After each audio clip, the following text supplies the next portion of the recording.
Chapter 1. The Rescue Operation. At 3 in the morning, a modest inn beside the train station in Lehigh City. Though the environment was average, it could be deemed a luxurious single room compared to a 10-person cell. As Zhao Yan pushed open the door, he was ready to rest. After all, it had been several days since his release from prison, during which he had been visiting the families of his former inmates, offering them assistance. This endeavor had brought him a sense of fulfillment. However, his physical strength was nearly depleted. Just as he lay down, a series of urgent knocks echoed at the door. Furrowing his brow, Zhao Yan reluctantly got up to open the door. "Good evening, boss. The night is long. You surely don't intend to sleep alone, do you? Shall I arrange some entertainment for you?" Zhao Yan wore a puzzled expression, momentarily bewildered by the insinuation.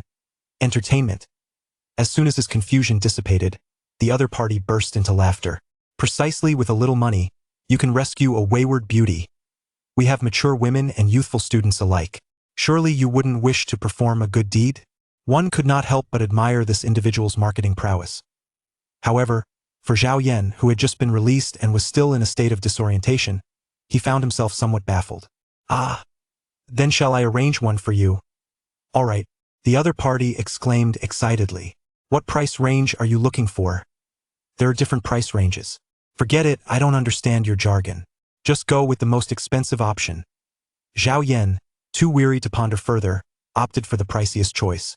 "All right, the 1,800 package, I'll arrange it right away." After sending the individual away, Zhao Yan approached the window. The window faced the enormous sign of the train station. The 3 red characters spelling Lehigh City were striking point. 5 years prior, his ex-girlfriend had been mistreated by her boss. In a fit of rage, he confronted the man and gave him a sound thrashing. However, that boss was no pushover. He hired a group of thugs to deal with Zhao Yan. With no other option, he fled, seeking refuge in a strange city. He called his ex-girlfriend to inform her of his whereabouts and to assure her of his safety. To his dismay, she betrayed him, revealing his location to the boss. Ultimately, the boss sent someone to find him, intending to break his legs, but fortunately, a passerby reported the incident to the police. While he managed to save his legs, he was sentenced to 5 years due to mutual combat.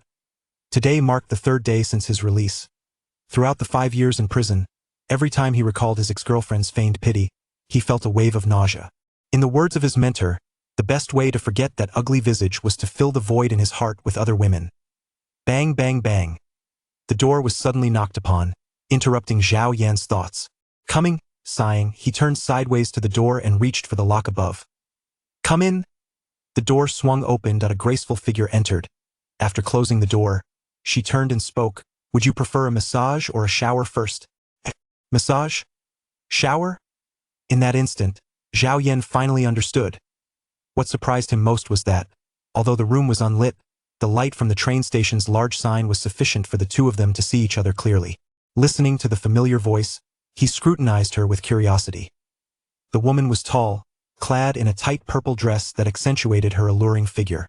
What was striking was her exquisite face, which, upon closer inspection, seemed familiar to Da. "How could it be you?" Zhao Yan instinctively exclaimed. The woman was none other than Zhou Shaoqian, the wife of his childhood friend from the same hometown. 5 years ago, he had been the best man at their wedding.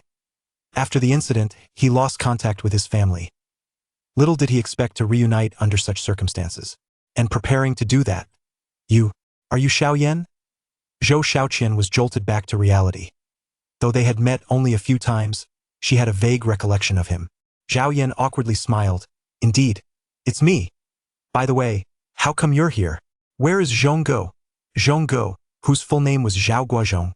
He was a few months older than Zhao Yan, and they had grown up together, sharing a deep bond. Previously, he had purchased a large truck to run transportation, and life had seemed relatively stable. Yet, how could Zhou Shaoqian, as his wife, have fallen to such a fate? "You're Zhonggu." Sigh. Zhou Shaoqian exhaled deeply. A couple of years ago, he had an accident on the highway. The driver fled the scene, and his truck was destroyed, leaving him with crippled legs. In the past 2 years, I've taken him to numerous hospitals, yet no one can determine the cause of his pain, which often strikes him with excruciating agony. Thus, I've had to keep him hospitalized for care. At least when the pain strikes, the doctors can administer pain relief, but the hospital fees and special medications are exorbitant, reaching 2,000 to 3,000 a month. I've sold everything we could, but recently, Seeing him in such pain, I couldn't afford his treatment anymore, so I had no choice but to. Her words trailed off as tears welled in her eyes, cascading down her cheeks. Zhao Yan clenched his teeth, forcing a smile. Isn't this a coincidence? Sister-in-law, the reason I haven't been in touch with my family is that I've been studying under an old healer in a remote valley. Therefore, am confident I can heal Zhonggue's legs. Zhao Yan refrained from mentioning his imprisonment and concocted a simple excuse instead. Zhou Xiaoqian nodded with a smile, wiping her tears away. Regardless, he will surely be delighted to see you. Zhao Yan smiled. However, the atmosphere grew increasingly awkward.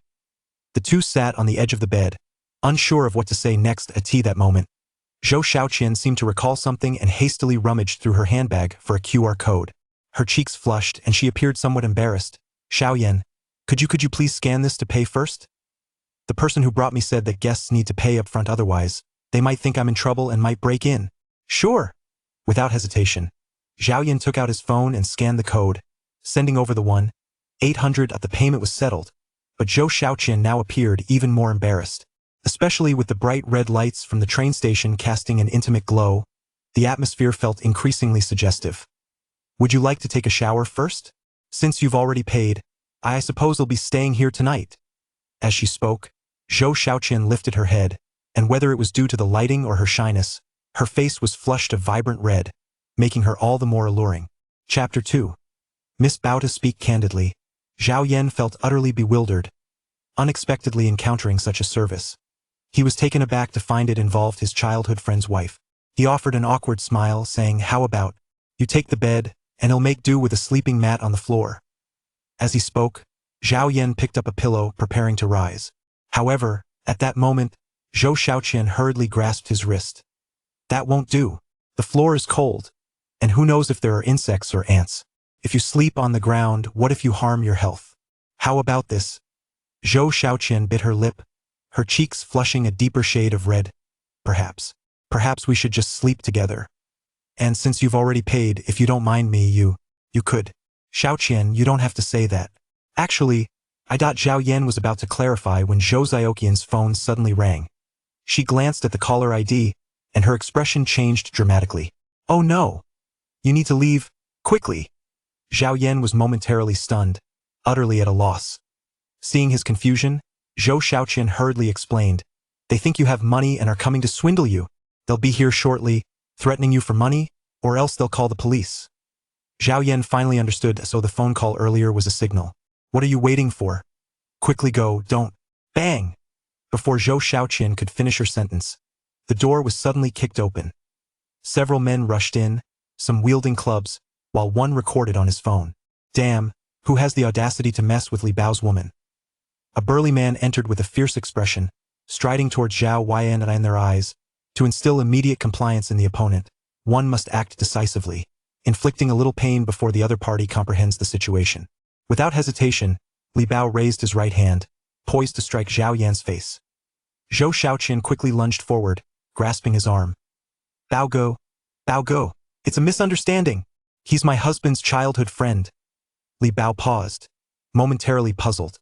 Just as he was settling into his role, this interruption arose. In this context, she was claiming him as one of their own?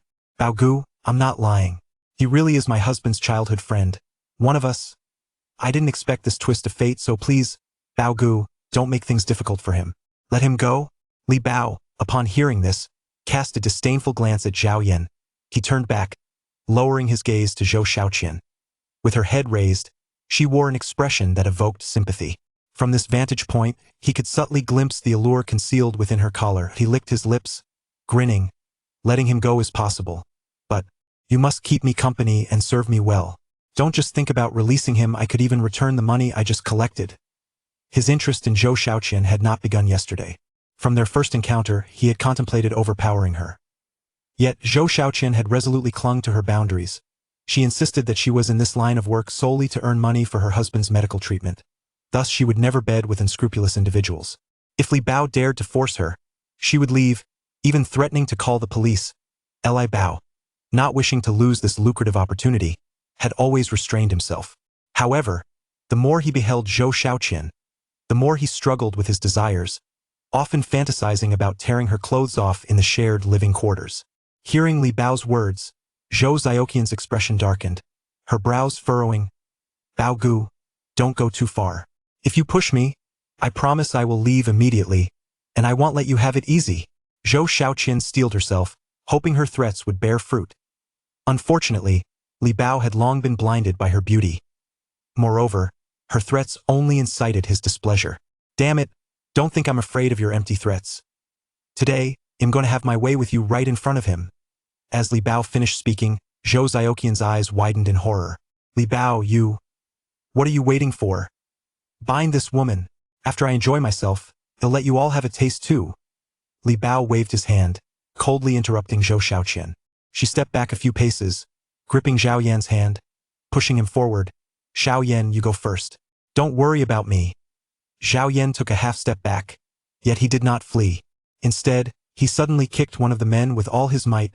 With a dull thud, the man was sent flying, crashing against the wall before coming to a halt. Remarkably, the wall showed visible cracks from the impact. The assailant fell unconscious. The room fell eerily silent, and no one could fathom the sheer force behind that kick. Anyone who dares to bully her will meet their end. Zhao Yan's voice was low, yet laced with menace. Li Bao snapped back to reality, his expression darkening. Damn it! Get him! Li Bao was not foolish upon witnessing Zhao Yan's strength. He swiftly grabbed a nearby chair and swung it violently. Crack. Bang! Before Li Bao could react, the chair shattered in his hands, splinters flying. He was also kicked out, his body hurtling out of the doorway into the corridor. The other thugs attempted to flee, but before they could turn around, Zhao Yan swiftly incapacitated them all.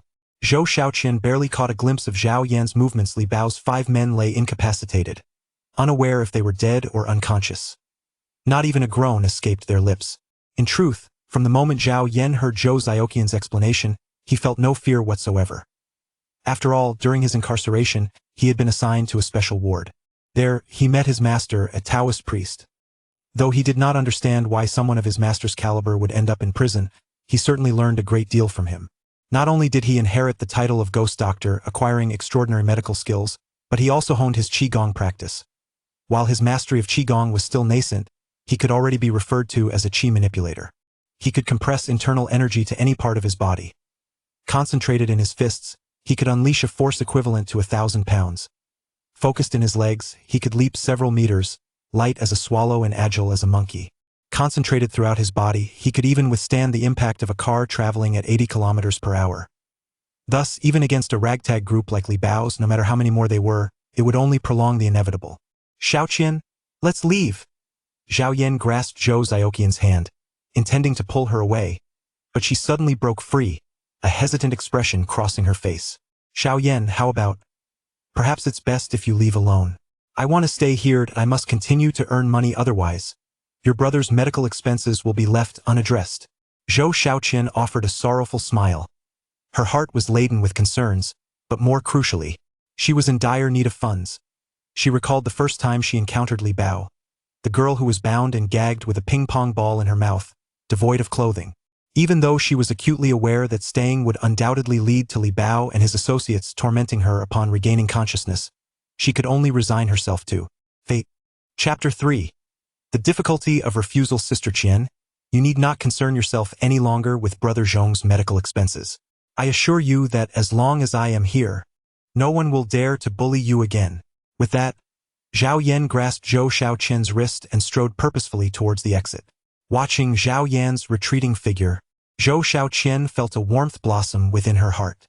Not long after their departure, Li Bao and his gang regained consciousness. A few of his underlings hurried over to assist him. Brother Bao, that fellow is truly formidable. Isn't he? Do you dare to question me? Li Bao gritted his teeth. Today, we were ill-prepared and underestimated that scoundrel, which led to our downfall. Tomorrow, gather all the brothers and bring along the video of Zhou Xiaoqian's previous interview. We shall pay him a visit, Li Bao declared fiercely, clutching his chest, which ached painfully. At the Vienna Hotel, Sister Qian, you should rest early. We'll deal with everything tonight and head to the hospital first thing in the morning. Zhao Yan initially intended to escort Zhou Xiaoqian to the hospital. However, he soon discovered that visitation was prohibited after midnight. Consequently, he guided Zhou Xiaoqian to a different hotel. To avoid any suspicion, they each booked a separate room. Inside his chamber, after Zhao Yan finished his bath, he reclined on the bed and closed his eyes. As memories of the night flooded his mind, he couldn't help but feel a pang of regret. Once, Zhou Xiaoqian was an admirable woman, and her current predicament was truly lamentable. Meanwhile, in the adjacent room, Zhou Xiaoqian was beset by a tumult of emotions. After several moments of hesitation, it seemed she had made a decision. She first refreshed herself and then stood once more before Zhao Yan's hotel room door. Knock, knock, knock. Before long, the door swung open. Sister Qian, is there something you need? Zhao Yan exclaimed in surprise, only to see Zhou Xiaoqian standing at the door wrapped in a bath towel. Her hair, slightly damp, cascaded over her porcelain skin, with a few droplets trickling down her strands and into the towel. Zhao Yan could not help but feel a sense of nostalgia. After all these years, the woman before him had not only defied the constraints of age but had also acquired an alluring maturity. Upon witnessing Zhao Yan's earlier gesture, Zhou Xiaoqian did not exhibit any anger. Instead, a hint of a smile graced her lips, accompanied by a delicate blush on her cheeks. As long as he harbored feelings for her, it signified that she still possessed an undeniable charm. Xiao Yan, may I enter your room? I have something to discuss with you. Zhou Xiaoqian raised her head, biting her lower lip, her eyes reflecting a touch of vulnerability. Their gazes met, and Zhao Yan felt himself ensnared in an overwhelming sensation. He hastily turned his face away. I understand your current thoughts. Truly, there is no need to overthink it. If there's nothing else, I intend to rest now. With that, he took a deep breath, suppressing the restlessness stirring within him. He knew that, at this very moment, he could not allow her to cross that threshold. It stood as the sole barrier against the flood of desire. Moreover, you have already settled the payment. I do not wish to diminish your enthusiasm. Tonight, let us pretend we are strangers.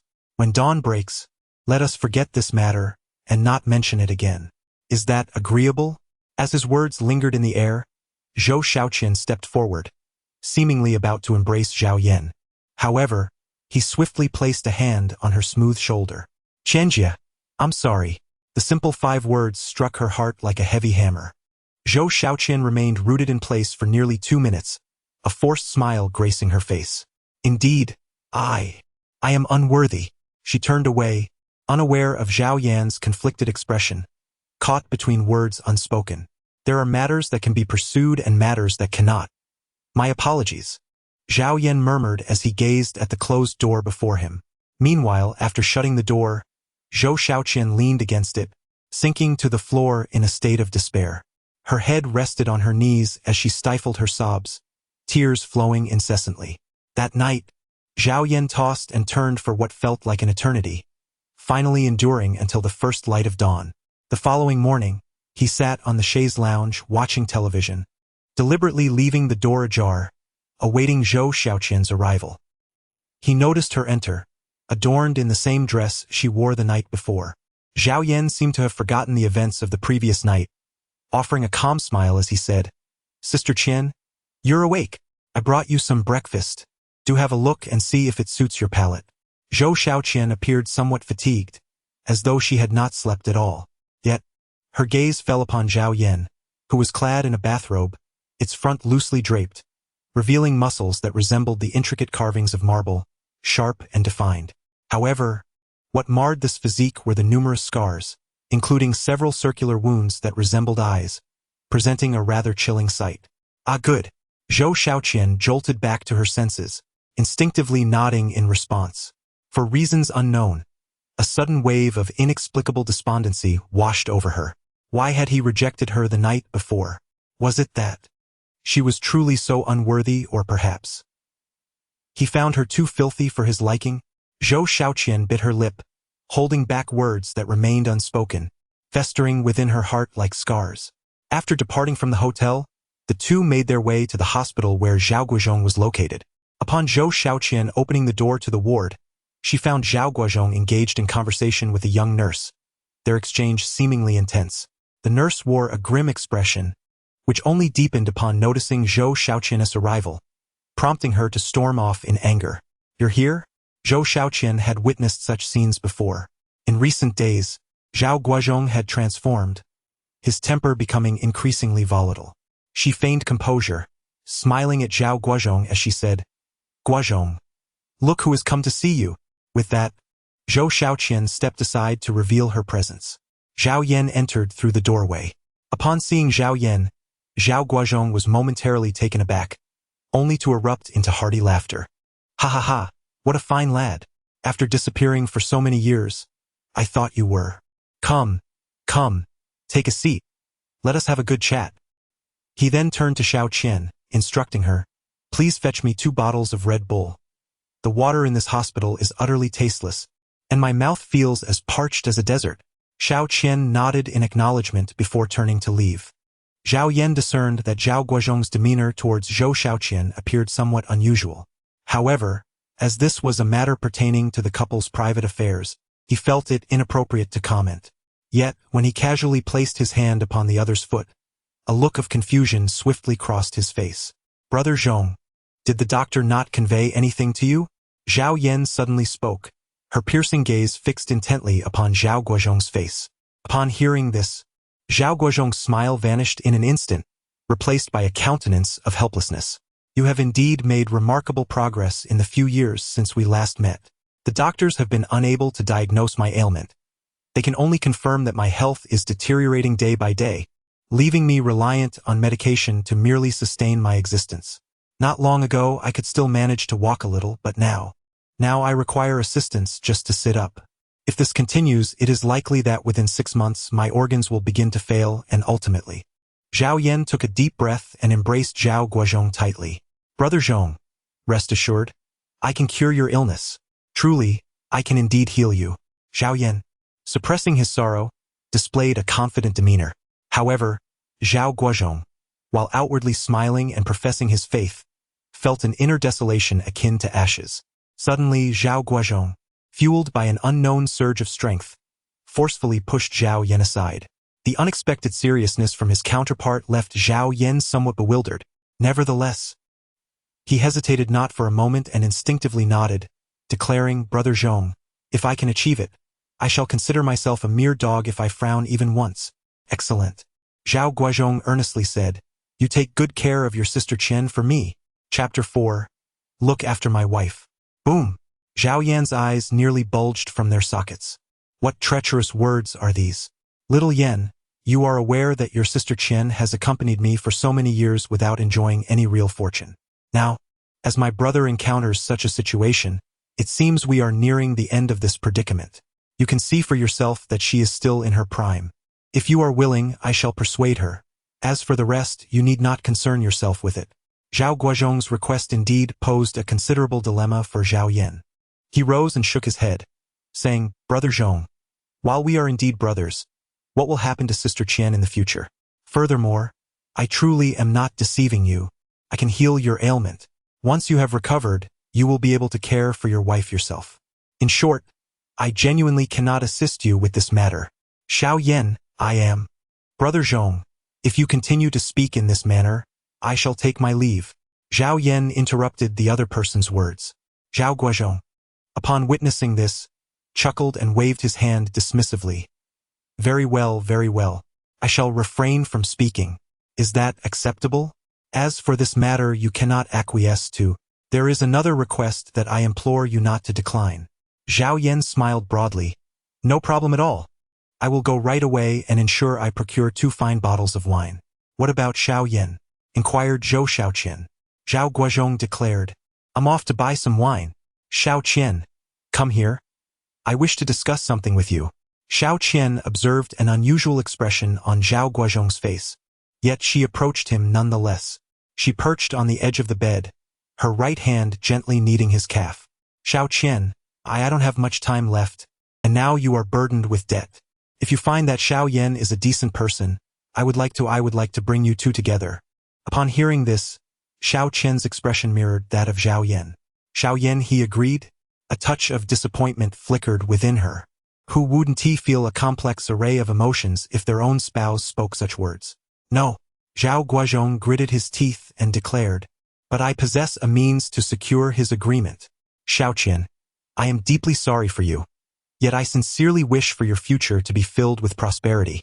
You carry such a heavy burden of debt. Others will undoubtedly seek to exploit you, but Xiaoyan will not. Zhao Guozhong spoke, tears glistening in his eyes. In that moment, Zhou Xiaoqian had no time to ponder further. She hurriedly embraced Zhao Guozhong, her face wrought with sorrow. All right, I promise you. As these words escaped her lips, an unusual ripple stirred within Zhou Xiaoqian's heart, particularly when she recalled the scenes from the previous night. Perhaps she could consider it a continuation of last night's dream? Zhao Guozhong was utterly oblivious to his wife's activities beyond their home. Upon hearing Zhou Xiaoqian's words, a profound joy enveloped his heart. I have no desire to linger in this place for even a minute. Xiaoyan, come quickly and sit beside me. Zhao Guozhong patted the adjacent chair, urging with a smile. Meanwhile, Zhou Xiaoqian, while dusting the chairs and tables, chuckled, Xiaoyan, I must apologize to you. Recently, in order to fund your brother's treatment, I sold our ancestral home. Therefore, I moved into your house without consulting you. Sister Qian, what are you saying? Zhao Yan replied with a smile. From now on, you may stay here for as long as you wish. Zhao Guozhong chuckled and said, Xiao Qian, your words seem rather distant. He is my brother, my dearest childhood friend. Now go swiftly and prepare some dishes. I am quite famished. Zhou Xiaoqian, with a sigh of resignation, acquiesced and made her way to the kitchen. For the three of them, such a spread would indeed be quite sumptuous. Zhao Yan merely picked up a piece of cured pork, and in an instant, he raised his thumb in approval. Indeed, nothing compares to the smoked cured meat from his hometown, infused with the essence of pine needles. As Zhao Yan spoke, Zhao Guozhong had already pushed a two-tail wine cup towards him. Do not merely indulge in sentiment. Hasten to share a drink with your brother. Zhao Guozhong raised his wine cup with a smile, tilting his head back to begin drinking. It must be acknowledged that Zhao Guozhong possesses remarkable drinking capacity, downing the entire cup in one swift motion. Zhao Yan did not hesitate. He raised his glass and imitated a swift gulp. However, as the wine coursed down his throat, an instant unease washed over him. Out of the corner of his eye, he glanced at the two individuals before him, only to find that both Zhao Guozhong and Zhou Xiaoqian wore visages of palpable tension, particularly Zhao Guozhong. He fixed his gaze upon Zhao Yan, as if harboring a deep-seated concern. Zhao Yan let out a silent sigh and ultimately drained the contents of his cup in one swift motion. After placing the glass down, he feigned nonchalance and engaged in conversation with the two individuals. However, beneath his composed exterior, Zhao Yan discreetly harnessed his internal energy to suppress the toxins coursing through his body. For within the wine he had just consumed lay a poison, akin to a sedative. Moreover, Zhao Yan discerned that the perpetrator behind this nefarious act was none other than Zhao Guozhong. He even harbored suspicions that Zhou Xiaoqian might be complicit in this sinister scheme as well. Zhao Guozhong's plan appeared flawless, yet despite his meticulous calculations, he failed to anticipate Zhao Yan's remarkable tolerance for alcohol, which had evolved significantly over time. Once a mere youth who could scarcely handle 2 bottles of beer, he now possessed the capacity to consume 1,000 cups without succumbing to inebriation. As Zhao Guozhong collapsed in a drunken stupor, Zhao Yan finally exhaled in relief. The toxins within him had been suppressed for far too long, and he needed to devise a means of release. However, he had no intention of directing his efforts towards Zhou Xiaoqian. After all, there were numerous methods to detoxify, and employing the most direct approach was unnecessary. Just as Zhao Yan rose to depart, Zhou Xiaoqian unexpectedly reached out and grasped his wrist. Sister Qian, you. It turned out that Zhou Xiaoqian had feigned drunkenness since finishing the first bottle of alcohol, resting her head on the table. Yet, she had not anticipated Zhao Yan's exceptional tolerance. As she noticed him preparing to leave, she disregarded everything else. Raising her gaze, she looked at Zhao Yan with longing. Come with me. With that, Zhou Xiaoqian resolutely attempted to pull Zhao Yan into the room, having previously conferred with Zhao Guozhong about her intentions. Zhao Yan is a man of integrity. If one wishes for him to care for Zhou Xiaoqian, it is essential to instill in him a sense of responsibility. The most effective and direct approach is to engage him in an intimate relationship. Chapter 5. A convenient errand, would you? Be willing to be with me? Once Guozhong leaves, I will marry you. As soon as the words left her lips, Zhou Xiaoqian lunged toward Zhao Yan, not allowing him a moment to respond. In the room, Zhao Yan attempted to escape through the door, only to find Zhou Xiaoqian blocking his path, arms outstretched. Chenjia, do not act irrationally. I genuinely have a solution to cure his illness. Trust me, step aside quickly. The drug you administered is still within me, and I must find a way to expel it. Why can't you seek my assistance in expelling it? Zhou Xiaoqian asserted, her chest rising as she advanced closer. Do not regard me merely as his wife. Consider me as the one you summoned last night. Today, let it be a fleeting dream, and I shall handle the rest myself, shall we? Her words left Zhao Yan feeling as though the world had spiraled into madness. To his astonishment, Zhou Xiaoqian began to unfasten her shirt. The sight of her black lace lingerie was a striking visual spectacle, overwhelming Zhao Yan with intense sensations. The vivid imagery from the previous night resurfaced in his mind. Just as Zhou Xiaoqian prepared to leap forward, a sudden shout echoed from outside. Zhou Xiaoqian, come out here. I know you're inside.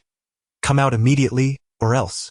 I'll let the entire village witness your seductive dance. That familiar voice instantly reminded Zhao Yan of someone.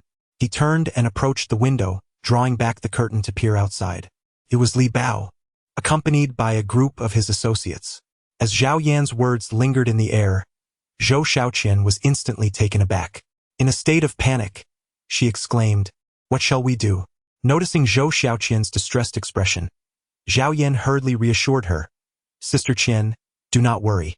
I will handle this matter. Please remain in the living room and keep an eye on Brother Zhong. Under no circumstances should you let him awaken or step outside, for if he learns of this situation, I fear he may not be able to bear it." Zhao Yan finished speaking and turned to walk out the door. "Be careful." Zhou Xiaoqian's words lingered in the air, seemingly unheard. Zhao Yan dared not squander precious moments, lest the gathering crowd swell further. At that juncture, when an explanation became necessary, matters would undoubtedly grow more complicated. Just then, Li Bao noticed Zhao Yan emerging from the room and instinctively retreated a couple of steps, feeling a twinge of apprehension. With such a formidable presence, what was there to fear? Li Bao puffed out his chest, adopting an air of arrogant bravado.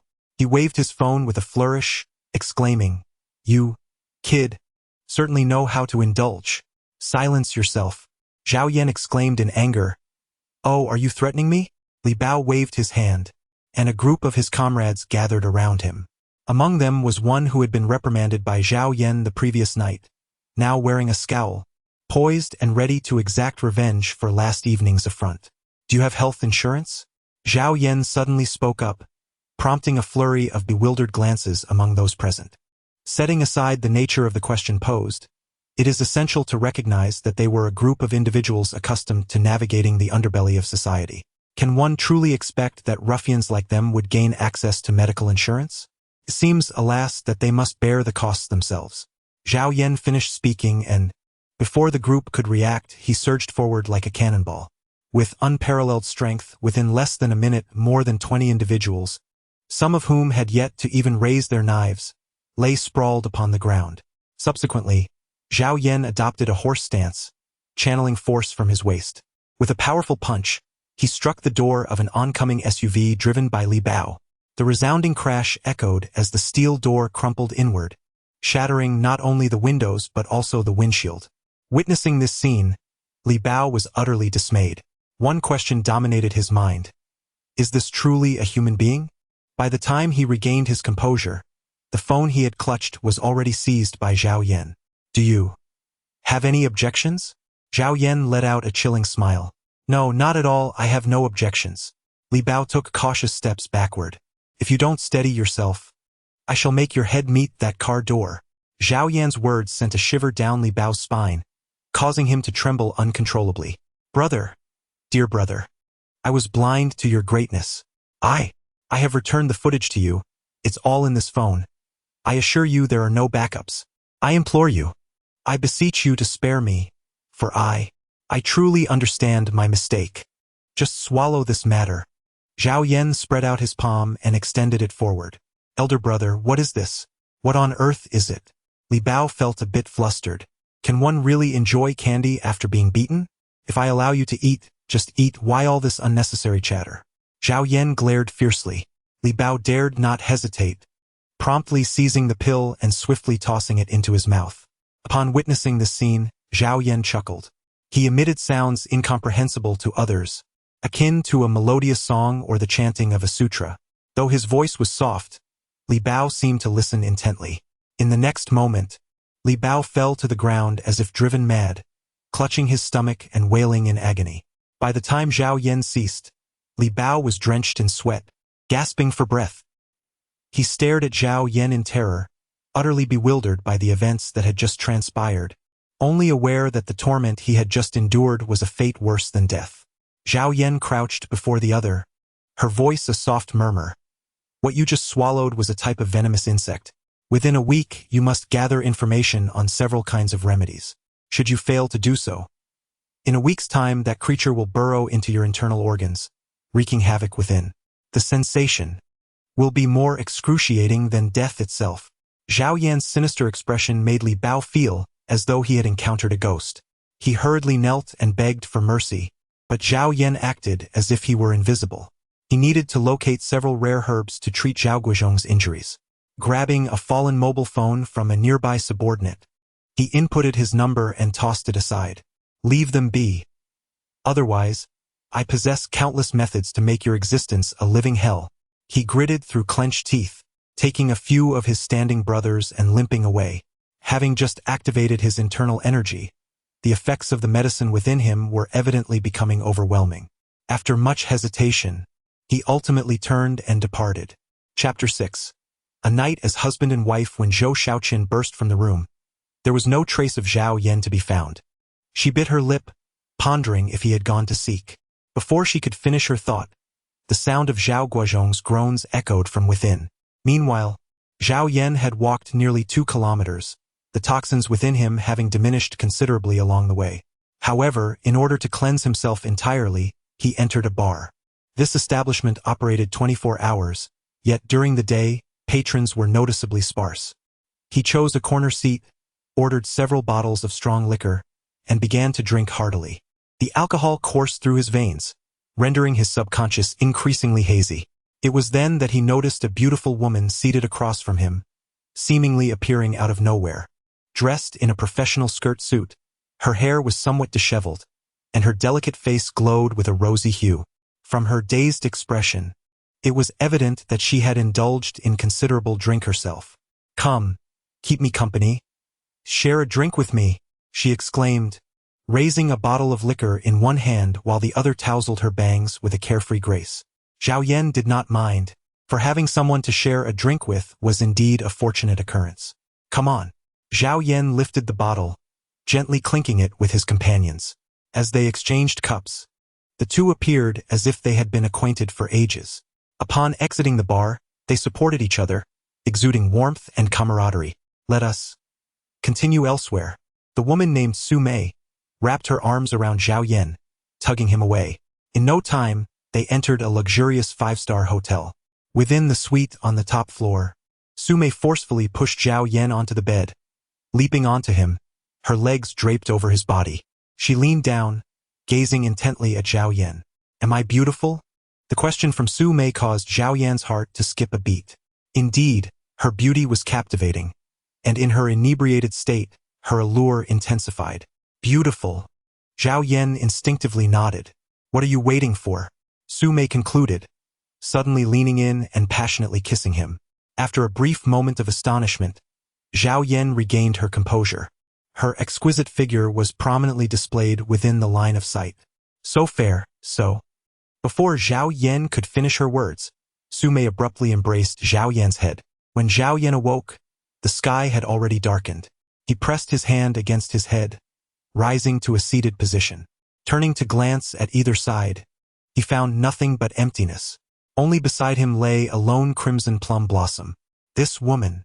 Zhao Yan never anticipated that such a fiery and passionate woman could be. However, what astonished Zhao Yan even more was the remarkable enhancement of his internal energy.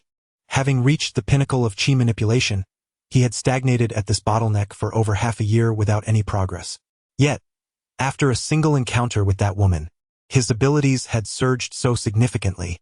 Considering the current situation, if he were to repeat this experience a few more times, could he not break through?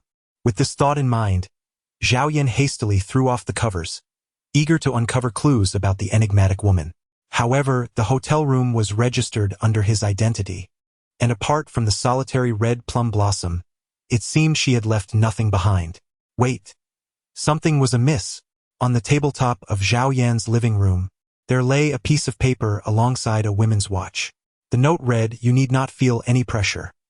We are merely two intersecting lines, destined never to meet again. This watch is left for you as a form of compensation." The contents of the note nearly caused Zhao Yan to burst into laughter. Am I being taken advantage of? Zhao Yan smiled as he picked up the watch, a diamond-studded Patek Philippe women's timepiece. Its value approached 7 figures, and Zhao Yan recognized it at a glance as one of only 20 limited editions in the world. His certainty stemmed from having encountered a woman in that peculiar prison who wore exactly such a piece.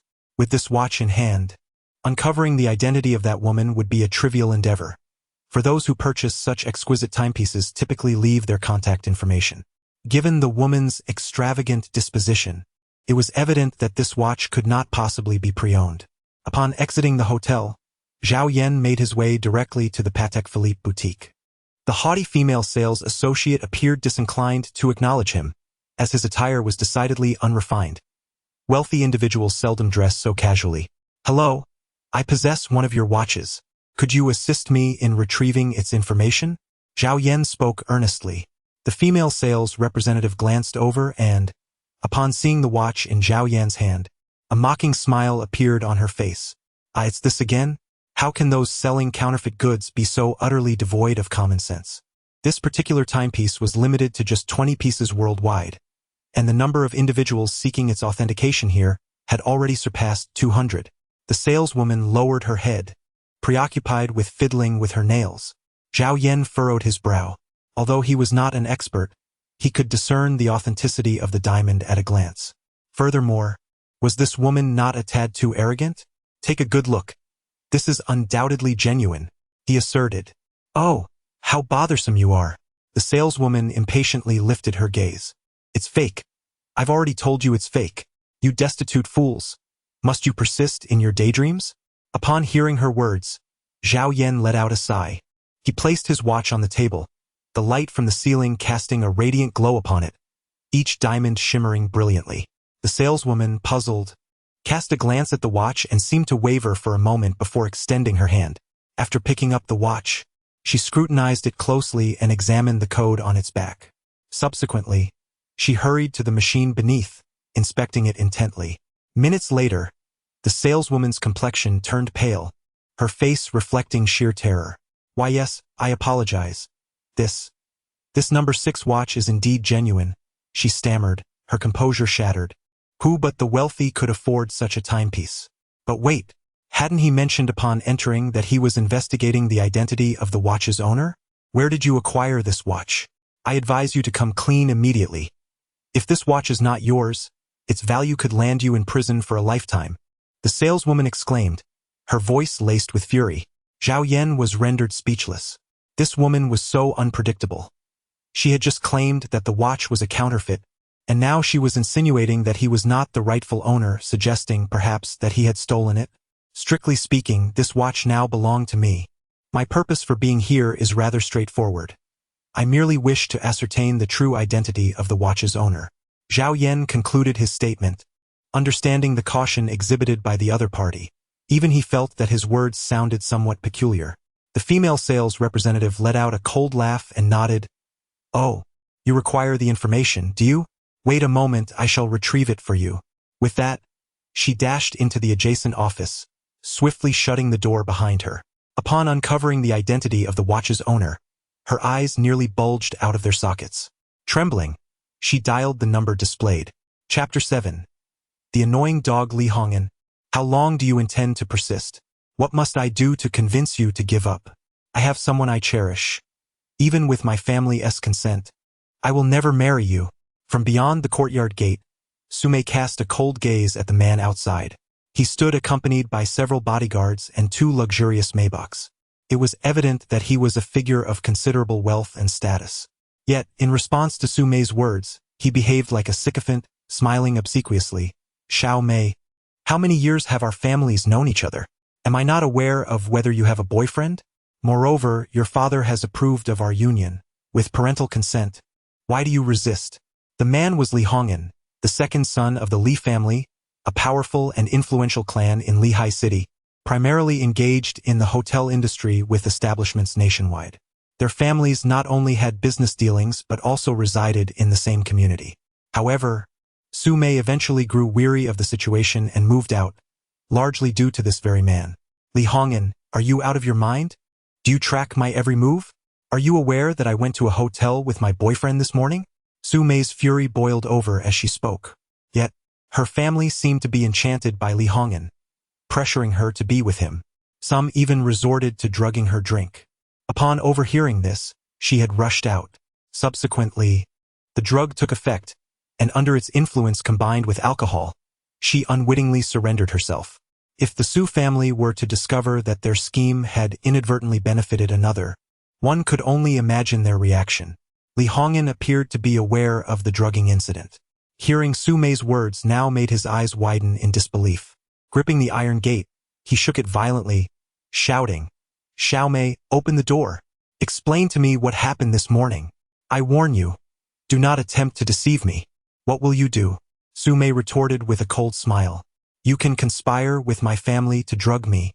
Can I not seek out my man and let the effects of the drug play out? She added sarcastically, I have you to thank. It was hard for me to be so proactive, yet my boyfriend praised my enthusiasm. Thank you for granting me a delightful morning. Her words were like daggers, inflicting wounds upon Li Hongyan and then pouring salt and alcohol into them. The pain was nearly suffocating. He clenched his fists and kicked the iron gate in frustration. Tear this door down, he bellowed. You dare? As Li Hongyan's bodyguards prepared to advance, Su Mei's furious command halted them in their tracks, leaving them exchanging glances. I warn you, this is my home, not your hotel. You have no right to enter at will. If your men dare to touch my door, I will ensure you never have the chance to speak to me again. With her anger echoing, Li Hongyan could only glare, powerless to act. Just then, a female secretary emerged from within. With an air of superiority, she glanced at the men outside and handed her phone to Su Mei. Xiao Mei, it's for you. Hello? Su Mei answered, a smile creeping onto her lips at the voice on the other end. Since you all refuse to believe me, how about this? I will bring him to meet you tomorrow so you can see that I, Su Mei, am not a pawn to be manipulated, and perhaps that will quell your ambitions. Upon finishing her statement, Li Hongyan was momentarily taken aback. Taking a deep breath, he fixed his gaze on Su Mei and said, Very well, I shall see who dares to compete with Li Hongyan for a woman. He turned away, his expression menacing, and instructed his men, You too, get out of the car and keep a close watch on Su Mei. I want to know who she is involved with. If you fail, you will never speak again. As his words fell, 2 bodyguards immediately complied, exiting the vehicle. Meanwhile, Su Mei handed her phone to her secretary. Shuejia, prepare the car. I need to step out. Upon hearing this, her secretary, Zhang Shui, furrowed her brow. Xiao Mei, the situation outside is quite chaotic. Given your earlier words, I fear Li Hongyan may lose control and send someone after you. Perhaps we should stay home for the time being? Moreover, I do not wish to be led by the nose. My grandfather bypassed my father to entrust the company to me because he recognized my unwillingness to compromise easily. If I cannot resolve this minor issue, what will that say about my ability to handle future challenges? Zhang Shui sighed. A childhood friend of Su Mei, she had once been a wealthy heiress herself, but her family had faced dire straits due to betrayal, leading her parents to take their own lives. Their bond was akin to that of sisters. Very well, I will arrange the car. However, you must heed my advice. I suspect Li Hongyan's men are still lurking outside. I will take your car out first. You can follow in another vehicle later. With that, Zhang Shui turned and headed toward the garage. Although only the 2 of them resided in the villa, Su Mei was well aware of Zhang Shui's capabilities. In her quest to find those responsible for her parents' demise, Zhang Shui had dedicated herself to rigorous training, excelling academically and honing her skills to become formidable. Thus, Su Mei felt no concern about Zhang Shui diverting Li Hong'an's bodyguards. Watching the Maserati roar away, Su Mei approached another Range Rover. A few minutes later, she too sped off, determined. Chapter 8. The contract boyfriend. At that moment, Zhao Yan remained in the luxury watch store, perplexed by the prolonged absence of the sales representative who had entered the office. "Excuse me, have you found anything yet? Who, pray tell, is the true owner of this watch? Do step forward and speak." Zhao Yan felt a deep sense of frustration. He couldn't shake off the worry that the saleswoman might have sinister intentions regarding his watch, perhaps planning to sneak past the counter and into the office. Just then, the office door swung open, revealing not only the two saleswomen but also two impeccably dressed men. "Where is my watch?" Zhao Yan expressed his confusion. "Ah, your watch? I have investigated and discovered that the owner of this watch is a woman. Besides, you do not appear to be someone who can afford such a timepiece. I advise you to be honest. Did you find this watch? Or is it stolen?" The female salesperson questioned coldly. This piercing scrutiny left Zhao Yan wide-eyed. "That watch enough. If it truly belongs to you, then present some evidence. If it is not yours, then accompany us without forcing our hand." A suited man stepped forward, placing a hand on Zhao Yan's shoulder with a mocking smile. Zhao Yan comprehended the situation entirely. "Oh, you suspect I stole this watch? Fine. Why don't you summon its rightful owner? If she arrives, everything will be clarified." "What are you thinking?" the female salesperson retorted icily. "Do you think you hold such importance that she would come for you? Who says she wouldn't?" Just as the words left her lips, a woman entered from outside. It was Su Mei. For reasons unknown, upon seeing Zhao Yan, her initially haughty demeanor softened into one of shyness. "Miss, do you need something?" the salesperson asked impatiently. "You two couldn't possibly be accomplices?" Su Mei chuckled helplessly. "Steal? Why would I need to steal my own belongings?" With that, she forcefully placed a card on the table. It was no surprise that the sales staff were unaware of her existence. Before exiting, Su Mei had intentionally retrieved her diamond-studded black card. Upon seeing it, the female salesperson's eyes widened in disbelief. Yet, she still wore an expression of incredulity. Su Mei seemed to anticipate their reaction, casually tossing her business card. "Take a good look. I am Su Mei, the owner of this watch. Now put my watch down. I do not wish for your filthy hands to touch it." With her declaration, the salesperson was momentarily rendered speechless. The suited man, quick to react, stepped forward. You are Su from Su Corporation, correct? We sincerely apologize. We were merely concerned about your watch being taken or accidentally lost. We meant no harm. We just indeed," Su Mei interrupted. "While you harbor no ill intentions, your actions are utterly disgusting. I dare say your conduct has even shamed this brand." After finishing her remarks, Su Mei let the black card fall to the ground, crushing it under her high heel. This act clearly signified her decision to never purchase anything from this brand again. It is essential to note that clients of Su Mei's caliber require regular attention and feedback. Her outburst was bound to unsettle the store manager and two salespeople. The suited man hastily retrieved the card from the floor and approached. "Miss Su, this is a misunderstanding. Truly I speak on behalf of the staff to apologize. I assure you, such an incident will not happen again, and for me, there is no loss." However, the store manager struggled to find a response. The man was correct. The wealthy individuals who could afford top-tier luxury goods were few. Losing one meant a significant loss. Yet for Su Mei it was merely a matter of choice, with no real loss incurred. "Stop dawdling. Let us go," Su Mei stated, linking arms with Zhao Yan. In that moment, they finally realized the true background of the man they had ridiculed. Who would have thought that today's affluent individuals enjoyed playing such games? Dressed simply, entering the scene, clearly knowing each other well, yet pretending to be detectives investigating one another. Of course, Zhao Yan was entirely indifferent to the female salesperson's fate. He was merely curious about what this woman beside him seemed eager to say but hesitated to express. The atmosphere in the car felt quite awkward. Eventually, the vehicle came to a halt by the riverbank. Su Mei opened the door and stepped out. As Zhao Yan approached, Su Mei abruptly turned around and asked, "Are you in dire need of money?" Zhao Yan was momentarily taken aback, struggling to comprehend the other person's intentions. Are you truly so desperate for money that you would sell the watch I gifted you? Su Mei pressed on. In that instant, Zhao Yan grasped the situation. A bitter smile crept onto his face as he realized he had been misunderstood. Just as he was about to clarify, Su Mei's impulsive nature surged forth.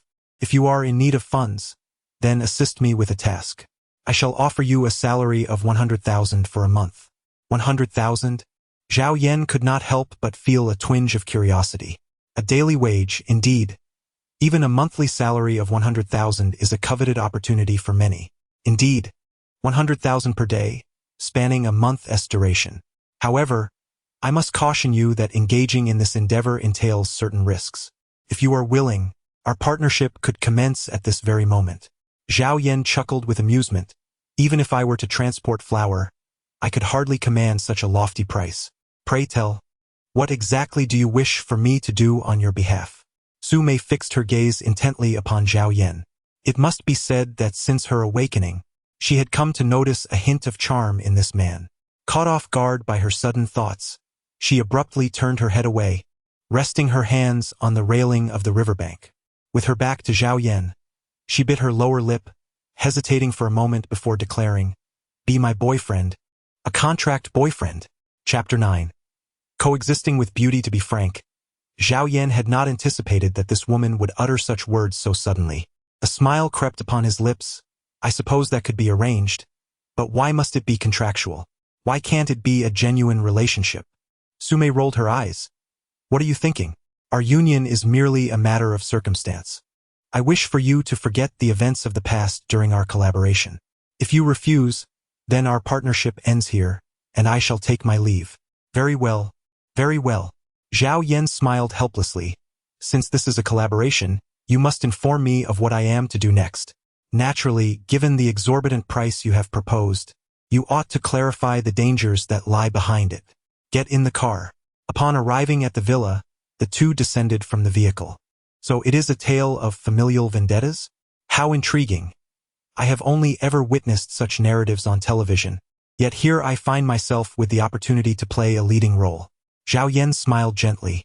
Su Mei realized that Zhao Yan was actually quite amiable and courteous throughout their journey. However, she harbored some concerns.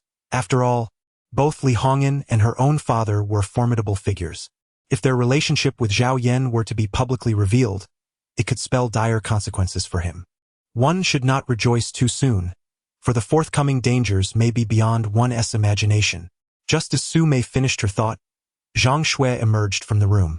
She cast a glance at Zhao Yan before her gaze settled on Su Mei. Xiao Mei he. Sister Shui. I'll explain everything later, Su Mei interjected, pulling Zhang Shui upstairs. Once the two ascended, Zhao Yan stood by the window, his eyes drifting towards the garden outside, a smile creeping upon his lips. A neatly arranged group of 10 individuals indicated that trouble was indeed brewing. As for emotions, there was no such sentiment between Zhao Yan and Su Mei. It was merely a fleeting union. Nevertheless, Zhao Yan was keen to understand why his inner strength seemed to flourish in Su Mei's presence. As for the trouble, Zhao Yan has never been one to cower. On the second floor, Su Mei had clarified matters for Zhang Shui. Even Zhang Shui, a woman of remarkable composure, now gazed in astonishment. You mad girl, are you truly involved with him? Sister Shui, do you think I desired this? Su Mei sighed. I never anticipated my father could be so heartless as to drug his own daughter. At that moment, I was unable to control myself. Hence, Zhang Shui let out a deep sigh. This has become an undeniable reality, and it is beyond our control. You realize that this action is tantamount to severing ties with Li Hongyan and completely alienating your father. Have you prepared yourself mentally for this? Su Mei nodded earnestly. I have been driven to this point. If I do not take action now, will I simply wait for my doom? I can no longer afford to be concerned about the consequences. If it leads to a complete fallout, so be it. After all, the power of the Su group lies in my hands. I am curious to see how much chaos those from the Su family can unleash. Seeing Su Mei's resolute determination, Zhang Shui refrained from further admonitions. However, a thought seemed to cross her mind, and she asked quietly, when you were engaged in that act, did he take any precautions? Su Mei's heart sank. She raised her head in surprise. I do not know. Zhang Shui looked at her in disbelief. All right, just stay at home and maintain your distance from him. If he harbors any inappropriate intentions or acts excessively, you must learn to refuse him. I will step out and procure some emergency contraception for you. Su Mei forced a smile and nodded awkwardly. Zhang Shui stood up and descended the stairs ahead of her. As she passed through the living room, she did not even spare Zhao Yan a glance. In her eyes, he was a man willing to sacrifice everything for money, and thus not deserving of her attention. Moreover, upon learning that Su Mei had been involved with this man, her feelings of disdain for Zhao Yan had intensified. Before long, Su Mei also descended from the second floor, holding 2 sheets of A4 paper filled with various stipulations. It was evident that these terms were intended to restrain Zhao Yan. Ultimately, after perusing the contents, Zhao Yan felt that the regulations outlined were more numerous than those in a prison. These are all the rules. I know you are in desperate need of money. For each infraction, I shall deduct 100,000 from you. If you wish to avoid our partnership ending with you owing me, it would be wise to adhere to these rules. Su Mei leaned against the sofa, exuding an air of authority. Apologies, but I will not sign this. You! Su Mei's eyes widened in disbelief. You refuse to sign? By what right do you refuse? Zhao Yan chuckled. Why should I sign? You sought my collaboration, and now you present me with a multitude of stipulations as if I were a prisoner? However, Su Mei gritted her teeth and responded, but we live together, and if you do not adhere to the rules, won't we, as 2 girls, be at a disadvantage? As a man, can't you exhibit a little generosity? This is not a matter of generosity but rather one of freedom. Zhao Yan smiled faintly. In any case, I shall not be signing this agreement. If you find it unacceptable, you may dismiss me at once. Of course, I consider myself a man of decent character, and should I choose to remain, I will strive to ensure that you do not feel uncomfortable. Do give it some thought. As Zhao Yan finished speaking, Su Mei found herself in a moment of hesitation. Suddenly, a tremendous roar erupted from outside, startling the 2 into an immediate leap to their feet, rushing toward the source of the commotion. At that moment, Zhang Shui emerged from a battered Maserati, the front of which was billowing dark smoke, evidently having crashed through the iron gate of the courtyard. Sister Shui. Su Mei quickly approached, hastily supporting Zhang Shui as she staggered out. Meanwhile, Zhao Yan fixed his gaze outside. Upon their arrival, there had been a regiment of 10 guards stationed outside, but now only 3 remained. Despite the vehicular accident, Zhang Shui bore no significant external injuries. Yet, the pervasive scent of blood surrounding her raised unsettling questions. Who were those 10 individuals, friends or foes? Were they sentinels placed by Su Mei or Zhang Shui? Or were their adversaries lurking, meticulously observing every movement within the confines of the villa? Chapter 10. Forced to act. Let's enter first. Zhao Yan stepped forward, extending her hand in an attempt to assist Zhang Shui. Yet, Zhang Shui appeared to harbor a profound wariness towards Zhao Yan.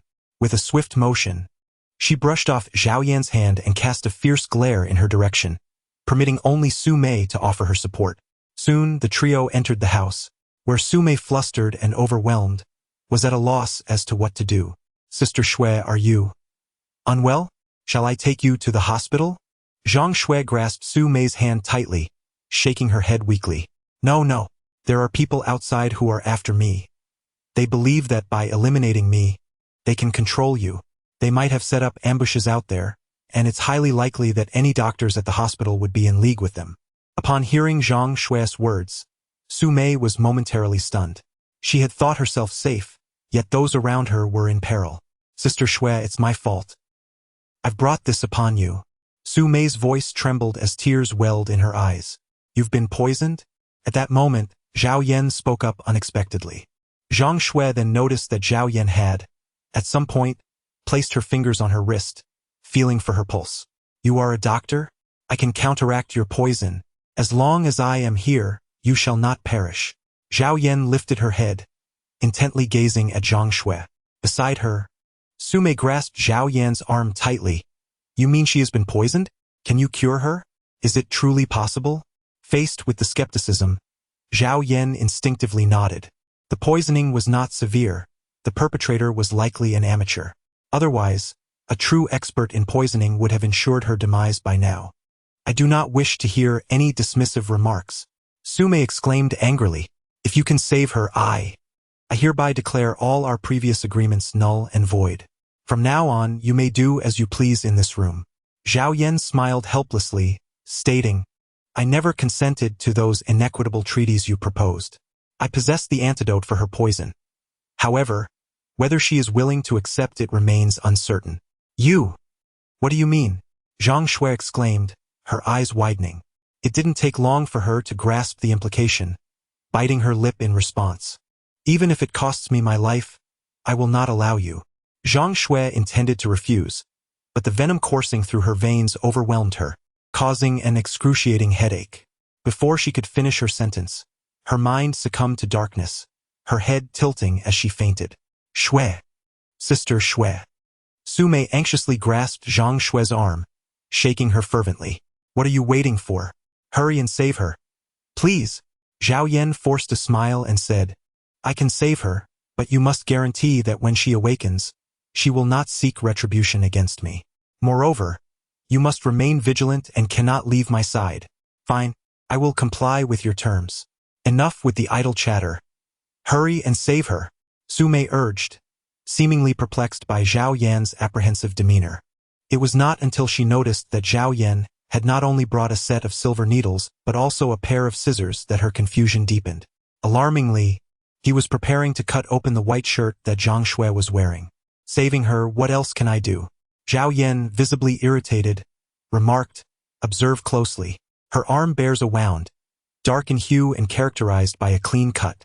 I surmise she must have been engaged in a struggle with someone wielding a poisoned weapon. If I do not sever her garment to locate the acupoints on her chest and seal her blood vessels to prevent the toxin from further ravaging her heart, the venom within her system cannot possibly be eradicated. It is quite possible that she may not survive the night. Zhao Yan patiently elucidated the situation. Sume, her expression fraught with conflict, glanced at the slumbering Zhang Shui. Sister Shui, please do not hold it against me. My life is of utmost importance, while everything else pales in comparison. Enough of this chatter. Do not forget, once she awakens, you are obliged to provide me with an explanation. Should she seek to trouble me, you must intervene on my behalf. As Zhao Yan's words fell, Sume's face was filled with anger. I understand now. Furthermore, what kind of scissors are you using? Am I not allowed to untie her? With that, Sume took matters into her own hands. Zhao Yan, having spared himself from a tedious process, observed with keen interest. Upon unfastening the shirt, he discovered that Zhang Shui was adorned in a white undergarment. The lingerie, delicately crafted from lace, exuded an aura of innocence intertwined with a hint of wildness. What truly captivated him was Zhang Shui's remarkable physique. Her skin, as pure as milk, complemented by a slender waist, and accentuated by a voluptuous bosom, evoked a parched sensation within him. Hey, what are you staring at? Get on with it, Sume exclaimed, her face flushed as she turned toward Zhao Yan. Had he forgotten the events of the day? Were there not other doctors available? And did she not trust the outside world? Sume was nearly compelled to deliver a swift kick to this imbecile. You need to unfasten it as well, the area around her chest. How can I proceed with her undergarment on? If I make a wrong move, it could be counterproductive.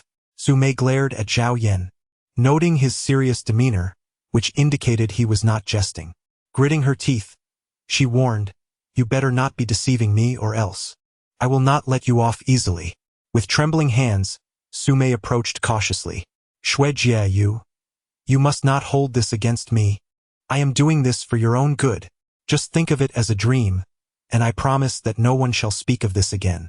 As Sume unfastened the front clasp of Zhang Shui's undergarment, it sprang open like a released rabbit, leaving Zhao Yan momentarily stunned, instinctively swallowing hard. Have you seen enough? Sume shot him an angry glare. He quickly grasped a silver needle, reciting a calming incantation in his mind, and swiftly applied the needle. The technique known as the 13 ghost needles, which involves targeting 13 key acupoints with varied methods or sequences, allowed for numerous acupuncture techniques to emerge. Minutes passed, and beads of sweat began to form on Zhao Yan's forehead, yet he remained fully alert. He took a small blade and made a precise incision on Zhang Shue's wrist, causing Su Mei to gasp in horror.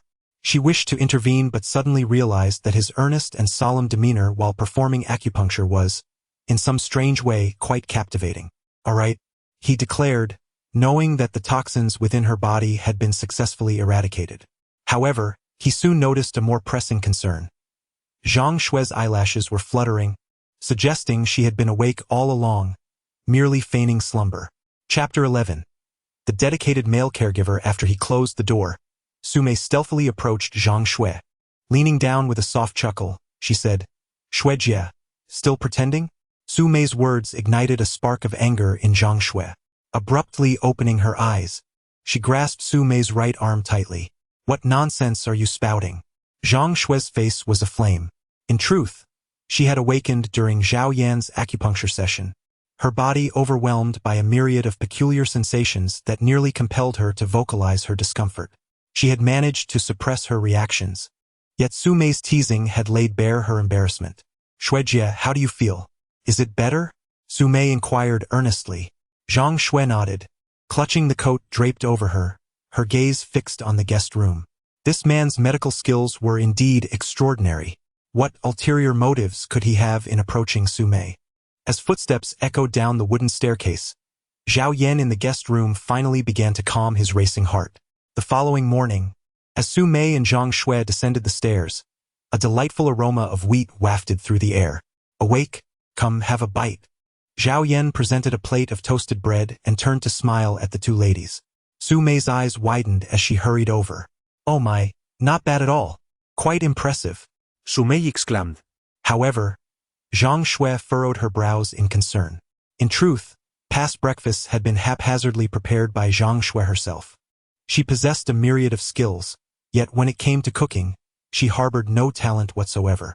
Zhang Shui could hardly believe that this pot of century egg and lean meat congee, along with the steaming wheat bread, had indeed been crafted by this individual. At this moment, Zhao Yan also set aside her apron and emerged from the kitchen. "You may think whatever you wish, but first and foremost, one must satisfy the needs of the stomach." Zhao Yan sat down with a smile. Zhang Shui hesitated to speak, but she noticed that Su Mei had already seated herself nearby, indulging in the meal with great delight. "Delicious. So good." Su Mei was preoccupied, managing to force out a few words between mouthfuls. Zhang Shui, half in doubt and half convinced, picked up a spoon and took a taste. Instantly, her furrowed brow relaxed. She never imagined that a simple bowl of century egg and lean pork congee could be crafted to such exquisite perfection. Observing the two women relishing their meal, Zhao Yan couldn't help but chuckle. In truth, he had indeed added a considerable amount of spices to the congee, remnants of which were now scarce. After satisfying their hunger, the three of them reclined in their chairs at the dining table, all appearing thoroughly content. "It's all your fault for making me eat so much. I must have overindulged again today." Su Mei pouted, her expression one of feigned grievance. "Blame me?" Zhao Yan felt a bit bewildered. When eating, one could hardly resist the urge to savor every morsel from the rice cooker. Yet now, one dares to cast blame upon her? Of course, these words remained unspoken. Meanwhile, Zhang Shui, though still entangled in thoughts of the previous night, swiftly composed herself. "This evening, you are to attend the Su family's banquet. I have arranged for the attire you require, which will be delivered shortly. Remember, upon arrival, utter not a word. I cannot gain entry into the Su family's gathering, so I hope you can protect Xiao Mei to the best of your ability. I will provide you with a communication device. Should any trouble arise, I shall rush in without delay." Zhang Shui spoke with utmost seriousness. "A banquet? Why does it feel as though you are alluding to a treacherous gathering?" Zhao Yan forced a smile. "That makes sense." Su Mei instinctively nodded in agreement. When she lifted her head, she caught Zhang Shui casting a glance in her direction, prompting her to awkwardly stick out her tongue. Although Su Mei was a stunningly beautiful CEO, often perceived as exceedingly aloof, it was only in her personal life that her true self would emerge. "Well then, you shall be our household's dedicated male caretaker from now on. You must prepare 3 meals a day, ensuring no repetition." Su Mei shifted the topic, fixing her gaze upon Zhao Yan. "On what grounds?" As Zhao Yan began to speak, the two women completely disregarded him. They seemed to have a silent agreement, rising from their seats and making their way to the living room. At that moment, Zhao Yan felt as though he was digging his own grave. Why bother with breakfast? Why not simply endure the hunger or order takeout? Now, not only had he become the cook, but he also had to wash the dishes. After all, he hardly believed these two women would be so kind as to tidy up after him. Once the flurry of activity subsided, Zhao Yan found himself aimlessly wandering around the yard. The two women sat beneath the eaves outside, sipping beverages and enjoying snacks, reveling in their leisure. "Shui, what do you think he's actually doing?" Zhang Shui shook her head. To be honest, she had no idea what Zhao Yan was up to. However, she could tell that he was quite earnest, as if he had meticulously surveyed every corner before installing a brass bell. Let him be. Everyone has their own interests and hobbies. Who knows? Perhaps he has a penchant for tinkering with bells. Zhang Shui chuckled softly. As the minutes slipped by, the sky gradually darkened. Upon donning the attire meticulously selected for him by Zhang Shui, Zhao Yan emerged from the guest room, rendering Zhang Shui momentarily speechless. She had never anticipated that this seemingly ordinary individual would exude an air of youthful sophistication the moment he adorned himself in a tailored suit. Alas, such Western garb epitomizes formalism, offering little in terms of comfort. Zhao Yan waved her arm in disdain. "Stop pulling so hard. It's uncomfortable, but I must wear it. If I were to don your usual attire, I wouldn't even be able to step through the gates of the Su family." Zhang Shui's expression darkened.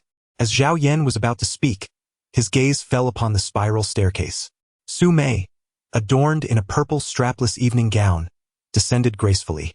The hem of her gown, reminiscent of leaves, was unevenly shaped, yet with each step, it revealed her long, slender legs. When she approached, Zhang Shui seemed entirely unfazed, while Zhao Yan remained captivated by her alluring figure. It must be said that Su Mei, already beautiful in her everyday appearance, radiated an even more vibrant charm after her meticulous preparation. Observing Zhao Yan's demeanor, Zhang Shui quietly advanced. "If you dare harbor any indecent thoughts, I will ensure you never fulfill your manhood." With that, she turned and strode outside, closely followed by Su Mei, leaving Zhao Yan alone, shivering slightly. Chapter 12. The Su family banquet. The Su family estate is located in the Guangming district of Linhai City. This district is the economic hub of Linhai City, where land is immensely valuable, and property prices have approached six figures. The villa area housing the Su family estate is indeed the epitome of affluence. One of the villas here previously sold for a staggering 800 million. Today marks not only a family gathering for the Su family but also the celebration of the elder Su's 80th birthday. Given that the elder has been bedridden for the past 2 years, the Su family opted for a modest affair, inviting only direct and collateral relatives, along with a few close friends, among whom is the Li family. Outside the grand villa of the Su estate, dozens of luxury cars were parked side by side. Some of these vehicles are worth tens of millions, with even the most modest ones costing several million. I must say, your Su family certainly possesses considerable wealth. Upon stepping out of the car, Zhao Yan stood by its side, surveying his surroundings. From the driver's seat, Zhang Shui poked her head out and coldly remarked, "Don't act like a country bumpkin. Even if it's a FAAD, you ought to put on a show. I'll wait for you in the car." Zhao Yan let out a sigh. At that moment, Su Mei also alighted from the vehicle. She walked ahead, and as she passed by Zhao Yan, she casually remarked, "Why are you standing there in a daze? Let's go." Upon witnessing this, Zhao Yan hurriedly pursued, "Isn't it rather peculiar?" "Our situation? Peculiar? In what way?" Su Mei halted her steps, gazing at Zhao Yan with curiosity. Zhao Yan rolled her eyes and crossed her arms. "Have you never been in love?" Zhao Yan expressed his resignation, stating, "Since we are a couple, we ought to embody the essence of a couple. Following behind you hardly resembles any semblance of a relationship." Su Mei, with a look of feigned comprehension, reached out and entwined her arm with Zhao Yan's. It is worth noting that since Su Mei's arrival, numerous onlookers had already diverted their attention towards them. However, upon witnessing Su Mei's arm linked with this unfamiliar man, their eyes widened in astonishment, revealing their disbelief. "Goodness, Su Mei is rather bold. Bringing a man home for an announcement today? An announcement? Frankly speaking, it seems she intends to defy the wishes of the majority of the Su family. Despite the elders of the Su family clearly indicating their desire for her to marry the second son of the Li family, she still dares to introduce an outsider. Hearing you say that, I'm intrigued. Is there a spectacle about to unfold? Why are we lingering outside when we should swiftly secure a prime spot inside? It appeared that the members of the Li family had arrived long ago, and it was uncertain how they would react upon their meeting. The initially scattered groups of people outside quickly began to coalesce, their collective purpose evident as they hurried into the villa. Soon enough, Su Mei and her companions stepped into the grand courtyard of the Su family. Within the garden, several areas had been arranged, featuring a stage adorned with twinkling lights, a section for refreshments and buffet delicacies, as well as a spacious table laden with an array of gifts from the guests. Shall we seek something to eat? Zhao Yan gazed at the sumptuous delicacies in the self-service area, awestruck by their abundance. Su Mei, rendered speechless, tugged at Zhao Yan insistently. Stop fooling around. Someone is coming. Indeed, a middle-aged man, accompanied by an extravagantly dressed woman, was approaching them. The man's expression was somber, as if he had encountered something alarming. He swiftly approached Su Mei, grasping her arm tightly. Xiao Mei, do you have any idea what day it is? I warn you, do not act recklessly. Come here. Su Mei was pulled towards the middle-aged man. What business is it of yours? She retorted. The man's furious gaze shifted to Zhao Yan. I don't care who you are. Disappear from my sight immediately, or I will make you vanish from this world. At his words, Zhao Yan couldn't help but chuckle. He turned to Su Mei and inquired, Xiao Mei, who is this anxious and irate person? My father, Su Jinghai, Su Mei replied with a glance, her tone exasperated. Zhao Yan's smile became rigid. Well, I am Xiao Mei's boyfriend. I have often heard her mention you. Zhao Yan's words are likely only believable to himself. Just moments ago, he was perplexed about the identity of the other party, and now he claims that Su Mei often speaks of him. Is this not a contradiction? Su Jinghai clenched his teeth. Glancing around in anger, he exclaimed, Xiao Mei, do you realize that members of the Li family are present today? Your actions are tarnishing your father's reputation and bringing shame upon the Li family. Su Mei couldn't help but laugh. Oh, Dad, your words are quite amusing. With so many girlfriends outside and this vixen by your side, where do you think your credibility lies? Moreover, what concern do I have for the Li family's reputation? Today is my grandfather's birthday, a momentous occasion for the Su family. The Li family is merely a guest. Furious, Su Jinghai was at a loss for words. Just as he contemplated a retort, a voice interrupted from behind. Uncle, please do not be upset. This is merely a little trick of Xiao Mei's. She has hired someone to play the role for our amusement. At that moment, Li Hongyan approached, accompanied by several sycophants, all of whom were affiliated with the Su family. This clearly indicated that the Li family had indeed provided significant benefits to the Su family. At the very least, the Su family members were able to obtain what they desired from the Li family's enterprises.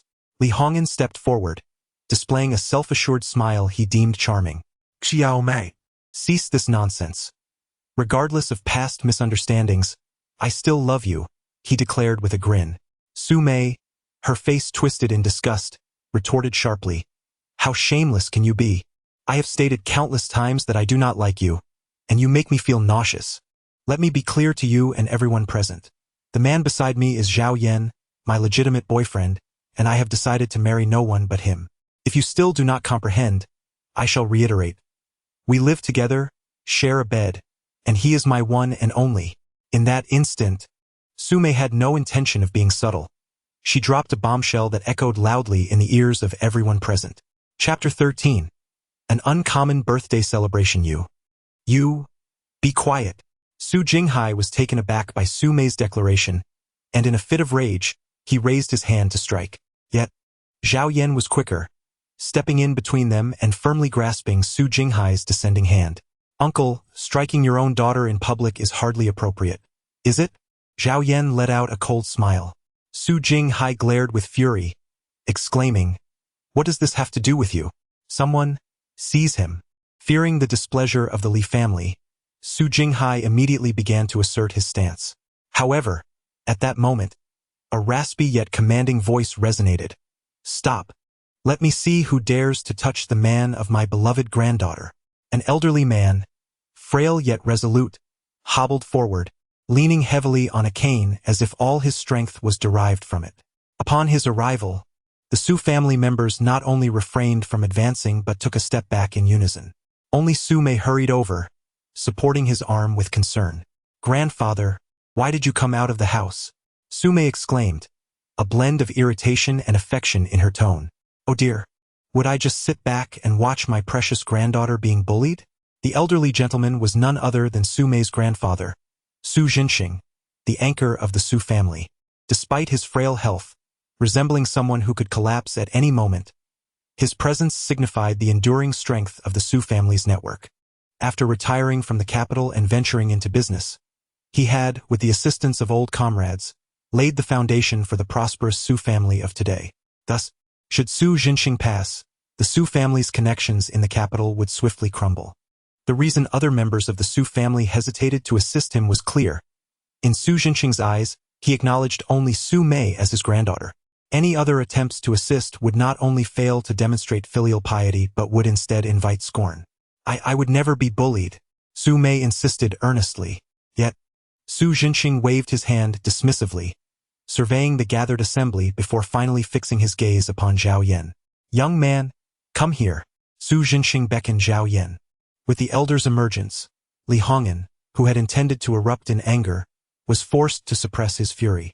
Su Jinghai, too, found himself at a loss for words, for in the eyes of others, he was merely a parasitic presence.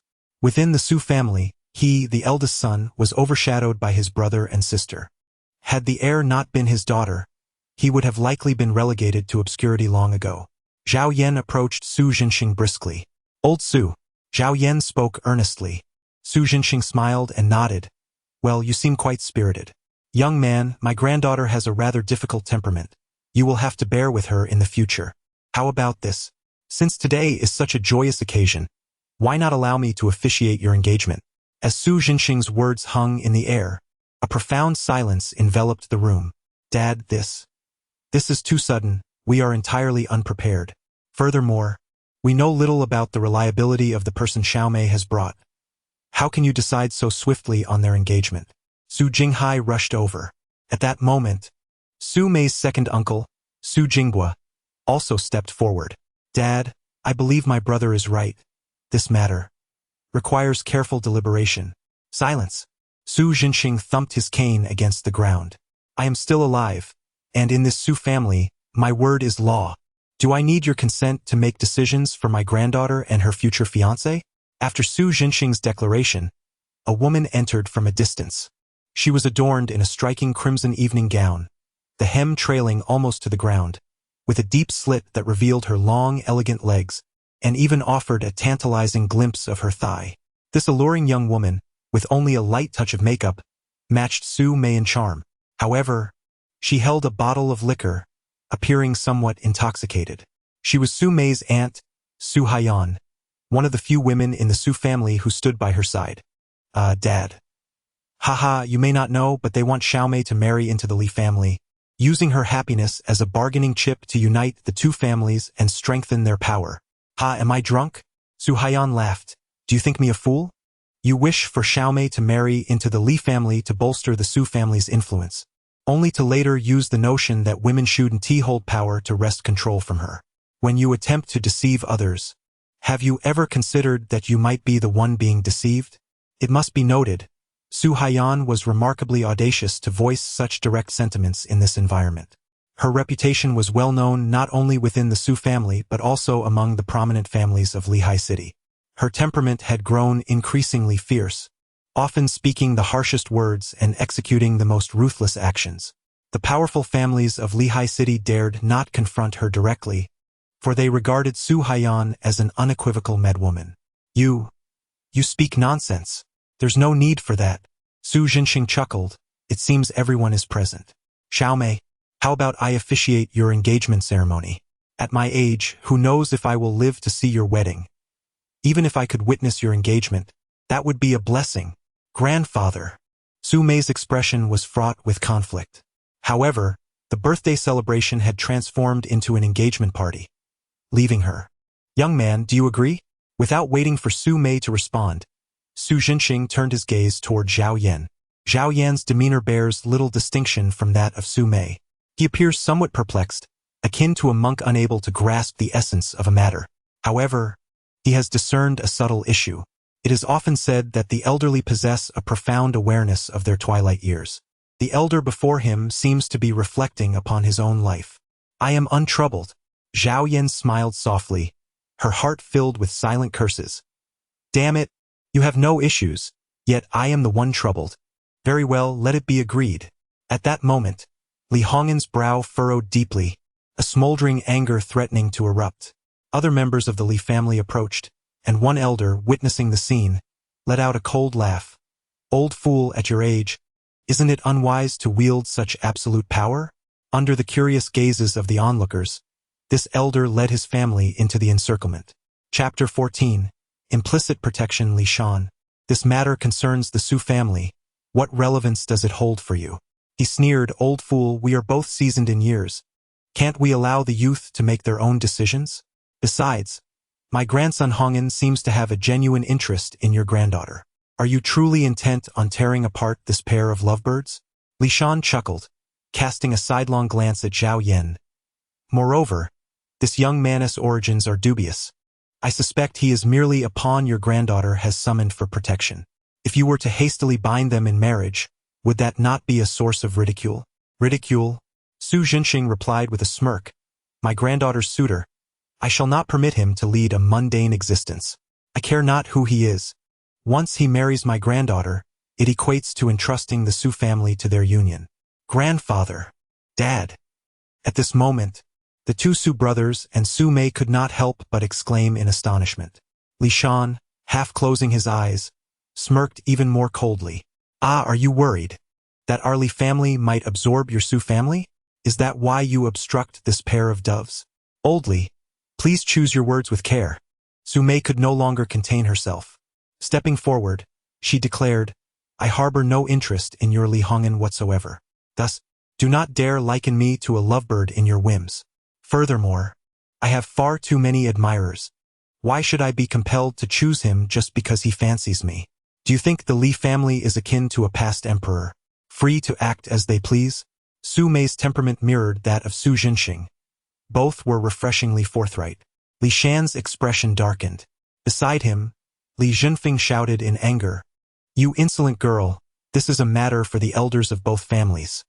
How dare you speak so recklessly? Li Jinfeng was, of course, Li Hongyan's father and the eldest son of Li Shan. Seeing his father confronted by a younger generation, he could not remain silent. Yet at that moment Zhao Yan, the observer, couldn't help but clap in delight. Wonderful. Simply marvelous. This is my first glimpse of real-life aristocratic feuds. By the way, Grandpa Su, I recalled something. It seems that the Su family has been divided, hasn't it? Su Jinxing paused, nodding with a smile. What on earth are you trying to imply? Su Jinghai glowered beside him. It was precisely the division of the Su family that had brought him great humiliation. His eldest son received nothing, while the Su group bypassed him, falling into his daughter's hands. To this day, many mocked him for it. As far as I know, the Su group represents the entire economic framework of the Su family. Presently, Su Mei is at the helm of the Su group. In other words, your salaries are dispensed by Su Mei. If her words hold no weight, then whose can? Upon Zhao Yan's remark, the members of the Su family nearby appeared somewhat embarrassed. In truth, Zhao Yan's statement held no fallacy. At present, Su Mei is undeniably the one who truly wields control over the Su family's destiny. If she cannot even manage her own matrimonial affairs, would that not signify her complete marginalization? It is not your place to speak. You? Be silent. Su Jinghai's countenance darkened as he spoke in anger. The one who ought to remain silent is you. Su Jinxing retorted vehemently. Just look at yourself. What foolishness have you engaged in over these years? The finest accomplishment of your life has been to present me with a wonderful granddaughter. In summary, today is my granddaughter Su Mei's engagement banquet. Anyone who dares to interrupt shall be cast out. With Su Jinxing's declaration, Who among the gathered would dare utter a word? At this moment, Li Shan's expression turned grim. Grandfather, he. Li Hongyan attempted to interject, yet Li Shan rebuked him sharply. Spare me your prattle. All members of the Li family, come with me. With that command, Li Shan led his family away. Many who had partnerships with the Su family found themselves in a quandary. Remaining would equate to opposing the Li family. Yet departing posed its own challenges in confronting the Su family. After some contemplation, they recognized that Su Jinxing was merely a man who lived day by day. Conversely, Li Shan remained in robust health. Offending the Su family would only mean incurring the wrath of Su Jinxing alone. Thus, they ultimately resolved to follow Li Shan's lead. As the guests began to depart in significant numbers, Su Jinxing displayed no signs of anxiety. He turned to Su Haiyan and smiled. Haiyan, have someone prepare. Shortly, I will personally take the stage to formalize the marriage contract. Young man, what is your name? Zhao Yan leaned slightly, his expression earnest. Very well. Are your family members all here? Would you like me to invite them? Zhao Yan shook her head and remarked, at present, I find myself utterly alone, bereft of kin or acquaintance. As Zhao Yan spoke, Su Jinghua began to fidget nearby. Dad, look, this fellow's origins are dubious. How can you? Have I given you permission to speak? If you are displeased, take your people and leave. Su Jinxing was indeed furious. Su Jinghua's two sons hurriedly approached, gently tugging at their father. As the second son of the Su family, he truly failed to comprehend his father's temperament. It is commonly said that the older generation is feudal and favors sons over daughters, yet why were his two sons relegated to mere managerial positions within the Su group, while Su Mei, as a girl, commanded the entirety of the Su enterprise? Su Jinxing surveyed the surroundings. Is there anyone opposed? Since there are no objections, I shall proceed. Xiao Yan, you too. Su Mei and Zhao Yan exchanged glances. In truth, Su Mei longed to refuse, yet she feared that everything might unfold as her grandfather had foretold. Time was slipping away for him, and if she could not find a suitable match soon, then, furthermore, Su Mei understood that her grandfather's actions were a form of protection for her. Should he no longer be present, she might indeed struggle to make any decisions on her own. Watching as the elder Su Jinxing led the two onto the stage, some members of the Su family below rejoiced quietly, while others wore expressions of anger. Su Haiyan, acting as the host, took the microphone, her demeanor slightly serious amid her intoxication. Today is not only the 80th birthday of Su Jinxing, our family's guiding force, but also the engagement day of our most outstanding younger generation member, Su Mei. As her aunt, I wish the couple eternal harmony and early blessings of children. Pausing, she handed the microphone to Su Jinxing.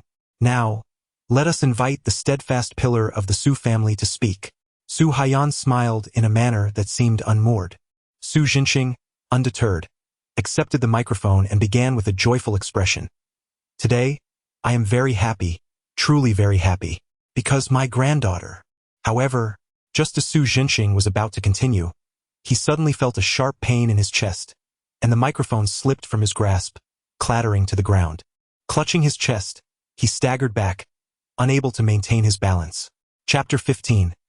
Chaos in the Su family. Grandpa, Dad. A chorus of exclamations erupted from the audience. Fortunately, Zhao Yan was quick-witted and rushed forward, swiftly lifting Su Jinxing with a motion reminiscent of fishing for the moon beneath the sea. Is he poisoned? Zhao Yan furrowed his brow in concern. Before he could ascertain the situation, the Su brothers had already rushed over, calling for Dr. Zhou. Su Jinghai urged them on, while Su Jinghua, accompanied by his son and several security personnel, proceeded to carry Su Jinxing into the house. As he observed Su Jinxing being supported off the stage, Su Jinghai picked up the microphone from the ground and shouted to the crowd below. What had just transpired was merely a farce. Nothing that occurred today must leak out, lest the Su family sever ties. Furthermore, the engagement ceremony held earlier was rendered null and void. At this moment, Su Mei had no time to concern herself with matters of engagement. Her sole focus was on her grandfather's condition. Zhao Yan accompanied Su Mei as they walked towards the door. However, upon reaching the entrance, a security guard extended his hand, blocking Zhao Yan's passage. I'm sorry, you cannot enter. Zhao Yan wished to enlist Su Mei's assistance, Yet Su Mei was consumed by thoughts of her grandfather's condition, leaving her no time to attend to Zhao Yan's presence. Upon the entrance of the Su family's direct descendants, the doorway was immediately surrounded by security personnel, rendering the collateral relatives hesitant to approach. Alas, it had long been anticipated that old Master Su could not endure much longer, but to think it would occur on such a momentous day. For goodness sake, refrain from speaking so freely. Should those of direct lineage overhear you, will you still wish to remain sheltered under that grand tree? What significance does such talk hold now? If something were to befall old Master Su, it remains uncertain into whose hands the power of the Su family would fall. Regardless of who wields authority, it bears little consequence for us collateral relatives. My only hope is that the direct descendants do not inadvertently sink the very vessel that provides us refuge. Zhao Yan furrowed her brow. The saying, when the tree falls, the monkeys scatter, holds true without a doubt. At that moment Zhang Shui rushed in. She had been waiting outside and had only witnessed the Li family depart with a multitude of individuals. Shortly thereafter, members of the Su family hurriedly drove away. All of this signified that something was amiss with the Su family. Old Master Su has fallen. Zhao Yan did not conceal anything and simply elucidated the matter. Upon learning the situation, Zhang Shui feigned an intention to rush inside. What are you doing? Zhao Yan grasped Zhang Shui's wrist firmly. The latter furrowed her brow and shook off Zhao Yan's hand. She needed to stay with Xiao Mei. Su Lao was closest to her, and if Su Lao were to fall, she would undoubtedly struggle alone. Perhaps those within were scheming to usurp power from her. Zhang Shui's words sent a shiver down Zhao Yan's spine. There was no need for haste. First, tell me what you know. In your opinion, what ailment afflicts Su Lao? Zhang Shui regarded Zhao Yan with confusion. For reasons unknown, she obediently recounted the details. It appeared that, from an outsider's perspective, Su Jinxing had contracted a peculiar illness that had manifested a year prior, gradually ravaging his body. Even some of the nation's foremost physicians had been unable to diagnose the issue. A strange ailment? Ah, precisely. What do you mean by that? Zhang Shui inquired, perplexed. Zhao Yan gazed earnestly at Zhang Shui and said, Listen to me. If she wishes to save her grandfather, she must allow me to enter. I suspect that old Su is not merely ill, but rather poisoned. What? Zhang Shui's eyes widened in astonishment. The revelation was utterly shocking. However, she was not a fool. A look of confusion crossed her face. Poisoned? Surely not. Renowned physicians from across the country are here. Look over there. That is Dr. Zhou, the pride of our Neihai City Hospital, a master of traditional Chinese medicine. If he cannot discern this bizarre ailment, how could you possibly identify it and claim it is poisoning? Enough of this banter. Zhao Yan replied earnestly. If you truly wish to save him, you must follow my instructions. Zhang Shui hesitated for a moment, but ultimately nodded in agreement. As she rushed inside, Zhao Yan's gaze shifted to the elderly Chinese medicine practitioner beside him. He pretended to stagger, colliding with the man. Watch where you're going. If you injure my master, you won't be able to pay for it even if you sold yourself. An irate apprentice exclaimed. This apprentice appeared to be of similar age to Zhao Yan. But having been in the presence of Dr. Zhou for an extended period, he had become rather arrogant. My apologies. It was unintentional. After Zhao Yan offered a forced smile, he turned to Dr. Zhou. Noticing the latter's countenance filled with mirth, he realized there was no intention of reproach. Elder, when you enter to examine the patient, it would be prudent to consider the possibility of poisoning. What do you mean? Dr. Zhou abruptly halted his steps. What I am suggesting, Su Lao, is that it may not necessarily be an illness. It is quite possible that it is poisoning. Upon hearing Zhao Yan's words, Dr. Zhou furrowed his brow, seemingly deep in thought. However, the young apothecary beside him rushed forward with disdain, positioning himself firmly in front of Dr. Zhou and pushing Zhao Yan aside. What do you mean by that? My master has been treating old Master Su for quite some time. If it were poisoning, wouldn't he be able to detect it? Master, let's ignore him. He's likely trying to seize an opportunity to make a name for himself, considering he can't even enter through the door. The apothecary grasped Dr. Zhou's hand, leading him further inside. Watching the two enter the room, Zhao Yan felt an indescribable sense of helplessness. At this moment, Su Jinxing had succumbed to a deep coma, with the instruments in the room incessantly sounding alarms. Dr. Zhou is here. Make way, someone shouted. Dr. Zhou, accompanied by the apothecary, squeezed through the crowd. Upon reaching the bedside, he took the patient's pulse and examined his pupils and tongue coating. Beside him, Su Jinghua wore a worried expression. Dr. Zhou, how is my father? Will he be able to wake up and sign? As soon as Su Jinghua's words fell, Su Jinghai, standing nearby, became agitated. He pulled at his brother, exclaiming, Jinghua, what are you saying? What does it matter if father can sign or not? Hadn't we already decided? The Su group has entrusted my daughter, Su Mei, to manage it. You all will simply receive your monthly allowances from now on. Brother, are you jesting? Su Jinghua retorted with a cold smile. That was merely a temporary decision due to father's poor health. To others, it may appear that the Su family has split, but has the Su group officially transferred ownership? Has the equity been transferred to Su Mei? To take it a step further, if father has not written a will, inheritance should naturally fall to his offspring. Among the direct descendants of the Su family, my son is the rightful heir. Since time immemorial, the son inherits the father's legacy, and you have no son.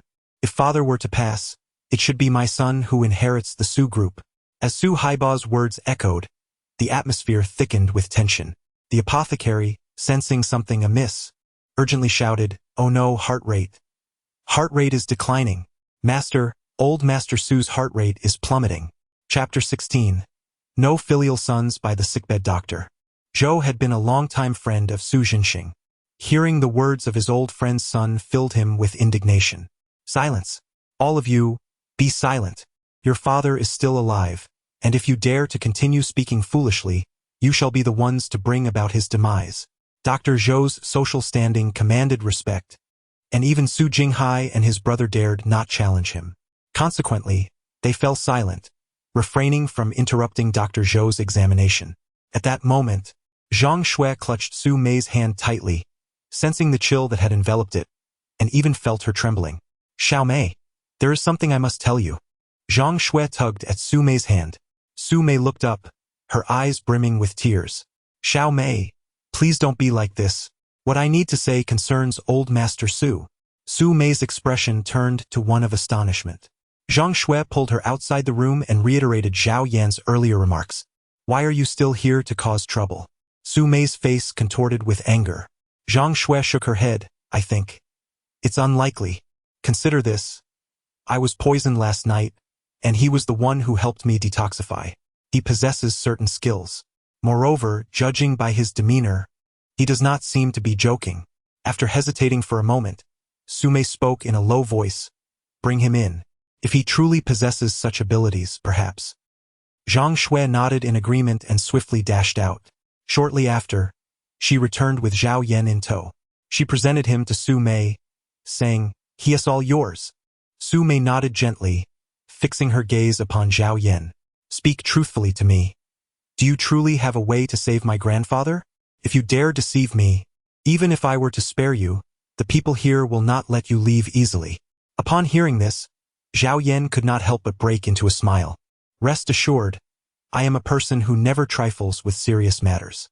However, you must be adequately prepared psychologically, for the one who harmed your grandfather may very well be within this very room. Zhao Yan's words caused a jolt in Su Mei's heart. Who could deny it? The one capable of poisoning Su Jinxing must undoubtedly be someone close to him. There was no time to ponder further. Come with me. With that, Su Mei grasped Zhao Yan's hand and pushed through the crowd. Upon reaching the epicenter, the young apothecary noticed Zhao Yan's arrival. What brings you here? Is this a place for you? Don't come here to cause trouble. The crowd followed the apothecary's gaze, directing their attention towards them. I wondered why you hadn't left yet. I've been waiting to deal with you, Su Jinghai exclaimed, his face contorted with anger. In such a moment, who could resist using a convenient outlet for frustration? Father, please don't shout. He has a way to save grandfather. Su Mei eserted earnestly. Su Jinghai was momentarily taken aback, while those around them displayed expressions of curiosity. The apothecary, upon hearing this, retorted with derision. Oh, it's him? The one who claims Su Lao is poisoned. Have you mastered the art of diagnosis through observation and inquiry? Don't think that watching a few dramas on television has made you an expert. This is a matter of life and death. Can you truly bear the responsibility? As the apothecary's words echoed, Dr. Zhou rebuked him sharply. Suja, do not speak recklessly. Yes, master. Although the apothecary complied, he continued to cast mocking glances at Zhao Yan. Meanwhile, Dr. Zhou turned to Zhao Yan and inquired, Young man, from whom did you learn? I am self-taught. Zhao Yan smiled knowingly. He understood that when venturing out into the world, one must not easily reveal the name of their master. Do you not realize that the youth, in their arrogance and self-importance, will inevitably bring about their own downfall? Dr. Zhou huffed disdainfully. Initially, he had felt indifferent, as the other party held their own perspectives, which could be elaborated upon. However, Zhao Yan exuded an air of overbearing arrogance that irked him, causing his words to lose their courtesy. Indeed, Suja seemed to comprehend the meaning behind Zhao Yan's gaze and immediately retorted in anger. What do you mean by staring at me? Nothing of the sort. I merely find your master's words to possess profound wisdom. However, they are merely words. Zhao Yan's words evidently serve as a rebuke to the other party, accusing them of mere rhetoric devoid of action. After all, Suja's current display of arrogance is apparent to all observers, who are not blind to his demeanor. You, Suja, be silent. Dr. Zhou scolded sharply. In truth, he felt quite helpless. This was the grandson of his dear friend, whom he had not intended to keep close, yet felt bound by his friend's trust. Thus, he found himself in a predicament. Suja, raised in an affluent environment, had never faced the harsh realities of life, and from a young age, he had exhibited an arrogant and overbearing attitude. It was only in recent years, under Dr. Zhou's guidance, that he had begun to heed his mentor's words, albeit slightly. Since you claim that old Master Su is poisoned, then by all means, demonstrate your diagnosis. I shall observe from the sidelines. Dr. Zhou turned aside. At that moment, Sujingbo grew anxious. Wait, are you intending to enlist an outsider to harm our father? Sujingbo coldly smiled at Sujingai. Do not think I am unaware of your intentions to involve an outsider. If our father were to perish, you could conveniently distance yourself from the matter, allowing your daughter to maintain her position atop the Su group.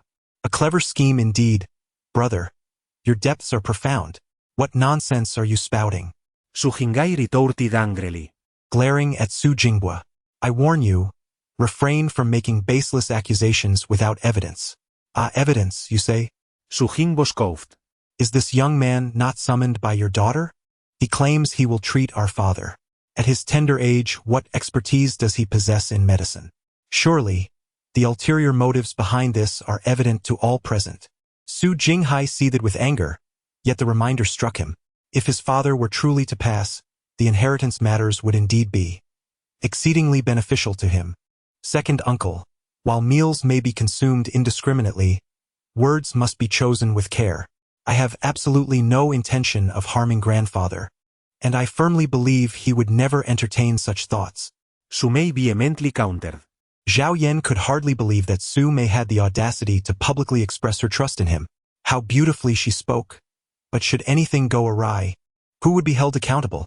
Su Jinghua scoffed, stating, unless you are willing to relinquish the helm of the Su group should anything happen to the old man, I shall remain skeptical of your intentions. Upon hearing this, Su Mei furrowed her brow as she turned to Zhao Yan, seemingly torn by indecision.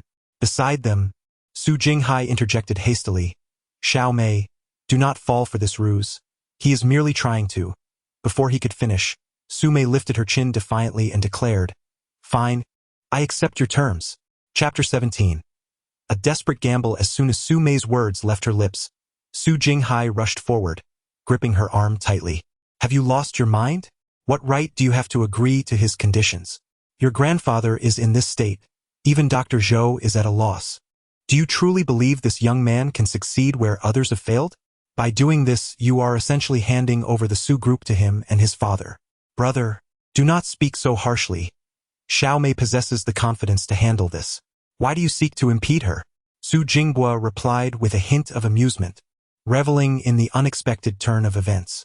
Initially, he had merely intended to provoke a reaction with his proposal, but now that she had accepted, he could not allow Su Jinghai to thwart his plans. Silence. Su Jinghai shouted, pointing an accusatory finger at Su Jinghua. He then turned back to Su Mei. You must leave and take this man with you. Father, my grandfather lies here, and there are no other options. Must you insist on obstructing me? Su Mei pleaded. Her gaze shifting to Zhao Yan. Zhao Yan, proceed. I will bear the consequences of whatever may unfold. If I do not consent, dare you to make a move, she asserted, her voice resolute as she directed her ire toward Su Jinghai. At that moment, Su Mei could no longer contain her frustration. I am the captain of the Su group. I am the head of the Su family. Now I am allowing him to act, and I challenge anyone to stop him. Instantly, the room fell into a hushed silence. Some were elated, while others wore expressions of concern. Su Jinghai trembled with rage, and only Dr. Zhou, recognizing Su Mei's unwavering determination, discreetly gave her a thumbs up. With Su Mei's protection, Zhao Yan was unwilling to squander any more time. He turned his attention back to the ailing Su elder and glanced at the array of medical devices surrounding him. It was evident that the old man's condition was deteriorating. Without further deliberation, Zhao Yan swiftly produced his silver needles. Dr. Zhou, witnessing this, instinctively gasped, Young man, are you a practitioner of traditional Chinese medicine? How fortuitous. Zhao Yan nodded subtly, disregarding Dr. Zhou's words. Meanwhile, Dr. Zhou was intently observing Zhao Yan's every movement. As Zhao Yan lifted the clothing from old Su, silver needles fell successively from his hand. His technique for inserting the needles differed markedly from that of an ordinary traditional Chinese medicine practitioner. Typically, a conventional doctor would slowly push the needle into the flesh. However, Zhao Yan pinched the needle between two fingers and, just as the needle tip approached the skin, he exerted a sudden force. The internal energy released from his fingers propelled the needle sharply into the flesh. Remarkably, once the silver needle penetrated the skin, it began to tremble incessantly. Dr. Zhou, witnessing this, was utterly astonished. It is worth noting that he himself could perform the technique of releasing flying needles, yet he had never been able to maintain the trembling effect required to stimulate the acupoints. He recalled his master mentioning in his youth that ancient skilled practitioners of traditional Chinese medicine often cultivated their own unique internal energy techniques. They would infuse this internal energy into the silver needles to create the effect of quivering needles. Thus, it seemed this young man before him might also possess such internal cultivation abilities. It must be understood that cultivating internal energy techniques is exceedingly complex, requiring meticulous control of one's internal breath flow. It is both time-consuming and mentally taxing, not to mention the scarcity of authentic teachings. Presently, few genuine internal energy techniques have survived, with remnants found only in certain ancient clans or families. The rest are either incomplete or fabricated. Consequently, even after years of searching, he had not encountered a single practitioner with such capabilities.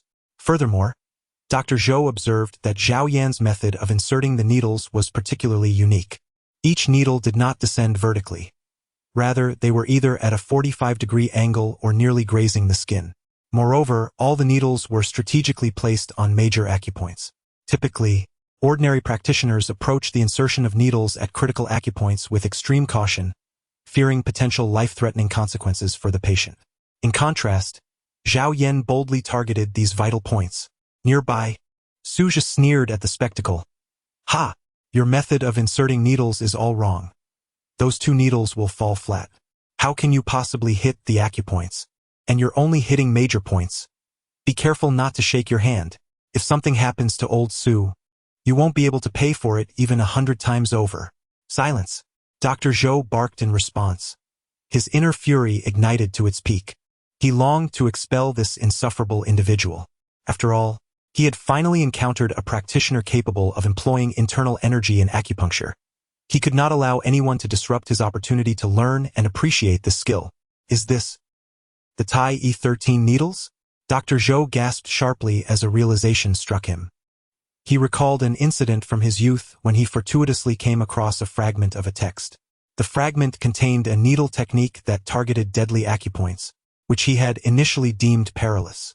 Yet, the ancient Taoist who possessed that technique had claimed it could cure all manner of bizarre and difficult ailments. Now, it appeared that this familiar technique was indeed the Tai E13 needles he had seen so many years ago. Meanwhile, beads of sweat the size of soybeans streamed down Zhao Yan's face. Beside him, Su Mei felt her heart tighten at the sight. "Are you all right?" she inquired anxiously, stepping forward. Zhao Yan nodded slightly. At that moment, he grasped Master Su's hand and made a small incision on the middle finger with a silver needle. Dark, viscous blood trickled down from the wound, releasing a foul odor that evoked a sense of dread among the onlookers. Is this truly blood?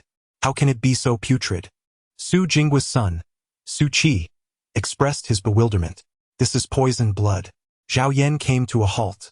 He assisted Su Jinxing to his feet and delivered a forceful slap to his back. Suddenly, Su Jinxing gasped and a stream of dark blood erupted from his mouth, splattering across the bed and his body. "What are you doing?" Su Jinghai exclaimed angrily, preparing to step forward. Just then, Su Jinxing began to cough violently. At the sound, the room fell into a hushed silence. Dad, you're awake?" Su Jingai exclaimed joyfully. He had been fearful that Zhao Yan had inadvertently harmed his father. Should that happen, his daughter would relinquish her claim to the Su family conglomerate, leaving him with nothing. Now, hearing Su Jinxing's cough brought him immense relief. In stark contrast, Su Jinggua's expression darkened. He had not anticipated that something so nearly within his grasp would suddenly slip away. "Everyone, silence," he commanded. "All of you from the Su family, remain in the living room." After a bout of coughing, Su Jinxing, pale-faced, turned to Su Mei. "Xiao Mei, you stay here. Father, how about I let Su Qi stay to keep you company?" Su Jingbo inquired anxiously. "Leave." The intentions of Su Jinghua were clear to all present. Su Jinghai sneered coldly. "Oh, second brother, you should leave quickly. Father does not welcome us, only Xiao Mei. Why are you in such a rush?" "You." "Fine. Father, you rest and we will wait for you outside." Su Jinghua replied with a forced smile. "Do hurry along. Father has much to discuss with Xiao Mei." Su Jingai erred. Once the group departed, Su Jinxing turned to Dr. Zhou. "Old Zhou, you should also step outside. With him here, there is nothing to worry about." "Very well." Dr. Zhou hesitated, then nodded in agreement. After everyone had exited, Su Jinxing finally focused on Su Mei and Zhao Yan. "Come here, both of you. Grandfather." Su Mei stepped forward, her eyes reflecting her concern. "Zhao Yan, my grandfather." "Foolish girl, I am fine. Am I not awake?" Su Jinxing chuckled lightly. Zhao Yan nodded in affirmation. "Indeed, while Su Lao is not yet fully recovered, I am confident that with a few more acupuncture sessions and herbal remedies, he will regain his health swiftly." "Really?" Su Mei asked, her face lighting up with joy. Su Jinxing looked curiously at Zhao Yan. "Are you so certain?" "Absolutely." Zhao Yan nodded earnestly. "This is of no consequence. Both of you come here. Xiao Mei, retrieve the red box from my desk drawer."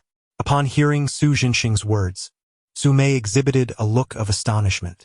"Grandfather, the items within that box are not." "Bring it forth." Su Zengxin erred. Though reluctant, Su Mei acquiesced with a nod and turned towards the desk. She extracted the brocade box and presented it to Su Jinxing. He opened the box to reveal 2 jade pendants, intricately carved with a dragon and a phoenix.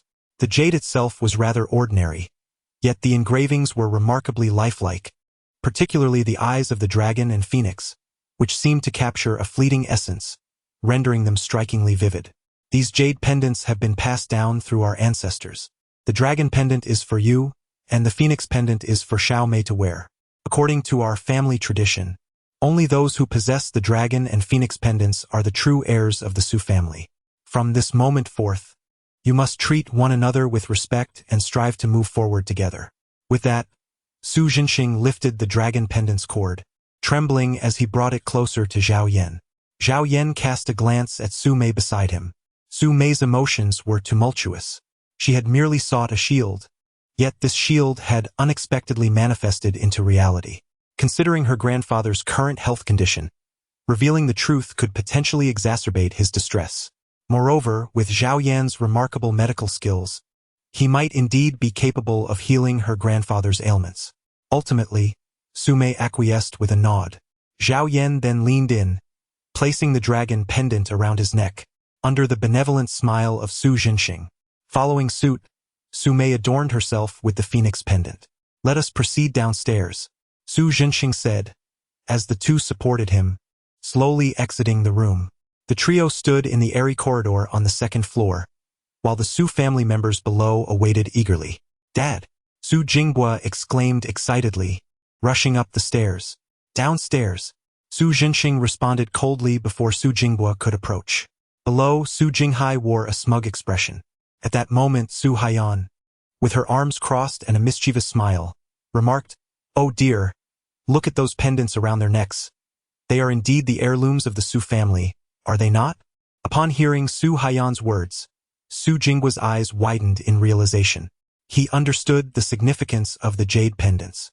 Although the Su group had been entrusted to Su Mei for management, it had not been explicitly bequeathed to her.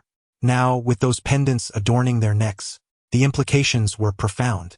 "Dad, what should we do?" Su Qi's expression was tense. What can be done?" Su Jinghai replied with a knowing smile. "Your father finds himself at a loss. After all, as long as the old man lives and establishes a will, that will be the final decree." Su Jinghua's face darkened as he turned sharply to Su Jinghai. "Silence. Do not be so smug.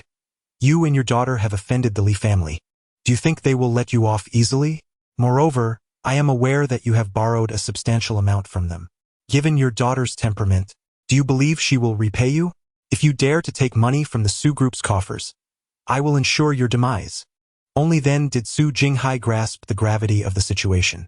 He had borrowed nearly 10 billion due to stock market losses from the Li family. If Su Mei were to ally with the Li family through marriage, things could be smoothed over. However, in this predicament, he feared he had not merely offended the Li family. Should they come seeking repayment, how would he conceal his transgressions? This is none of your concern. Su Jinghai ritorti angrily. Meanwhile, Su Zhenxing, standing in the corridor, raised his hands and accepted the microphone from the old steward. "Due to unforeseen circumstances, there are still words I have yet to express. Let the collateral relatives come in and listen." As he spoke, the doors swung open, and the Su family's collateral relatives entered. "All right, now that everyone is present, I shall continue. From this day forth, my granddaughter Su Mei will officially take charge of the entire Su family and the Su group, along with all associated assets and resources. Lawyer Li, I kindly ask you to serve as a witness and draft a will. I wish to entrust everything to my granddaughter. Furthermore, should my granddaughter encounter any misfortune or if anyone conspires against her, leading to her disappearance or death, the inheritance will automatically pass to her husband. If her husband also vanishes or dies, then all of the Su family's assets shall be donated to the state." Su Zhenxing's declaration left the onlookers gasping in shock. While it was somewhat expected that he would bequeath the family's assets to Su Mei, the final stipulation, that should both of them meet untimely ends, the family wealth would go to the state, was a chilling revelation. Such a clause implied that if anything were to befall them, the Su family would no longer enjoy the fruits of their labor or even basic sustenance. Below, Su Jinghua was visibly enraged. Clenching his fists, he raised his voice towards Su Zhenxing. "Father, you are being unjust. Why should everything of the Su family fall to them? Is Su Qi not your grandchild as well?" He felt as though he had been relegated to a mere afterthought. You must be losing your mind." In Chapter 19, as Su Jinghua made such a statement before the assembly, Su Zhenxing's expression darkened instantly. He turned to Su Jinghua. "What have you and your son accomplished over the years that I need to enumerate? Why did the property rights in the Gulf Bay community end up in someone else's hands? The dock renovation project cost nearly 20 billion. Should I have someone retrieve the accounts for us to discuss?" Su Zhenxing's words were like a bombshell. Each project he mentioned had previously raised questions. Su Jinghua had believed himself to be beyond reproach, but now, facing his father's accusations, his face drained of color. "If you wish to continue receiving the Su family's protection, I advise you to keep your mouth shut. Should I hear even a hint of nonsense from you two again, you will be expelled from the Su family." Su Zhenxing's fury was palpable. Having made his intentions clear without a shred of consideration for Su Jinghua's dignity. Although Su Jinghua was furious, clenching his fists and gritting his teeth, he dared not utter another word. Seeing Su Jinghua subdued, Su Zhenxing addressed the gathered crowd. "If there are no further objections, from this moment onward, Should you require the head of the Su family for any matters, seek out Su Mei. She is the head of the Su family. As Su Jinxing concluded, he began to cough. Grandfather, shall we rest now? Steward, please have the kitchen prepare some light meals and brew some soup. After a pause, Su Mei turned to Zhao Yan. Shall we prepare a prescription? Zhao Yan shrugged his shoulders, stating, such a trivial matter as the prescription can be entrusted to Dr. Zhou. Suja interjected, how can you speak like that? He angrily retorted, get out of here. I have always emphasized the importance of character in medicine. Where is your character? A skilled practitioner is a teacher. If he can heal old Su and I cannot, then he is indeed a teacher. He has entrusted me with certain tasks. So how dare you interject? Suja looked up in astonishment. Master, you. His expression twisted with resentment. Very well, if you prefer to concede, then so be it. Regardless, I am by your side while you conceal your knowledge, unwilling to teach me. I will leave. Is that acceptable? With those harsh words, Suja dashed out in front of everyone. Old Su cast a glance at Dr. Zhou, sighing, ah, your temper remains as fierce as ever. Everyone else, including you too, should take your leave. With old Su's order, none dared to resist.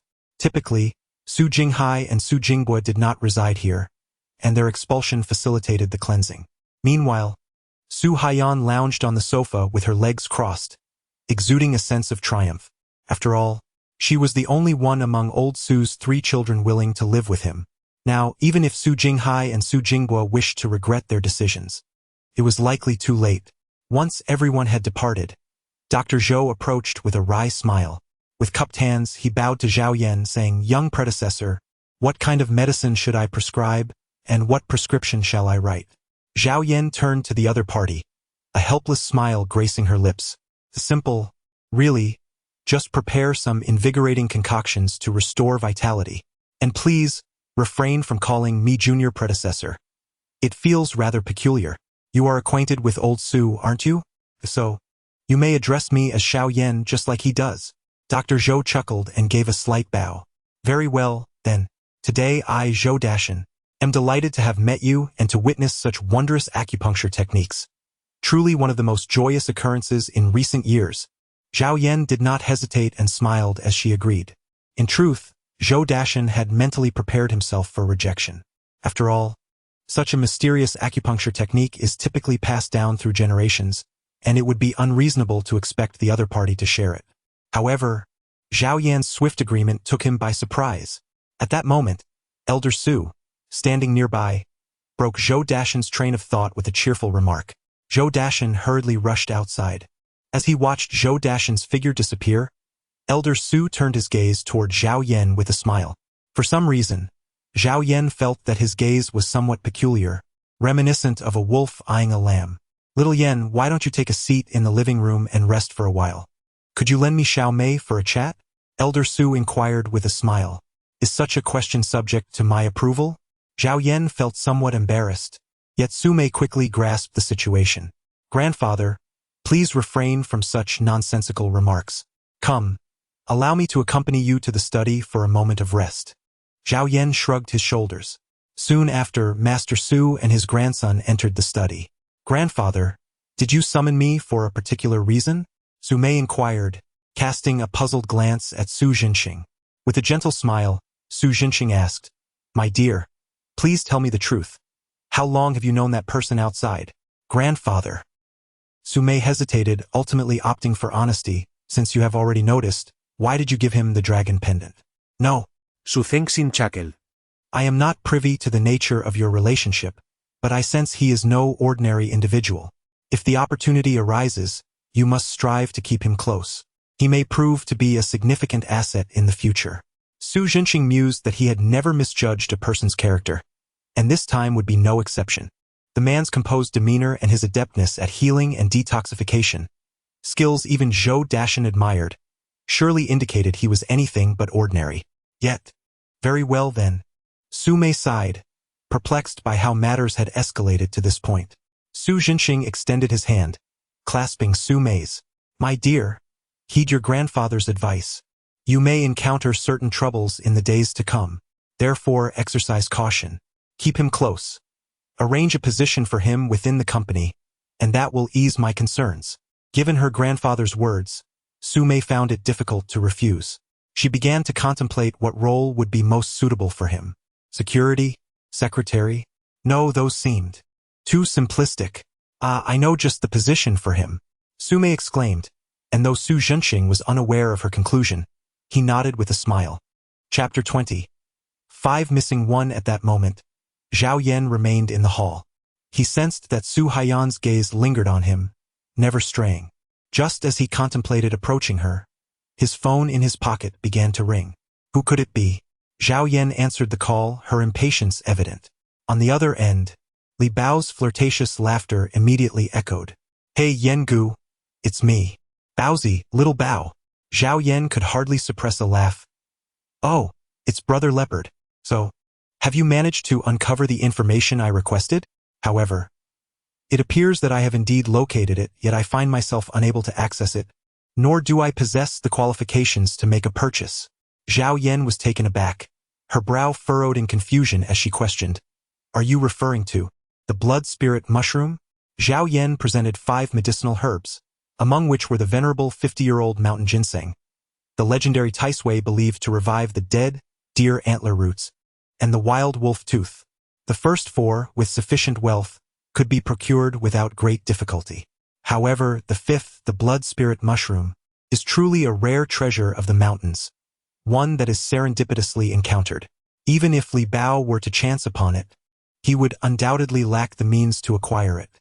It is said that wild spirit mushrooms are as precious as gold, and the blood variety can only be found within the royal court. Historically, this wild blood spirit mushroom could only be sourced from the imperial palace, existing in a realm of value yet devoid of market. Indeed, it is the blood spirit mushroom. I dispatched everyone to search for it, and there are whispers of an auction at the Junlai Grand Hotel in a couple of days, where the blood spirit mushroom will be available. However, I lack the qualifications to attend the auction, and even if I had them, I learned that the starting bid for the blood spirit mushroom is 2 million. Alas, I cannot muster such a sum at this moment. Li Bao found himself in a state of inner turmoil. Zhao Yan nodded slightly. Very well. After the auction concludes, wait for me outside the hotel. If the information proves true, I shall provide you with the antidote. Of course, should it be false, well, then you must exert yourself considerably, for time is of the essence. Zhao Yan finished speaking and, without waiting for Li Bao to respond, abruptly ended the call. How infuriating! Zhao Yan was taken aback, instinctively retreating a step. He furrowed his brow. With his capabilities, he should have sensed anyone approaching within half a meter. Yet, he was completely oblivious to Su Haiyan's presence. Could it be that she too possessed formidable skills as a warrior? What a fuss! I am not a threat, Su Haiyan remarked with a playful smile. I accidentally overheard your phone call. You truly have a remarkable talent for healing, don't you? Accidentally? Zhao Yan couldn't help but roll her eyes. Otherwise, wasn't your father in relatively good spirits just a moment ago? Zhao Yan fixed his gaze upon the woman before him. He was acutely aware that none from the Su family were to be trifled with. Yet, he could not fathom the intentions of the woman standing in front of him. All I seek is to remedy a minor ailment of my body. I merely wish to find someone capable of providing proper treatment. However, regardless of what you may uncover, you must maintain my confidentiality. This should not prove too difficult, should it? Zhao Yan said little, as he stepped forward to stand before Su Haiyan. She had already raised her left hand. Zhao Yan placed 3 fingers upon the surface, initially perceiving the pulse of the other as erratic. However, the subsequent revelations caused him to widen his eyes in astonishment. What are you doing? At that moment, Su Zhenxing descended from the 2nd floor, accompanied by his granddaughter, Su Mei. Upon seeing the two seated so closely together, Su Mei's curiosity was piqued. It's nothing. Your aunt simply mentioned feeling unwell and asked me to take her pulse. Su Zhenxing scoffed. She has never been normal. He held a large bag filled with medicinal herbs. Old Zhou, fret not. With my future grandson-in-law present, I shan't meet my end just yet. Su Fengxin chuckled lightly. Zhou Dashan waved his hand dismissively. Oh, it's not your well-being I concern myself with. Rather, It's the prospect of losing such an exceptional mentor for your precious grandson-in-law. Hearing this, Su Jinxing offered a sheepish smile, seemingly comprehending Zhou Dashan's implication. You call him master? Zhou Dashan nodded, turning to Zhao Yan. Before Zhao Yan could react, Zhou Dashan suddenly dropped to his knees. Fortunately, Zhao Yan's reflexes were swift. He rushed forward to assist him in rising. Dear elder, you truly humble me. Nu. Master Xiao Yan, please accept me as your disciple. I genuinely wish to learn your acupuncture techniques and to study medicine under your guidance. Throughout my life, my sole aspiration has been to achieve breakthroughs in the medical field. Yet, regrettably, for nearly 2 decades, I have not only failed to make progress but have also somewhat forgotten my original intentions. Otherwise, I would not have ended up with someone like Suzhe as my apprentice. Zhao Yan offered a bittersweet smile and shook his head, saying, This is not feasible. My master once stated that my craft requires a sole heir. If you were to take me as your mentor, it would place me in a difficult position. However, he continued with a chuckle, moreover, you are nearly 70, are you not? At this age, cultivating internal energy is no longer a possibility. If you do not mind, I could certainly transcribe some acupuncture techniques for you to practice in your own manner. It may yield some benefits. As for the matter of taking on disciples, I have never contemplated it, yet I would not mind having a friend with whom I can share knowledge and progress together. Zhao Yan's words, both retreating and advancing, brought a smile of delight to Zhou Dashan's face. Old Zhou, why are you still dawdling? Su Jinxing chuckled with satisfaction. My future grandson-in-law has offered to have you learn alongside him. Shouldn't you express your gratitude? How could he not be pleased to witness a master of traditional Chinese medicine captivated by the prowess of his future grandson-in-law? Yes, I am willing. Thank you, truly. Just tell me what I must do. Zhou Dashan's speech became somewhat muddled with excitement. Zhao Yan chuckled and suggested, How about we have a meal first and chat while we eat? Absolutely. Zhou Dashan eagerly agreed. The astute old butler immediately signaled the servants to prepare the feast. As everyone made their way to the dining hall, Zhao Yan discreetly glanced at Su Haiyan, who wore a sly smile, playfully raising her index finger to her lips in a gesture for silence. Yet, the more she did this, the more Zhao Yan felt a flutter of unease in his heart. Chapter 21. An interception on the way as they exited the Su residence.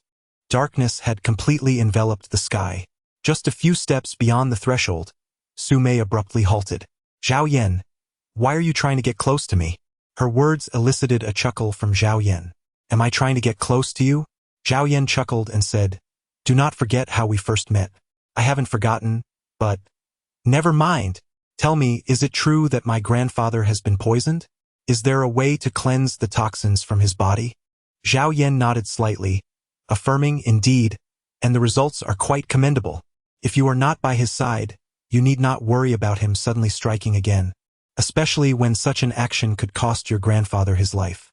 Upon hearing this, Su Mei felt a jolt in her heart. Right? Just now Su Haiyan was conversing with you. Xiao Mei. Su Mei intended to inquire further. When she descended from the 2nd floor, she had clearly observed Zhao Yan engaged in conversation with Su Haiyan. However, before she could complete her sentence, Zhang Shui hurriedly approached from a distance. Xiao Mei, are you all right? Zhang Shui asked with evident concern. No, I'm fine. Su Mei gently shook her head. With Zhang Shui's arrival, she felt it inappropriate to continue her questioning. Although a sense of discontent lingered within her, particularly upon noticing the way Su Haiyan looked at Zhao Yan, it ignited an inexplicable anger within her. Zhang Shui spoke with gravity. There have been too many incidents today. You both have thoroughly offended the Li family. I have heard that after Li Hongyan departed from the Su family, he issued a bounty on the streets for this fellow's head. Zhang Shui then handed a key to Zhao Yan. Zhao Yan stood there, utterly astonished by the unfolding scene. Zhao Yan pointed to his own nose. He understood well that the other party's actions were merely a means of shifting the risk. After all, the target of Li Hongyan's ire was him. If he were to share a vehicle with Su Mei and the others, who could guarantee that it wouldn't endanger Su Mei? Beside him, Su Mei seemed to share the sentiment that this method of discarding the burden was inappropriate. Yet, she had no opportunity to voice her objections before Zhang Shui forcibly pulled her away. Once in the car, Su Mei turned to Zhang Shui and said, Sister Shui, this doesn't seem right. After all, he did save my grandfather, and what, have I truly developed feelings for him? Zhang Shui started the engine and began to drive. His intentions in approaching you remain ambiguous, and my impression of him suggests he is no ordinary person. Therefore, until we ascertain the purpose behind his closeness to you, we must maintain our distance. Moreover, this is for your own good. Upon hearing this, Su Mei recognized Zhang Shui's nature. Ever since her parents had been wronged, she found it increasingly difficult to trust anyone. In her world, she could only rely on her own words. Now, tell me what transpired at the villa. I am curious as to why your grandfather was so cordial with him. Could it be that your grandfather sensed something? Without hesitation, Su Mei recounted how Zhao Yan had treated her grandfather's ailment, how Zhou Dashan had displayed his admiration, and even the light-hearted topics discussed during dinner, spilling the details like beans. However, while they were engrossed in conversation, Zhao Yan had approached a nearby Land Rover. He was puzzled as to how Zhang Shui had managed to drive this vehicle. They had arrived in a single car. Could this Land Rover have been airdropped? As for Zhang Shui's arrangements, Zhao Yan felt no grievance. In his view, being able to distance himself from the two beautiful women was quite fortunate. At least he wouldn't have to engage in the tedious game of you ask, I answer throughout the journey. To send a warning to Li Hongyan, he deliberately chose a secluded spot to stop midway. Moments later, two business vehicles halted less than 10 meters from him. These vehicles had not even turned on their headlights, clearly aiming to conceal their presence. However, it seemed that the occupants of the cars were aware of their discovery, and thus they no longer attempted to hide. A total of 12 individuals emerged from the two vehicles, wielding clubs, with two brandishing machetes, exuding an air of arrogance and defiance. TSK, your response time is painfully slow. I'm nearly finished with my cigarette, and only now do you arrive? Zhao Yan wore an expression of disdain as she flicked her wrist, sending a portion of her cigarette soaring into the air. The leader of the group, wielding a machete, advanced towards her. Are you Zhao Yan? He inquired, his face obscured by a black mask, rendering his true features unrecognizable. No, she retorted. Zhao Yan shook his head. The other party exclaimed, Damn it, are you afraid to admit it? He cursed angrily. Since you know I am the person you seek, why do you even bother asking me? Didn't your elders tell you when you were a child that villains perish due to their excessive chatter? Damn it, get him. The leader was completely provoked, brandishing his machete and charging forward. Right, but don't be too slow. Zhao Yan smiled slightly, shedding his suit jacket with a swift motion. As the jacket obscured the vision of the leader, he delivered a powerful kick. The leader was sent flying like a kite with a severed string, crashing into his companions several meters away before finally coming to a halt.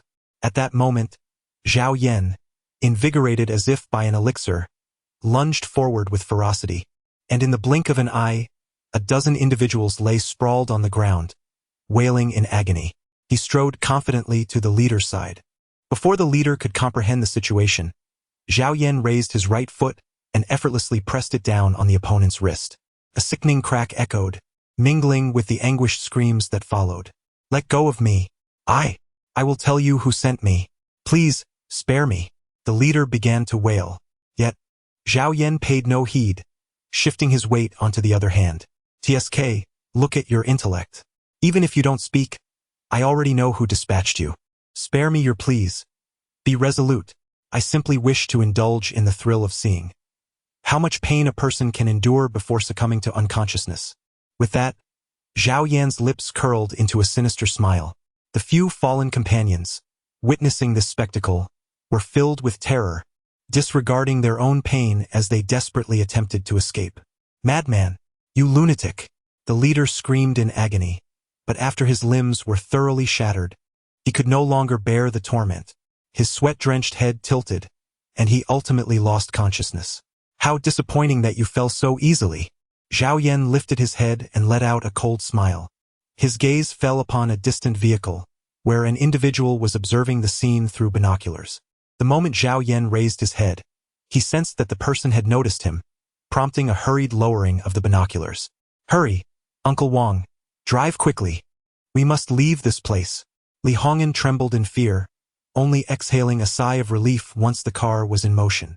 Uncle Wang, who was at the wheel, also seemed to have witnessed the earlier events.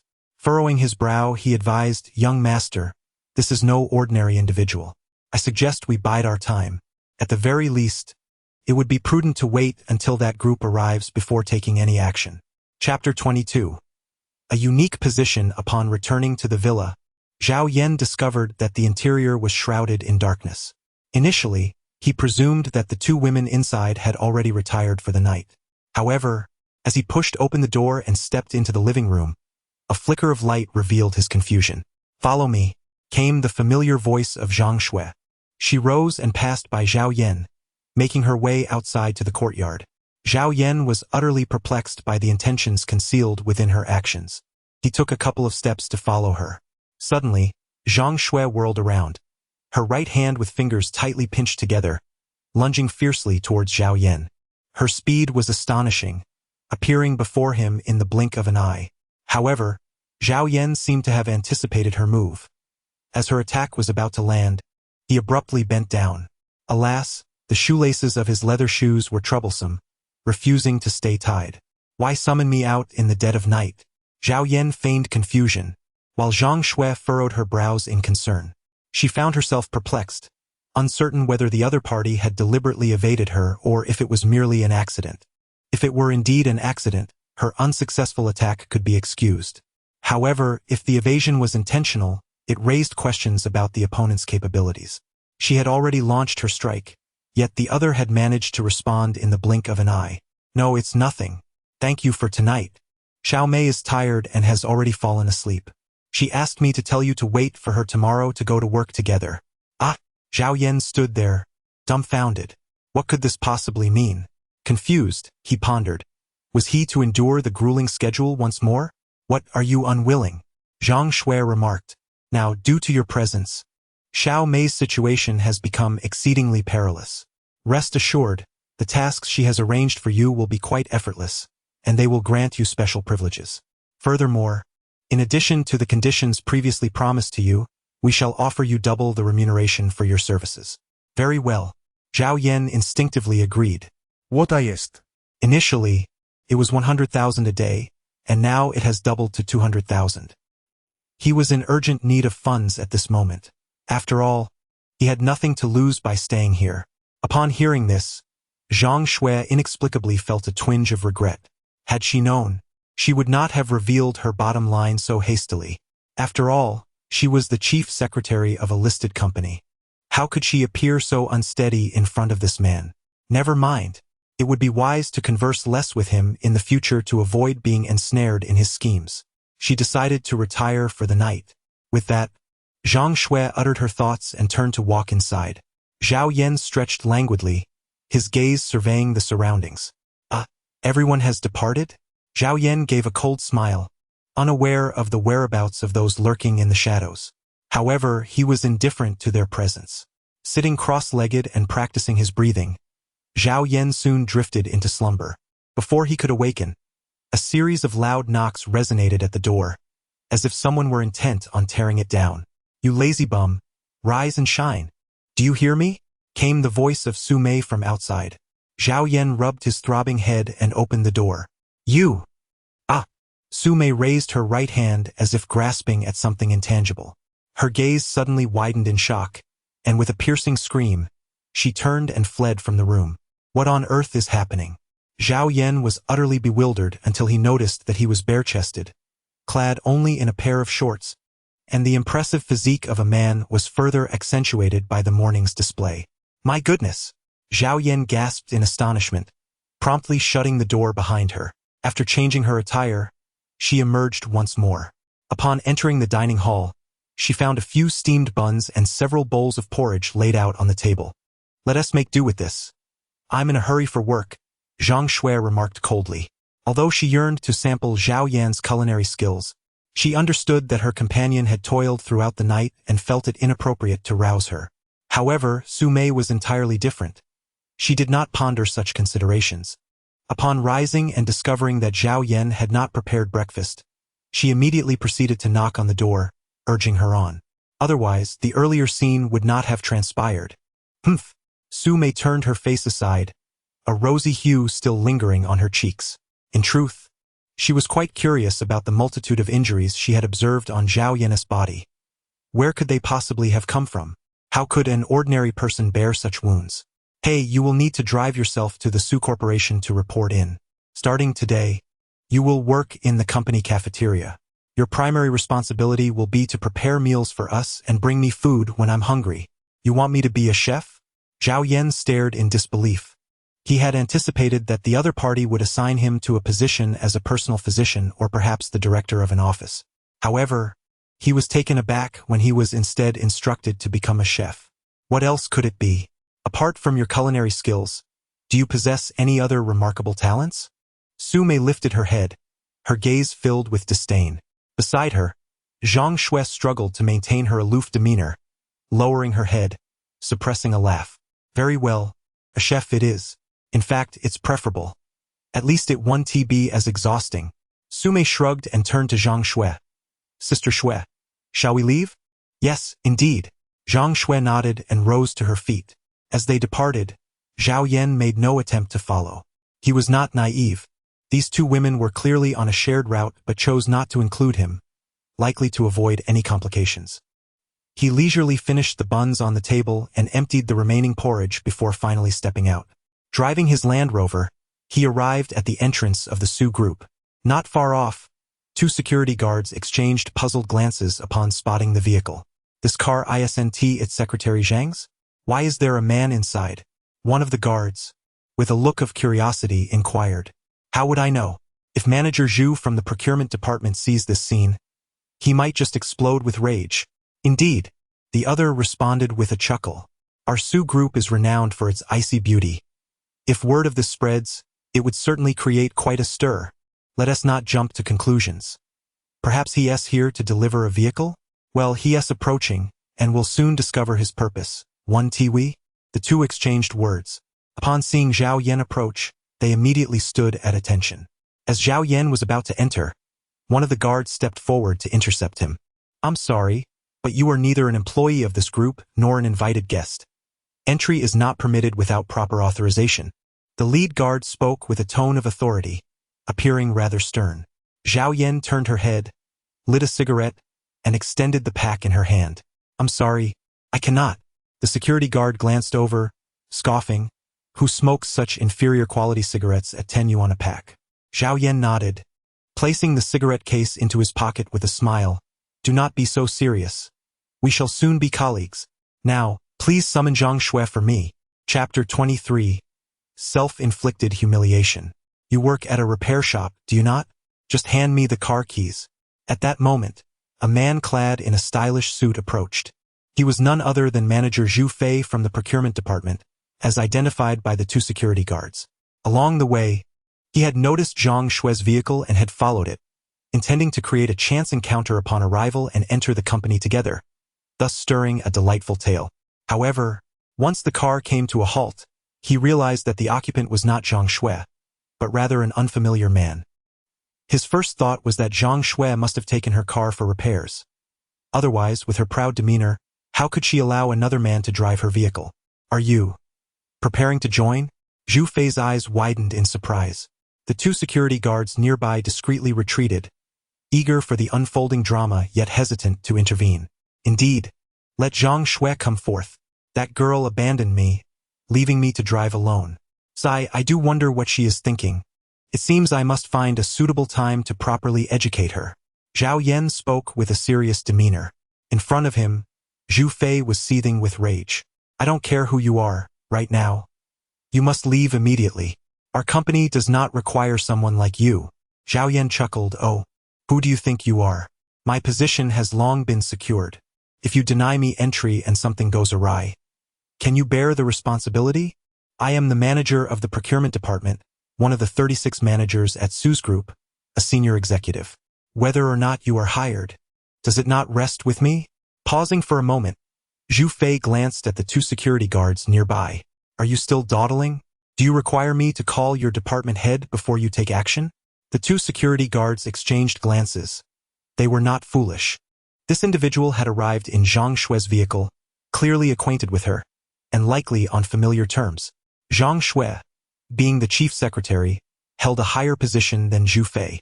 Offending Zhu Fei would result in nothing more than a minor reprimand, as they were not in the same department, and the other could not dismiss them. However, to offend Zhang Shue would be an entirely different matter. She was a favored figure beside the chairman, wielding considerable power as the chief secretary of Su's group. What's wrong? Are my words ineffective? Zhu Fei questioned angrily. The leading guard forced a smile, I think. Perhaps we should contact Secretary Zhang after all. Otherwise, we find ourselves in a rather difficult position. You! Zhu Fei, exasperated, retorted, do you not know my relationship with Zhang Shue? She is my woman. The decisions I make are ones she would undoubtedly support. Upon hearing this, the two security guards suddenly understood. Perhaps you should just leave? Don't put us in a difficult position. The guard turned to Zhao Yan. Zhu Fei stood tall like a victorious rooster, exuding an air of arrogance and dominance. Zhao Yan chuckled softly. All right, I shall take my leave. With that, she prepared to turn and depart. However, at that moment, a figure rushed out in haste. Why are you still here? Were you not instructed to report in? What are you doing? Zhang Shue's expression was one of frantic urgency. It seemed she had not had her fill earlier, and her stomach now growled with hunger. Having conferred with Su Mei, she intended for Zhao Yan to prepare a breakfast for her. Yet, upon calling the catering department, Zhang Shue discovered that Zhao Yan had not yet reported. Utilizing her phone to track the vehicle's location, she found it was parked in the company's outdoor lot, prompting her to rush down in concern to ascertain whether something had transpired. Upon seeing Zhang Shue appear, Zhao Yan smiled and pointed towards the few individuals at the entrance. Look, your man has the security guard stop me from entering. My man? Zhang Shue responded, her face a picture of astonishment. As she recalled the recent rumors, her expression darkened instantly. Xiao Shue, you came down in such a rush. What is he to you? Zhu Fei approached with a questioning demeanor, smiling. Zhang Shue took a deep breath. Manager Zhu, please refer to me as Secretary Zhang, or, if you prefer, you may call me Zhang Shue. I wouldn't mind. Furthermore, the recent rumors suggest you are my man. I think, as a gentleman, you should clarify this matter. After all, I have no connection to you, and I have never considered being with you. Therefore, for the sake of our reputations, you either clarify this yourself, or I will issue a company-wide announcement. Upon hearing this, Zhu Fei felt a jolt of unease. The two security guards nearby quickly lowered their heads, stifling their laughter. Zhu Fei's face flushed with anger as he clenched his teeth. Zhang Shue, I, Zhu Fei, am also a manager. Do you not understand my feelings for you? If you are amenable, we could attempt to start something. I assure you I will treat you well. Not necessary. Zhang Shue decisively rejected him. Zhu Fei, having mustered the courage to press further, found that Zhang Shue had already stepped forward, linking her arm with Zhao Yan's. He is my man. Additionally, please step aside. He is in a hurry to report. With that, Zhang Shue pulled Zhao Yan inside. The two security guards were left wide-eyed at the spectacle, one of them discreetly taking out his phone to record the moment. Meanwhile, Zhu Fei was seething with rage, his fists clenched tightly. Were it not for the circumstances, he might have charged forward. Instead, he glared at the retreating figures of the pair, seething. The two security guards, sensing Zhu Fei's fury, quickly seized the opportunity to leave, afraid of inciting his wrath further. Zhang Shue, remember this. You reject such an exceptional man like me for a mere coward living off others. Before long, I will have you pinned down, and you will be the one serving me. Zhu Fei spat angrily, pulling out his phone to make a call. Mr. Su, I have something to report. Today, Secretary Zhang from Su Mei's side brought a man for an interview. I am concerned that this man may belong to the same faction as them. Should we have someone from HR intervene? All right, I will go over and withhold his information shortly. Rest assured, Mr. Su, I, Zhu Fei, always handle matters meticulously and will not cause you any trouble. Goodbye, Mr. Su. Chapter 24. I am a chef. Zhang Shue led Zhao Yan directly to the dining department. The dining department falls under the management of the logistics department, and with the logistics manager absent, Zhang Shue briefed the supervisor of the dining department directly. Several older chefs, donned in white hats, curiously scrutinized Zhao Yan. In their eyes, a woman like Zhang Shui would not easily bring someone through the back door. Thus, they were eager to discover Zhao Yan's true identity. Your surname is Zhao, and hers is Zhang. What is the relationship between the two of you? One of the older chefs inquired, raising an eyebrow with a curious smile. Upon witnessing this, Zhao Yan could not help but smile awkwardly. We, the two of us. A couple? Another individual exclaimed excitedly, yes, they must be a couple. Otherwise, how could Zhang Shui have brought someone in through the back door? Old Lu interjected, you should not meddle in their private affairs. Young man, I am the head chef here, and my surname is also Zhang. You may call me Uncle Zhang from now on. Ultimately, the seemingly taciturn elder placed a hand on Zhao Yan's shoulder, stating, since Secretary Zhang has mentioned that you are responsible for the private kitchen and preparing meals for the chairman, you need not concern yourself with other tasks. Hasn't Secretary Zhang instructed you to prepare a few dishes to send up? Do get to it. If you are uncertain about where anything is located, do not hesitate to inform us. It is rare for us to have a new colleague, and we shall certainly take good care of you. Uncle Zhang proved to be quite a cordial individual. After imparting his instructions, he left Zhao Yan to manage on his own. The other chefs were brimming with curiosity about Zhao Yan's qualifications that had led to his internal recruitment as the imperial chef. Soon enough, Zhao Yan completed a few simple dishes. A cold cucumber salad, stir-fried minced beef with celery, and shredded pork in garlic sauce. These 3 dishes were everyday staples. However, they quickly recognized that his knife skills were exceptional, particularly when preparing the ingredients for the shredded pork dish. The shredded radish, green pepper, and wood ear mushrooms were uniformly cut. When he stir-fried the pork with dark soy sauce, the dish appeared remarkably appetizing. Ah, the flavor! Simply exquisite! Chef Lu exclaimed, sampling a small piece with delight.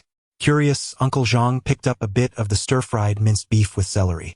Instantly, the slight spiciness combined with the subtly fragrant minced beef left him in awe. Well, the flavor is rich and aromatic. Quite impressive, Uncle Zhang remarked. Quickly send it up to the chairman. Your culinary skills are commendable. From now on, whenever I have questions, I shall seek your guidance. Pushing the dining cart, Zhao Yan exited the kitchen and took the elevator directly to the top floor. Midway through the ascent, a woman clad in a gray professional skirt suit rushed in. Her figure was striking, the white blouse beneath her suit straining against her curves. The hem of her skirt revealed a pair of long, slender legs. Her dark golden, wavy hair framed her exquisite features. Such a woman could undoubtedly be deemed a rare beauty. Have you had your fill of looking? The woman abruptly inquired, her tone icy. I wasn't looking, Ugh, I despise men like you, who cannot even admit when they're staring, she retorted coldly, casting a glance at the elevator's top floor button before directing her gaze back to Zhao Yan. Which department are you from? I have never seen you before. I am from the catering department. I just started today. Zhao Yan spoke candidly.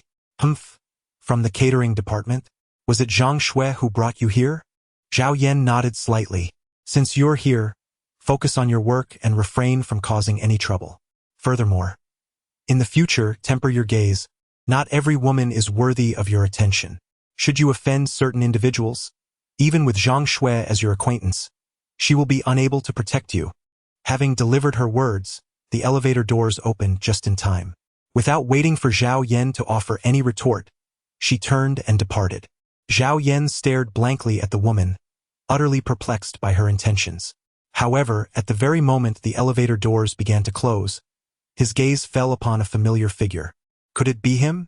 As the doors slowly shut, a surge of anger engulfed Zhao Yan's countenance. The man he had just seen was someone he would never forget. Had it not been for him, Zhao Yan would never have faced imprisonment or endured such unjust accusations. This man was none other than his former employer. Yet, if this man was present, where was that woman? The one for whom he had been willing to sacrifice everything to protect, cradled tenderly in his heart. Was she not the personal secretary of this man? Zhao Yan had no time to ponder as the elevator doors swung open once more. At that moment, he could have easily descended and eliminated the man. However, he chose not to do so, for such an act would be too lenient. If one seeks vengeance, it is imperative to allow the adversary to endure profound suffering. A swift end would hardly constitute true retribution. What are you doing? Zhang Shui called out, rousing Zhao Yan from his reverie. Oh, nothing at all. There is some porridge here along with a few side dishes. It is early in the morning. Let us avoid anything too greasy and indulge in a modest bowl of porridge instead. Zhao Yan smiled gently. Zhang Shui rolled her eyes, remarking on his thoughtfulness. By the way, your supervisor has arrived, the manager of the logistics department. I have informed her of your situation. Having concluded her statement, Zhang Shui instructed Zhao Yan to move the dishes to the adjacent reception room. Just as Zhao Yan was about to depart, a thought crossed his mind. Zhao Shui. Call me by my full name. Zhang Shui retorted with irritation. Zhao Yan, is there a partnership between Sanxin Group and Su's Group? Zhao Yan inquired with curiosity. Zhang Shui lifted her head and fixed her gaze upon Zhao Yan, asking, why do you ask this? Zhao Yan chuckled and said, it's nothing. I just overheard the other chefs mention that someone from Sanxin Group has arrived, requesting certain dishes. I couldn't help but inquire, as I have heard that this Sanxin Group is quite formidable. Zhang Shui nodded in acknowledgement. Sanxin Group may not be impressive in itself. Rather, it is the Chen family behind it that holds true power. Sanxin Group was established by the heir of the Chen family. A few years ago, it was merely a small enterprise, but in recent years, with the backing of the Chen family, it has transformed into a significant conglomerate. Although Sanxin Group is currently negotiating some overseas trade with our Su Group, it pales in comparison to us. However, the might of the Chen family far exceeds that of the Su family. When you descend, please remind the other chefs to be meticulous in their preparations. Sanxin Group is currently engaged in a substantial transaction that could greatly impact the revenue of Su Group for the latter half of the year. We cannot afford any mishaps. Zhang Shui did not treat Zhao Yan as an outsider and briefly elucidated the intricacies involved. Zhao Yan was taken aback by this revelation. He had not anticipated that the individual in question possessed such a formidable background. If the adversary is too inept, it would render the challenge less engaging. As it stands, it is rather fortuitous. Chapter 25. Activities in the office. The meal was delivered to the top floor, but due to Su Mei's busyness, Zhao Yan had to leave the cart in the conference room and make his way back downstairs. Upon returning to the kitchen, he observed the staff bustling about, fervently preparing for lunch. The tasks assigned by Zhang Shui quickly faded from his mind. However, he found himself somewhat aimless and restless, wandering about without purpose. Hey, come here. In the office, Su Wei had been fixated on the surveillance feeds for over 10 minutes. She noted that Zhao Yan seemed excessively idle. While others were engaged in their tasks with a sense of urgency, he appeared neither seated nor standing, merely a presence that was detracting from the overall morale. Upon hearing the sound, Zhao Yan turned to gaze towards the door of the kitchen. Oh, it is you. Zhao Yan instantly recognized her. She was none other than the woman he had encountered in the elevator while delivering food. Observing her wave in his direction, he hurriedly made his way over. Come. Let's head to the office, she said as he reached her side, before turning and striding towards the office. Zhao Yan still could not comprehend the purpose for which he had been summoned. He sat on the sofa, idly brewing tea and glancing at the newspaper. Eventually, Su Wei could no longer contain herself. Don't you have anything else to occupy your time? She asked. Zhao Yan shook his head. Not really. Do you have any plans? Su Wei rolled her eyes. I would indeed like to make plans for you, but Zhang Shui has insisted that you are directly managed by the general manager's office, and here you merely hold a nominal position. I find it quite curious. Logically speaking, even if you were merely the chef for the higher-ups, Zhang Shui shouldn't be so protective of you. Do you harbor some secret, or perhaps possess an identity that is best left undisclosed? Zhao Yan nodded. You are exceedingly intelligent. I am Su Mei's boyfriend. Su Wei remained speechless. Had she known this beforehand, she would not have inquired. What kind of answer is that? To simply declare himself as the boyfriend of Su Mei, the chairwoman of the Su Group, who would believe such a proclamation? You seem to have some free time. Might you assist me with a favor? Su Wei venter cauteosily. Generally, she was reluctant to engage with individuals of such mysterious identities and unclear origins. After all, once involved, the outcome was uncertain, and she might end up bearing the blame. Alright, what do you require? Zhao Yan sought to find some engagement to pass the time. Otherwise, spending 8 hours wandering aimlessly here felt more torturous than imprisonment. She decided to visit the procurement department to inquire why all the rice and oil brands had recently been changed. She intended to examine the procurement orders and verify whether the document in her possession aligned with the current records. Su Wei handed over an A4 sheet. Ordinarily, such matters were trifles that she would handle herself. However, she had recently observed some discrepancies in the procurement department's orders. Should she intervene, it might offend someone. After all, wasn't this individual a royal chef dispatched from above?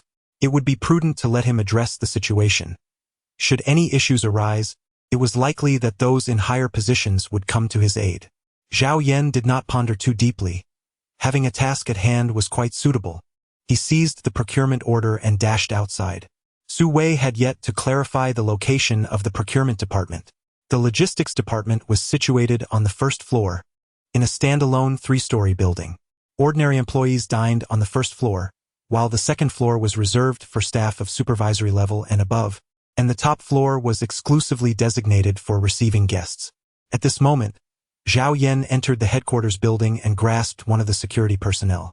This individual was one of those who had barred Zhao Yan from entering earlier that morning. Oh, it's you. What a coincidence. May I inquire, on which floor is the procurement department located? Zhao Yan inquired with a smile. The security guard had witnessed Zhao Yan's background earlier that morning and had presumed that Zhao Yan was about to confront the procurement department. He thought to himself that Zhu Fei was likely to be in trouble. On the 3rd floor, after taking the elevator, turn left. He added, oh, and take it easy. After delivering his message, the security guard even pressed the elevator button for Zhao Yan. Zhao Yan remained oblivious to the intentions of the other party. As the elevator doors closed, the security guard promptly hurried to the monitoring room. The first half of the performance had been far too captivating to let it end there. The second half must not be missed. Upon reaching the 3rd floor, a left turn and a few steps later, he encountered the entrance to the procurement department. Do not inquire why Zhao Yan instantly recognized it as such. If an explanation is necessary, it was due to the sign prominently displayed beside the door. He stepped inside. Zhao Yan discovered that this office was quite spacious, albeit with only a handful of individuals present.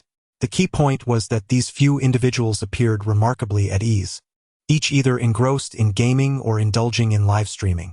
May I inquire where the procurement list for the kitchen can be verified?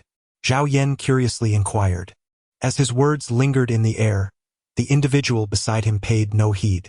Engrossed in a game of League of Legends on the computer, he was on the precipice of an exhilarating team fight to conquer the crystal. Just as the tension peaked, the screen abruptly went black. Uttering an exclamation, he turned around only to discover Zhao Yan holding the power cable. What on earth is wrong with you? Did you just unplug my cable? He exclaimed furiously. Zhao Yan let out a cold chuckle. Playing games during working hours? What? Do you wish to fight me and then inquire at the general office about how this matter will be handled? The individual seemed somewhat flustered and retorted angrily. Who do you think you are? This is the purchasing department, filled with confidential documents. Who permitted your entry? Me? Zhao Yan replied. Did I not just mention? I came to verify the kitchen procurement orders. Is there anyone responsible for the kitchen procurement of the company who would care to step forward and have a word? Zhao Yan was rendered speechless. As companies expand, the number of individuals who merely bide their time increases. Yet, how does the entire procurement department of the Su family conglomerate manage to sustain itself amidst such lethargy? The person responsible for kitchen procurement is present within. I advise you to wait another half an hour before returning. This area is not one that your kitchen team can enter at will. Zhao Yan smiled. He followed the direction indicated by the other person. Was that not the manager's office? He pondered, recalling that Zhu Fei was likely the manager of the procurement department.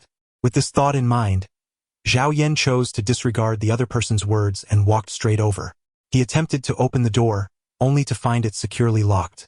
However, his keen hearing allowed him to discern strange sounds emanating from within the office. Oh, quite busy, it seems? The next moment. Bang! Zhao Yan forcefully kicked open the office door. In that instant, a man and a woman were seated at the large desk within. The woman sat astride the man, her white shirt disheveled, revealing glimpses of her figure. The man, Zhu Fei, wore a look of astonishment, only to notice the woman brandishing a mobile phone, which prompted him to erupt in fury. "Get out of here." In response to Zhu Fei's outburst, Zhao Yan remained unfazed. He observed the woman hastily adjusting her attire, exposing a substantial amount of skin, and could not help but let out an involuntary whistle. This scene infuriated Zhu Fei to the point of near apoplexy. "Damn it, it's you again. Hand over the phone. Is everyone outside dead? Hurry. Someone come and take his phone." Zhu Fei was not foolish. Even if his job could be preserved, his reputation would be irrevocably shattered. How could he pursue Zhang Shui after this? Amidst the frantic dressing and shouting, his fierce glare intimidated those who had fled ahead. Unfortunately for him, before he could reach his goal, Zhao Yan delivered a kick that sent him sprawling backward. Moreover, he casually forwarded the incident to the general office. Upon hearing this, Zhu Fei wilted like a frostbitten eggplant. "Stop! No, please don't escalate this. What do you want? Just tell me. There's no need to go this far." Ignoring the pain coursing through his body, Zhu Fei hurriedly approached, anxiously grasping Zhao Yan's arm to draw him inward.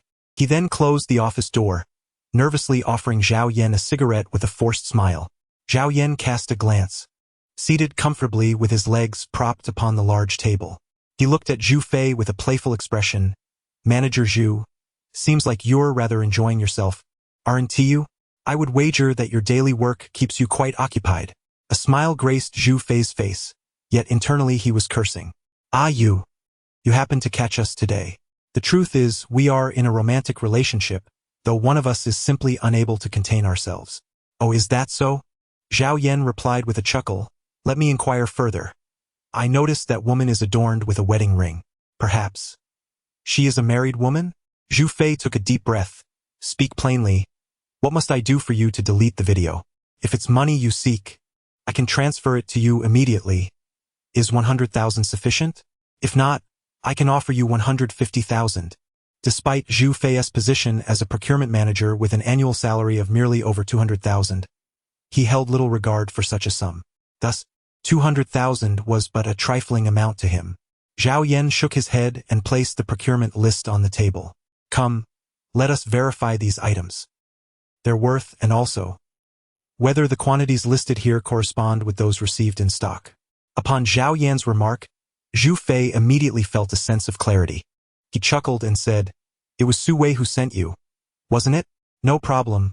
I have all the purchase orders from the kitchen right here. Let me find them for you." Soon, Zhu Fei sifted through a pile of office documents and retrieved a folder, handing it over. Zhao Yan cast a glance at the document and instantly grasped the issue at hand.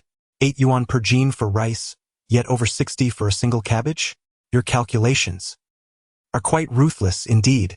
Others may have been oblivious, but Zhao Yan, having grown up in the countryside and having observed the kitchen supplies during the meal preparation, recognized the discrepancy immediately.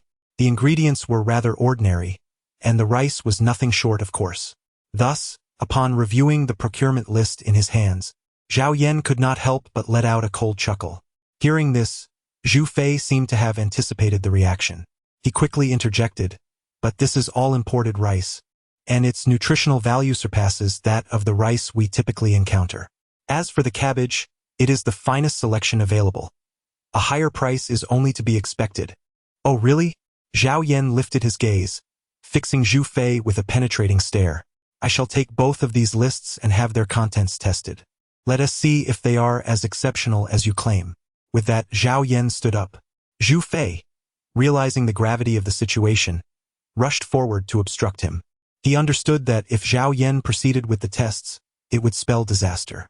The Su Group's headquarters employed hundreds, and with several factories in the suburbs employing thousands more, all relying on such materials for procurement, the ramifications of an investigation would be immense.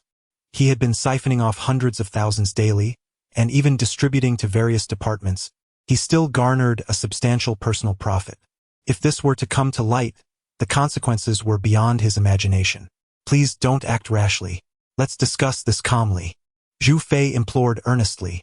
"Brother, I advise against any reckless moves. You surely wouldn't want to face dismissal, would you? My superior is none other than Su Qi, the sole heir of the Su family. Zhu Fei displayed a smug expression, reveling in his perceived security. Zhao Yan nodded slightly. So what? You! That means everything I have done has been sanctioned by him. If you dare to divulge this information, not even Zhang Shui, let alone Su Mei, will be able to save you. Zhu Fei waved his hand dismissively, exuding an air of authority. Upon witnessing this, Zhao Yan could not help but chuckle. He turned around and strode towards the door. Where are you going? Zhu Fei asked, bewildered. I am going to investigate and subsequently report, Zhao Yan replied earnestly. Zhu Fei was rendered speechless. Given the gravity of the situation, how could he not comprehend? At that moment, a tall woman entered from outside. Dressed in a sleek black professional suit and donning gold-rimmed glasses, she exuded an air of intellectual beauty and an unmistakable aura of confidence. Stop right there. You have been dismissed. Return all company property in your possession, she commanded coldly. Upon seeing her, Zhu Fei rushed over as if he had encountered his own mother. Manager Lu, your arrival is most fortuitous. This individual has barged in, distorting the truth, and even pilfered documents from my desk. Moreover, he possesses confidential company information on his phone. I demand that he unlock it and hand it over immediately. Zhu Fei felt an overwhelming sense of joy. Some whispered that she had succumbed to Su Qi's charming advances, becoming one of Su Qi's followers. Zhao Yan lifted his gaze towards the woman, his memory faintly recalling that she had been standing nearby when he had encountered that fellow from Sanshin Group moments ago. Are you deaf? I instructed you to put that down and leave immediately. Do not compel me to summon security, Lu Qingyun commanded, her tone imbued with a measure of authority. Yet, the response she elicited was merely a smirk from Zhao Yan, a playful smile gracing his lips. Chapter 27. Unyielding movement. Is this your way of attempting to dismiss me? Do you not intend to inquire with Zhang Shui first? Zhao Yan remarked with a playful smile. Lu Qingyun crossed her arms defiantly, her expression one of disdain. I am the director of this company, and in terms of position I outrank her. Furthermore, I am the head of the Human Resources Department. Should I wish to terminate an employee, it is hardly within her purview to interfere. Listening to Lu Qingyun's words, Zhao Yan nodded in understanding. He retrieved his phone and dialed a pre-saved number. What's going on? I'm in a meeting, Zhang Shui responded, clearly frustrated. Oh, then please continue. By the way, there's someone named Director Lu who intends to dismiss me. I am currently in the purchasing department. Zhao Yan uttered a statement, and on the other end of the line, Zhang Shui fell into an immediate silence. Don't leave, just wait. After finishing her words, Zhang Shui promptly ended the call. Zhao Yan shook her head, expressing her frustration. She instructed me to wait here. Lu Qingyun was seething with anger. Seizing the moment, Zhu Fei eagerly sought to ingratiate himself. Oh, General Manager Lu, you mustn't pay any heed to Zhang Shui. That girl knows nothing. You are the director and moreover, you are under Su's command. Even if she were to come, she could only offer you an apology. Surely, she wouldn't jeopardize her standing for the likes of a mere cook. Do try not to be too upset. Zhu Fei chuckled with self-satisfaction. Zhao Yan couldn't help but chuckle at the remark. You truly are a fickle-minded person, swaying like a reed in the wind. Humph. Silence yourself. Hand over your phone. Zhu Fei reached out his hand towards Zhao Yan. Observing her indifference, Zhu Fei finally lost his composure. Mr. Lu, should I call security? He inquired. Lu Qingyun furrowed her brow, knowing that summoning security would only lead to the matter being publicized. While she was unafraid of Zhang Shui, she preferred to avoid any confrontation. After all, Zhang Shui was, close to Su Mei. No, let us wait until Zhang Shui arrives, Lu Qingyun stated earnestly. Within moments, the sound of high heels rapidly striking the ground echoed as Zhang Shui strode in. You've arrived? This person was brought in by you, correct? He has been wreaking havoc in the company, daring to defy upper management. I, representing the Human Resources Department, declare that now. You cannot dismiss him. Zhang Shui interrupted Lu Qingyun. Lu Qingyun was taken aback. What do you mean? I am the head of the Human Resources Department, the company's director. Do I not possess the authority to dismiss a mere cook? If you wish to dismiss other cooks, I have no objections, Zhang Shui replied coldly. But not him. You. Lu Qingyun began to grasp the reality of the situation. This was not merely someone from Zhang Shui. He was indeed connected to Su Mei. Zhu Fei, who stood nearby, felt an immediate chill in his heart. I am the secretary to Chairman Su. Does my word not serve as proof? Her declaration effectively cornered both individuals. Lu Qingyun understood that if she did not devise a suitable plan, Zhu Fei might indeed face dire consequences. Do not panic. Are you afraid I will report this? Perhaps. You would like to take a look at it first? Zhao Yan smiled playfully, shaking the phone and documents in her hand. Zhu Fei now cast a pleading glance towards Lu Qingyun. Lu Qingyun, steeling herself, fixed her gaze on Zhao Yan. Hand over what you have in your possession. I can overlook the incident that just transpired. As for the matter concerning Manager Zhu, our General Manager Su is currently investigating. As a subordinate, you must not overstep your authority. Upon hearing these words, Zhao Yan could not help but chuckle. What, have you discovered a pest in the company? As an ordinary employee, do I not even possess the right to report it? Zhao Yan, hand it over to her. Just as Zhao Yan stood her ground, Zhang Shui suddenly spoke up. This statement took Zhao Yan by surprise. Give it to her? Are you jesting?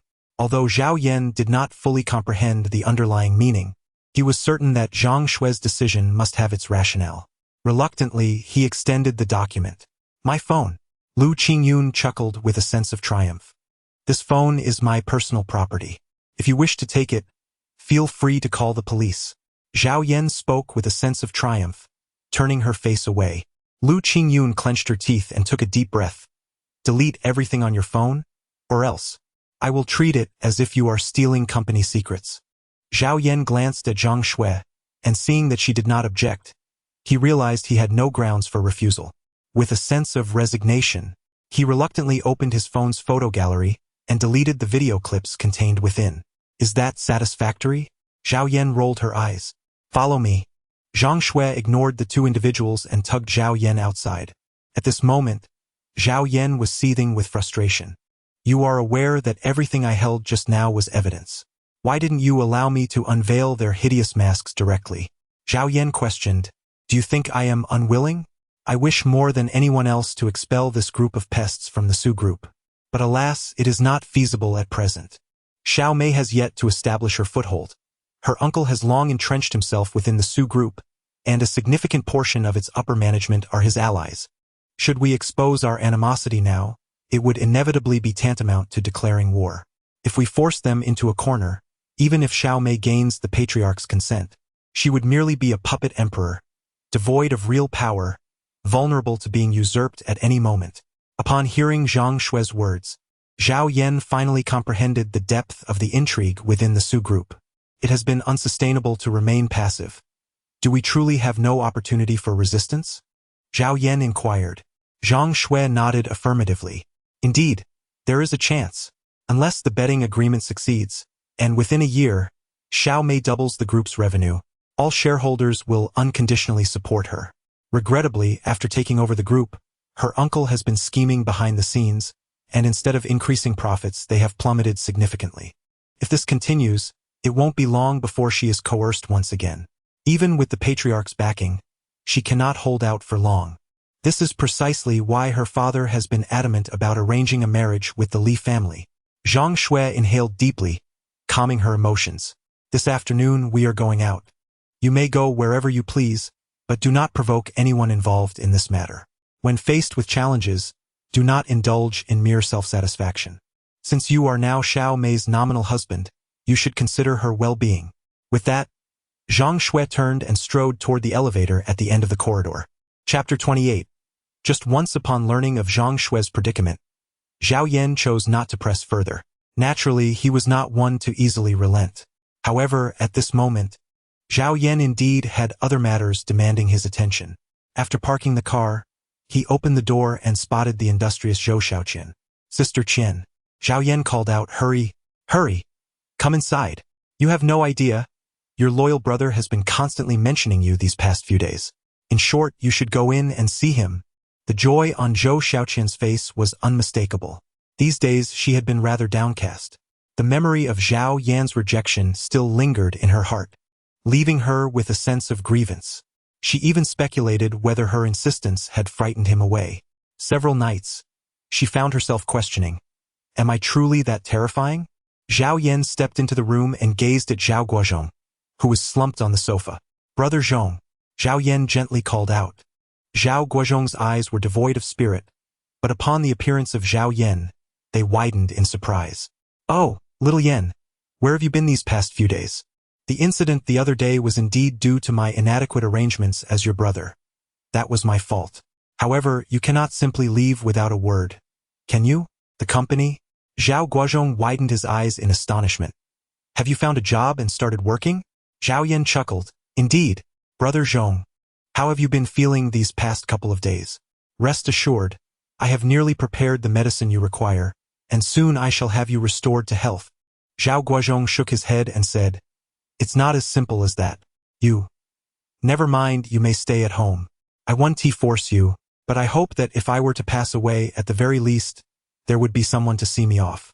Brother Zhong, you." Zhao Yan could only speak without clarity. Alas, he needed to perform acupuncture on the other party, which required inducing a state of complete unconsciousness. After all, this particular acupuncture session necessitated a halt in brain activity, akin to rebooting the body. "Zhao Yan, you haven't eaten yet, have you?" Come. "I've prepared several dishes today. Sit down and let's share a meal." Zhou Xiaoqian entered the room. Upon seeing her, Zhao Yan immediately conceived a plan. He lifted his gaze towards Zhou Xiaoqian and said, "Sister Qian, could you please bring some wine?" Zhou Xiaoqian was momentarily taken aback as she glanced at Zhao Guozhong, who mistakenly believed that Zhao Yan had come to a realization. He immediately became animated with excitement, exclaiming, All right, let us drink some more." On Zhao Guozhong's pallid face, a hint of excitement emerged. Zhou Xiaoqian, her cheeks flushed with embarrassment, dashed outside in response. In no time, she returned with several bottles of fine spirits. As Zhao Yan and Zhao Guozhong exchanged toasts, Zhou Xiaoqian occasionally lifted her gaze. She cast a flirtatious glance at Zhao Yan, curious if he truly intended to take advantage of the inebriation to engage in a rendezvous with her. Amidst the clinking of glasses, Zhao Guozhong soon appeared somewhat dazed. "Zhao Yan, you. Rest assured, as long as you are willing as your brother, I guarantee there will be no ulterior motives." Zhao Guozhong placed his hand on Zhao Yan's shoulder. He then turned to Zhou Xiaoqian beside him and said, "Xiaoqian, you should also take this seriously. Do you understand?" Zhou Xiaoqian blushed and lowered her head, feeling hesitant to respond. "Zhonggu, let's drink. Let us continue drinking. Come, finish this glass. There are still 3 more to go." Zhao Yan smiled softly. After consuming 3 cups of wine, Zhao Guozhong was thoroughly intoxicated. Only then did he exhale a sigh of relief and glance at the enchanting Zhou Xiaoqian beside him. Unbeknownst to him, she had changed into a delicate, white spaghetti-strap nightgown, which exuded an air of allure. Her curvaceous figure accentuated her many charms. "Zhao Yan, shall we go to the room?" Zhou Xiaoqian bit her lip and rose, making her way towards the room. Upon witnessing her enter, Zhao Yan displayed a look of confusion. Sitting on the bed, Zhou Xiaoqian was momentarily taken aback by the scene. How did you? Sister Qian, could you please step aside? I shall perform acupuncture on Brother Zhong. Although the medicine is not yet prepared, it will surely aid in his recovery. Once the final ingredient arrives, I am confident I can restore him to full health." A confident expression graced Zhao Yan's face. Zhou Xiaoqian, witnessing this scene, was left utterly astonished. She could never have imagined that the intention behind intoxicating Zhao Guozhong was of such a nature. Biting her lower lip, she abruptly rushed forward and embraced Zhao Yan from behind. "I don't care. Even if you can heal him, I still wish for you to be with me. Just once will suffice." Zhou Xiaoqian cried out. Zhao Yan found himself at a loss, acutely aware of the tremor that coursed through Zhou Xiaoqian in that moment. The poignant quiver in her voice, tinged with the semblance of tears, struck him profoundly, as if he had committed some unforgivable transgression. Chapter 29. I have my own life. This scene filled Zhao Yan with a deep sense of helplessness. He clenched his teeth and abruptly turned to meet Zhou Xiaoqian's gaze. her eyes lifted towards him. Understand me. Please do not reject me. Today we shall be no more than an ordinary couple. I merely wish for a man who can instill in me a sense of purpose, and I assure you, I shall never force you again. Having spoken, Zhou Xiaoqian, who had just taken a few steps back, now advanced towards Zhao Yan with determination. At that very moment, Zhao Guozhong, lying on the bed, suddenly emitted a sound of distress. The noise jolted Zhao Yan from his reverie, prompting him to step back hastily and shake his head. Zhao Yan maintained a vigilant posture, his gaze averted from Zhou Xiaoqian, for the loosened straps of her nightgown revealed a breathtaking view. The flawless contours, coupled with skin as pristine as the finest white jade, seemed like a masterpiece meticulously crafted by the hands of divinity. Zhou Xiaoqian fixed her gaze upon Zhao Yan, tears cascading from the corners of her eyes, each droplet falling to the ground and blooming into crystalline flowers. This time she refrained from pressuring him further. Yet, Zhao Yan could discern the pallor deepening on her face, as if she bore the weight of an unseen blow, rendered speechless and puppet-like. In this moment, Zhao Yan was acutely aware that offering her solace would only provide her with an opportunity to entertain further thoughts. He turned away, preoccupied with administering acupuncture to Zhao Guozhong. With each needle inserted, Zhao Guozhong's legs trembled slightly. Zhou Xiaoqian, lost in her own despair, observed this scene with a look of astonishment upon her face. She rushed closer, exclaiming, Is there a response in his legs? Zhao Yan nodded thoughtfully, acknowledging, the muscles have not yet fully atrophied, and this is largely attributable to your daily care, Qian Jia. However, given the current circumstances, while acupuncture will serve as a supplementary treatment, it is essential to primarily rely on medication. By the conclusion of this treatment course, Zhonggu should regain the ability to stand. Please have him stand for a few minutes each day, and once I procure the final medication, I will return to invigorate his meridians. As Zhao Yan's words fell, a look of unbridled joy instantly illuminated the face of Zhou Xiaoqian. Really, truly? He can really recover? Initially, both she and Zhao Guozhong believed that Zhao Yan was merely offering empty consolation. Yet, it now appeared that all of this might indeed be true. At the very least, no other physician had managed to elicit any movement from Zhao Guozhong's muscles. But Zhao Yan could. Moreover, his legs, which had long been deprived of blood circulation and appeared pale and weak, now bore a hint of color. After removing the silver needles, Zhao Yan exhaled deeply, standing up drenched in sweat.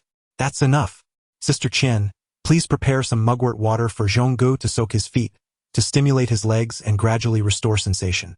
This time, Zhou Xiaoqian joyfully rushed forward. Tears glistened in her eyes as she cried out, Thank you so much. Sister Qian, this is merely my responsibility. There is one more thing, Zhao Yan exhibited a hesitant demeanor, as if grappling with unspoken words. Zhou Xiaoqian gazed at Zhao Yan with a look of confusion. What's the matter? She inquired. If you have something to say, please feel free to express it. I am all ears. Zhao Yan scratched his head and said with a wry smile, From now on, you must strive to live on your own. I truly cannot fulfill Brother Zhong's request, for I have my own aspirations and my own life. When Zhao Yan spoke, prompted an immediate flush to rise on Zhou Xiaoqian's face. She cast a playful glare at Zhao Yan, questioning whether it was her own unattractiveness or inherent unworthiness that made him evade her. Why do you constantly shun me? I have made my intentions clear, yet you still refuse me. Taking a deep breath, he nervously replied, I merely believe that such matters ought not to transpire between us. Sister Qian, please pay attention to Zhongji's health. I suddenly recalled some affairs at the company. I must take my leave. With that, Zhao Yan, fully aware of the need to prevent Zhou Xiaoqian from responding, hastily turned and fled. Watching his retreating figure, Zhou Xiaoqian fumed, stamping her foot in frustration. Presently, he seemed to have no pressing engagements and instinctively took a leisurely drive. Unbeknownst to him, he found himself parked beneath the towering edifice of Sanxin Group. Raising his gaze, he peered through the car window at the familiar office building. Hey, you can't park here. You need to move your car. Suddenly, a voice interrupted. Yengu, is that you? Just as Zhao Yan had settled into silence, someone rapped on his window. This individual clearly recognized him, exclaiming in surprise, which left Zhao Yan somewhat taken aback. As he regarded the man clad in a security uniform, Zhao Yan pondered where he had encountered him before. The man, evidently aware of Zhao Yan's confusion, chuckled. "Oh, Yengu, you must have forgotten. I used to guard the entrance. You often came to pick up Sister Rong after her shifts and would always offer me cigarettes. Do you not remember?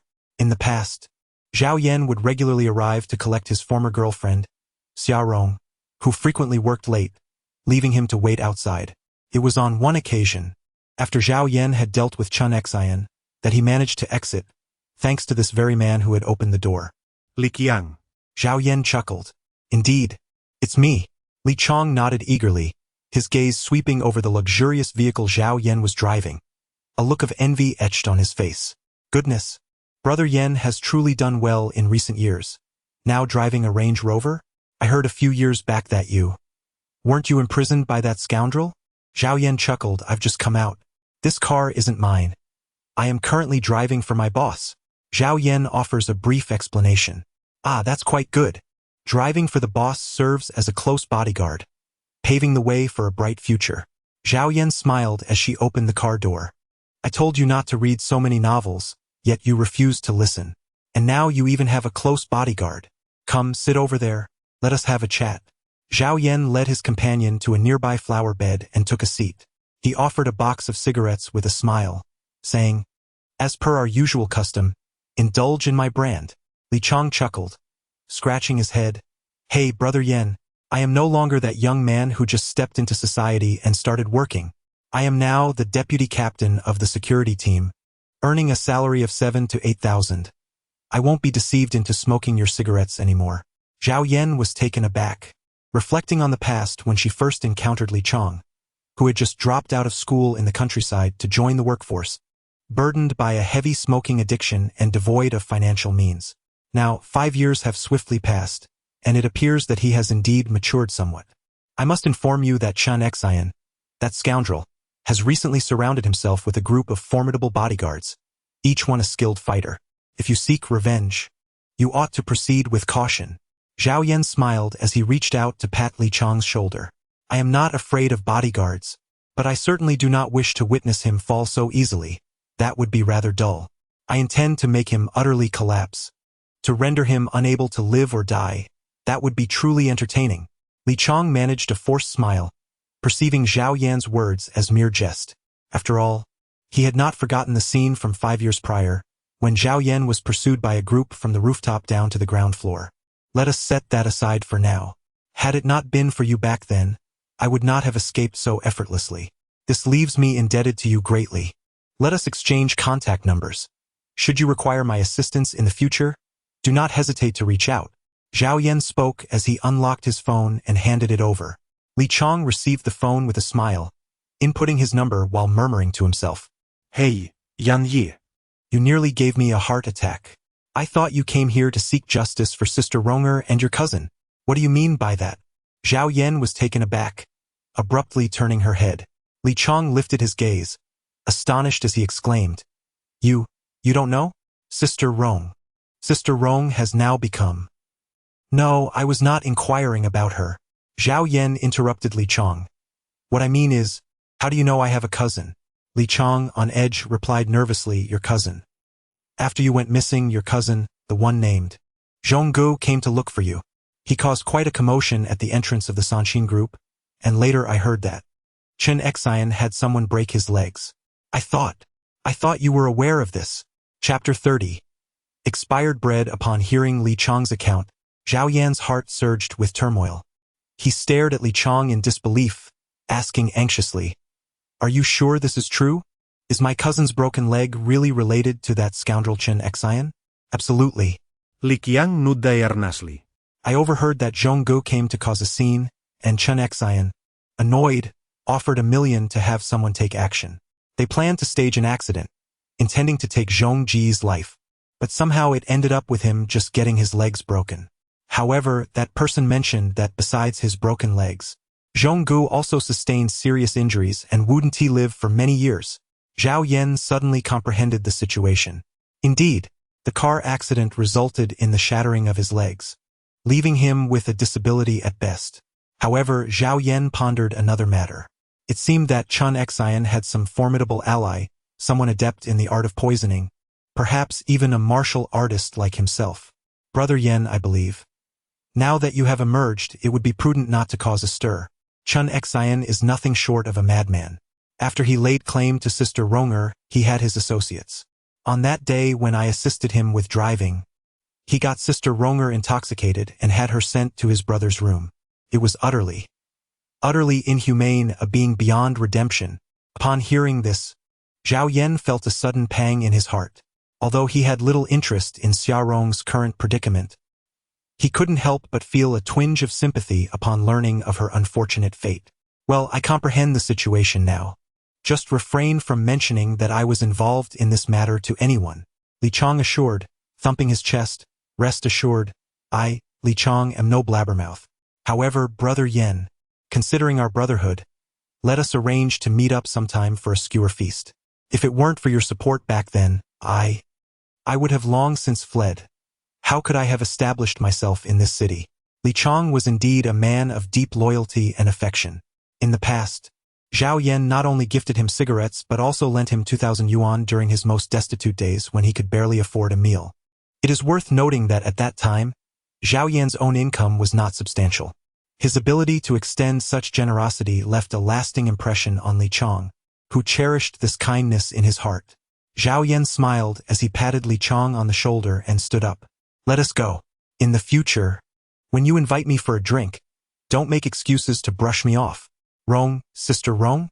At that moment, Li Chong suddenly noticed that Xia Rong had emerged from somewhere. The woman who once donned white dresses and radiated a sunny disposition now appeared troubled, as if she had undergone a complete transformation. A look of confusion crossed her somewhat wan face. Was that him? Rong, Sister Rong, you must have misseen. That was not my Yen Gu. Li Chong hastily shook his head in denial. With this statement, could Xia Rong still be oblivious to the circumstances? Sentenced to life imprisonment, yet released after merely 5 years? What had he endured during that time? Xia Rong murmured to herself. Suddenly, as if struck by a thought, she hurried towards Li Chong, gripping his arm as she questioned, Did he ask about me? Or mention me? Li Chong offered a wry smile and shook his head. No, not at all.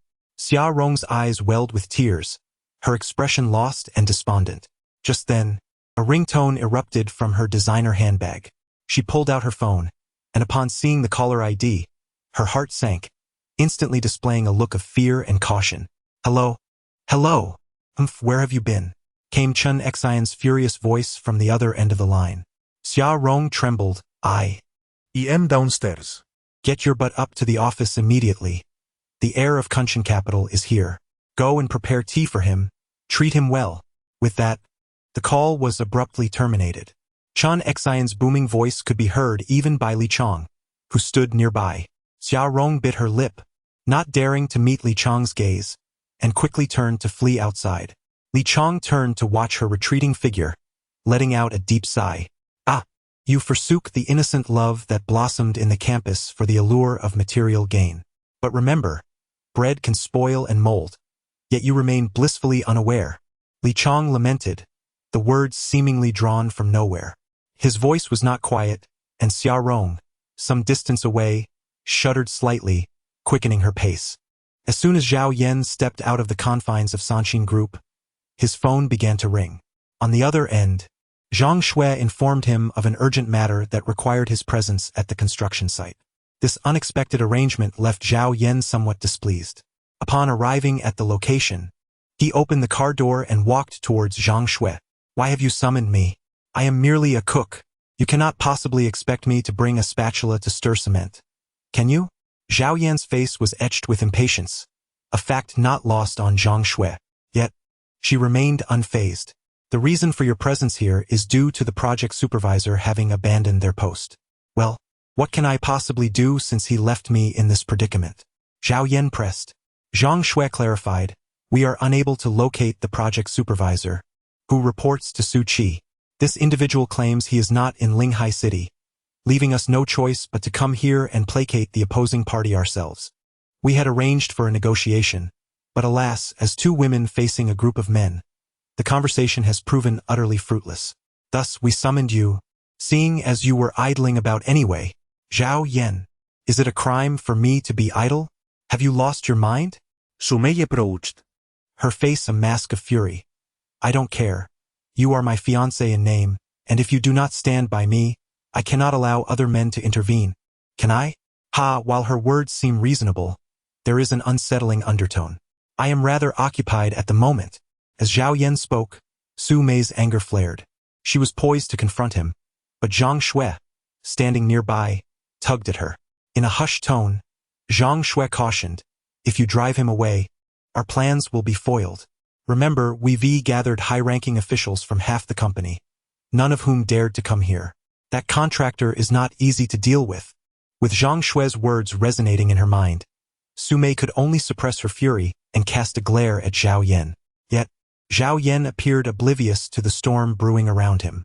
Mistaking her silence for submission, he broke into a smug smile. Chapter 31. A substitute for beauty inebriated before long, a middle-aged man, flanked by a throng of supporters, sauntered in. He surveyed the group with a disdainful glance before settling onto a concrete slab, a mischievous grin playing on his lips. What's the point of sending down two beauties from the headquarters? What do they know? What is there to discuss? The man sneered, a sinister expression etched on his scarred face, which ran from the corner of his left eye to the right side of his chin. A red hard hat askew on his head added to his unkempt demeanor. A companion promptly offered him a cigarette and lit it for him. Hey, Li Dadao. As a man, does it truly bring you satisfaction to bully these women? If you're unwilling to take on this work, you're free to leave. I assure you, I can arrange for you to be compensated immediately. There's no need for you to linger here and obstruct our progress. Zhang Shui stepped forward, her voice laced with anger. In truth, dealing with this man would be a matter of moments for Zhang Shui. However, he was a difficult adversary. His refusal to commence work, coupled with his barring of other teams from entering, was causing substantial daily losses, compounded by the burdens of interest on loans required for the project. A considerable sum indeed. Li Dadao shrugged. I value loyalty above all. It was your Su family that once lifted me from obscurity, allowing me to live the life I lead today. But your recent actions have been utterly outrageous. Not only have you failed to settle my workers' wages, but you haven't even provided their living expenses? Tell me, how can my men work under such resentment? Should anything go awry, you would be fearful as well. His outburst incited a chorus of agreement from those around. Brother Dadao, these ingrates are nothing but ungrateful wretches. We've poured our hearts into our work over the years, yet they care not for our well-being. Su general. I know your wealth renders you indifferent to this trifling amount, yet this sum is crucial for our survival. Their collective grievances caused Zhao Yan to furrow his brow in contemplation. He began to grasp the gravity of his mission here. Su Mei Said. Su Qi has withheld the workers' wages, and the finance manager is on a business trip, unreachable. At this moment, I am unable to provide any advance funds, which is why I've come here to negotiate, hoping they might commence work. I assure you, I will resolve all subsequent matters. Sui? Zhao Yan inquired with a smile, your cousin? Su Mei nodded. In that instant, even the dimmest of minds could discern Su Qi's true intentions. First, he was the director of human resources, and now the finance manager. These roles were the lifeblood of the company. What difference was there between him and a commander without troops? Enough, stand aside. Zhao Yan, in a fit of frustration, uttered a terse remark. Su Mei pouted, feeling quite aggrieved, yet she found herself without any opportunity to retort. After all, Zhao Yan was indeed not mistaken. Even if it is the truth, why must one speak so bluntly? Is it so difficult to leave a little dignity for others? Su Mei was infuriated. At that moment, Zhao Yan stepped forward and gently patted Zhang Shui's shoulder. Allow me. Oh, and there's someone with a bit of authority? Li Dadao chuckled. All right then, who are you, and what do you intend to say? Zhao Yan shook her head, expressing her reluctance to articulate her thoughts. Zhao Yan cast a glance and noticed that the worker beside him was clutching a box of white liquor. He pointed at the liquor and chuckled. Well, you seem well prepared. How about we indulge in a drink while we converse? Li Dideo furrowed his brow, uncertain of the other party's intentions.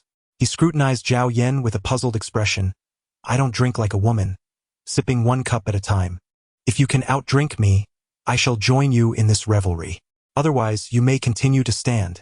Zhao Yan smiled gently. He beckoned to the worker with a subtle gesture of his finger. The worker glanced at Li Dideo, who gave a slight nod in response. The worker then retrieved a bottle of red rice wine from the box and tossed it toward Zhao Yan. Zhao Yan twisted open the lid and tilted his head back, downing a hearty gulp of the southern grain liquor, which likely hovered around 30 degrees in alcohol content. He consumed it as effortlessly as one would drink plain water. Upon witnessing this spectacle, Li Dideo across from him couldn't help but display a look of surprise mingled with amusement. Ah, quite the spirited fellow. Come. Let us sit and converse, he exclaimed. At that moment, Zhao Yan glanced around before both men settled cross-legged upon the large stone. Not a single dish to accompany our drink. Bring us 5 more crates of liquor, and let us indulge together. Upon hearing Zhao Yan's words, Zhang Shui's eyes nearly bulged out of their sockets. She hurriedly ran over and tugged at Zhao Yan. Have you lost your mind? We are urging them to commence work. And you want them to drink? Wouldn't that render this entire day futile? Oh, do not be so anxious, Zhao Yan replied with a smile. Since you have called me here, allow me to take charge. Upon hearing Zhao Yan's words, Zhang Shui could only display a conflicted expression. Soon, Zhao Yan and Li Dideo began toasting and drinking heartily, simultaneously elucidating the reasons behind the company's failure to distribute funds. Brother Dao, he remarked, we are all mere employees. What can we do in light of the company's predicament? Furthermore, the old master of the Su family is renowned for his benevolence. He appointed his granddaughter as the heir, yet Su Qi is causing chaos. If even you do not lend your support, the Su family may crumble, and finding another benefactor of such caliber will prove exceedingly difficult. Zhao Yan, bolstered by the effects of alcohol, earnestly articulated his thoughts. Having indulged in considerable drinking with Zhao Guozhong earlier, and now having consumed several bottles more, despite his inner strength suppressing the effects of alcohol, his speech had become somewhat slurred and indistinct. You all. Alas, it is not that I am unwilling to assist you. However, my people also need to earn a living, do they not? Hear us the deal. If you can ensure my workers do not go hungry, then I shall do my utmost to assist you. Upon hearing these words, the 2 individuals beside Su Mei displayed expressions of delight. Su Mei promptly interjected, from this moment forth, the company will take full responsibility for all meals of the workers. Furthermore, from today onward, any overtime will be compensated with provisions for food and drink. Should there be any special financial needs, such as children requiring school fees or family members needing medical expenses, I can arrange for salaries and allowances to be granted in advance. Seizing the opportunity, Su Mei laid down this proposition. What do you think, gentlemen? After all, if we are merely idle, it would be advantageous to have our meals covered. If we work some overtime, we could potentially earn in 1 month what we usually earn in 2. I have faith in the Su family. The decision lies with you. For Li Dideo to utter such words, it was only natural that the other workers would follow suit. One by one, they raised their hands and cheered.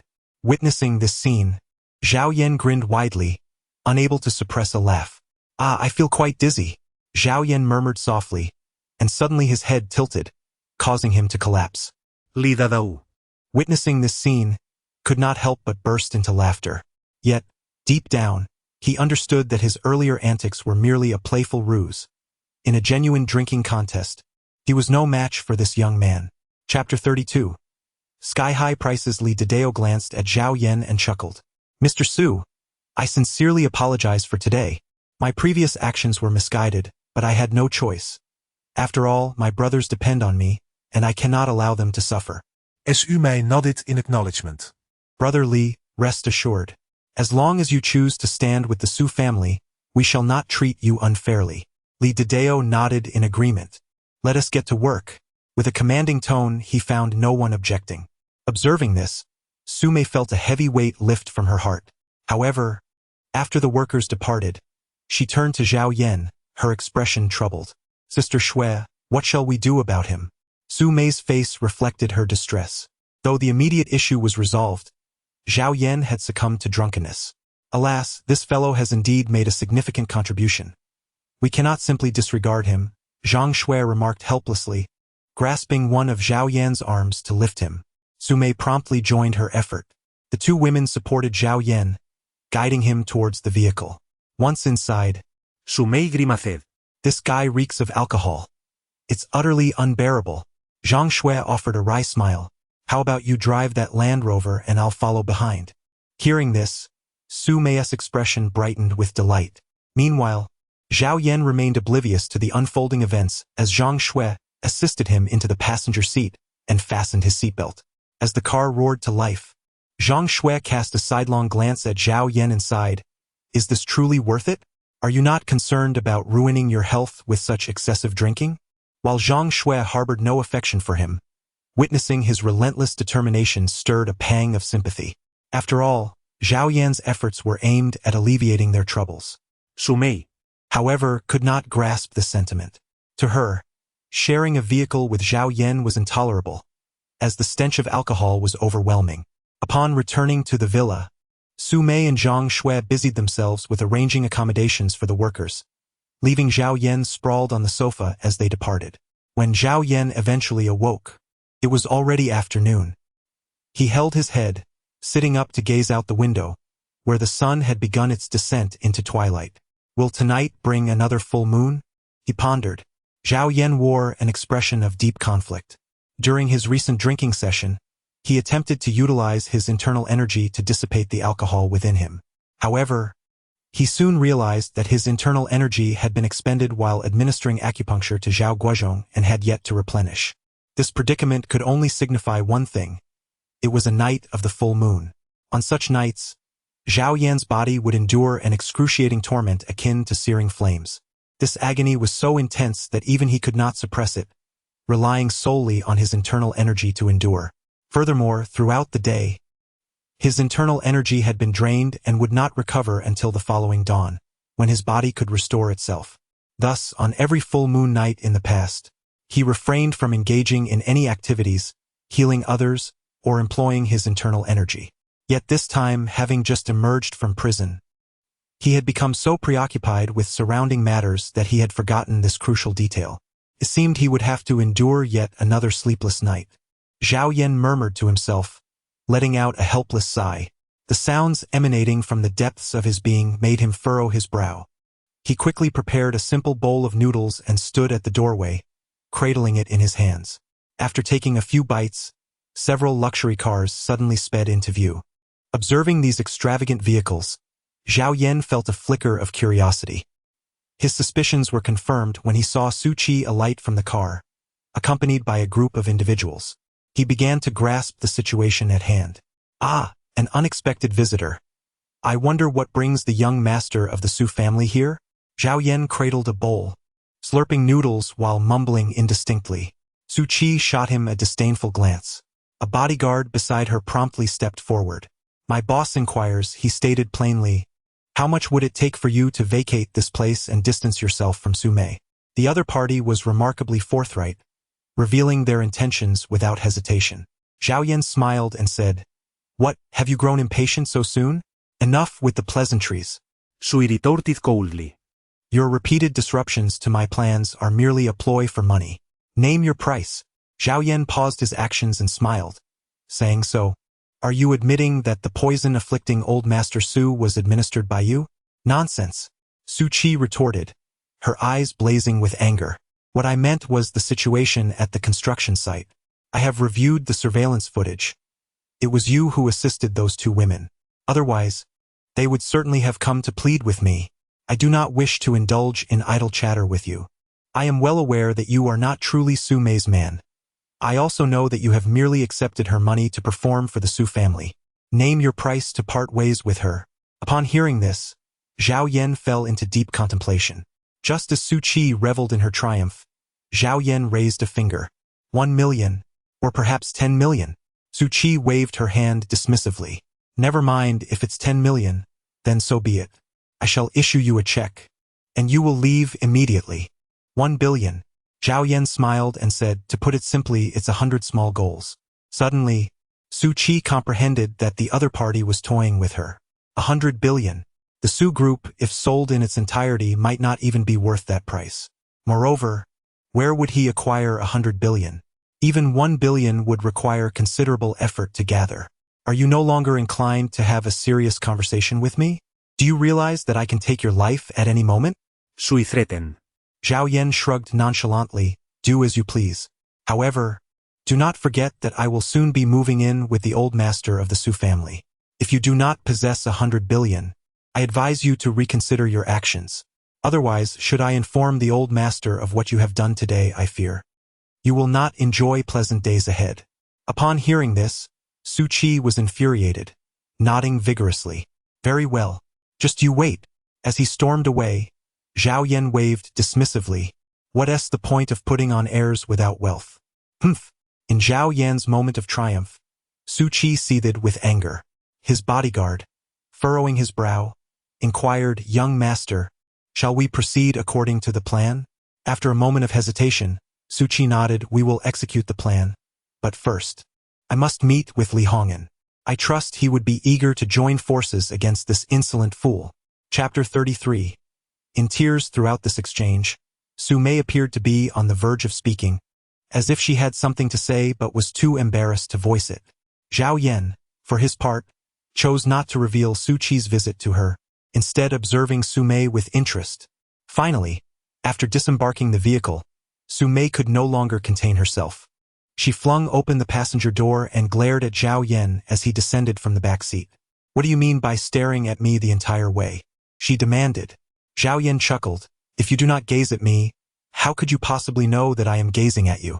Su Mei was considerably vexed. Observing this, Zhang Shui could only smile wryly. All right, upon our arrival at the Su residence, do not forget your own identities in front of old Su. If he witnesses you causing such a commotion, do you truly believe he would remain oblivious to it?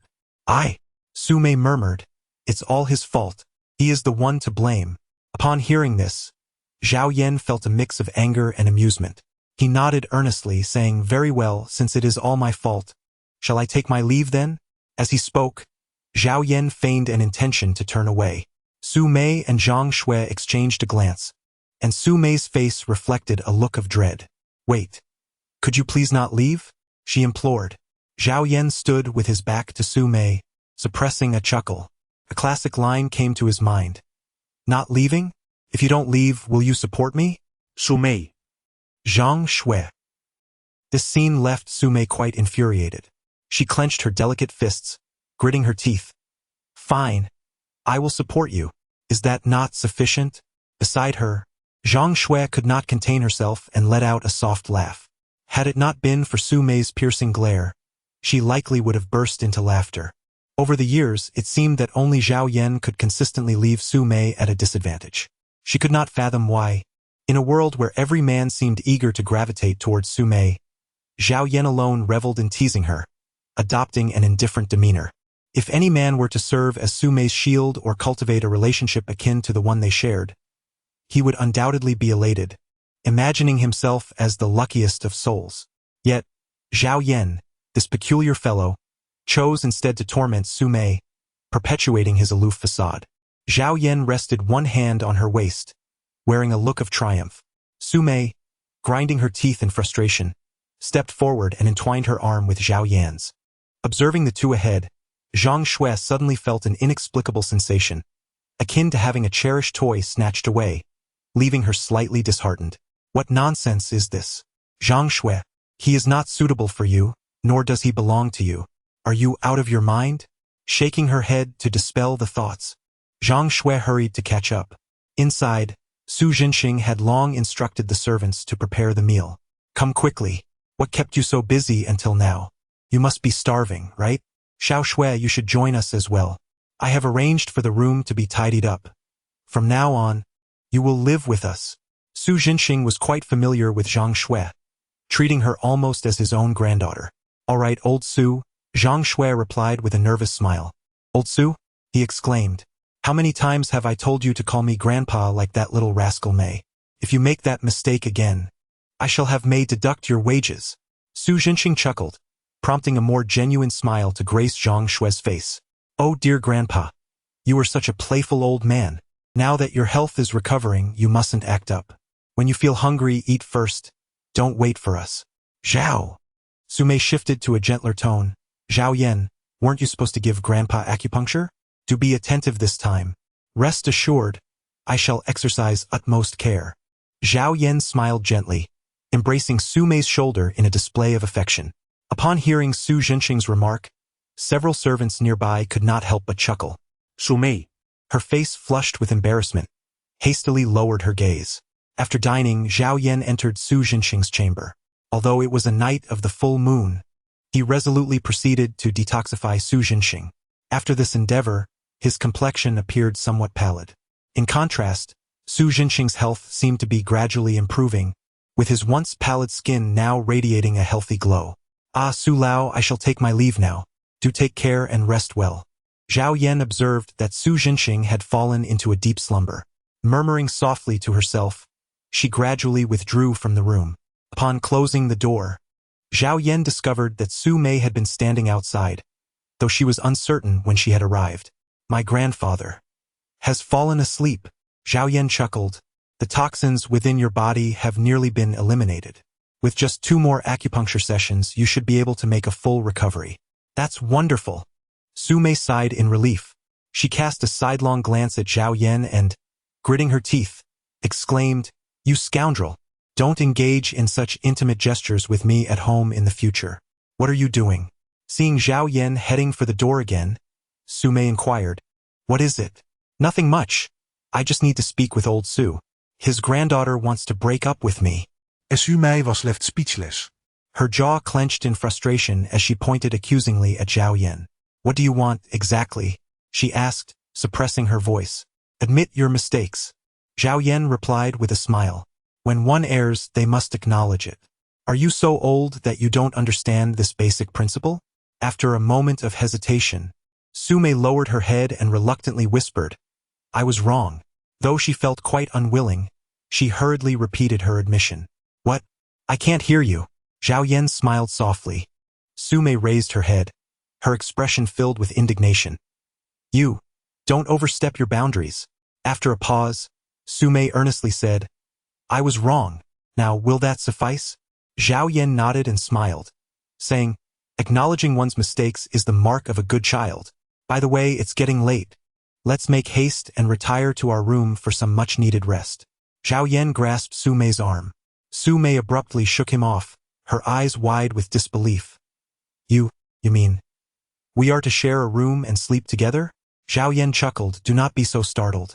What is our relationship after all? Moreover, your grandfather has prepared only 1 room for you, and you surely wouldn't want him to notice any inconsistencies, would you? If you choose not to enter, feel free to find a place to sleep on your own. I am quite fatigued and must take my rest now. With that, Zhao Yan stretched lazily and, following a familiar scent, effortlessly located Su Mei's room. After witnessing the door close behind Zhao Yan, Su Mei hesitated outside for quite some time.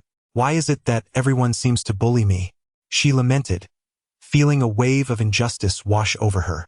Angrily, she turned away and made her way towards her own room, her eyes glistening with tears, clearly overwhelmed by her emotions. Chapter 34. The night of the full moon. Just as Su Mei pushed open her door, Zhao Yan happened to emerge from the room. She looked at Zhao Yan with a puzzled expression, her lips parting as if to say something, but ultimately she held her tongue. Tonight you shall sleep in the room. Leave the window unlatched. Tomorrow morning, I shall climb in through the window. Zhao Yan pointed towards the window. Su Mei was taken aback, her eyes widening in astonishment. You aren't sleeping here? Where are you going? This is the 2nd floor. How did you manage to climb up here? Zhao Yan waved his hand dismissively, stating, What of the 2nd floor? There is a drainage pipe beside the window, making it quite easy to climb up. That Land Rover is spacious enough. I can rest inside it without any concern. Rest assured, I am not one to take advantage of others' misfortunes. Zhao Yan finished his words and brushed past Su Mei, gradually distancing himself. How could he? Am I truly that unworthy? Once she realized it, Su Mei felt even more aggrieved. She gazed into the mirror at her nearly flawless visage, utterly perplexed as to why he would forsake such a splendid opportunity. Of course, Zhao Yan remained completely oblivious to it all. If he were aware that Su Mei was upset with him for this reason, he would likely find it amusing. Zhao Yan arrived at the parking lot, lifting his gaze to the round moon veiled by dark clouds. He furrowed his brow, feeling as though he were engulfed by scorching flames. Has it come too soon? Zhao Yan furrowed his brow tightly. In the past, such a sensation would only manifest around 11 or 12 at night. Yet, now, well before 9 o'clock, he was already engulfed by a searing fire within his heart. He clenched his fists, his veins protruding prominently, every pore on his body wide open, as if something were scorching him from within. The moisture in his body evaporated, rising in wisps of smoke, enveloping him in an eerie haze. Hiss!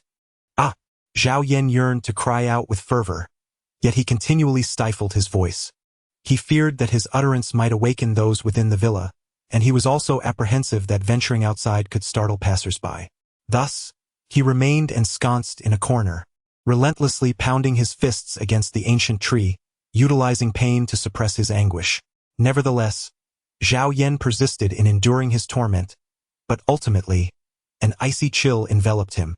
His entire body felt numb, akin to the sensation of frostbite, rendering even his attempts to strike appear clumsy and inelegant. What are you doing? At that moment, a familiar voice resonated through the air. Zhao Yan propped himself up on the ground and suddenly raised his head to gaze at Zhang Shui. His eyes were bloodshot, and his face was as pale as parchment, striking fear into Zhang Shui, who stood before him. Your condition. Has your cultivation backfired? Get away, quickly. Move aside. Zhao Yan summoned a sliver of reason and suddenly waved at Zhang Shui. Confused by the gesture, Zhang Shui recalled how he had aided her during her previous poisoning, enabling her survival. Given his current state, how could she remain indifferent? Wait for me. I will fetch something right away. She hurriedly gathered several blankets and enveloped Zhao Yan within them. However, as the blankets enveloped his body, it began to radiate an unsettling heat. This bizarre scene left Zhang Shui momentarily stunned. Before she could comprehend the situation, Zhao Yan lunged forward, pinning her beneath him. Lying on the damp blankets, she found herself gazing into the eyes of Zhao Yan, and a wave of anxiety washed over her. Go! Zhao Yan spoke in a hushed tone, her anxiety palpable. Zhang Shui shook her head, saying, I cannot abandon you. If this continues, will they not rupture? Zhao Yan raised his head, akin to a wolf howling at the moon. Suddenly bowing down, he fervently kissed Zhang Shui. I need to release. Zhao Yan blurted out, causing Zhang Shui's heart to skip a beat. She finally comprehended the necessary course of action regarding Zhao Yan's predicament. Yet, she harbored a deep-seated wish to avoid a similar fate. However, Zhao Yan, with one hand propping himself up, seemed to be searching for something. That hand rested upon Zhang Shui, and the strange sensation sent a flush to her cheeks, accompanied by a pang of discomfort and a flicker of unsettling emotions. No, this cannot be. Then, let me take charge. Zhang Shui lifted her gaze, her eyes reflecting a blend of resolve and glistening tears. The peculiar contact widened Zhao Yan's eyes in astonishment. Gathering her courage, Zhang Shui employed every possible means except for the final step.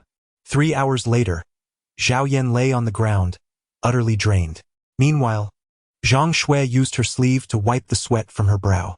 With a gaze filled with complexity, she looked at Zhao Yan before resolutely turning away and walking towards the villa. Zhao Yan watched her retreating figure until it vanished from sight. He sighed helplessly, murmuring to himself, now this is a significant predicament. Reflecting on his earlier frenzy and the torment he had inflicted upon Zhang Shui, he realized that he was at a loss for words, not only for her but for himself as well. The following morning arrived.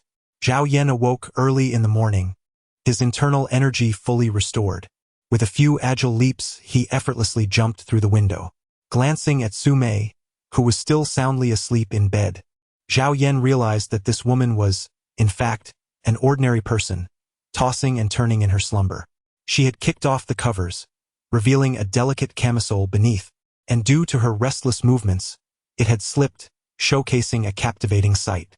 Although she might not rival Zhang Shui, she certainly possessed her own charm. Zhao Yan gave a helpless smile. At that moment, a knock echoed from outside the door. "Xiao Mei, rise and shine." It was the voice of Su Jinxing.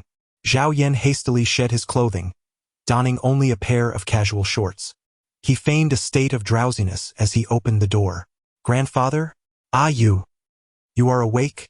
Su Jinxing glanced into the room, noticing Su Mei still in slumber, which elicited a hint of smugness from him. "Wake up, Xiao Mei. I've instructed someone to prepare breakfast." With that, Su Jinxing turned and swiftly departed. Just as Zhao Yan was about to close the door, the adjacent door swung open, revealing Zhang Shui stepping out. Their eyes met. Zhang Shui's gaze was intricate, no longer cold and composed as it had once been. She simply nodded before turning to descend the stairs.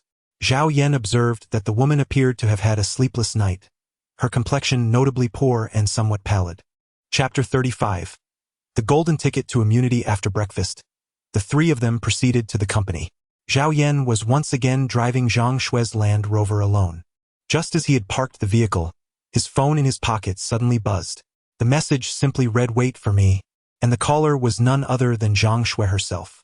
Zhao Yan felt a deep sense of conflict, uncertain about how to confront Zhang Shui, yet he understood that he must not retreat. After approximately 20 minutes, the door of the passenger seat was abruptly pulled open. Zhang Shui took her place inside. The two remained enveloped in silence. A few minutes later, Zhang Shui suddenly inhaled deeply and said, "Let us forget about what transpired last night. I do not wish for it to be mentioned again or for a third party to become aware of it." Zhao Yan hesitated, nodding slightly. "If you expect me to take responsibility, then I."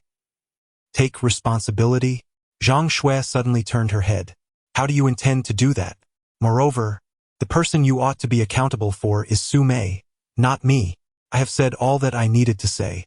Let us consider last night merely a dream. Let us return to the way things were and never speak of it again." With that, Zhang Shui pushed open the car door and stepped outside. Zhao Yan opened his mouth, intending to articulate his thoughts, yet the words lingered at the edge of his lips, unspoken. After watching Zhang Shui depart, he felt a sense of helplessness and descended from the vehicle. To be candid, the events of the previous day weighed heavily on Zhao Yan's mind. He needed to devise a strategy regarding the director named Lu Qingyun, contemplating how to undermine her authority. Additionally, there was Zhu Fei and that individual, Su Qi. Unless he could alleviate this pent-up frustration, Zhao Yan would remain unsettled. Upon entering the kitchen, Zhao Yan was promptly approached by Uncle Chun, who hurried over. "Ah, at last, you've arrived. Quickly, follow the orders on the list. This is a directive from above, requiring your direct involvement."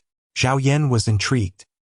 He cast a glance at the dishes displayed before him, all of which were renowned culinary delights, even quite costly.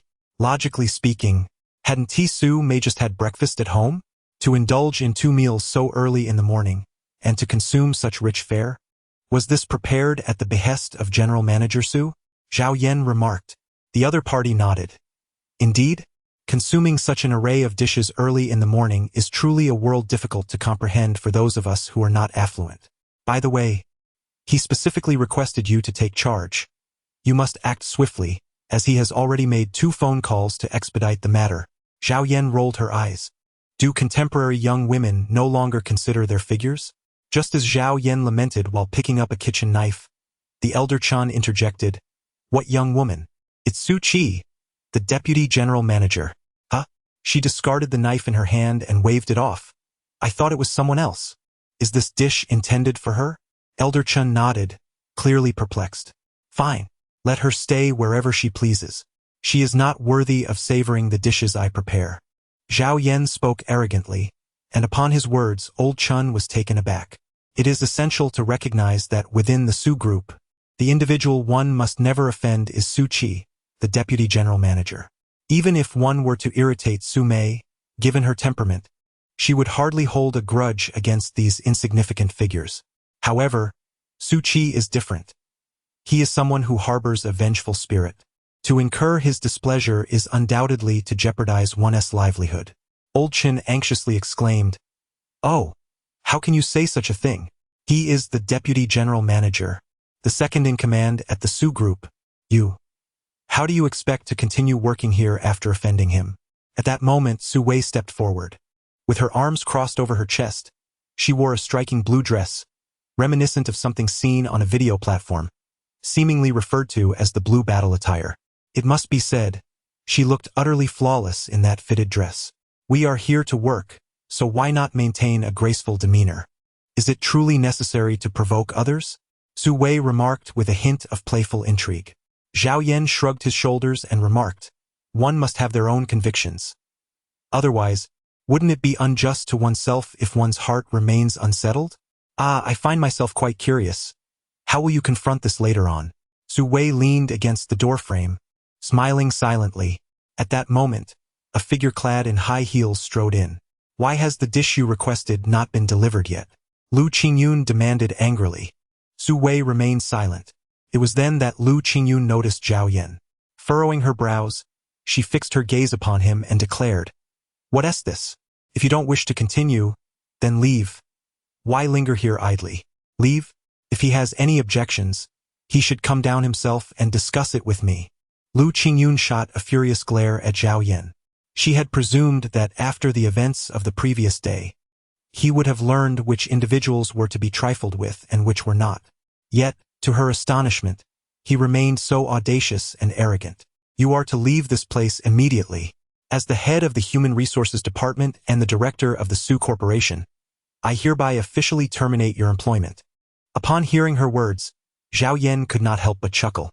During dinner the previous night, he had deliberately broached this subject. In the end, Su Zhenxing had bestowed upon him a veritable get-out-of-jail-free card. He rummaged through his pocket and produced a crumpled piece of paper, unfolding it with a smile to display. "Can you read? This is the stock transfer agreement written by Chairman Su, yes, the venerable Chairman Su Zhenxing. He holds 36% of the shares in the Su Corporation, and last night, he transferred 1% of those shares to my name. According to the regulations of the Su Corporation, any board member has the right to work within the corporation and appoint themselves to positions below that of manager, or even take on concurrent roles." As Zhao Yan's words settled, Lu Qingyun was utterly bewildered.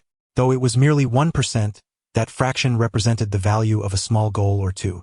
She found it incomprehensible that the esteemed director Su had relinquished control of the corporation, only to transfer equity to such an obscure individual. Furthermore, possessing this equity transfer document meant that, once its authenticity was verified, Lu Qingyun could not arbitrarily dismiss her. Even if the other party had committed a grave error, only with the consent of Su Mei, the chairperson and general manager, could such a dismissal occur. This is a forgery. You fabricated this document, and I will report you to the authorities." Lu Qingyun fumed. Her authority, her pride. How could they be so ruthlessly trampled? Consequently, her emotions surged, bordering on the irrational. Whether it is true or false, why not investigate it? "By the way, my name is Zhao Yan. You must remember it." Zhao Yan smiled playfully, casting an intriguing glance at the other party. Lu Qingyun, seething with anger, gritted her teeth and hastily retrieved her phone, only to unexpectedly discover an unread email in her company's inbox. Chapter 36. The Prodigal Son of the Su Family. How could this be possible? Lu Qingyun's eyes widened in disbelief. This was a notification email, clearly indicating Zhao Yan's identity. Indeed, Zhao Yan had become a director at the Su Group, and even Lu Qingyun could not dismiss him now. "So, do you still intend to terminate my employment?" Zhao Yan chuckled with a hint of amusement. "Do not presume that with Su Mei's support you can conquer this realm. She is merely a woman of the Su family." Lu Qingyun, filled with indignation, cast aside her words and stormed off in a fit of rage. As Lu Qingyun departed, Su Wei could not help but give Zhao Yan a thumbs up. "I have witnessed many individuals dismissed by Lu Qingyun or driven to madness by her. You are the sole one who has managed to make her taste defeat while remaining utterly defenseless." Zhao Yan raised his head and arched an eyebrow. However, he seemed to recall something and inquired with curiosity about yesterday's procurement order. "Did you already know there was an issue? Were you perhaps intending to use my assistance to deal with Zhu Fei? Or even Lu Qingyun, or perhaps—" "Oh, hold on. Don't speak carelessly. Su Wei replied with a half-smile. I, for one, absolutely detest causing unnecessary trouble. Walls have ears, and should you utter nonsense that brings me discomfort, do not blame me for making things difficult for you. After all, you are part of my logistics department, do not forget that. Su Wei swayed forward, smiling with intrigue. As your direct superior, I am genuinely curious if your culinary skills are truly as exceptional as rumored. Even the old chairman is willing to grant you shares to secure your position. Nearby, Old Chun and others nodded in agreement. Indeed, we are also curious. My friend, why not? Prepare a few dishes for us to sample. Zhao Yan was momentarily taken aback. After a self-deprecating smile, he finally nodded in agreement. Very well. I shall prepare the dishes that your Vice President Su cannot have. With that, Zhao Yan began to busy himself in the kitchen. Meanwhile, in Su Qi's office, he accessed the restaurant kitchen surveillance. Observing the array of dishes Zhao Yan was preparing, Zhu Fei erupted into a smug laugh. Su. I told you this fellow wouldn't dare defy your wishes. Look, despite his arrogance, he ultimately conformed to your commands and prepared this splendid feast to present to you. Su Qi nodded in satisfaction. However, Lu Qingyun frowned, her expression tense. Su, I have a feeling this young man is not as simple as he appears. The old man has indeed transferred 1% of his shares to him. Could it be that he has some sort of background? Su Qi hesitated for a moment but refrained from revealing the deeper truth. He shook his head. This lad saved the old man. A little reward is not surprising. However, you must connect with others to ensure he does not enjoy an easy life. If the opportunity arises, we must expel him from the Su family. Understood. I shall not intrude further, Su. Zhu Fei exited the office, closing the door behind him. Once Zhu Fei departed, Su Qi beckoned Lu Qingyun over. What is it? Lu Qingyun pouted, looking somewhat aggrieved. You disappeared for days, and I couldn't reach you by phone. I thought you had vanished. There was a hint of complaint on Lu Qingyun's face. She could not comprehend whether seeking out this man was a wise decision.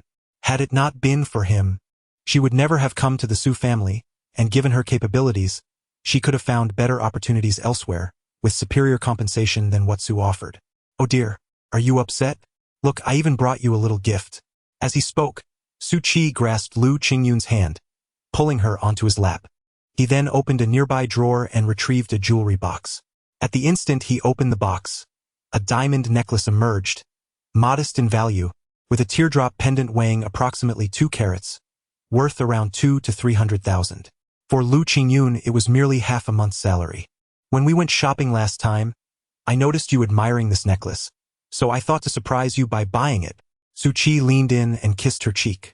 Lu Qingyun quickly turned away, a blush creeping onto her face. Humph, you know what I want, isn't just a necklace. But Lu Qingyun raised her delicate finger, her meaning unmistakable. Su Qi chuckled awkwardly, but the time has not yet come. Has it? Rest assured. Once I gain control of the Su family, I shall propose to you in front of everyone. A hint of disappointment crossed Lu Qingyun's face. She had heard variations of this promise more than 10 times. After years of being with him, he had yet to make a genuine commitment.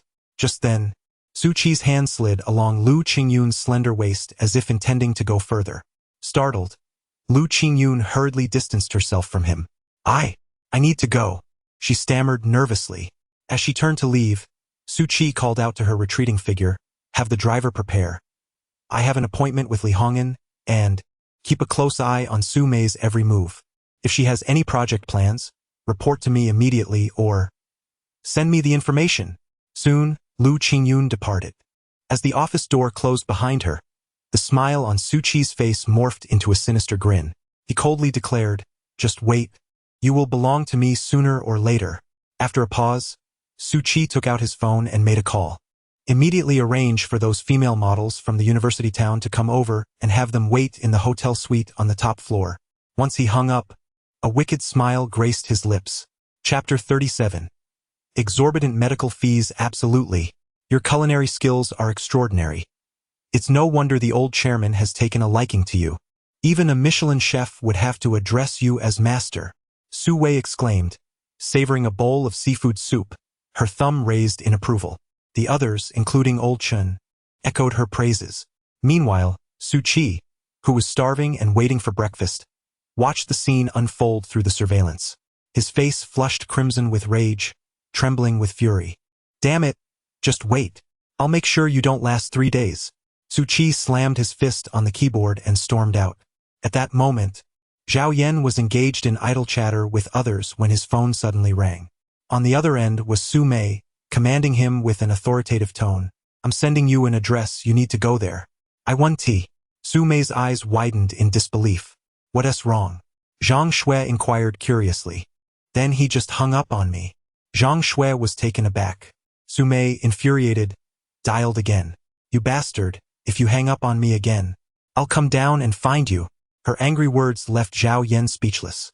What exactly do you want? Zhao Yan sighed. Grandfather just called. Dr. Zhou is in trouble. He has been taking care of Grandpa for years, and now he needs your help. After delivering her message, Su Mei swiftly hung up.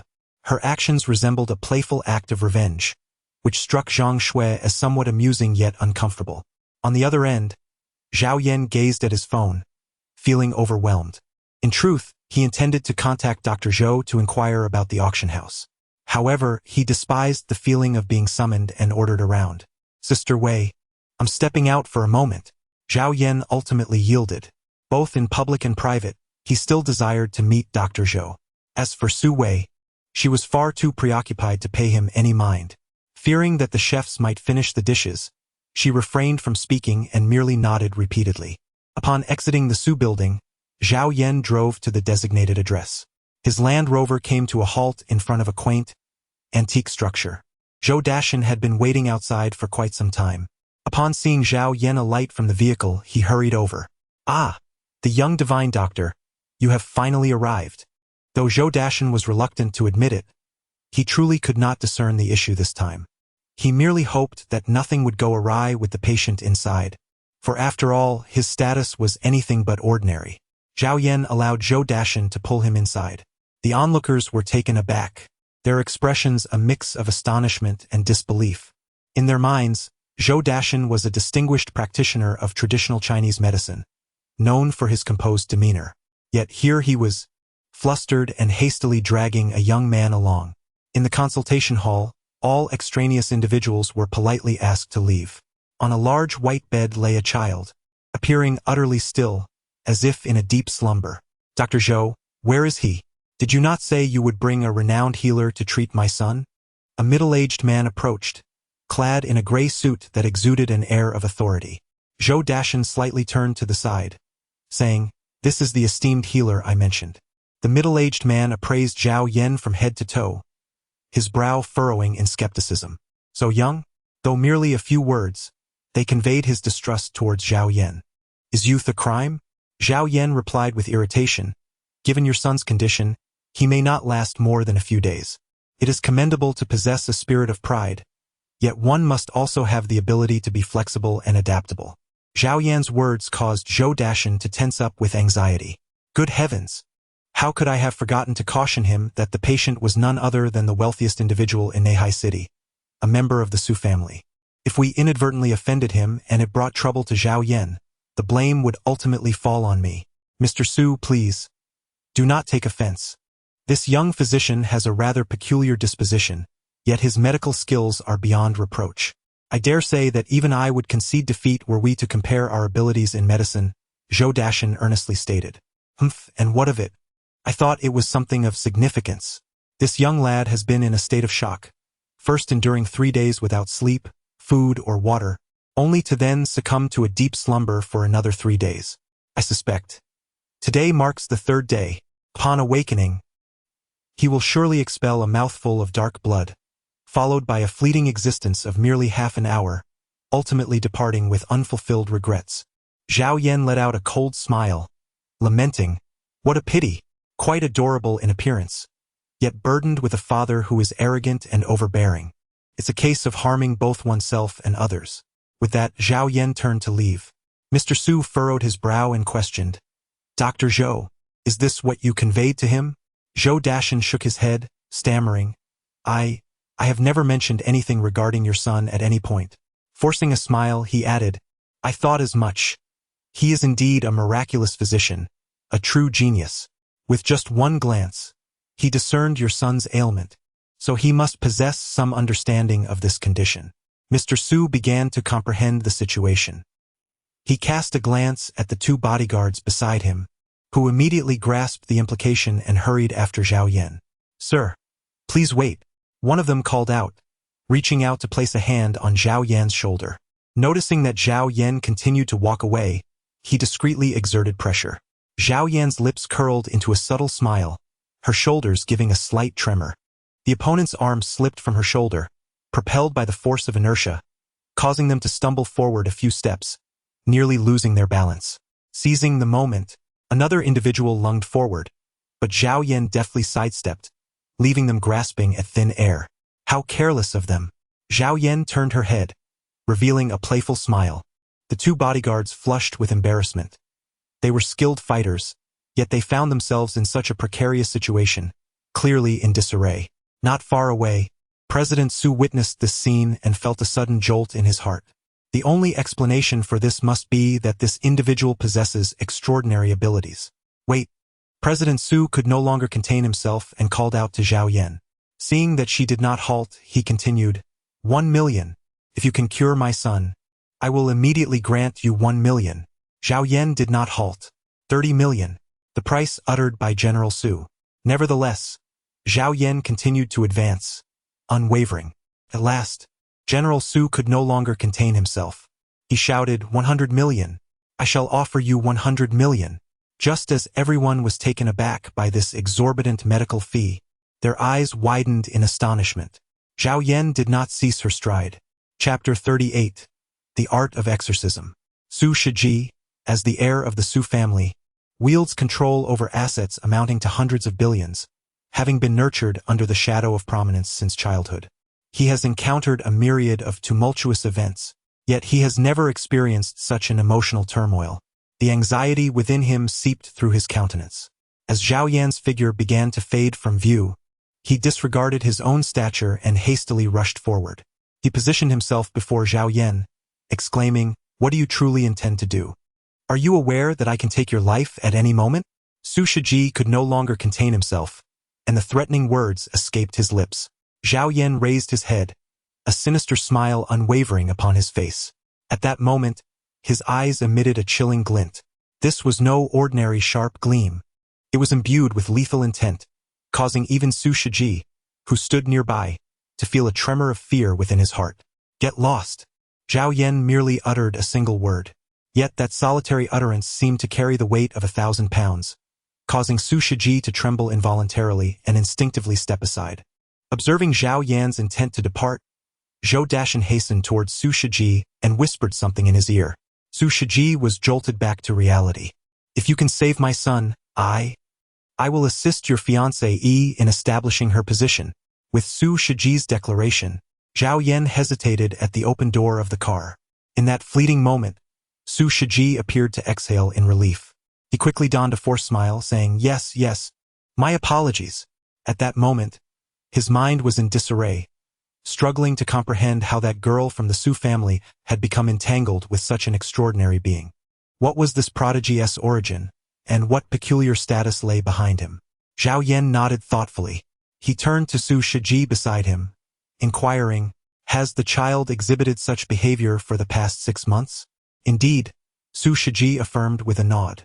"Reflect carefully. Half a year ago, did he visit any tainted places, such as graveyards, funeral homes, or locations associated with the deceased?" At this, Su Shiji fell into deep contemplation.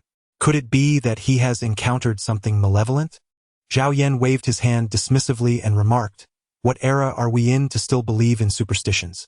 Even if there were any truth to it, it would merely be a matter of energy fields." Zhao Yan spoke with a smile that was neither genuine nor entirely absent. In truth, he comprehended the underlying issues, yet certain sentiments ought not to be uttered in the presence of so many. Otherwise, should his words be substantiated, wouldn't everyone present be compelled to alter their worldview? What affliction could this possibly be? "Young Dr. Yan, could you enlighten me?" Zhou Dashan felt an overwhelming sense of tension and anxiety. Having practiced medicine for many years and encountered numerous perplexing ailments, he found himself at a loss with a case as enigmatic as that of the young prince of the Su family. To put it simply, in technical terms, this could be classified as somniloquy. In layman's terms, it was akin to having a disruption in one's mental equilibrium. Zhao Yan smiled gently. He glanced around and noticed the perplexed expressions on the faces of those present. Zhou Dashan furrowed his brow, exclaiming, "Surely not? The most significant issue with somniloquy is narcolepsy. But he is not asleep. I sense that his bodily functions are gradually deteriorating. To put it in my own words, he has but a few days left to live." Zhao Yan interrupted Zhou Dashan's words. Beside him, Su Shiji grasped Zhao Yan's arm tightly. I do not concern myself with what issues he may possess. My sole desire is for him to awaken, healthy and sound. Divine Healer, should you fulfill my wish, my family will owe you an immeasurable debt of gratitude. If you are willing, I can employ various means to assist your fiancé Yi in establishing a firm foothold within the Su family. Su Shiji reiterated his earlier promise in detail. Upon hearing this, Zhao Yan smiled and nodded. Very well, since that is the case. I shall not be polite. It would be wise for you all to step back, for I fear the scene that unfolds may profoundly alter your worldview. Upon hearing Zhao Yan's words, Zhou Dashan initially intended to clear the scene. However, he ultimately felt that his companions seemed eager to witness the unfolding events. Furthermore, providing them with a deeper understanding would equip them with the means to address similar situations should they arise in the future. Are we not leaving? Zhao Yan broke into a smile and said, In that case, stay over there and refrain from making any noise. You too, even though you are the child's father, whatever transpires next, you must keep it to yourself. If that thing gets frightened and something unforeseen occurs, do not blame me for not having warned you. As Zhao Yan's words fell, those beside him immediately nodded, their expressions revealing palpable tension. The atmosphere in the venue became frozen, steeped in an unsettling silence.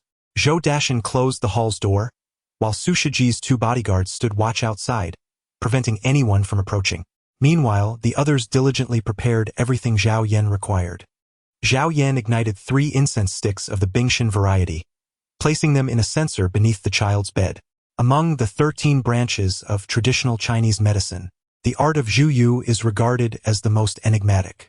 Some assert that Zhuyu is the divine art closest to the gods, for it is underpinned by extraordinary powers. In this present age, I, Zhao Yan, humbly invoke the blessings of Zhuyu from all directions. With my being, I channel the spiritual energies of heaven and earth, employing silver needles as conduits to heal the wounded and rescue those on the brink of death. As Zhao Yan's words fell, the crowd widened their eyes in astonishment. The art of Zhuyu, also known as Zhuyu technique, traces its origins back to ancient times, sharing roots with witchcraft. Its mysteries are well known among practitioners of traditional Chinese medicine. There exists a multitude of Zhuyu techniques. For instance, when a bone gets lodged in the throat, placing a bowl atop one's head and tapping the bottom with chopsticks can facilitate its passage. Similarly, when a child cries incessantly at night, one can affix a night crying charm in public for passers-by to silently recite, which may soothe the child. In summary, the realm of Zhuyu is vast and filled with enigmatic practices, understood only by those who delve into its depths. Now, after Zhao Yan's discourse, his right hand pointed towards the tray, causing the silver needles within to levitate into the air, quivering with anticipation. The onlookers were utterly transfixed, their eyes nearly popping from their sockets. Zhou Dashan, on the verge of speaking, recalled Zhao Yan's earlier statements and suppressed his curiosity, fixating intently on Zhao Yan's every movement, fearful of missing any detail. Chapter 39. The unfinished fate next. Each needle Zhao Yan deployed was executed with utmost caution. As all the silver needles settled back onto the tray, he retrieved a brush prepped nearby, dipped it in chicken comb blood, and inscribed an arcane totem upon the child's face. This totem bore resemblance to the patterns of an ancient nation known as Yalong. When Zhao Yan halted his actions, the child suddenly emitted a bizarre sound, a growl that was decidedly not that of a child, but rather reminiscent of an elderly man. At that moment, Su Shiji felt a chill run down his spine, as if recalling something significant. Under the incredulous gazes of the assembly, Zhao Yan paused. The child lying on the bed opened his mouth, releasing a plume of black smoke. Suddenly, the child burst into tears. Su Shiji's body jolted, rushing forward. "Daddy!" The child, merely a few years old, was overwhelmed by fright, yearning to vocalize his fear. Before Su Shiji could reach him, Zhao Yan extended his right hand, halting him. "Bring me the prepared medicine." Seizing the opportunity, Zhou Dashan swiftly snatched the medicine from the hands of an attendant and hurried forward. In this moment, Zhou Dashan could closely observe the needles embedded within the child. "Oh, divine physician Xiao Yan, this 13 ghostly needles technique. It is said to be a mysterious method left behind by Bien Quebec. Although I, an old man, cannot grasp the internal energy within, I should manage the surface techniques, right? Without the support of internal energy, you may find it ineffective." Zhao Yan replied, accepting the medicine from Zhou Dashan. He took a swig and abruptly turned, spraying it towards the child. The onlookers assumed the medicine was meant for the child to ingest, yet they were taken aback by its true effect. As the black smoke dissipated, the child lay back down, tranquility enveloping him once more. However, this time he emitted sounds of deep, slumbering breaths. "What just happened?" Su Shiji pointed at the child.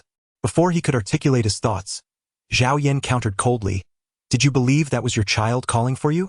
Had you approached any closer, trouble would surely have ensued. In such a scenario, you would fall victim, and if I were to treat you, your 2 bodyguards would undoubtedly attempt to eliminate me." Zhao Yan smiled gently.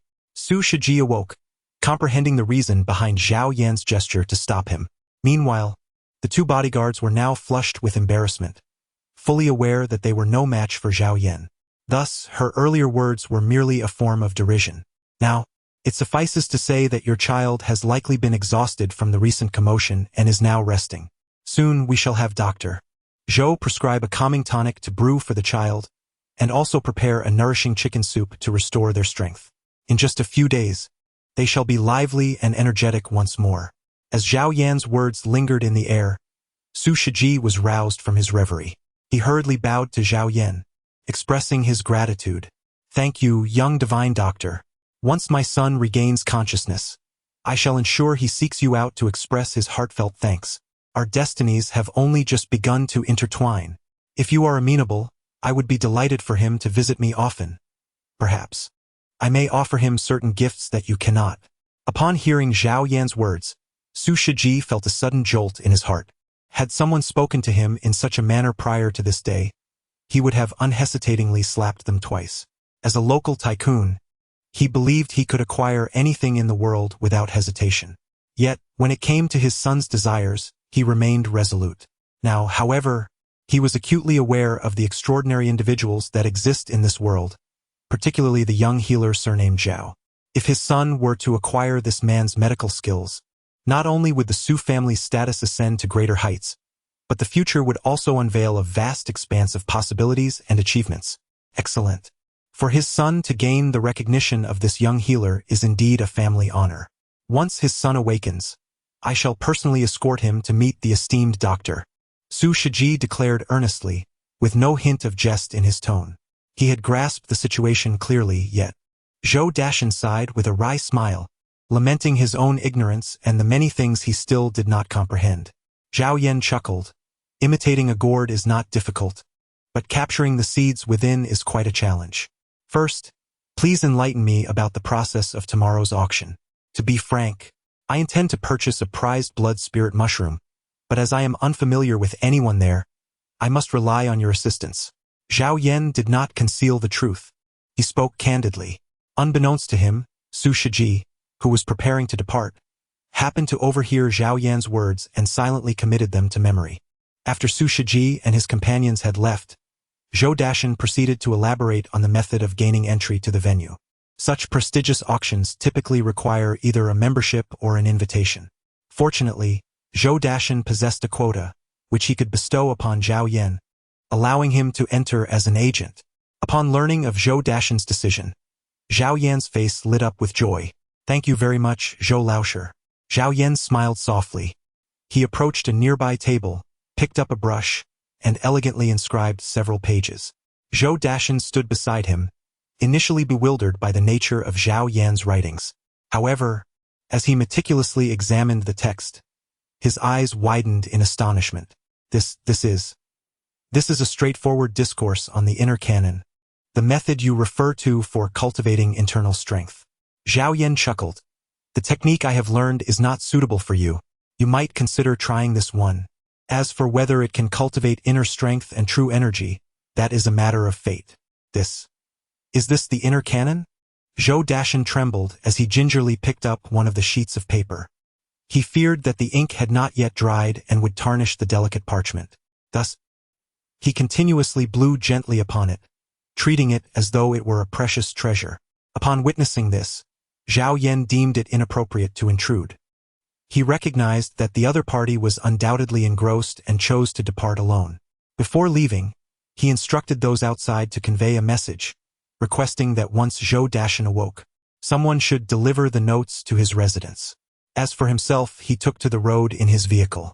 After a considerable time, Zhou Dashan regained consciousness, exhaling deeply. His gaze sparkled with excitement. Truly, this was a genuine treasure. Little Yen, the divine physician, you. Suddenly, Zhou Dashan began to look around. A nearby apprentice quickly approached, saying, "Old Zhou, the physician left 15 minutes ago. He asked me to remind you to send someone to deliver the notes to his residence. He resides at the Su family estate." Upon hearing this, Zhou Dashan was filled with exhilaration. Chapter 40. The betting agreement. Zhou Dashan's matter had been resolved, yet it was still broad daylight. Coincidentally, as he stepped through the company doors, he encountered Su Mei and Zhang Shui. Eventually, he found himself reluctantly invited to prepare a feast. In the dining hall, Zhao Yan set down the final dish and wearily took a seat. "Who told you about the cucumber dish? For goodness sake, why not order something less troublesome?" Zhao Yan was utterly perplexed. This dish was intricate, and only a true connoisseur would dare to order such a creation. "Did I not say so?" he exclaimed. "This fellow is undoubtedly capable of preparing it." Su Mei chuckled with pride. Beside her, Zhang Shui offered a resigned smile.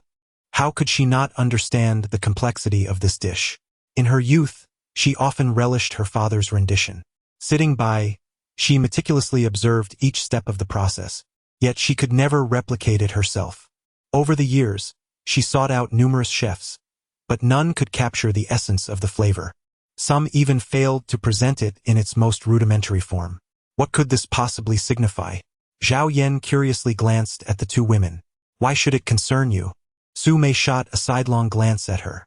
With so many people in the company casting their eyes their way, it was astonishing that this individual was so oblivious as to sit down and join them for a meal. "Well, one can hardly expect to be fed if one does not make any effort," Zhao Yan remarked helplessly. He couldn't afford to dwell on such matters. He was busy and had long been famished.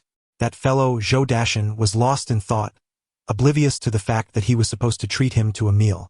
In hindsight, one wondered if the old man was simply reluctant to part with his money for food. Zhang Shui picked up her chopsticks and dug into a piece of cucumber pancake. The moment she tasted it, her eyes widened in surprise. Her chewing accelerated, and she quickly grabbed a few more slices. It was undeniable that the flavor of the cucumber pancake was exhilarating. "Sister Shui, you..." Su Mei, wide-eyed, exclaimed. "Does this taste remind you of your childhood?" Zhang Shui instinctively nodded, leaving Zhao Yan in a state of confusion. However, he soon realized that Zhang Shui devoured the entire plate of cucumber pancakes all by herself. As she placed the last piece into her mouth, she hesitated for a moment, reflecting deeply before finally chewing it slowly. Zhao Yan paid no heed to anything else as he swiftly dealt with the remaining food. Suddenly, Zhang Shui spoke up, saying, Could you possibly teach me how to prepare this dish?" Zhao Yan lifted his head, his mouth still filled with food. He tilted his head back, his throat moved, and he swallowed directly. This scene left Su Mei momentarily stunned. "Remarkable," Zhao Yan readily acquiesced. "Thank you."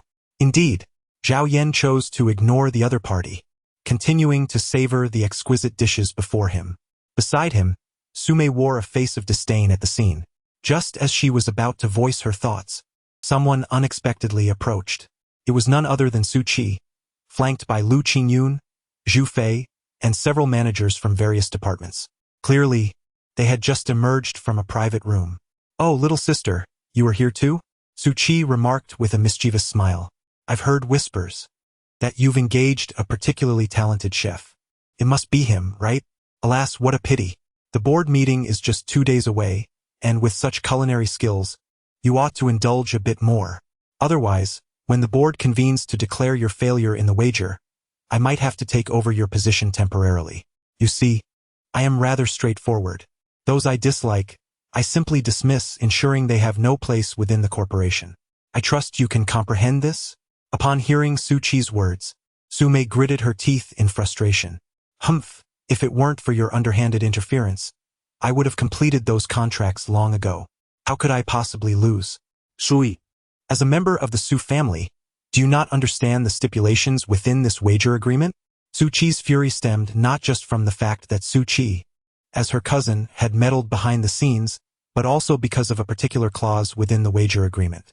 Should Su Mei fail to maintain the quarterly performance consistent with the previous quarter upon her appointment, she would be compelled to resign from her current position and forfeit 10% of her shares, which would be diluted to compensate other shareholders. It is worth noting that these shares were inherited from their grandfather, Su Jinxing. Su Chi's actions undoubtedly jeopardized their grandfather's legacy, handing it over to outsiders. However, Su Chi appeared utterly unfazed by the gravity of the situation. With a playful grin and a shrug, he replied, "What does it matter? That old fool must have lost his senses in choosing you as the general manager and head of the board. He must now bear the consequences of his poor decisions. Do not think that by parading this chef to your home, you can deceive him into relinquishing everything to you. Just wait. Once I take control, you will discover the true meaning of having nothing." With an uproarious laugh, Su Chi turned and strode away. As she watched his departing figure, Su Mei couldn't help but mutter curses under her breath. Zhang Shui, standing nearby, furrowed her brow. "Xiao Mei, about the board meeting in 2 days. Perhaps you should take a leave of absence?" Su Mei shook her head resolutely. "No, we cannot let grandfather know about this. His health has only just begun to recover, and I fear." Now filled with regret, Su Mei pondered why she had ever agreed to this wager agreement in the first place. Reflecting on the peculiar atmosphere in the conference room months ago, she felt as though a strange influence had gradually dulled her rationality, leading her to accept such a ludicrous wager. What a ridiculous wager it was! Did he truly intend to dismiss her? Zhao Yan suddenly spoke up, curiosity evident in her tone. Su Mei rolled her eyes and retorted, "Indeed, he intends to dismiss you. However, rest assured, I have promised you that you shall not lose a single penny." Zhao Yan waved his hand dismissively, stating, "This is not merely a matter of money. Concerns my dignity. I have just grown fond of this kitchen. How can I be driven away so swiftly? In any case, rest assured, I possess the means to resolve this situation." Zhao Yan earnestly completed his discourse. However, the two individuals opposite him, Su Mei and Zhang Shui, dismissed his words as mere bravado or jest. After all, the disparity in their quarterly revenue amounted to several billion in investment. Even if he were to be sold, it would hardly bridge a fraction of that gap. Chapter 41. The enchantress of the Su family. Since Su Chi emerged to provoke them, Su Mei and Zhang Shui had been bound by an unrelenting chain. With the public relations department under Su Chi's influence, their aspirations to enhance revenue and expand projects seemed exceedingly challenging. In the near term, there was no viable option to replace this troublesome faction. Consequently, the two women found themselves compelled to undertake numerous responsibilities personally. As evening descended, Zhao Yan noticed that these diligent women had not yet concluded their workday, prompting him to take the elevator alone to the top floor. Ah, such industriousness! Zhao Yan entered, balancing 2 bowls of noodles in her hands. Zhang Shui furrowed her brow and inquired, "Who permitted your ascent?" Zhao Yan replied, "No one stopped me from coming up. I assumed that every corner of this building was accessible for free passage." Zhao Yan smiled gently. Su Mei, without lifting her head, retorted, "Then why don't you go to the ladies' room? TSK, look at this. I was worried that you all hadn't eaten during your overtime, so I even prepared a bowl of noodles for you. Yet, my kindness is met with such ingratitude. You all truly disappoint me." Zhao Yan spoke as he placed 2 bowls of noodles on the large wooden table. The fragrant steam wafting from the dishes caused Su Mei to instinctively lift her head and swallow. Xiao Mei, why don't you have a bite first? I have nearly organized all my materials. Later, we shall pay a visit to the Su family. I have heard that the young master of the Su family has recovered from his peculiar ailment, and Mr. Su has been in good spirits lately. Let us seize this opportunity. Perhaps we can negotiate this contract. If the other party agrees to sign, our quarterly revenue will undoubtedly exceed expectations, and we shall have no fear of that betting agreement. The Su family? Upon hearing these words, Zhao Yan couldn't help but lift her head. Shall I accompany you? Zhao Yan inquired with curiosity. You can go off and play, Su Mei retorted impatiently. Do you think we are merely going for leisure? If you tag along, what about our business discussions? I warn you, do not meddle in matters concerning the company. It is not as simple as you imagine, and if you jeopardize our plan, you shall face the consequences. Su Mei's tone was far from friendly, indicating she was not jesting with Zhao Yan. Beside her, Zhang Shui sighed helplessly. This matter does not require your involvement. After placing 2 bowls of noodles down, he stood up, exhaling deeply. Well, it's pointless to say more. The noodles have been set before you. Once you have finished, please clean up after yourselves. Since I am not welcome here, I shall take my leave to enjoy my own company. Zhao Yan completed his words and turned to leave. After Zhao Yan's figure vanished, Zhang Shui furrowed her brow, pondering whether their treatment of him was perhaps a bit excessive. Su Mei waved her hand dismissively, insisting, do not concern yourself with him. He is utterly indifferent. Even if you utter words that might wound him, he will not take them to heart. Shuijie, let us continue our discussion on this proposal. If everything is in order, we shall approach General Su shortly. Zhang Shui replied with a nod of agreement. At this moment, Su Jinxing had long since retired for the night. He had indulged in some drinks with Zhou Dashan earlier that day, enjoying their conversation to the extent that he had overindulged. Zhao Yan did not harbor any significant concerns regarding this, as Su Jinxing's health was generally robust. Had it not been for the poisoning, he might have been in better shape than Zhou Dashan. Here, this is the invitation Zhou Dashan sent for you. Suddenly emerged Su Haiyan, appearing almost out of nowhere. This woman was notoriously elusive. It was said that she was the orphan daughter of a close friend of old Su, raised under his care and thus adopted the Su surname, addressing him as father. Her unexpected appearance left Zhao Yan somewhat perplexed. Have you not been hiding in your room these past few days? What prompted your sudden emergence? While others might be unaware, Zhao Yan had sensed the presence of 3 martial artists in the household since the very first day he moved into the Su residence. Zhang Shui was one, and it seemed unlikely that the other servants were involved. As he passed a room on the 2nd floor, he felt a surge of spiritual energy. The 2nd floor was where the Su family resided, leading him to believe that the practitioner was indeed Su Haiyan. Now, she appeared before him clad in a delicate red spaghetti-strap nightgown, which revealed the silhouette of black lingerie beneath, strikingly visible. Her skin was remarkably fair, akin to pristine jade, complemented by a pair of long, elegant legs visible beneath the hem of her dress. Sitting casually on the sofa with her feet resting on the coffee table, she seemed at ease, her posture inviting. If you knew I was in the room, why did you not come to check on me?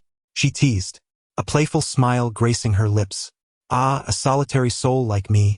If I were to perish unnoticed in here, it would likely be days before anyone discovered my lifeless body.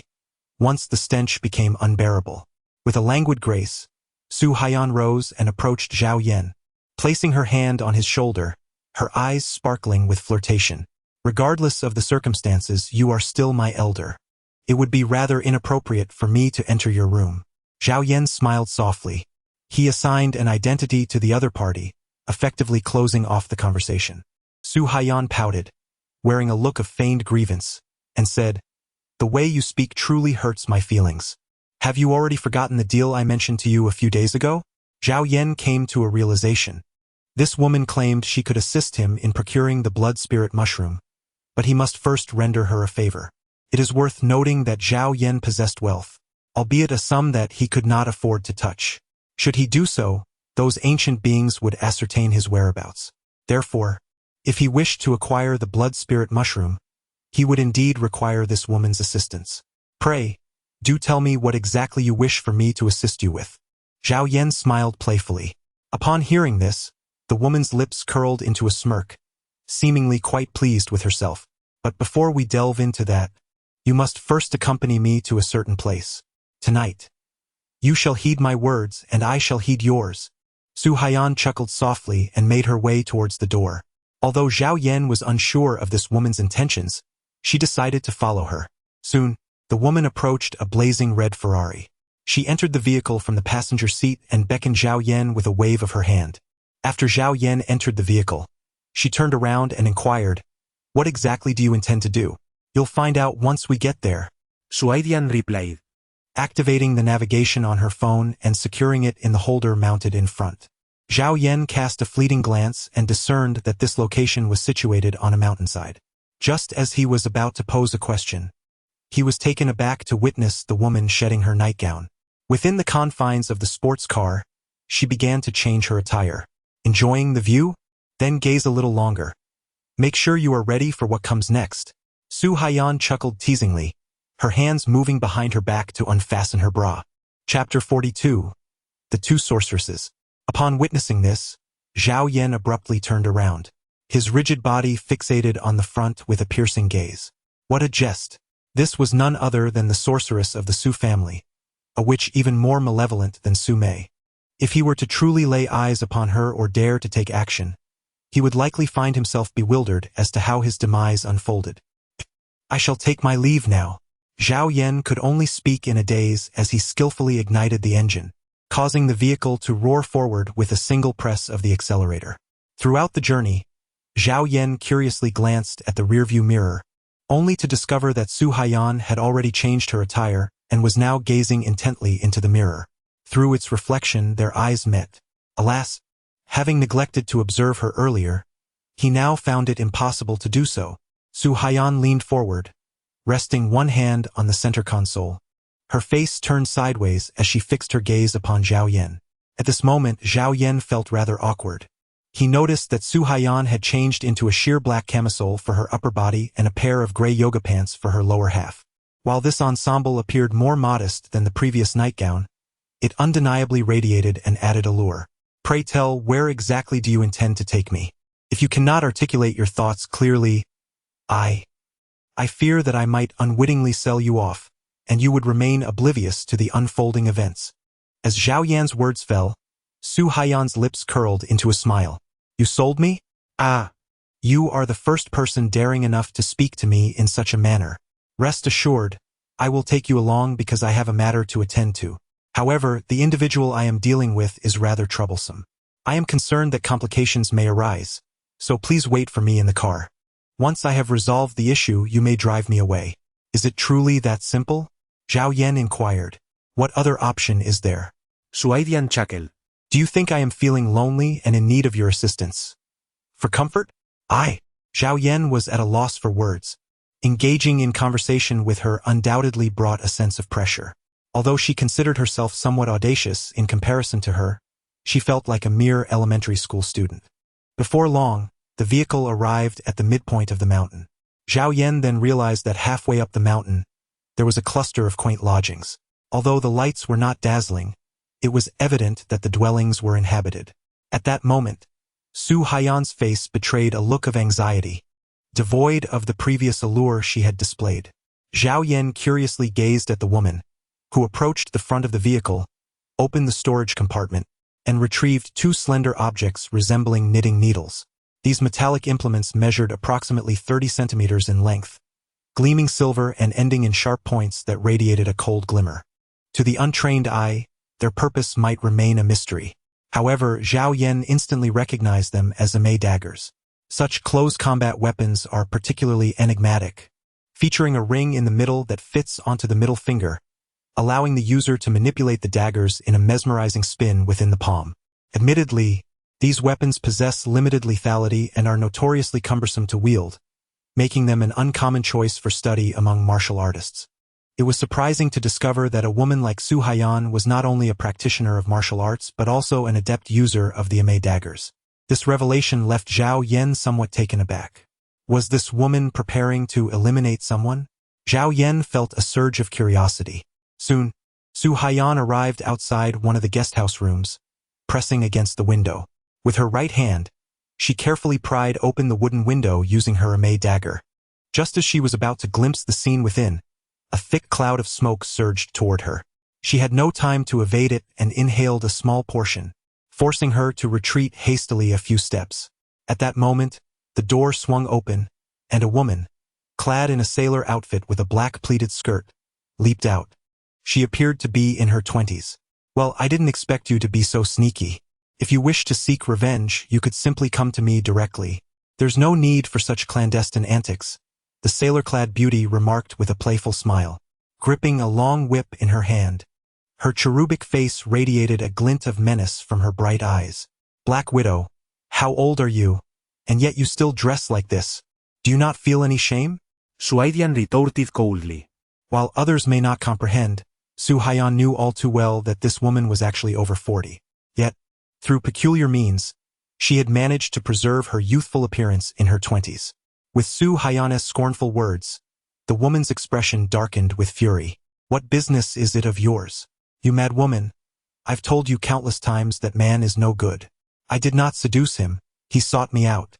I killed him for your sake, to spare you heartbreak, and yet you refuse to believe me, relentlessly pursuing my life. He is already dead, so you may say whatever you wish. Su Haiyan scoffed. All I know is that he was the only man I ever loved in this lifetime.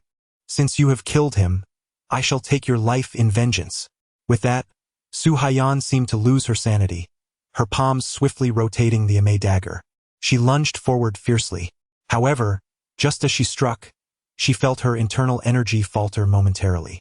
Seizing the opportunity, the Black Widow turned and swung her whip. The sound sliced through the air like firecrackers.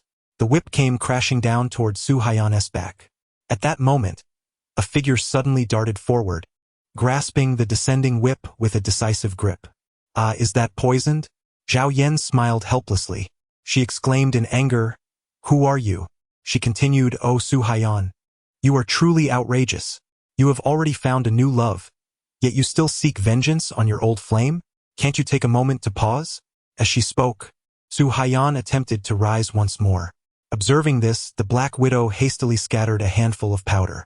In a bid to shield Su Haiyan from inhaling the toxic powder, Zhao Yan reluctantly released her grip on the long whip and turned to shield her. Humph, 2 against 1. I shall not partake in this any longer, the Black Widow declared. As the cloud of powder dissipated, her figure vanished without a trace. At that moment, Zhao Yan noticed that Su Haiyan, cradled in her embrace, appeared to be somewhat disoriented. I feel so hot, Su Haiyan murmured, reaching to remove one of the delicate straps of her garment. Chapter 43. The Scenic Beauty in the Car. Upon witnessing this scene, Zhao Yan was utterly bewildered. He swiftly seized the opponent's left wrist, pressing 3 fingers against the pulse. Zhao Yan blurted out. At this moment, he had come to understand the source of Su Haiyan's uncontrollable aura. Gazing at her countenance, which was nearly flawless yet now flushed with color, he noticed her breathing becoming increasingly rapid. It was evident that she had been poisoned, and this toxin would incite a frenzy within a martial artist's body. Hey, try to hold on a bit, he urged. I will take you to the car right away. Just bear with it. Zhao Yan repeatedly urged, directly lifting Su Haiyan and sprinting towards the direction of the parked vehicle. As Zhao Yan swung open the car door, he painstakingly assisted Su Haiyan into the passenger seat of the sports car. With a fierce determination, Su Haiyan grasped his shoulders, compelling him to lean closer. Then, in a frenzy, she relentlessly attempted to lunge at Zhao Yan. At the outset of this tumultuous encounter, Zhao Yan stood there, somewhat dazed. No. Upon awakening, Zhao Yan instinctively pushed the other person away. However, just as she had entered the vehicle, the woman lunged at her, clinging tightly to Zhao Yan. Hurry. Hurry. I can't contain it, the energy within me. It's surging uncontrollably, Su Haiyan rasped, her voice urgent. At that moment, her clothes were nowhere to be found, and Zhao Yan could clearly see her exquisite figure. Hold on, it will be over soon. Zhao Yan's words seemed to serve as both a warning to the other and a reminder to himself. He realized that this woman was excessively forward, almost fiercely so. However, Zhao Yan had already retrieved his silver needles, and after much effort in locating the acupoints, he administered several needles. Su Haiyan's entire body softened, and she slumped into her chair. Witnessing this scene, Zhao Yan finally adjusted her posture. Observing the exquisite tableau before him, she resembled the enchanting beauty depicted in the renowned painting The Spring. Zhao Yan retrieved the slender nightgown from the cramped back seat and draped it over the other person. Here, bear with it. I shall immediately purge the poison from your body. As she spoke, Zhao Yan deftly employed silver needles, swiftly extracting the toxins from within. In less than 20 minutes, Su Haiyan was drenched in perspiration, and all the toxins had been expelled through her pores along with the sweat. Gasping for breath, Su Haiyan turned her head to Zhao Yan, revealing a strained smile. Am I truly so unattractive that you hesitate to act? Her words sent a pang through Zhao Yan's heart. Let us not jest. What connection do I have with Su Mei that I could harm you? Zhao Yan smiled faintly. Su Haiyan rolled her eyes and remarked, Do you still think you can deceive me? You and that girl Su Mei merely put on an impressive performance. However, I am quite curious as to where she found a martial artist like you, skilled in both medicine and martial prowess. Pray tell, what price did she offer you? 80 million or perhaps 100 million? Zhao Yan shook his head. It's quite inexpensive. Oh, Su Haiyan chuckled with intrigue. That makes sense. Someone like you is certainly not short of funds. However, rest assured, since I have promised to fulfill my part, I shall indeed do so. As for tonight's affairs, I advise you to keep them to yourself. Otherwise, I do not mind, but one must wonder how that girl might react. Zhao Yan nodded slightly. They had intended to meet with General Su tonight, but unexpectedly, he had urgent matters to attend to and could not meet them. Time was of the essence, and every passing minute was critical for them. Sighing, Su Mei lamented, We can't even meet him, Xuejia. What shall we do? She collapsed onto the sofa in despair. Zhang Shui shook her head. But what? Su Mei snapped, her voice laced with irritation. Don't beat around the bush. Just say it. It seems he has gone out with Miss Haiyan. The servant spoke anxiously. At these words, Su Mei scoffed. Humph. I knew it. That guy is nothing but trouble. Going out with that enchantress. He must be up to no good. Zhang Shui remained silent. After all, the entire Su family, and indeed the people of the neighboring high city, were well aware that Su Haiyan was far from virtuous. Rumors abounded regarding the countless men in her company and the chaotic nature of her private life. Just then, Su Haiyan entered, twisting her arm with a playful demeanor. Dear niece, I am your aunt. Must you speak ill of me without any decorum? She seated herself opposite Su Mei. Su Mei turned her face away defiantly. Who do you think you are? It's not just my decision. At that moment, noticing Zhao Yan's arrival, Su Mei fixed her gaze upon her and demanded, Where have you been? Go upstairs. Zhao Yan felt a bit bewildered. He had followed in without any understanding of what had transpired. All he could discern was the playful smile that danced upon Su Haiyan's face. What are you standing there for? Hurry up and catch up. At that moment, Su Mei had already risen and approached the staircase. Zhao Yan, rendered speechless, could only follow suit. Zhao Yan, rather than refuting, obediently took her seat in the designated spot, resembling a diligent student. Su Mei's words elicited a smile from Zhao Yan, who thought to herself, what could be so serious to warrant such gravity? Zhao Yan chuckled and said, He asked me for a favor, and since I happened to have some free time, I decided to accompany her for a while. How can you doubt me? She is your aunt, and even if you do not trust me, you should at least have a modicum of faith in her. Su Mei rolled her eyes in response. Both of you are cut from the same cloth. I trust neither of you. She warned, Be cautious and do not get too close to that woman. She is not a good person. Not only could she bring you harm, but she may also tarnish my reputation and even that of the entire Su family.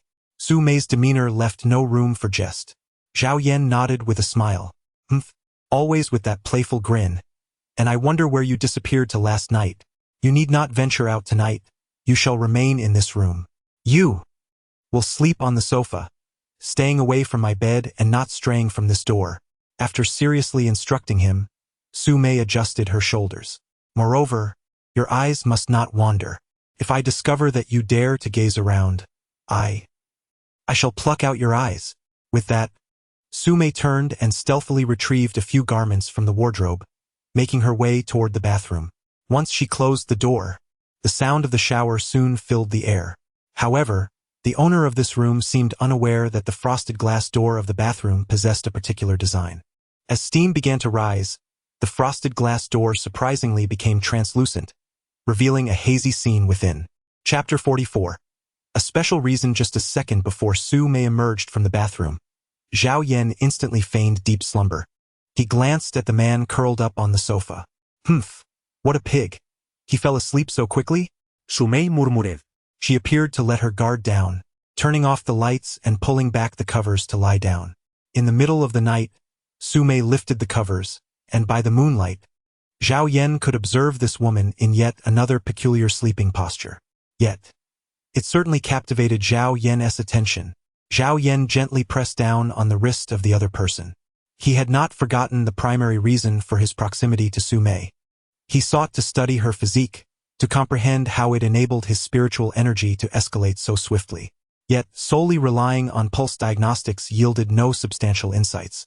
However, when she placed her hand upon the other's leg, her gaze lingering on a particular contour of the body, an epiphany struck him. Ah, so that is the reason. Zhao Yan's eyes widened in astonishment, her expression radiating surprise. Before she could fully comprehend the situation, Su Mei unexpectedly parted her lips, emitting a peculiar sound. This startled Zhao Yan considerably.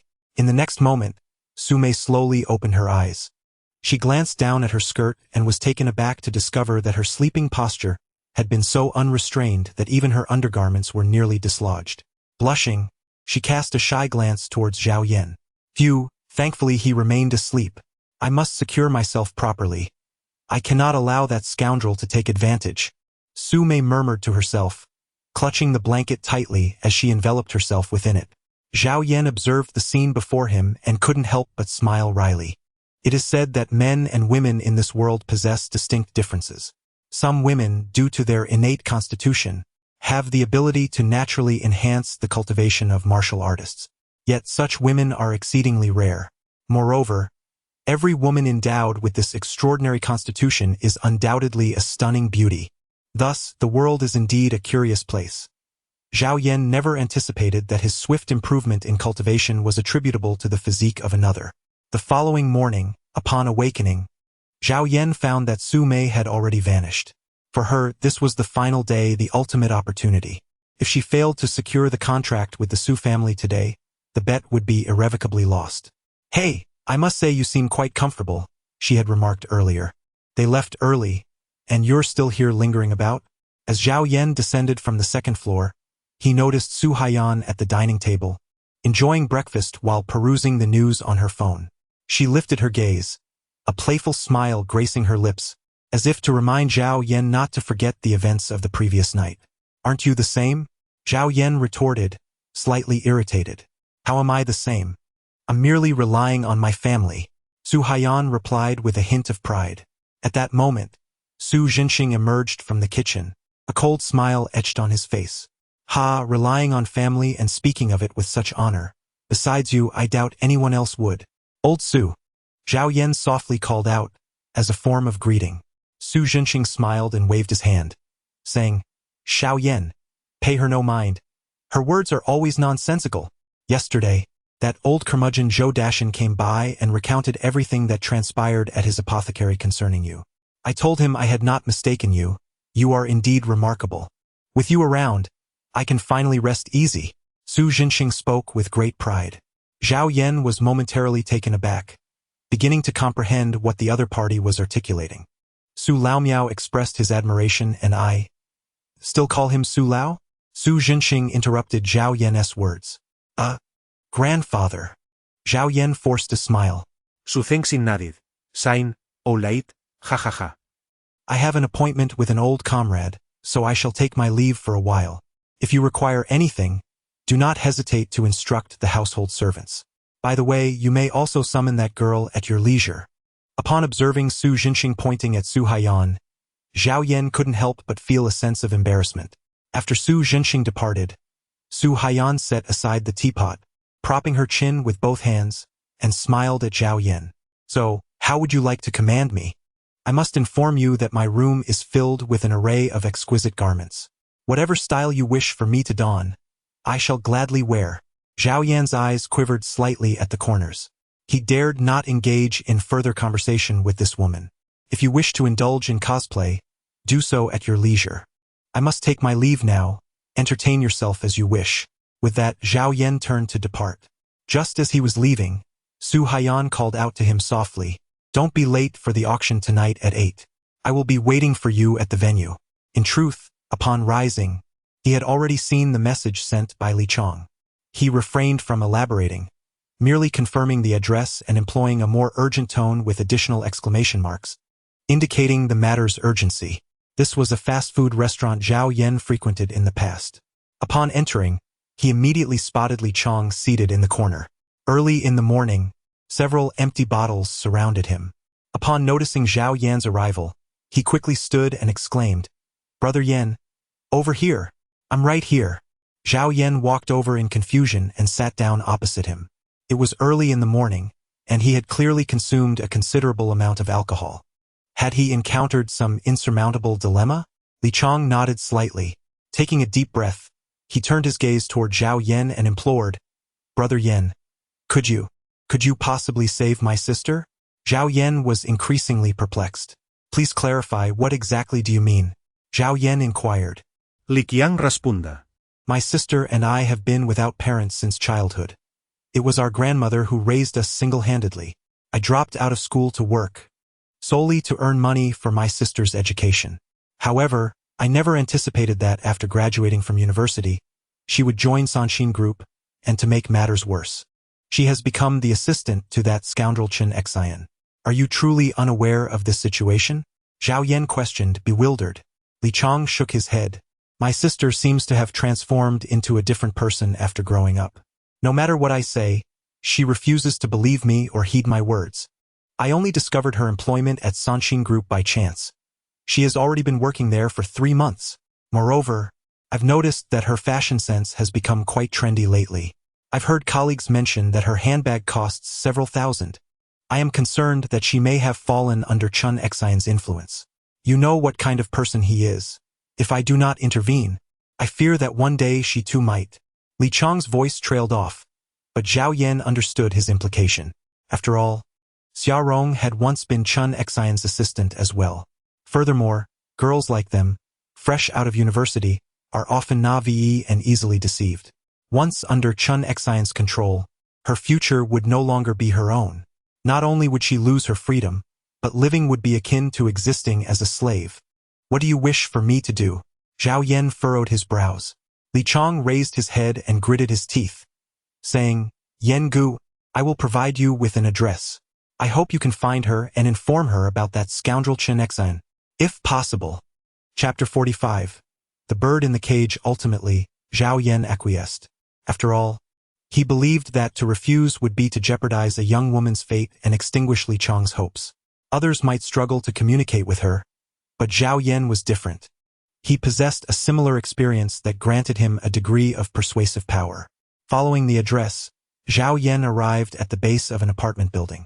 This establishment appeared rather extraordinary, towering over 30 stories high, and it was said that the entire structure was designed as single-room apartments. These residences were not available for purchase. They were strictly for rent, costing 5,000 to 6,000 a month. Many affluent mistresses or beautiful women from certain professions resided here. They resembled birds confined in a cage. The hotel-like services catered not only to these women but also conveniently facilitated those men. Such an apartment complex presented considerable challenges for outsiders attempting to gain entry. Zhao Yanhua invested a considerable sum to acquire a delivery worker's uniform and hurried inside, clutching a bag of fruit. The security guards were already accustomed to such occurrences. After all, it was impractical to stop each individual and request their information for registration. This must be the place. Zhao Yan reached out and knocked on the door.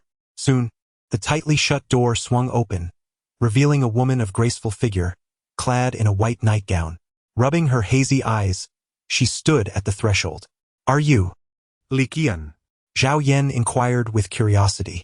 The other party scrutinized Zhao Yan for a moment before extending a hand. What do you want? Zhao Yan asked. Likian glarat. What do you mean, what do I want? Aren't you the one delivering my takeout? Hurry up and give it to me, don't block the doorway. Li Qian's tone was decidedly unfriendly, her chilling words accompanied by a look of disdain. You are Li Chang's sister, aren't you? Zhao Yan remarked coldly. Upon hearing this, Li Qian's expression shifted to one of suspicion. Who are you? Did that good-for-nothing send you? Li Qian replied in a frosty tone, her demeanor tinged with aversion. Good-for-nothing? Zhao Yan revealed a hint of anger. Indeed, it is that worthless person who raised you, funded your education, and worries about you every single day. He instructed me to inform you that Chen Xian is far from a good person. If you wish to uncover the truth, it would be prudent to consult Xia Rong. She will elucidate the reasons for you.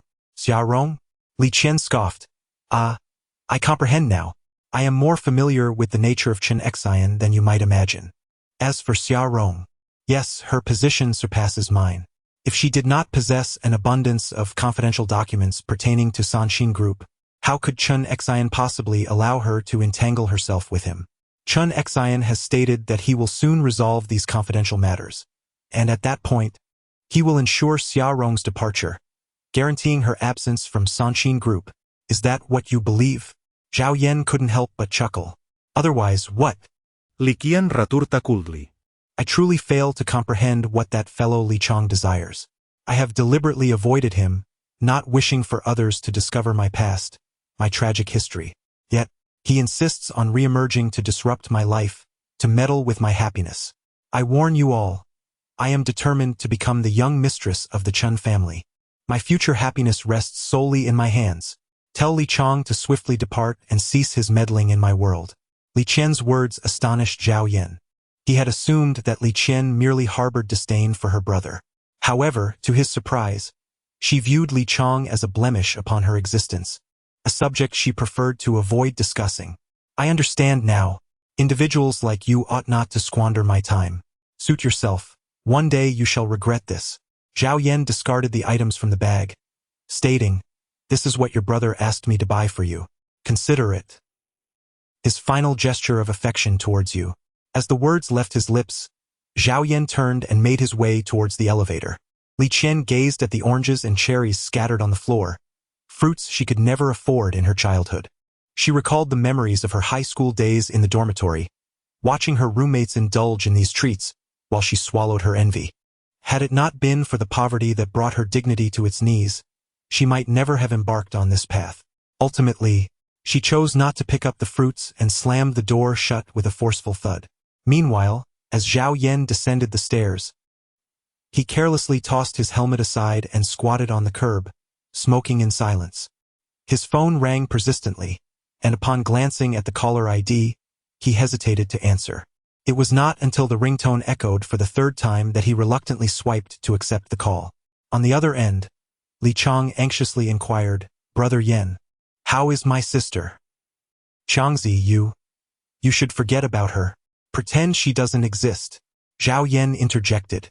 Listen to me, stop worrying about her. If you wish to change jobs, just tell me your desired salary, and I can assist you. There was a moment of silence on Li Chang's end.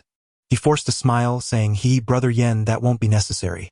I understand her intentions, and I know what you wish to convey.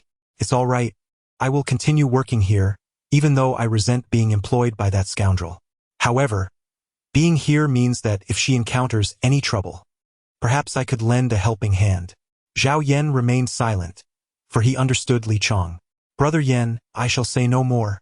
It is time for me to take over. Zhao Yan sighed. Indeed, feel free to contact me at any time. As Zhao Yan's words fell, Li Chang abruptly ended the call. Setting aside other matters, the insights he had gained were indeed enough to trouble Zhao Yan. He did not believe that this matter had reached its conclusion. After all, this woman had merely scratched the surface. She had yet to witness the true nature of Chen Xian. That beast. Is it you, Zhao Yan? Suddenly, a familiar voice resonated from behind. Zhao Yan trembled slightly, and the fingers holding the cigarette quivered, causing ashes to fall to the ground. How fortuitous, you. Have you just come out now? To deliver food. Xia Rong smiled gently. Zhao Yan exhibited no anger, as though he had forgotten all past grievances. He forced a smile and inquired, "Oh, do you reside here?" Zhao Yan pointed at the apartment before her, and Xia Rong nodded in response. That fellow certainly knows how to enjoy life. Flowers bloom in abundance both upstairs and downstairs. Xia Rong furrowed her brow, fully aware of Zhao Yan's implication. Yet she found herself unable to refute it. "By the way, I must hurry to deliver this order. You carry on with your business. After all, we are from two different worlds." With that, Zhao Yan turned and walked away into the distance. Xia Rong hesitated, one foot poised to chase after her, but ultimately lacked the courage to do so. At that moment, a hand rested on her shoulder. "Who is that?" Xia Rong's heart jolted, and a hint of panic flickered across her face. "No, I don't know them." She forced a smile. "I thought my takeout had arrived." Beside her, Chun Xian wore a puzzled expression, yet he refrained from probing further. Suddenly, the hand that had been resting on her shoulder slipped beneath her collar. "Takeout." No Rus. "Come on, let's go upstairs and have some fun first. Later, I will introduce you to some other friends." Chun Xian's smile took on a sinister edge. Xia Rong bit her lip tightly, and in the instant she turned away, a trace of sorrow crossed her eyes. Chapter 46. The rules of the staircase. As the day wore on, Zhao Yan had not seen Su Mei or Zhang Shui. Neither had appeared at the office, even during lunchtime, which piqued Zhao Yan's curiosity. However, she chose not to intrude, for who would willingly seek out trouble when there was no need? After a long wait, she finally endured until the sun began to set. Zhao Yan drove towards the hotel where the auction was being held. At this moment, numerous luxury cars were parked outside the hotel. Some of these exquisite vehicles were so unfamiliar to Zhao Yan that he could not even name them. He merely recognized that such cars were undoubtedly expensive at first glance. Zhao Yan parked his car and was about to enter when he was halted by a well-dressed male attendant in a suit, complete with a bow tie. "I apologize, sir, but the venue has been reserved for a private event today. If you are a guest of honor, kindly present your invitation card," the attendant stated courteously. Zhao Yan suddenly realized that he had inadvertently left the invitation card given by Zhou Dashan at the Su residence. The card was right here. At that moment, Su Haiyan approached him, clad in a shimmering silver gown with an off-the-shoulder design. Her long hair elegantly tied up, she exuded an air of grace and sophistication. Then, under Zhao Yan's astonished gaze, Su Haiyan strolled over and linked her arm with his. "How do you find my timely arrival?" she inquired with a playful smile. Zhao Yan nodded slightly, attempting to withdraw his arm. However, to his dismay, the other party held on tenaciously. With the slightest movement, his arm brushed incessantly against the other's chest. "Do you relish the sensation?" Su Haiyan's smile grew even more radiant. As her words fell, she lightly bit her lip, her eyes half closed, exuding an irresistible allure. "Aunt, could you please refrain from teasing me?" Zhao Yan spoke, addressing Su Mei with a respectful title. Instantly, Su Haiyan's expression shifted. With a playful pout, she retorted, "Humph, if you dare to call me aunt again, I shall kiss you in front of everyone. Let them witness what it truly means to be the modern-day Yanggua and Xialong." Zhao Yan instantly conceded. After all, with so many people present, if Su Haiyan were to orchestrate such a spectacle, it would undoubtedly reach Su Mei's ears within an hour. The crux of the matter is that he would inevitably earn a reputation for being a playboy, a most undesirable outcome. It would be prudent to find a place to sit quietly, avoiding any unnecessary attention. Zhao Yan busied himself with diverting the topic. According to the invitation from Zhou Dashan, he could have comfortably occupied a seat in the first 3 rows. However, he ultimately opted for a position at the very back, nestled in the corner. In this environment, where power dictates everything, one's seat determines their worth and status. Even Su Haiyan could have claimed a spot in the front rows, yet she chose not to advance, instead settling beside Zhao Yan. "Ah, there are quite a number of attendees tonight," Su Haiyan remarked with a triumphant smile. Zhao Yan surveyed his surroundings, and indeed, there were quite a number of attendees. Moreover, he noticed a familiar figure seated in the front row. Was that not Su Shiji, whom he had encountered previously? To his surprise, this fellow had also arrived here. Additionally, in the second row he recognized two familiar silhouettes. One was Chun Xian, and the other was Xiaorong. Zhao Yan felt no surprise. After all, such auctions typically take place within the commercial circles of Linghai City. Many businesspeople attend not solely to invest in the auctions but also to seek assistance in their commercial endeavors. In fact, before the auction commenced, numerous individuals congregated around the first three rows, exchanging business cards and engaging in idle chatter. Were it not for Su Haiyan beside him, Zhao Yan might have been overlooked entirely. There was no denying that Su Haiyan's beauty was captivating, drawing the gaze of many who found it difficult to look away. This woman held considerable renown within the circles of Linghai City, yet few had actually encountered her in person. Consequently, many approached her, eagerly introducing themselves as if to assert their significance. Some even directly presented their business cards, adopting a gentlemanly demeanor, wishing to invite Su Haiyan for a late-night meal after the auction to engage in philosophical discourse. Su Haiyan appeared to accept all the cards graciously, but as for their invitations, "Want to ask me out? You ought to consult my man first, whether he is willing." With that, Su Haiyan leaned closer to Zhao Yan, her meaning unmistakable. However, this group of affluent second-generation elites seemed to regard Zhao Yan with disdain, considering his position at the back in such a corner as an indication of his capabilities. "Hey you! Get up and make room." At that moment, one individual approached, patting Zhao Yan on the shoulder. "With so many seats available, why must you occupy this one? Get lost." At the command of Zhao Yan, those present displayed a myriad of reactions. Some could not suppress their laughter, while others were taken aback. Goodness, this is the heir of the Lei family, whose concrete supplies account for 60% of Linghai City, with a fortune exceeding several billion. How dare this lad speak to him in such a manner without fear of repercussions? "TSK, I thought he was someone of significance, but he is merely a supplier to my family." What a joke! Yet, I must admit, I have never encountered such a person in Linghai City before. With such a stunning beauty by his side, how could I not recognize him? This seems rather improbable. Ridiculous. Who do you think you are? With so many people in Linghai City, do you expect to know them all? Amidst this banter, Lei Qin, the aggrieved party, wore an expression of fury. He seized Zhao Yan's arm, exclaiming, "Get up! Damn it! I gave you my seat in the 5th row, now get lost." Zhao Yan flicked his right hand, shaking off the other person's grasp. "Are you out of your mind? I am sitting here just fine, and you come over to act crazy?" As he spoke, Zhao Yan pulled out the crumpled invitation from his pocket and flung it away with force. "These are seats in the first 3 rows. Go over there and sit down. Don't waste my time with your nonsense." As Zhao Yan's words fell, the gathering fell into a profound silence. After all, the auction venue boasted 10 rows with a total of 100 seats. The 30 individuals occupying the first 3 rows all held extraordinary status within Linghai City. It was unlikely that those seated in the front would demean themselves by moving to the back in such a setting. Thus, when Zhao Yan presented the golden invitations reserved for the first 3 rows, how could this assembly not be flustered? Some even realized that the figures before them were not to be trifled with and discreetly departed. Lei Qin stood there, utterly astonished. You are one of those in the first 3 rows, so why?" The latter half of Lei Qin's thought remained unspoken. Why come to the back to feign modesty? But he dared not voice it. Zhao Yan observed the individual dejectedly shrinking away and disdainfully chastised him. The onlookers, eager for entertainment yet fearful of the flames reaching them, reluctantly settled down. Meanwhile, the person seated next to Zhao Yan appeared quite uncomfortable. He was a portly fellow, forcing a smile as he awkwardly stated, This is my seat."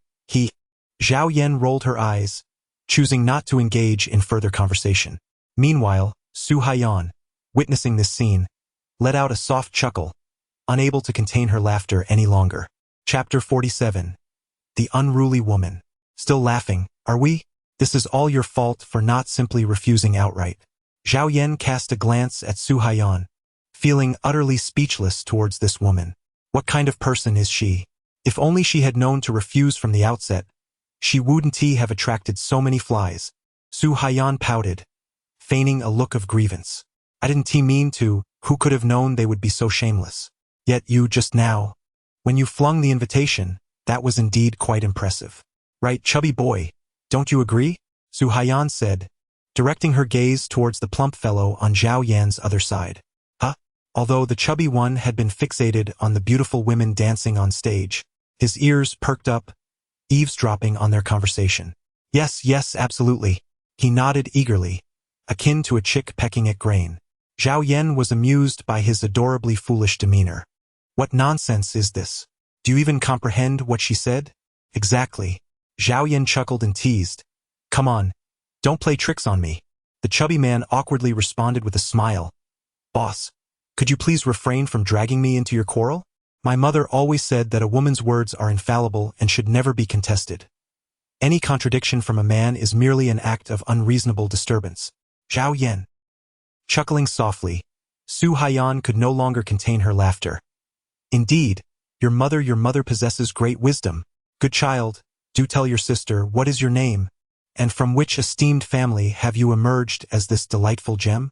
The chubby boy pointed to his own nose. I am not a gem. My name is Zhang Jin, and my family operates a chain of supermarkets. Upon hearing this, Su Haiyan nodded thoughtfully. The Wanzhong chain belongs to your family, does it not? There are 16 supermarkets throughout the city. Quite an impressive scale. Zhang Jin widened his eyes in surprise. Oh, you are familiar with my family? However, in Zhao Yan's eyes, this woman was no ordinary character. She had likely already discerned the intricacies of life in Nanhai City. Yet no one truly understood her intentions. Zhang Jin, is it? A pleasure to meet you. I am Zhao Yan. Zhao Yan extended his hand. The other party, taken aback by this gesture, hurriedly reached out with both hands to grasp it. In his own words, this individual beside him should have been seated among the top 3 rows. To encounter someone of such caliber made his journey feel worthwhile. May I inquire, Mr. Zhao, what is your profession? To be seated in the 3rd row, your status must be quite formidable. I wonder which influential group you represent. Zhang Jin inquired with curiosity. Zhao Yan pondered for a moment and then chuckled. I am nothing of significance. I am merely a cook. A cook? In the culinary industry? Zhang Jin mused to himself, his whimsical thoughts leaving Zhao Yan at a loss for words.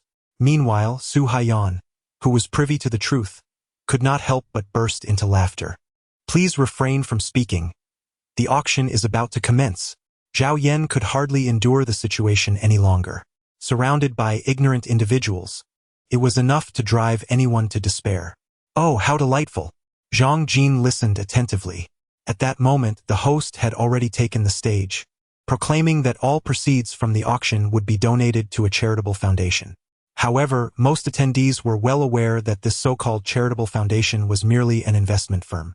They utilized the funds from the foundation to invest in various projects. If profits were made, they would pocket the earnings. If they incurred losses, they simply considered it a charitable act. Thus, the attendees paid little heed to where the auction funds would ultimately flow. Their primary concern lay in the intrinsic value of the items being auctioned. The first item presented was a piece of calligraphy and painting, rumored to be crafted by the renowned Zhang Daqian. It is known that every inch of Zhang Daqian's artwork is worth a fortune. Yet, over the years, countless imitations have emerged. Coupled with its high price, few were willing to raise their hands. Only those in the front rows hesitated momentarily before lifting their hands in small clusters. The second item, however, was quite extraordinary, a fist-sized bloodstone.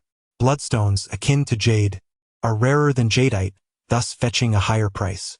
Additionally, the authenticity of bloodstones is easier to ascertain, resulting in a lower likelihood of fakes being presented at the auction. As the bidding commenced, the price for this bloodstone surged dramatically. Zhang Jin, seated beside Zhao Yan, raised his hand several times, yet his expression revealed inner turmoil. When the price escalated to 5 million, he hesitated. Hey, what's wrong with you? Why the sudden gloom? Suaidiantis. This stone is quite remarkable. Keep bidding. Zhang Jin forced a smile and shook his head. No, my father's birthday is coming up. I had intended to purchase this stone for him, as he adores such items, but the price is simply too steep for me. Upon hearing this, Su Haiyan lost interest. She noticed that the person who had raised the bid to 5 million was none other than Chen Xian from the 2nd row. After a moment's contemplation, she suddenly stood up and declared, 10 million. Her exclamation caught the attention of those around her, and Chun Xian furrowed his brow in confusion, his eyes reflecting astonishment. It is worth noting that Su Haiyan, despite being in her 30s, exuded an alluring femininity that captivated any man who laid eyes on her. Beautiful lady, this stone is valued at no more than 2 to 3 million. I bid high simply because I fancy it. You offering 10 million? Surely, that would make you a fool, Chun Xian remarked with a smirk. With an irritated glance, Su Haiyan retorted, what does that have to do with you? If you wish to buy it, feel free to raise the bid. Don't prattle. You! Chun Xian glared at her. He had anticipated a cordial exchange with someone seated at the back, perhaps even cultivating a friendship. However, the reality was that she had publicly humiliated him, showing him no respect whatsoever. Enraged, he raised his hand and declared, 11 million. Chun Xian shot a cold glance at Su Haiyan, who rolled her eyes in response. You call yourself a man? 11 million? What a weak show of resolve. 20 million. Her calm declaration sent shockwaves through the crowd, for this bid exceeded the stone's true worth by tenfold. Who was this woman, daring to make such an audacious offer? Meanwhile, despite the distance, Su Shiji caught sight of Zhao Yan and smiled triumphantly. Ah, my benefactor is here, he murmured. At that moment, Chun Xian's anger intensified. Grinding his teeth, he glared at Su Haiyan. Damn it, you dare to steal what belongs to the Chen family? In the next instant, Chun Xian rose abruptly, making a threatening proclamation before the crowd. Chapter 48. The long-awaited encounter. At this moment, several hosts exchanged concerned glances. In such an environment, Chun Xian's words were clearly intended to intimidate with the weight of his family's influence. If that were to happen, the attendees in the front rows would hesitate to bid, leaving those in the back too intimidated to participate. Chun Xian of the Chun family, be mindful of your words. An elderly gentleman in his 70s stood up. In Ninghai City, there was hardly a prominent family that did not recognize him. Yet, truly understanding his identity was a rarity. His name was Yuzhen, rumored to be a retired bigwig from the capital. Despite living alone in a nursing home, investigations had revealed little beyond his stature. His mysterious presence commanded respect, making others wary of disrespecting him. He was one of the organizers of this auction. With a stern voice, he addressed Chun Xian, who, despite his resentment, dared not act impulsively. Apologies, I spoke without thinking. Chun Xian grumbled as he sat down, visibly frustrated. Meanwhile, Su Haiyan appeared unfazed, smiling at the host on stage. What are you waiting for? Ask if anyone wishes to raise the bid. If not, please bring this worthless stone down to me. Su Haiyan's audacity was astonishing. To purchase a bloodstone for 20 million and refer to it as worthless was perplexing.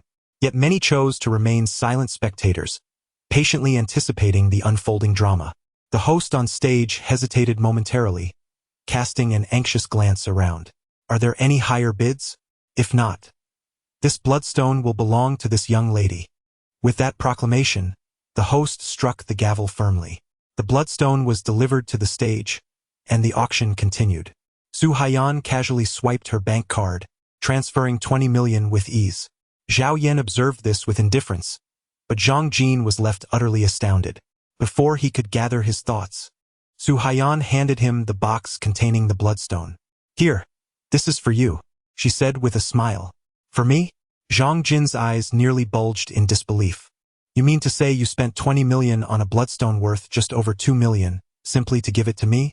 If Zhang Jin were less astute, he might have thought that this woman harbored romantic intentions toward him.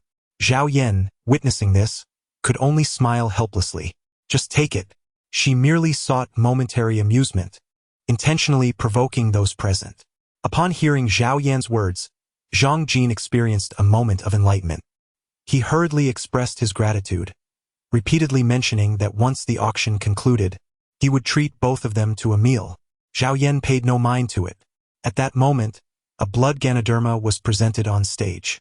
This blood Ganoderma appeared quite remarkable, roughly the size of a palm, with a vibrant crimson hue. Your target has arrived, Su Haiyan remarked with a playful smile. Zhao Yan nodded, remarking that the starting price of 1 million was quite reasonable. Are you all here for this item? Zhang Jin inquired. I have heard that the elder of the Qin family is unwell and in need of a medicinal catalyst. Chun Xian has come here for this very purpose. If you intend to compete with him for it, I fear he might truly become enraged, perhaps even lose his temper on the spot. Therefore, I suggest you exercise caution. Upon hearing this, Su Haiyan couldn't help but chuckle. Fear him? I dared to seize his stone earlier, and now I intend to take his herb. What is there to be afraid of? In Su Haiyan's eyes, this blood spirit mushroom was no different from a wild weed or a worthless stone. Zhang Jin awkwardly smiled. Chun Xian has an older brother, and it is rumored that their family is vying for the position of heir. He desires this blood spirit mushroom to curry favor with the elder. Do you think he would easily relinquish it? Humph. Who cares? Su Haiyan turned to Zhao Yan. Just wait and see. I will secure it for you. Zhao Yan rolled her eyes. This woman seems to have completely lost track of her hierarchy. Next up on stage is a blood spirit mushroom. The blood spirit mushroom, also known as the king of herbs, is rumored to be rarer than a century-old wild ginseng. The starting bid is 1 million. Each subsequent bid increases by 500,000. As the host's enthusiastic calls echoed, attendees began to raise their paddles. Chun Xian initially remained still, but as the price reached 6 million, he swiftly lifted his paddle. 10 million. With his bid proclaimed, many in the crowd reconsidered their participation. Some felt that 10 million was exorbitant, while others recalled Chun Xian's previous humiliation and hesitated to oppose him again, fearing retaliation.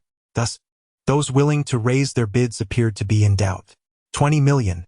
Su Haiyan rose once more. This woman is undoubtedly mad, doubling the bid and causing almost everyone to lower their paddles. Anger flashed across Chun Xian's face. Just as he was about to erupt, he suddenly noticed the person seated next to her. It was him? Chun Xian was taken aback. He never anticipated encountering that young man in such a setting. Remembering that he had received his first beating at this young man's hands, resentment bubbled within him. However, his anger quickly morphed into a sinister smile. He abruptly pulled the shoulder of Xia Rong, standing beside him. Look, SNT that your useless ex-boyfriend from before? Xia Rong was taken aback. She too hadn't expected to see Zhao Yan here. Wasn't he delivering takeout? How did he end up in such a place? And who was the woman beside him?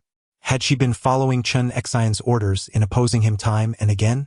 Before Xia Rong could untangle the myriad questions in her mind, Chun Xian wrapped his arm around her shoulders and provocatively licked her cheek, almost as if to taunt Zhao Yan. Yuck! Disgusting! Su Haiyan exclaimed in disdain. Chun Xian paid no heed, instead directing his gaze towards Zhao Yan. I never thought you could enter this place. What a pity, sitting so far away. I can't see you clearly. His laughter echoed triumphantly through the room. Upon witnessing this, Zhao Yan furrowed his brows slightly. Just as he was preparing to speak, a voice suddenly shattered the tense atmosphere. 100 million. In Chapter 49, titled Former Enemies, this unexpected proclamation drew the attention of everyone present, who immediately turned towards the source of the sound. It was Su Shiji, who raised his hand, declaring the exorbitant price that had emerged from his lips. Chun Xian was momentarily taken aback, but then recalled that the Chun family had recently been negotiating a partnership with the Su family. It seemed that the Su family held a favorable impression of the Chens, particularly since the elder Su had long-standing ties with his grandfather, which likely prompted this act of assistance. He even entertained the notion that Su Shiji might later entrust him with the proceeds from the auctioned blood spirit mushroom to pass on to his grandfather. Despite the outrageous price, it was nonetheless a reflection of the Su family's stance towards the Chun family. Chun Xian contemplated whether he should gather the 100 million to repay the favor. Subsequently, a proud expression emerged on Chun Xian's face as he cast a glance in Su Haiyan's direction. Observing this scene, Su Haiyan was filled with inner turmoil. Just as she was about to raise her hand, Zhao Yan firmly pressed it down. Since I have promised you, I shall spare no effort, even if it means. No need. Zhao Yan interrupted Su Haiyan's words with a smile. Su Haiyan was momentarily taken aback, assuming that the price was too steep and that Zhao Yan had no intention of acquiring the blood spirit mushroom. With a sigh of resignation, she seated herself, contemplating alternative strategies for the future. The host on stage, witnessing this scene, erupted with excitement. 100 million. Is there anyone willing to bid higher? If not, this blood spirit mushroom shall belong to Mr. Su. As the gavel fell, the fate of the blood spirit mushroom was sealed. The first half of the auction came to a close, with a half-hour intermission before the next session began. At this moment, Chun Xian, unable to contain his eagerness, pulled Xia Rong towards Zhao Yan's direction. Ah, it is indeed you. I never expected you would emerge from there. It seems. I should have been more ruthless back then. Chun Xian cast a cold smile towards Zhao Yan. Standing beside him, Xia Rong appeared as pale as a ghost. She dared not lift her gaze to meet Zhao Yan's, instead lowering her head slightly to observe Zhao Yan and Su Haiyan's lower halves. Indeed, I owe you my gratitude. Had it not been for you sending me in, I would never have transformed into a different person. By the way, as far as I know, the Chun family patriarch is nearing his end. Isn't he? I wonder, if the heirship does not fall to you but to someone else, what will you do then? As Zhao Yan's words fell, Chun Xian's expression darkened instantly. Damn it, don't think that just because we're here, I won't dare to act against you. Don't forget, I caught you before when you fled, and I can do it again. You won't be able to dance around for long, Chun Xian said angrily. Just then, Su Shiji was striding towards them. Chun Xian caught a glimpse of him from the corner of his eye and felt a surge of joy. Just as he was about to step forward, Su Shiji halted beside Zhao Yan. Mr. Zhao, I noticed you have a fondness for this blood spirit mushroom, so I purchased it to present to you as a token from my son for our initial meeting. Su Shiji's words left the few present in stunned silence. The onlookers were equally astonished by the scene. What? He bought it for 100 million and is just giving it away? Who is this young man? And what is his background that even the Su family goes to such lengths to cultivate a relationship? You know nothing. The invitation he just revealed grants him a seat in the front 3 rows. He merely kept a low profile at the back. Oh look, Chun Xian's face has changed. He must have thought he was an easy target. Faced with the crowd's comments and observing Su Shiji's demeanor, Chun Xian found himself conflicted. He stepped forward, saying, Mr. Su, I am Chun Xian from the Chun family. My father has dined with you before. Do you remember? Is there something I can assist you with? Chun Xian pointed to the blood spirit mushroom in Su Shiji's hand. My grandfather is ill and needs this as a medicinal catalyst. I wonder if you could. Ah, I'm afraid not. Su Shiji interrupted Chun Xian, stating, your grandfather is ill, so you should find the best doctor for him. This blood spirit mushroom is a gift for Mr. Zhao, and I cannot part with it. Despite bringing up his grandfather, Chun Xian received no favor from Su Shiji.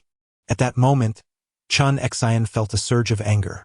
He could not comprehend what methods Zhao Yan had employed to earn such favor from Su Shiji. Mr. Su, you must be misunderstanding something. This fellow is merely a labor reform convict, freshly released from prison. Are you sure you want to gift him such an expensive blood spirit mushroom? Don't let yourself be deceived. Chang Xin. Su Shiji's voice bore a suppressed fury. I advise you to apologize to Mr. Zhao immediately or else. The Su family will terminate all cooperation with the Chun family. Chun Xian's eyes widened in shock. It was well known that the Chun family's current success was largely thanks to their collaboration with the Su family. Should the Su family withdraw their partnership, it would spell severe consequences for the Chun family. Naturally, for a colossal entity like the Su family, finding a new partner would be exceedingly easy. Hence, Chang Xin direct not offend Su Shiji. What? Do you not comprehend my words? Su Shiji raised his voice slightly. At that moment, Xia Rong stood dazed, finally lifting her gaze to meet the familiar face.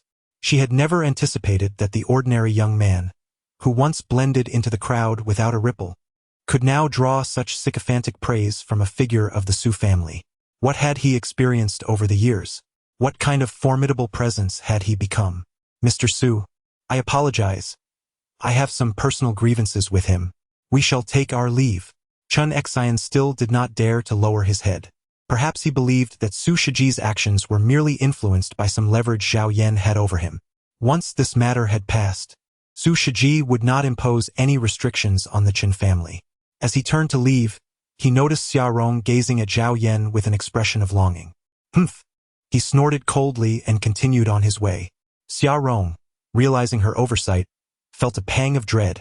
knowing she would soon face repercussions. Yet she had no choice. In the moment she turned to follow Chen Xian, she desperately wished to hear Zhao Yan's voice asking her to stay. Alas, she remained but a dreamer. Observing Chen Xian's demeanor, Su Shiji's face was a mask of anger. He turned to his secretary. Call the Chen family. The contract we were about to renew is now unnecessary. Yes. The secretary replied promptly, swiftly pulling out his phone to get to work. Throughout this exchange, Zhao Yan, the instigator, had said little, yet his expression revealed satisfaction as he noted Su Shiji's stance. Tomorrow morning, bring your son to the Su group to see me. This shall serve as a token for your son's apprenticeship. With that, Zhao Yan accepted the gift box Su Shiji had been extending. He then turned and led Su Haiyan away. Chapter 50, Bullying the Chubby One. Is this how we leave? Su Haiyan glanced at Zhao Yan with great interest. Zhao Yan rolled her eyes and said, Are we not leaving? Are we waiting for a midnight snack? As soon as Zhao Yan finished speaking, the plump Zhang Jin hurried over with an eager demeanor. He leaned against the car window, presenting Zhao Yan with a sycophantic smile. Brother, is the event over? How about I treat you to some late-night snacks? Otherwise, I would feel quite embarrassed accepting this stone. Zhang Jin had observed the entire process intently. Despite his rotund appearance, which might suggest an innocuous nature, individuals like him often possess a remarkable ability to leave a striking impression. Indeed, he sensed that these two were no ordinary individuals, prompting him to rush over, whether to express gratitude or merely to establish a semblance of familiarity. For him, this approach held nothing but potential benefits. Zhao Yan glanced at Su Haiyan beside him. The latter smiled and said, Fatty, drive ahead. We will follow you. Lead the way. Su Haiyan's words elicited an amused smile from Zhao Yan. He was uncertain what mischief Su Haiyan was up to next, though he realized he hadn't eaten a single meal that afternoon. Upon hearing her, Zhang Jin's face lit up with joy as he eagerly nodded. All right, soon. Zhang Jin drove a Mercedes-Benz G-Class ahead. Zhao Yan drove closely behind. The two vehicles arrived at the entrance of a riverside restaurant, where Zhang Jin had just parked his car when the manager rushed out. Oh dear, young Master Zhang has arrived, he exclaimed. You all, hurry and bring warm towels for young Master Zhang to wipe his hands. Observing the manager's enthusiastic demeanor, Zhao Yan and Su Haiyan exchanged glances. It was evident that Zhang Jin was a frequent visitor to this establishment. Don't just focus on me. They are the stars of the evening. Zhang Jin waved his hand, prompting the manager and his staff to approach Zhao Yan and Su Haiyan. It's unnecessary. We are merely here for a late-night snack, so please refrain from any unnecessary fuss. Zhao Yan smiled wryly. Zhang Jin chuckled as he ushered the others away before speaking. Brother, this way please. There is a lovely loft here with a panoramic view of the river. By the way, I've already ordered the dishes on our way here. If there's anything you find unsatisfactory, feel free to mention it. I can arrange it all. Zhang Jin, being quite astute, led the two forward while conversing. Upon entering the private room, they were greeted by a large round table, 3 meters in diameter, laden with an array of seafood. Amongst the offerings, the king crab merely served as an accompaniment, while the centerpiece, a wild East Star grouper weighing over 10 kilograms, was undoubtedly worth a fortune. Come. Let us indulge in a light meal. Enjoying seafood while savoring the river breeze is truly a delightful experience, Zhang Jin said, inviting them to take their seats with a smile. Su Haiyan, observing the scene, smiled playfully. Zhang Xiao, how refined you are. By the way, your invitation for a late-night feast isn't to thank me for gifting you a worthless stone. Is it? That? Zhang Jin chuckled awkwardly. Sister, no. Sister-in-law, your words are too. Perhaps you should just call me brother. Zhao Yan sighed.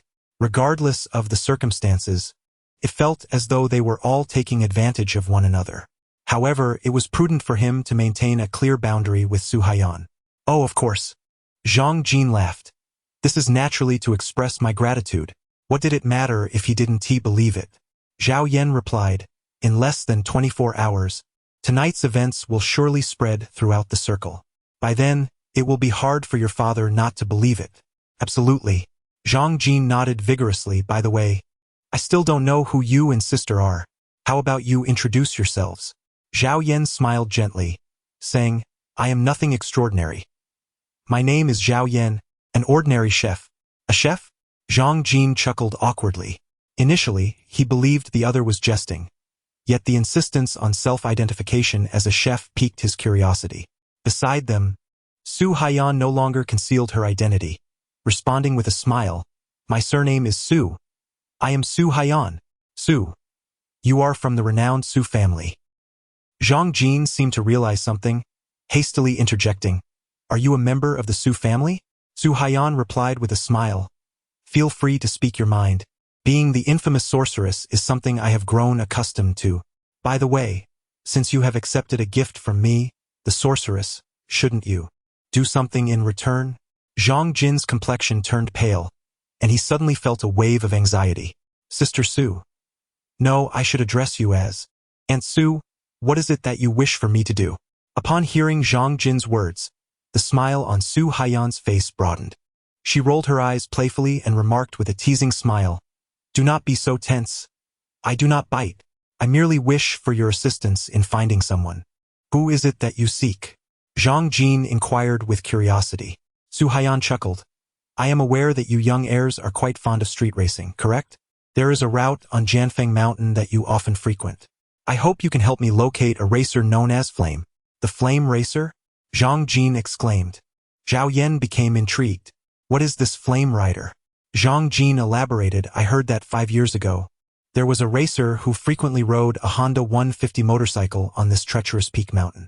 The winding road has 18 turns, and many high-powered motorcycles dare not speed, with each of their performances vastly superior to his humble machine.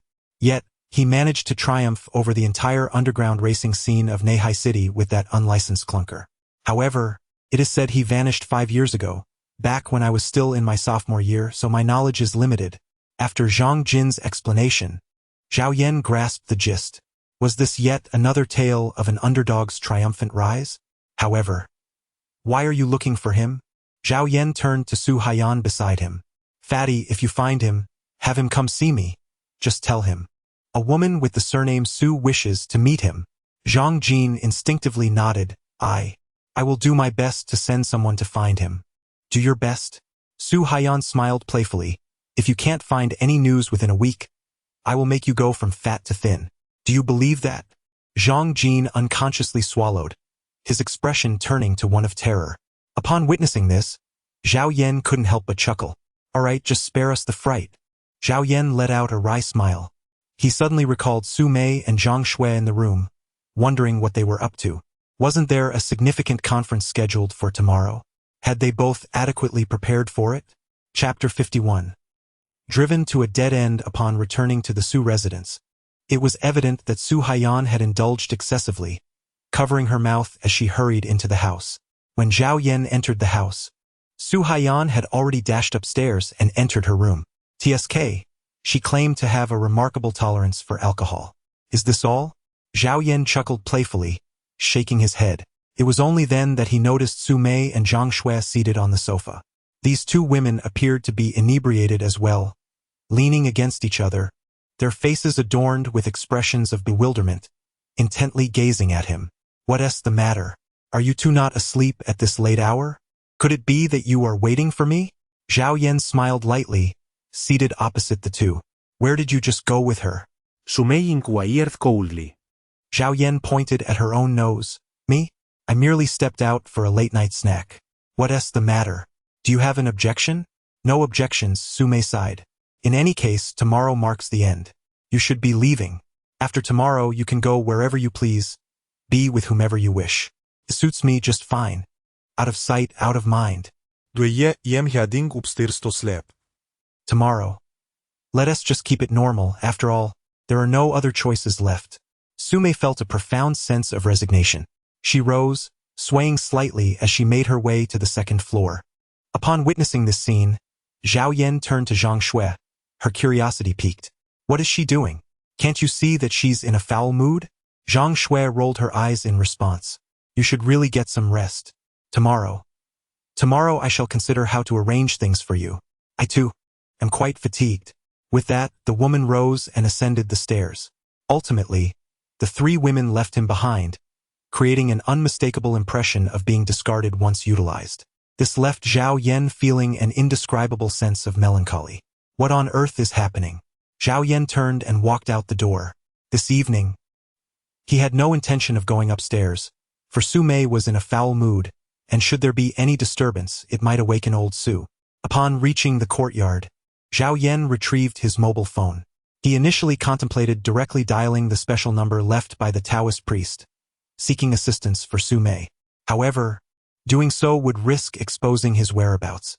After much deliberation, he ultimately opted to call Su Shiji instead. "Mr. Zhao, your call.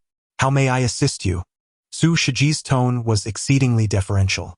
He understood that the affluent are numerous, yet individuals of Zhao Yan's caliber are rare. Who could guarantee that their home would forever remain free of ailments and troubles? Furthermore, such a remarkable individual might very well become a mentor to his son. Thus, it was only natural for Su Shiji to adopt a humble demeanor. "Mr. Su, might I trouble you for a favor? I require you to visit the Su Group before 10 o'clock tomorrow morning.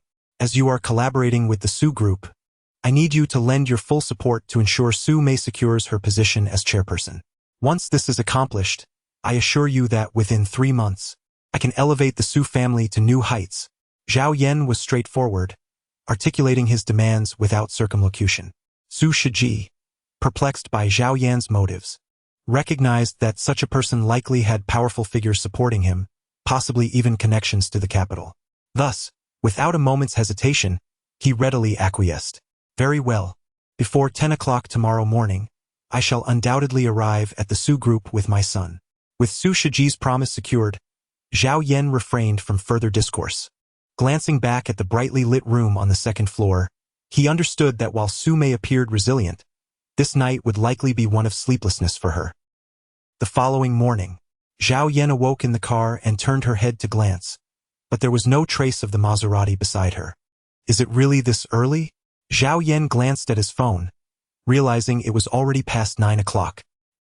He could not help but slap his forehead, cursing under his breath.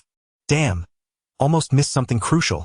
With that, he started his car and hurried towards the Su Group. At that moment, Su Mei and Zhang Shui were still in the office. They sat across from each other in silence, avoiding eye contact, seemingly awaiting an impending judgment. Just then, Su Qi entered, accompanied by Lu Qingyun and several department managers. "Oh, it's so quiet in here? This isn't like you," Su Qi remarked with a smug smile. Upon hearing this, Su Mei looked up, her face contorting in disdain. "What are you doing here? This is my office, and I did not invite you in. Please leave." "Ha ha ha, your office?" Su Qi surveyed his surroundings. "For now, it is indeed yours, but not for long." He turned to Qingyun.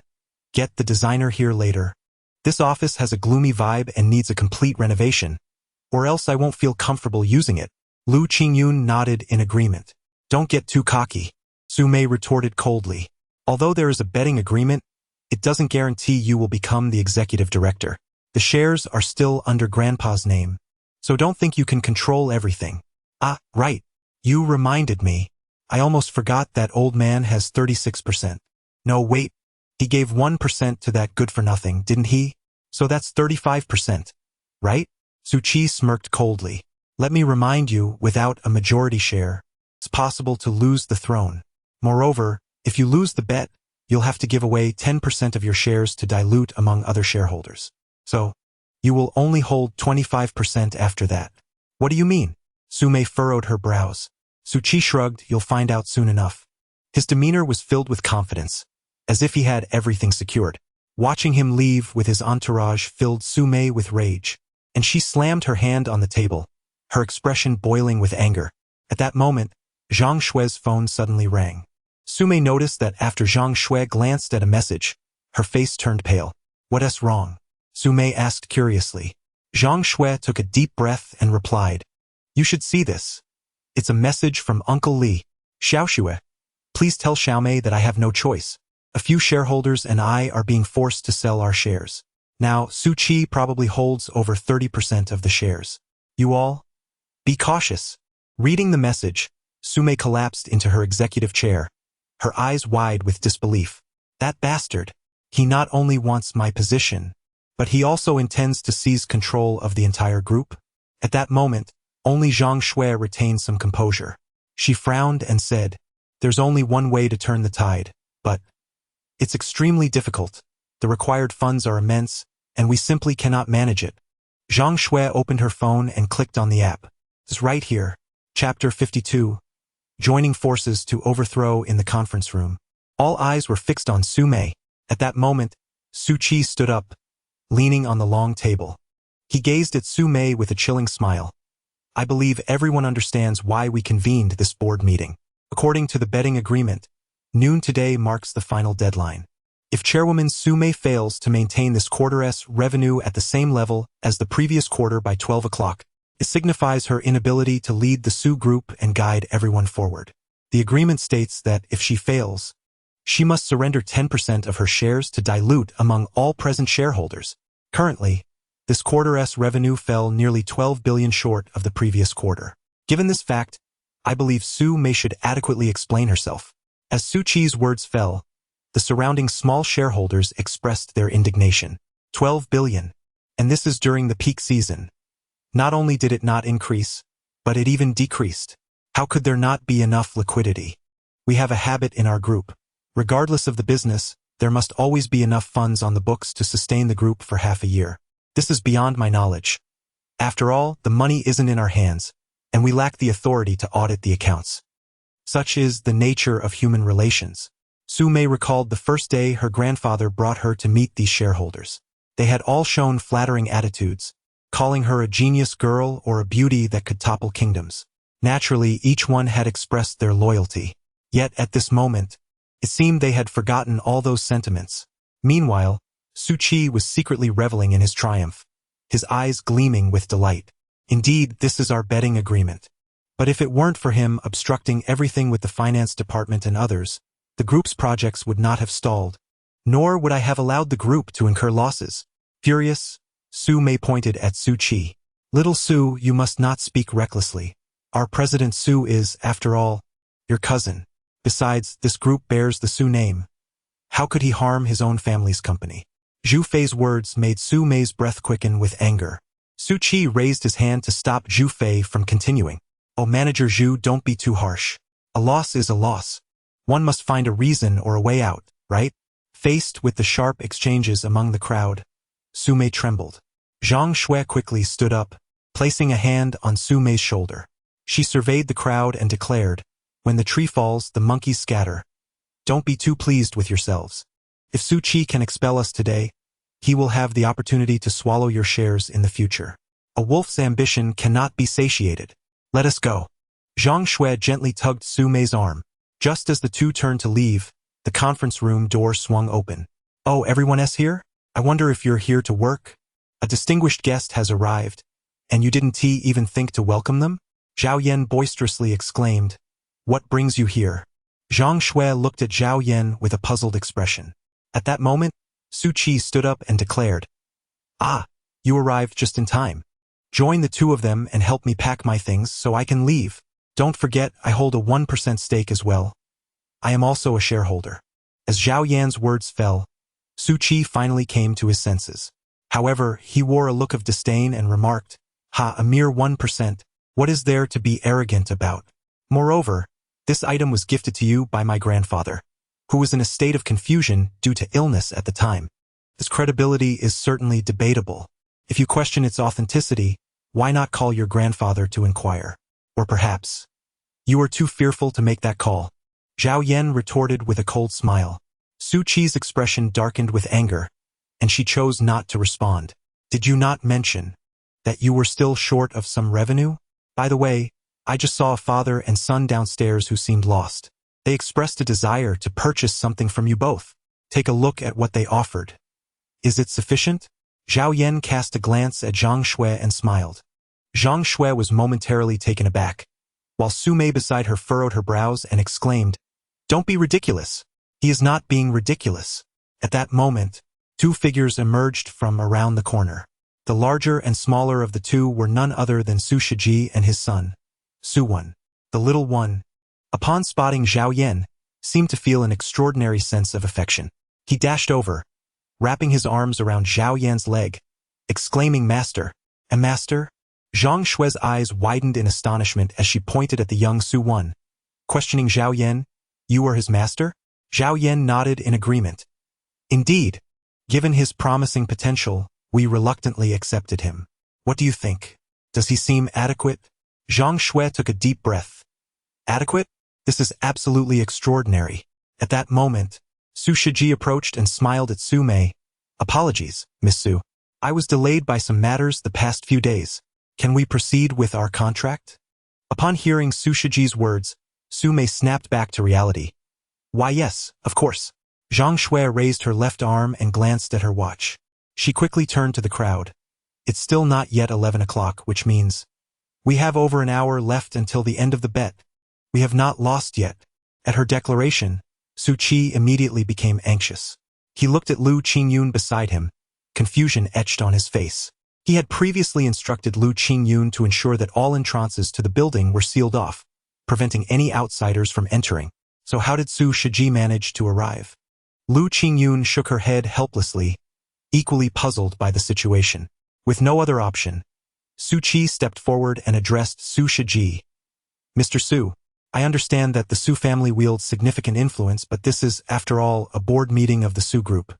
If you are here to support her, I advise you to reconsider, as this could jeopardize your family's interests." Su Shiji chuckled at Su Qi's words. He lifted his gaze to meet Su Qi's. "What belongs to the Su family is mine.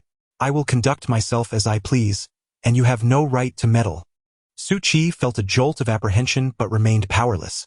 At that moment, Zhao Yan playfully lifted Su Wan and grinned at Su Qi. "Deputy General Su, could you refrain from such childish tactics in the future? Do you not realize how juvenile it appears?" Sui suddenly understood. He realized that Su Shiji's presence was entirely due to this individual before him.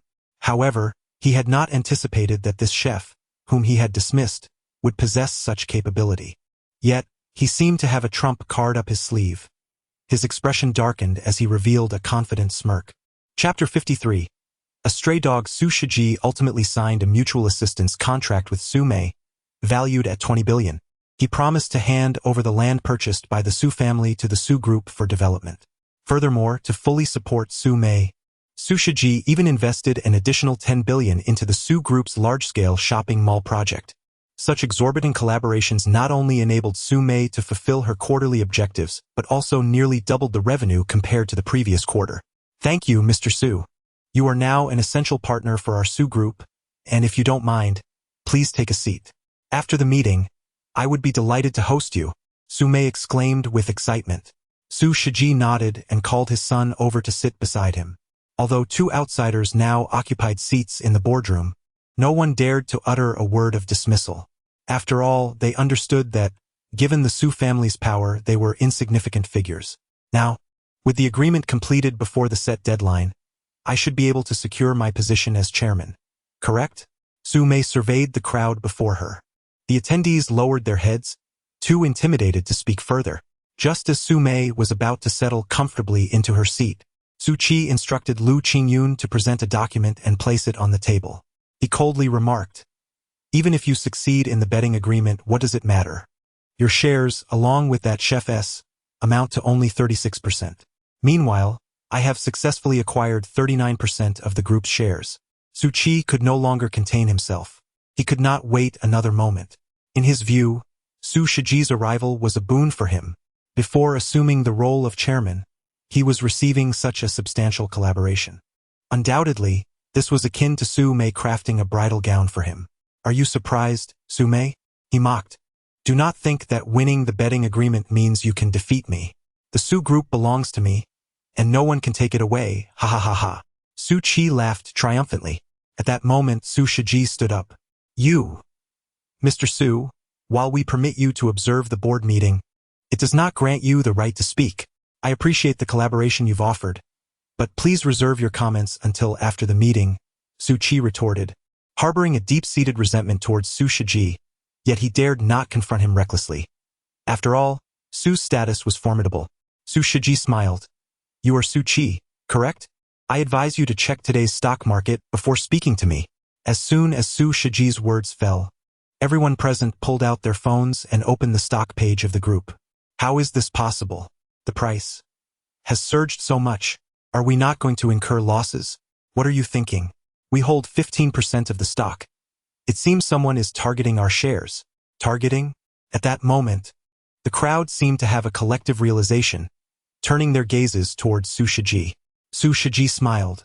The total of your group's 15% shares, and now, I am one of your shareholders. Furthermore, I will transfer all of this 15% stake to Miss Su Mei for just 1 yuan. Su Shiji's declaration struck like thunderclaps. If the earlier collaboration had merely been a formal agreement, a gesture of mutual benefit, what he was doing now was something else entirely. Spending nearly 30 billion to purchase 15% of the shares at nearly double the market price? The entire Su Group, if sold in its entirety, would barely fetch 100 billion. His actions were undeniably a loss. In that instant, Su Qi appeared as if he had lost his soul, collapsing into his chair. No, this cannot be. Su Shiji, do I have a grudge against you? Why are you doing this? Why meddle in the affairs of the Su family? At this moment, Su Qi could no longer suppress his emotions. His meticulously crafted plans had been completely dismantled by Su Shiji. He had borrowed extensively to gather funds for acquiring those shares. If he could not seize control of the Su Group, even possessing those shares would not allow him to repay his debts. Su Shiji regarded Su Qi as one would a stray dog. Before he could speak, his 8-year-old son, Su Wan, suddenly stood up. Stop barking. It is only the incapable who blame the heavens and the earth. Are you aware that your current demeanor is quite repulsive? As Su Wen's words fell, Su Qi was infuriated to the point of wanting to strike him. Yet he refrained, for Su Shiji was a man who could take his life at any moment. Furthermore, I possess a mere 1% stake here. Now, should I transfer this equity to Su Mei, it would imply that she would wield 51% of the shares, thus becoming the absolute controlling shareholder of the group. As Zhao Yan's words fell, Zhang Shui seemed to recall something. If memory serves me right, when old Su signed the equity agreement with the shareholders present back then, there was a specific clause. The initial share price was 1 million per share. Zhang Shui's statement caused everyone present to widen their eyes in disbelief. It is important to note that currently, the shares of the Su Group are valued in the 9 figures, especially the 39% held by Su Qi. Su Qi had borrowed over 2 billion just from external sources, coupled with her mortgaged assets and savings accumulated over the years. No, you cannot do this. Su Mei, I am your brother, your own cousin. You cannot do this, you must not, you absolutely must not. Su Qi shook her head furiously, her face a mask of terror. Meanwhile, the other shareholders chimed in, pleading, Little Mei, we have watched you grow up. You cannot leave us with nothing. Indeed, although I sold half of my shares to Su Qi, I still retain some. I have not completely betrayed the Su family. This is all that scoundrel's doing. I have never agreed to this from the beginning. He forced me to sell my shares to him. You cannot blame me. If blame is to be assigned, it should fall solely on him. The scene descended into chaos. Witnessing this, Zhao Yan could not help but smile. He understood that the ensuing events were no longer within his control. He cast a glance at Zhang Shui and took Su Wen's hand.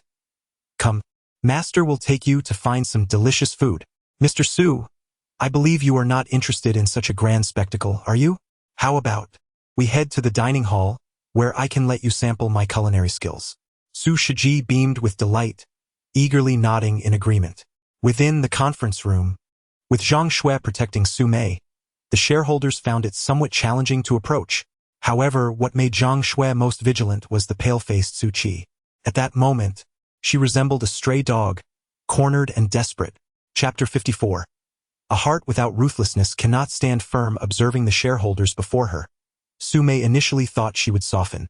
However, recalling the earlier scene of their coercion, an inexplicable repulsion welled up within her.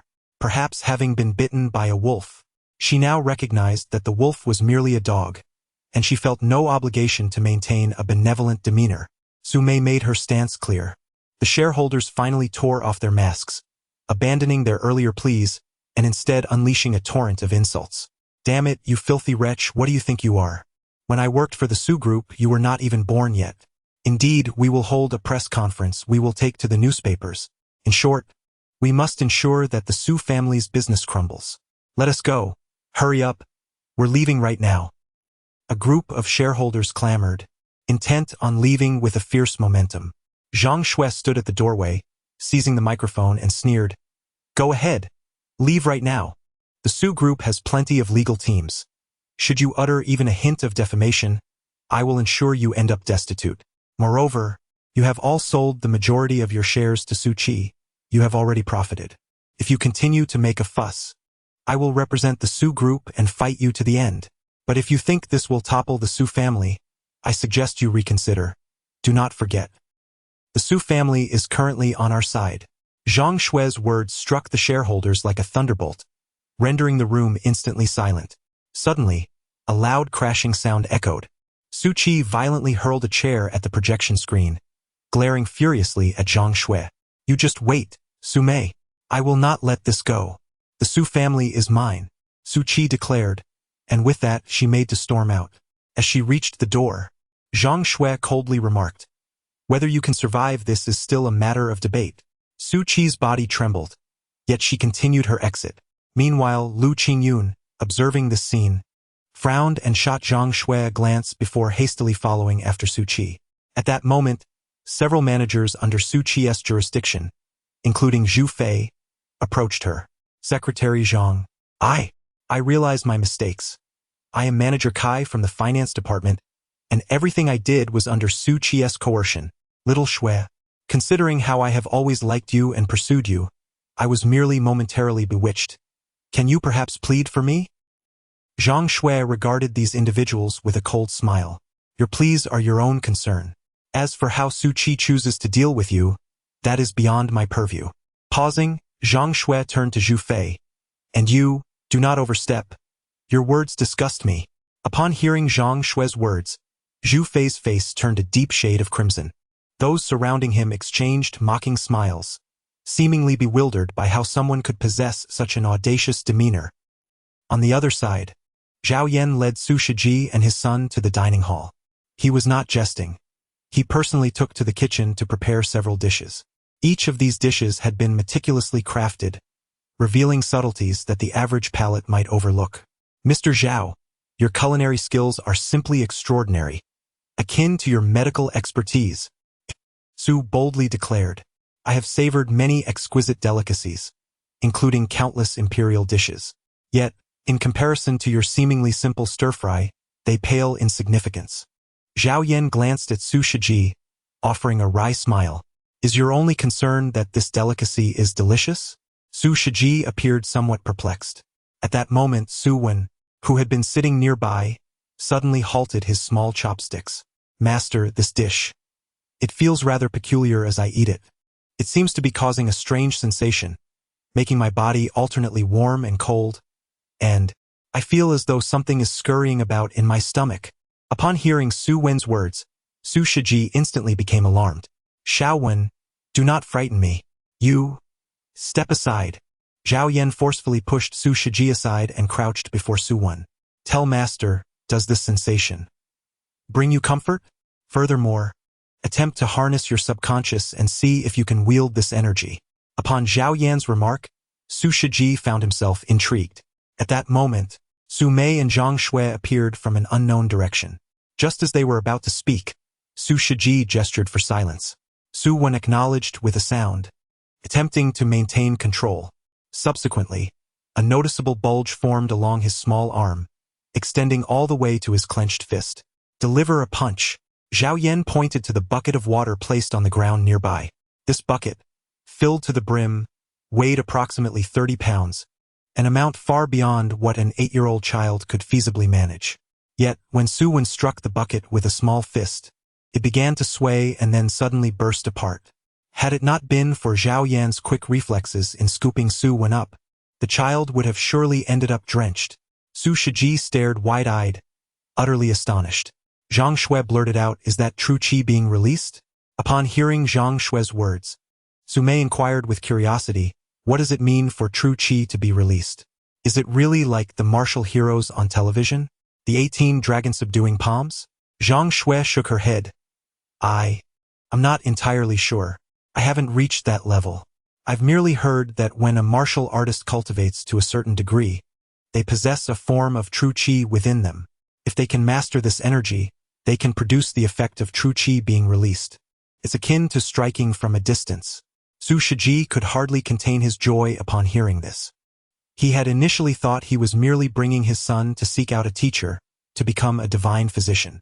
Little did he expect that this enigmatic young individual was also a martial artist, and judging by the scene before him, perhaps even a master of extraordinary skill.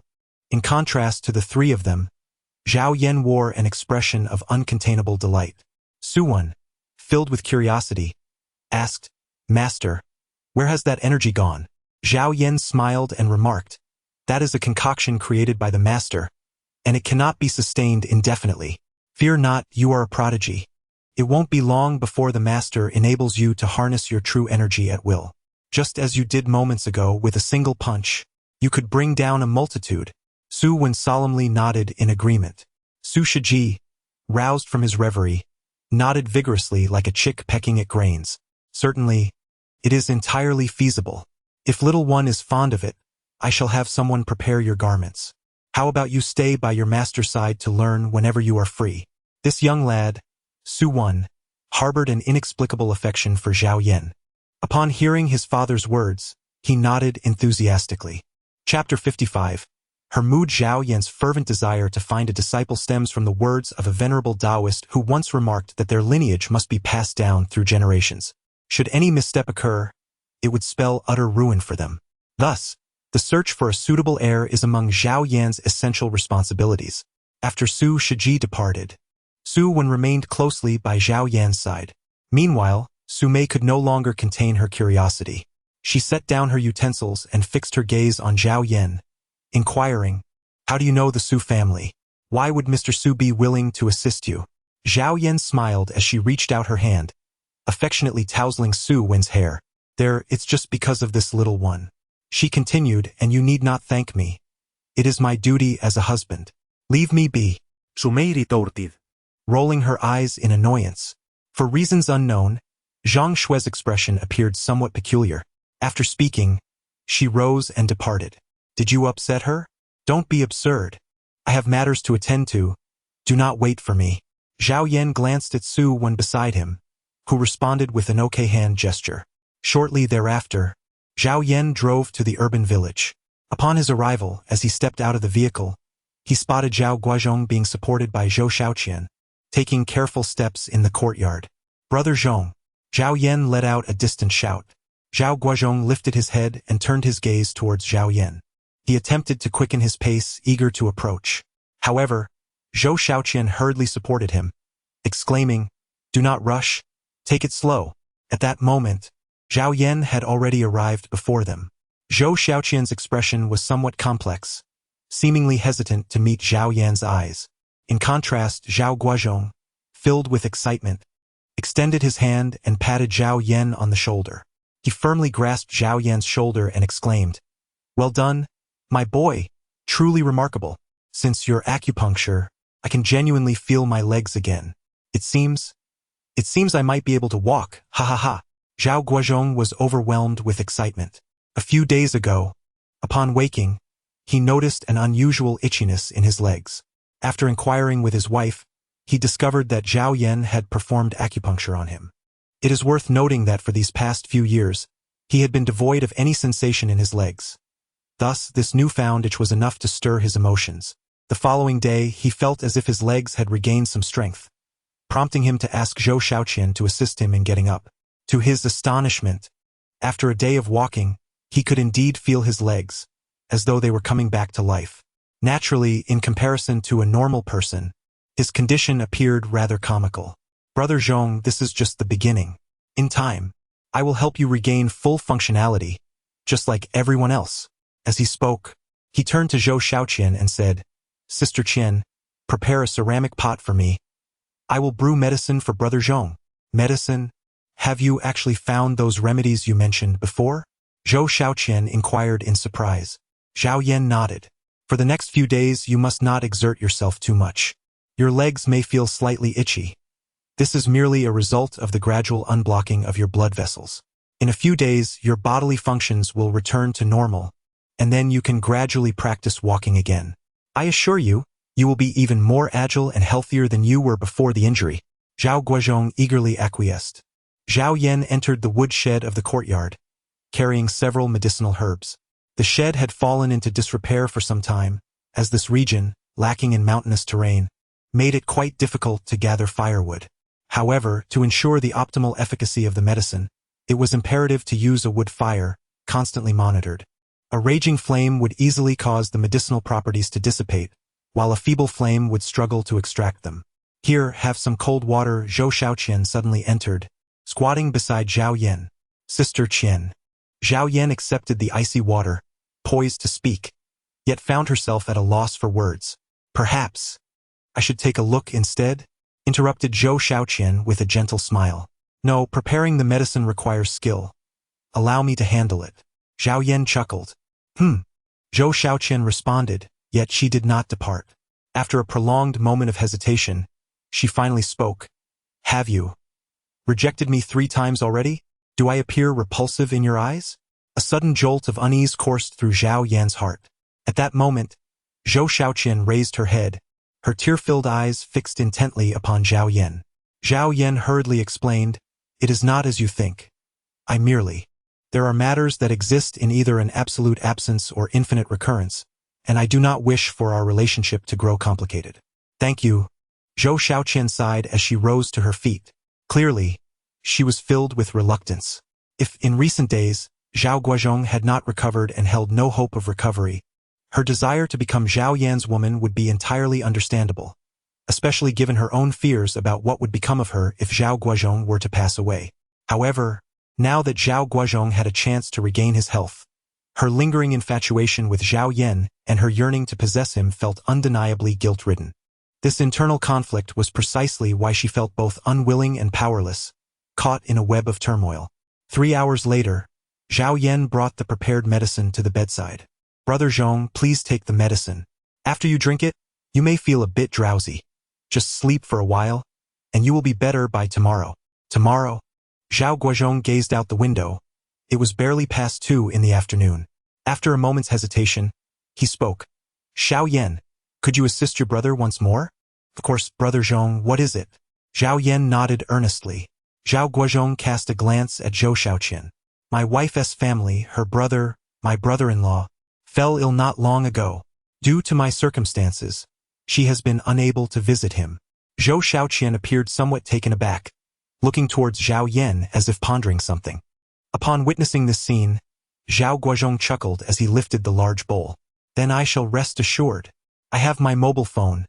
If all else fails, ordering takeout is quite convenient. Listening to Zhao Guozhong's words, Zhou Xiaoqian merely responded softly. It was not until Zhao Guozhong had consumed all the medicine that Zhao Yan finally exhaled in relief. One could only wonder what thoughts would arise if the other party were to discover that this bowl of medicine was worth a modest goal.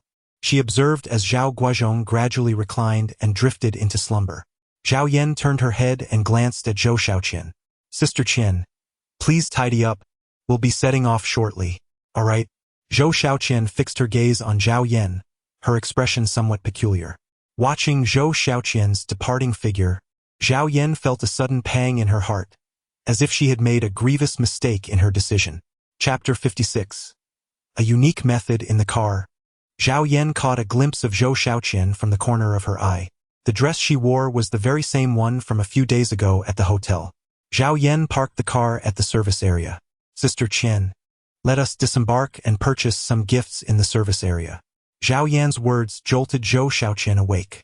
She was about to utter something, but then she recalled the meager few hundred yuan left in her pocket, causing her to hesitate. Zhao Yan discerned the awkward expression on her face and chuckled softly, saying, This is my first visit to your hometown as well. Brother Zhong is my elder brother, and I must bring him a few gifts. With that, Zhao Yan alighted from the vehicle. He procured a variety of presents at the service area, along with refreshments for the journey and some delightful snacks. He handed the bag filled with treats to the passenger seat. Addressing her, Sister Qian, these are for you to enjoy on the road. Although Zhao Yan had never visited Zhou Xiaoqian's hometown, he could discern from the map that it would take nearly 3 hours on the highway, followed by a winding mountain road of 60 to 70 kilometers. Once night fell, the treacherous terrain would become even more daunting, riddled with potholes. Traversing that short distance could easily extend to 2 or 3 hours. "Well, I'm not hungry yet," Zhou Xiaoqian murmured softly. With this opening remark, their conversation blossomed, albeit predominantly fueled by Zhou Xiaoqian's inquisitiveness. "So, are you married?" she inquired with curiosity. Zhao Yan shook her head. "Not quite. It's merely a performance, a role to play." "Oh, I had thought you were married," Zhou Xiaoqian chuckled.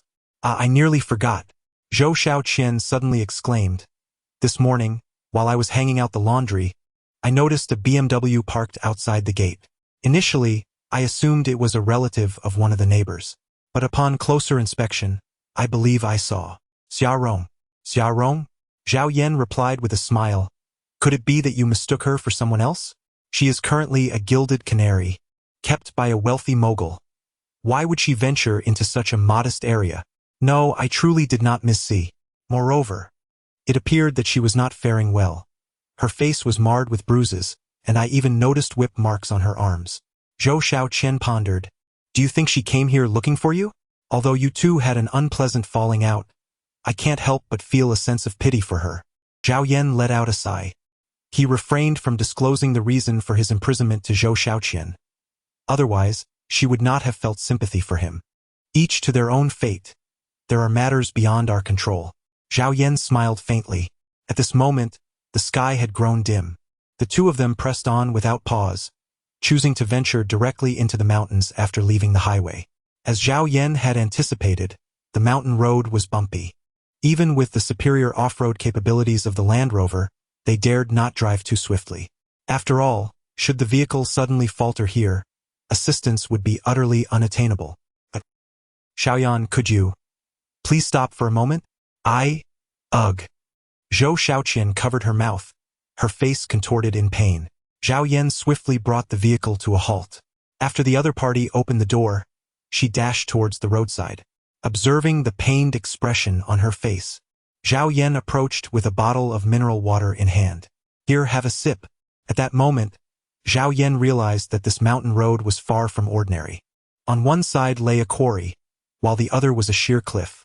If one were to drive carelessly, it could easily result in a plunge down the precipice. Moreover, one must remain vigilant of the rocks that might tumble down from the slope, as such hazards could claim a life in an instant. "Sister Qian, are you all right?" Zhao Yan said. "Extend your hand to me, and I shall gently massage your thumb's base. This will alleviate your discomfort." Without hesitation, Zhou Xiaoqian offered her hand. After Zhao Yan grasped Zhou Xiaoqian's hand, his 2 fingers pressed against the area between her thumb and index finger. This juncture, known as the tiger's mouth, is a sensitive spot. The pressure he applied was just right, effectively alleviating her discomfort and nausea. "Do you feel better?" Zhao Yan inquired a few minutes later, a hint of perplexity in his voice. Zhou Xiaoqian nodded in affirmation. "Very well.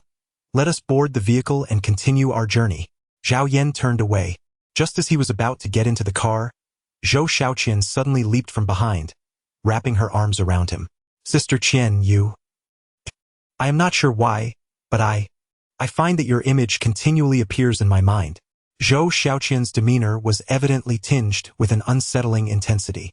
From a psychological perspective, her behavior was indicative of a possessive yearning, bordering on a desperate need for closeness. Should her desires remain unfulfilled, she might indeed descend into madness. Yet, Zhao Yan steadfastly upheld his boundaries. No matter how Zhou Xiaoqian's hands roamed over him, he clenched his teeth, refraining from any response. When Zhou Xiaoqian positioned herself in front of him, seeking to take a more assertive action, Zhao Yan promptly pushed her away. "Sister Qian, I have other ways. Get in the car and close your eyes. Wait for me." Zhao Yan hesitated. This method had been imparted to a female prisoner by a Taoist priest after a night of contemplation. At that time, he had merely stolen a few glances, yet he had managed to grasp the gist of it. Zhou Xiaoqian felt a twinge of confusion, accompanied by an undercurrent of anxiety. Zhao Yan swiftly drew out a silver needle, seizing the moment when her opponent was distracted, and plunged it in with force. Once the needle penetrated, Zhou Xiaoqian instinctively attempted to open her eyes, only to discover an overwhelming sense of weakness enveloping her. Following this, she seemed to drift into a dream. The specifics of the dream remained elusive to Zhao Yan. He only discerned that it brought great joy to Zhou Xiaoqian, as a smile perpetually graced her lips. Meanwhile, Zhao Yan merely remained in the driver's seat, taking no action, yet he comprehended the essence of her dream. Indeed, this was a dreamscape conjured by Zhao Yan, or perhaps an illusion. It seemed that only through such means could one truly liberate their inner soul. Zhao Yan hurriedly descended from the vehicle, hoping that this method would dispel the malevolent influence within you. Zhao Yan murmured softly. At that moment, the voice of Zhou Xiaoqian resonated within the car. Listening to that enchanting call, it was impossible for Zhao Yan not to feel a surge of excitement. He hesitated to open the car door, fearing that he might succumb to the impulse and rush forward uncontrollably. Chapter 57. A Beautiful Misunderstanding. The voice continued for over an hour before it finally ceased. With a perfect figure and skin as smooth as jade, she was irresistibly alluring. Just as Zhou Xiaoqian's eyelashes fluttered and she was about to open her eyes, Zhao Yan swiftly removed the silver needles from her body. In the next moment, Zhou Xiaoqian opened her eyes, her cheeks flushed as she gazed at Zhao Yan. She was taken aback to see Zhao Yan fully dressed. You got ready so quickly?" Zhou Xiaoqian blurted out. "Sister Qian, this is only a one-time occurrence. Let us not repeat this in the future." Zhao Yan smiled gently. Zhou Xiaoqian nodded appreciatively. "Thank you," she exclaimed. With that, Zhou Xiaoqian extended her arms, embraced Zhao Yan's neck, and leaned in to plant a kiss on her cheek. Zhao Yan gazed at the enchanting scenery before him, swaying gently, and could not help but swallow hard. Zhou Xiaoqian appeared to notice Zhao Yan's expression and let out a soft chuckle. "Look, you certainly exerted yourself just now. You've left quite an impression," Zhou Xiaoqian teased, puffing out her chest playfully. Zhao Yan offered an awkward smile. "Did you not capture this yourself?" Of course, Zhao Yan refrained from elaborating, for he alone must bear this unjust burden. "Sister Qian, we ought to resume our journey. Otherwise, by the time we arrive, they may have all taken their rest." Zhao Yan smiled awkwardly. Zhou Xiaoqian nodded. This time, she seemed to have completely let go, no longer concealing anything. Before Zhao Yan's eyes, she donned her discarded garments one by one. It must be said, this process was undeniably captivating. At least from Zhao Yan's perspective, he felt as if his very eyes were about to be ensnared. Upon arriving at the destination, a quaint little village, the night had fully enveloped the surroundings. By around 9 o'clock, their vehicle entered the village, startling nearly half the dogs awake. "Here it is, just here." Zhou Xiaoqian pointed at the dilapidated bungalow before them and called out softly. Zhao Yan drove the car to the front of the bungalow. As soon as the vehicle came to a halt, a woman emerged from inside. This woman appeared somewhat frail and seemed to be of advanced age. However, she was, in fact, Zhao Xiaoqian's sister-in-law, Ma Guilan, aged around 36 or 37. In a bustling metropolis, such an age would classify her as a young married woman. Yet, in this rural setting, the years of labor, coupled with a lack of nourishment and the absence of cosmetics or skincare products, rendered her visage to resemble that of someone in their 50s. "Xiaoqian, is that you?" Ma Guilan hurried forward. Upon seeing Zhao Xiaoqian alight from the car, her eyes brightened, and she rushed toward her. Sister-in-law Zhao Xiaoqian embraced her warmly. The family was aware of her hardships, yet they remained oblivious to the extent of her struggles. Ma Guilan's words left Zhao Xiaoqian astonished, her eyes widening in disbelief. "Sister-in-law, why do you say that? How is my brother? Is it serious?" Ma Guilan sighed deeply. "Although he has been rescued, he is still barely clinging to life. Just a few days ago, he even coughed up blood. I fear he won't last much longer." As Ma Guilan's words lingered in the air, Zhao Yan, standing nearby, became intrigued. "Given the circumstances, why haven't you taken him to the hospital?" Ma Guilan turned her curious gaze toward Zhao Yan. It was then that Zhao Xiaoqian hastily interjected. "This is my husband's childhood friend. Guozhong hasn't fully recovered yet, so he brought me here. Hello, I am Zhao Yan. You may call me Xiaoyan." Zhao Yan nodded respectfully at Ma Guilan. Ma Guilan glanced at the imposing off-road vehicle before her. She could not discern the brand or its worth, but she sensed that such a large vehicle must be quite expensive. "Alas, do you think I do not wish to take your brother to the hospital?" However, the people at the mine have stated that this matter must not be publicized. You see, several individuals perished during the mine collapse. Your brother was fortunate to have been rescued. The others. Ma Guilan refrained from elaborating further, casting a wary glance around, as if concerned that someone might be watching her. Zhao Yan called out. Zhou Shaoqian discovered that her elder brother, Zhou Delong, was lying on the sofa. He appeared pale and was coughing incessantly. Shaoqian. Cough, cough. Zhou Delong croaked, attempting to rise. Zhou Shaoqian hurried over, her heart racing at the sight of her brother. Brother, how are you feeling? I will take you to the hospital right now. No, we cannot go. Zhou Delong shook his head. He wished to explain, but his persistent cough rendered his words unclear. It was then that Ma Guilan intervened. The people from the mine are powerful individuals. They are backed by several village leaders. They have said that we absolutely cannot go to the hospital. If word gets out that someone has died at the mine, they will not spare our family. Even if Dalong were to die, they would come after our children and cause me trouble. As she spoke, Ma Guilan began to weep. The families of the deceased dared not report the incident to the authorities, for the mine's representatives threatened that if they did, no compensation would be provided. We are but a poor family and cannot defy them. We can only endure in silence. Upon hearing Ma Guilan's words, Zhao Yan grasped the gravity of the situation. He had not anticipated that this remote area would be fraught with such complexity. If that is the case, allow me to give it a try. As Zhao Yan's words fell, Zhou Shaoqian immediately chimed in, sister-in-law, you should heed his advice. His medical skills are exceptional. My Guozhong was also cured by him. Upon hearing this, Ma Guilan displayed a look of astonishment. Oh, wonderful! Do give it a try, do give it a try. Ma Guilan promptly stepped aside, clearing a path. Zhao Yan approached Zhou Delong. After a brief examination, he discerned that Zhou Delong was likely suffering from a pulmonary infection, exacerbated by prolonged illness. The situation, however, was not grave. As Zhao Yan spoke, she rose to leave. However, at that moment, a cacophony of shouts erupted from outside. Zhou Delong, come out here. Don't hide. Come out quickly. Chapter 58. The villain of the mountains. As the shouts subsided, Ma Guilan trembled beside her, her face betraying sheer terror. Oh no, the villagers are back. They must have seen you arrive in the car and assumed we called the police, thinking we were taking Dalong to the hospital. Therefore, they've gathered to cause trouble. Ma Guilan spoke nervously. Don't be afraid, sister-in-law. There is law in this world, and I refuse to believe that these ruffians can operate unchecked. Zhou Shaoqian reassured her. Yet, having endured her own hardships, she understood all too well that while there may not be anyone above the law, there are certainly many who would obstruct the light of justice. At that moment, a series of heavy knocks pounded on the door, the dull thuds causing Zhao Yan and the others to exchange anxious glances.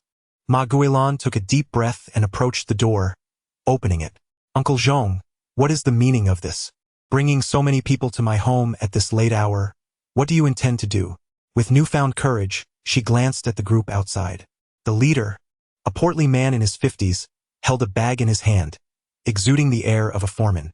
This was the village head Zhong Anbong. Zhou Shaoqian lowered her voice. This man has been the village head for over 20 years. After my parents passed away, he seized our family's land. Hearing this, Zhao Yan understood the situation. He glanced inside the room, and upon seeing Zhou Shaoqian, his eyes gleamed with a predatory glint. Ignoring Ma Guilan's attempts to stop him, he pushed his way inside. Ah, you must be Shaoqian. I heard you've been married for quite some time now. It's astonishing. Look how lovely you've grown. Zhong Anbong's words incited Zhou Dalong's fury. What do you want, Zhong?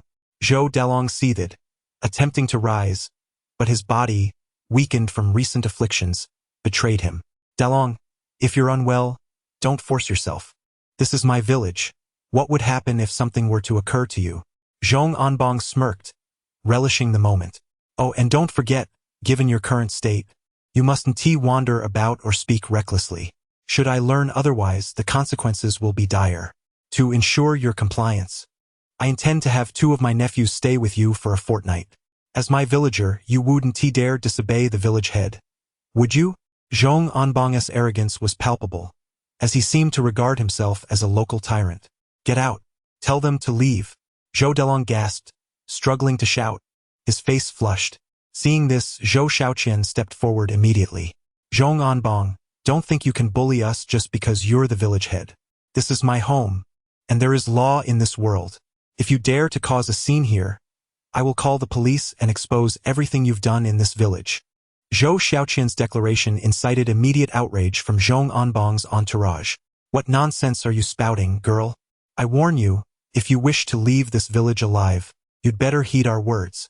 Otherwise, I'll find a pit to bury you all alive, and you'll simply be treated as missing persons. One of them shouted, their arrogance evident. Clearly, they had likely committed similar atrocities before, as their confidence was unervingly high. Who are you trying to intimidate? Zhao Yan interjected. I can come here, which means I can leave as well. Regardless of who you are, every single one of your actions could attract unwelcome attention if revealed. So I advise you to cease your threats. If you seek to profit, I won't obstruct you. However, if you wish to coerce us, then we have a different situation altogether. Zhao Yan's words resonated with authority, tinged with a hint of indignation. Are you her husband? Ha! As an outsider, what right do you have to meddle in the affairs of our village? I am the village chief, akin to the former county magistrate. In this territory, my word is law. Dare to utter another word, and I assure you, I shall have you bound on the spot. Bind me? Zhao Yan let out a cold laugh. Why not give it a try? After saying this, she grasped the cup on the table with a slight exertion of her fingers, and it shattered instantly. Remarkably, her palm showed no sign of injury. The onlookers were undoubtedly astonished, though they maintained their composure, bolstered by their numbers. Zhong Anbong nodded, his voice filled with menace. Very well, you truly are a formidable opponent, Zhou Dalong. With that, Zhong Anbong took a step back, and those accompanying him surged forward. Zhao Yan delivered a resounding slap to the approaching individual, shards of glass still embedded in his palm. The force of the blow mangled the opponent's face, blood streaming profusely and staining his visage crimson within mere seconds.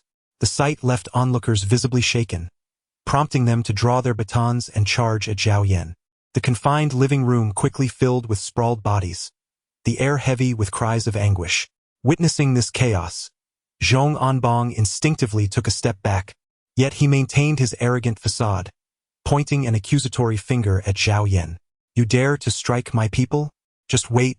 I will call the police and have you all arrested. As Zhong Anbong attempted to turn and flee, Ma Guilan hastily shut the door, leaning against it to block his escape. No, we cannot let him leave. The police chief is his nephew. Upon hearing Ma Guilan's words, Zhao Yan's realization dawned. Get the hell away from me. Zhao Yan shouted as Zhong Anbong anxiously advanced, grasping Ma Guilan's arm in an attempt to pull her aside. However, just as Zhong Anbong was about to force the door open, Zhao Yan seized him by the throat, lifting him off the ground.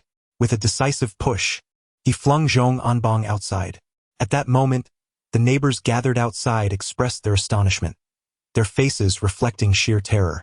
Zhao Yan placed his foot firmly on Zhong Anbong's back. He attempted to rise, but it felt as though an immense weight pressed down upon him, each attempt to speak only resulting in a mouthful of grit and dust.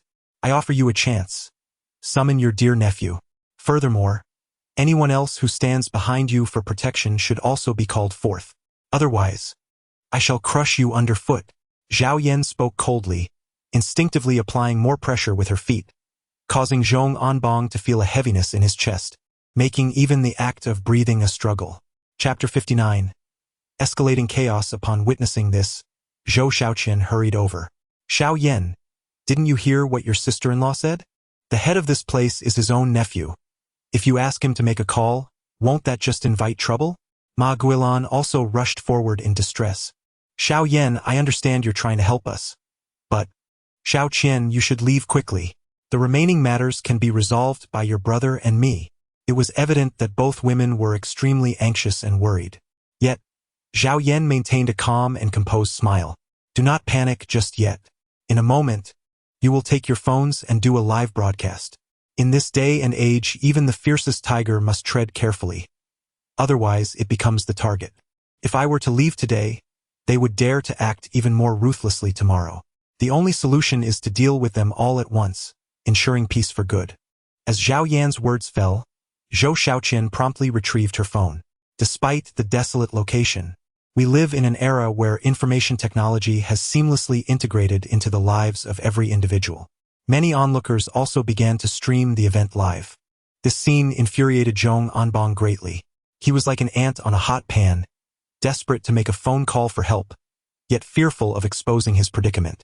In his desperation, he anxiously implored, "Guilan, let us speak calmly. Please allow him to move his foot so I can get up. I did not come here in the dead of night to cause trouble. I sincerely wish to discuss the matter of compensation with you." Zhong Anbang was agitated, yet he dared not escalate the situation. Setting aside the possibility of implicating those behind him, the environmental devastation caused by the mining operation he had established in collaboration with several village chiefs was a grave concern. If this were to be publicized, authorities would inevitably come to investigate. At that point, the destruction of his livelihood would be the least of his worries. His greatest fear was being imprisoned. "Ah, is it too late to be contemplating such matters now?" Zhao Yan smiled gently. He lifted his head and shouted to the villagers present, "Dear fellow townspeople, I understand that this mining area has provided many families with income. However, I urge you to consider that this mining operation is illegal and lacks proper permits. Furthermore, your extensive extraction has led to the destruction of arable land and environmental degradation. This is a path that could lead to the extinction of our lineage. Do you truly believe that sacrificing our descendants and destroying our environment for the sake of such meager, uncertain benefits is a wise course of action? There is no wealth to be found here. We must leave our hometowns to earn a living. Yet, to pursue trivial gains, you risk your lives and continue to damage the environment. Are you not afraid that future generations will hold you accountable for this?" Zhao Yan's words resonated with authority. It is well understood that the villagers are most concerned about the welfare of their descendants. Furthermore, the current exploitation in the mining area has left them engulfed in dust, causing incessant coughing among the majority. For the sake of a meager income, they jeopardize their health and the future of their offspring. Even the most oblivious among them have begun to ponder this reality. Indeed, I have been coughing persistently of late. A visit to the doctor in town revealed that I have pneumoconiosis, and if it worsens, I might not have many years left to live. Such severity. I thought my persistent cough was merely a result of a cold. Why dwell on this? In recent mining accidents, how many lives have been lost in our villages? In my opinion, this should have ceased long ago. My poor cousin, alas, has lost his life. They only offered 8,000 yuan in compensation and insisted we sign a so-called accidental agreement, forbidding us from stating that he died in a mining accident, instead labeling it as a tragic fall. This overwhelming public sentiment is vividly encapsulated in the current scene. Many are growing increasingly indignant, with a multitude revealing their own secrets, only to discover a shared sense of outrage. Witnessing this, Zhong Anbang was utterly alarmed, especially as everyone began to pull out their phones, nearly shoving the cameras into his face. Merely capturing him was futile. The mining site in the mountains needed to be documented as well. Zhao Yan echoed with a remark, causing Zhong Anbang's heart to skip a beat. However, he quickly relaxed. "Xiao Yan, there are numerous individuals guarding the mining area, and they simply do not allow us to take photographs. In the past, even when working underground, we had to surrender our mobile phones," Ma Guilan explained. Zhao Yan smiled and said, "How many people can there be? Moreover, these individuals are merely the children from a few villages. If all of you go, can they really stop us?" Upon hearing Zhao Yan's words, Zhong Anbang struggled to turn his head. "Please, do not act recklessly. Everyone, do not heed his words. If you require funds, I shall bring cash for all of you tomorrow. I assure you, I will repay the debts incurred in the past. As for you, though your families met with unfortunate fates, if you find the compensation inadequate, I am willing to provide additional remuneration. It is merely a matter of money." Zhao Yan chuckled and said, "Listen closely, everyone. Once this money is spent, it will be gone. However, opportunities are fleeting. If you do not seize this moment, the next time, he might very well drain your blood and consume your flesh. Should no one step forward, you may as well await your demise." Upon Zhao Yan's utterance, a tremor coursed through the hearts of those around. "Sister-in-law, take the villagers to the mine. It is time to bring this matter to light. Ma Guilan hesitated for a moment, yet upon witnessing the villager's fervent emotions, she grasped an essential truth. In any situation, there must be a figure willing to take the lead. Very well, my fellow villagers, let us embark together, Ma Guilan exclaimed, rallying a formidable procession toward the mining site. Meanwhile, Zhao Yan, as if lifting a mere chick, seized Zhong Anbong by the neck with ease. Come along. It is high time for you to make a name for yourself. Zhong Anbong, seething with indignation, glared at Zhao Yan. What benefit do you derive from this? Let me go, and I shall reward you. 10,000. Zhao Yan smiled. He gestured towards the car nearby, inquiring, how much do you think this car is worth? Zhong Anbong felt a jolt in his heart. Driving a luxury Range Rover worth millions.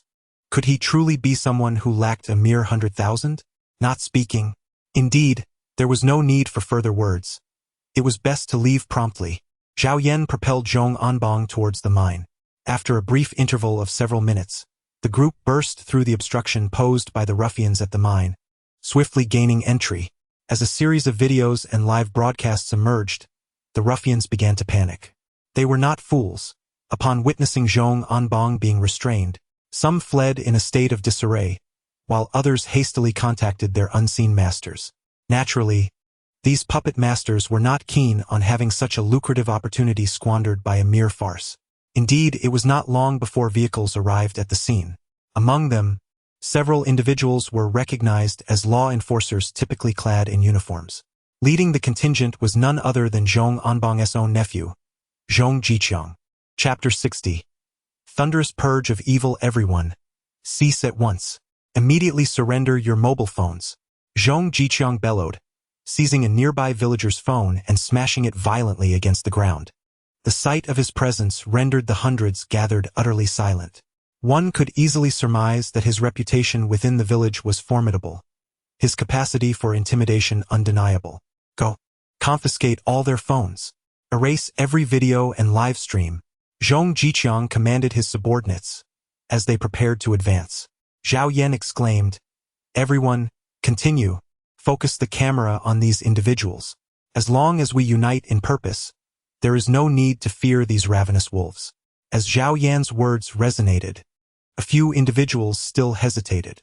However, Zhou Xiaoqian immediately raised her phone, declaring, indeed, we must expose their true faces. I refuse to believe that those in power can disregard the lives of the common people. Under Zhou Xiaoqian's leadership, many others followed suit, lifting their phones in solidarity. This scene greatly alarmed the few subordinates accompanying Zhong Jiqiang. One of them nervously inquired, Brother Zhong, what should we do? Zhong Jiqiang retorted, what are we afraid of?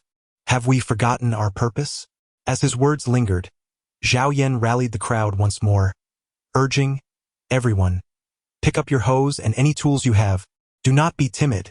They are not in uniform and have not presented any credentials. If they dare to act against us, stand your ground. If they do show identification, record it and share it online. Zhao Yan's loud outcry completely obstructed the path of Zhong Jiqiang and his companions. Enraged, Zhong Jiqiang approached Zhao Yan, only to discover that his uncle was being held by the throat by the other party. What are you doing? Zhao Yan listened to the commanding tone of the other party. It was no wonder they claimed to be of the same origin. Their manner of speaking was strikingly similar. Have you finished? Zhao Yan scoffed, so arrogant, why don't you draw your gun? You may intimidate the villagers, thinking them uneducated. But do not presume that everyone is the same. Your actions, I assure you, will soon attract attention from higher authorities. If I were in your position, I would take the prudent step of distancing myself from these relations. Otherwise, should this escalate, you shall face severe consequences. Upon hearing Zhao Yan's words, Zhong Jiqiang became flustered.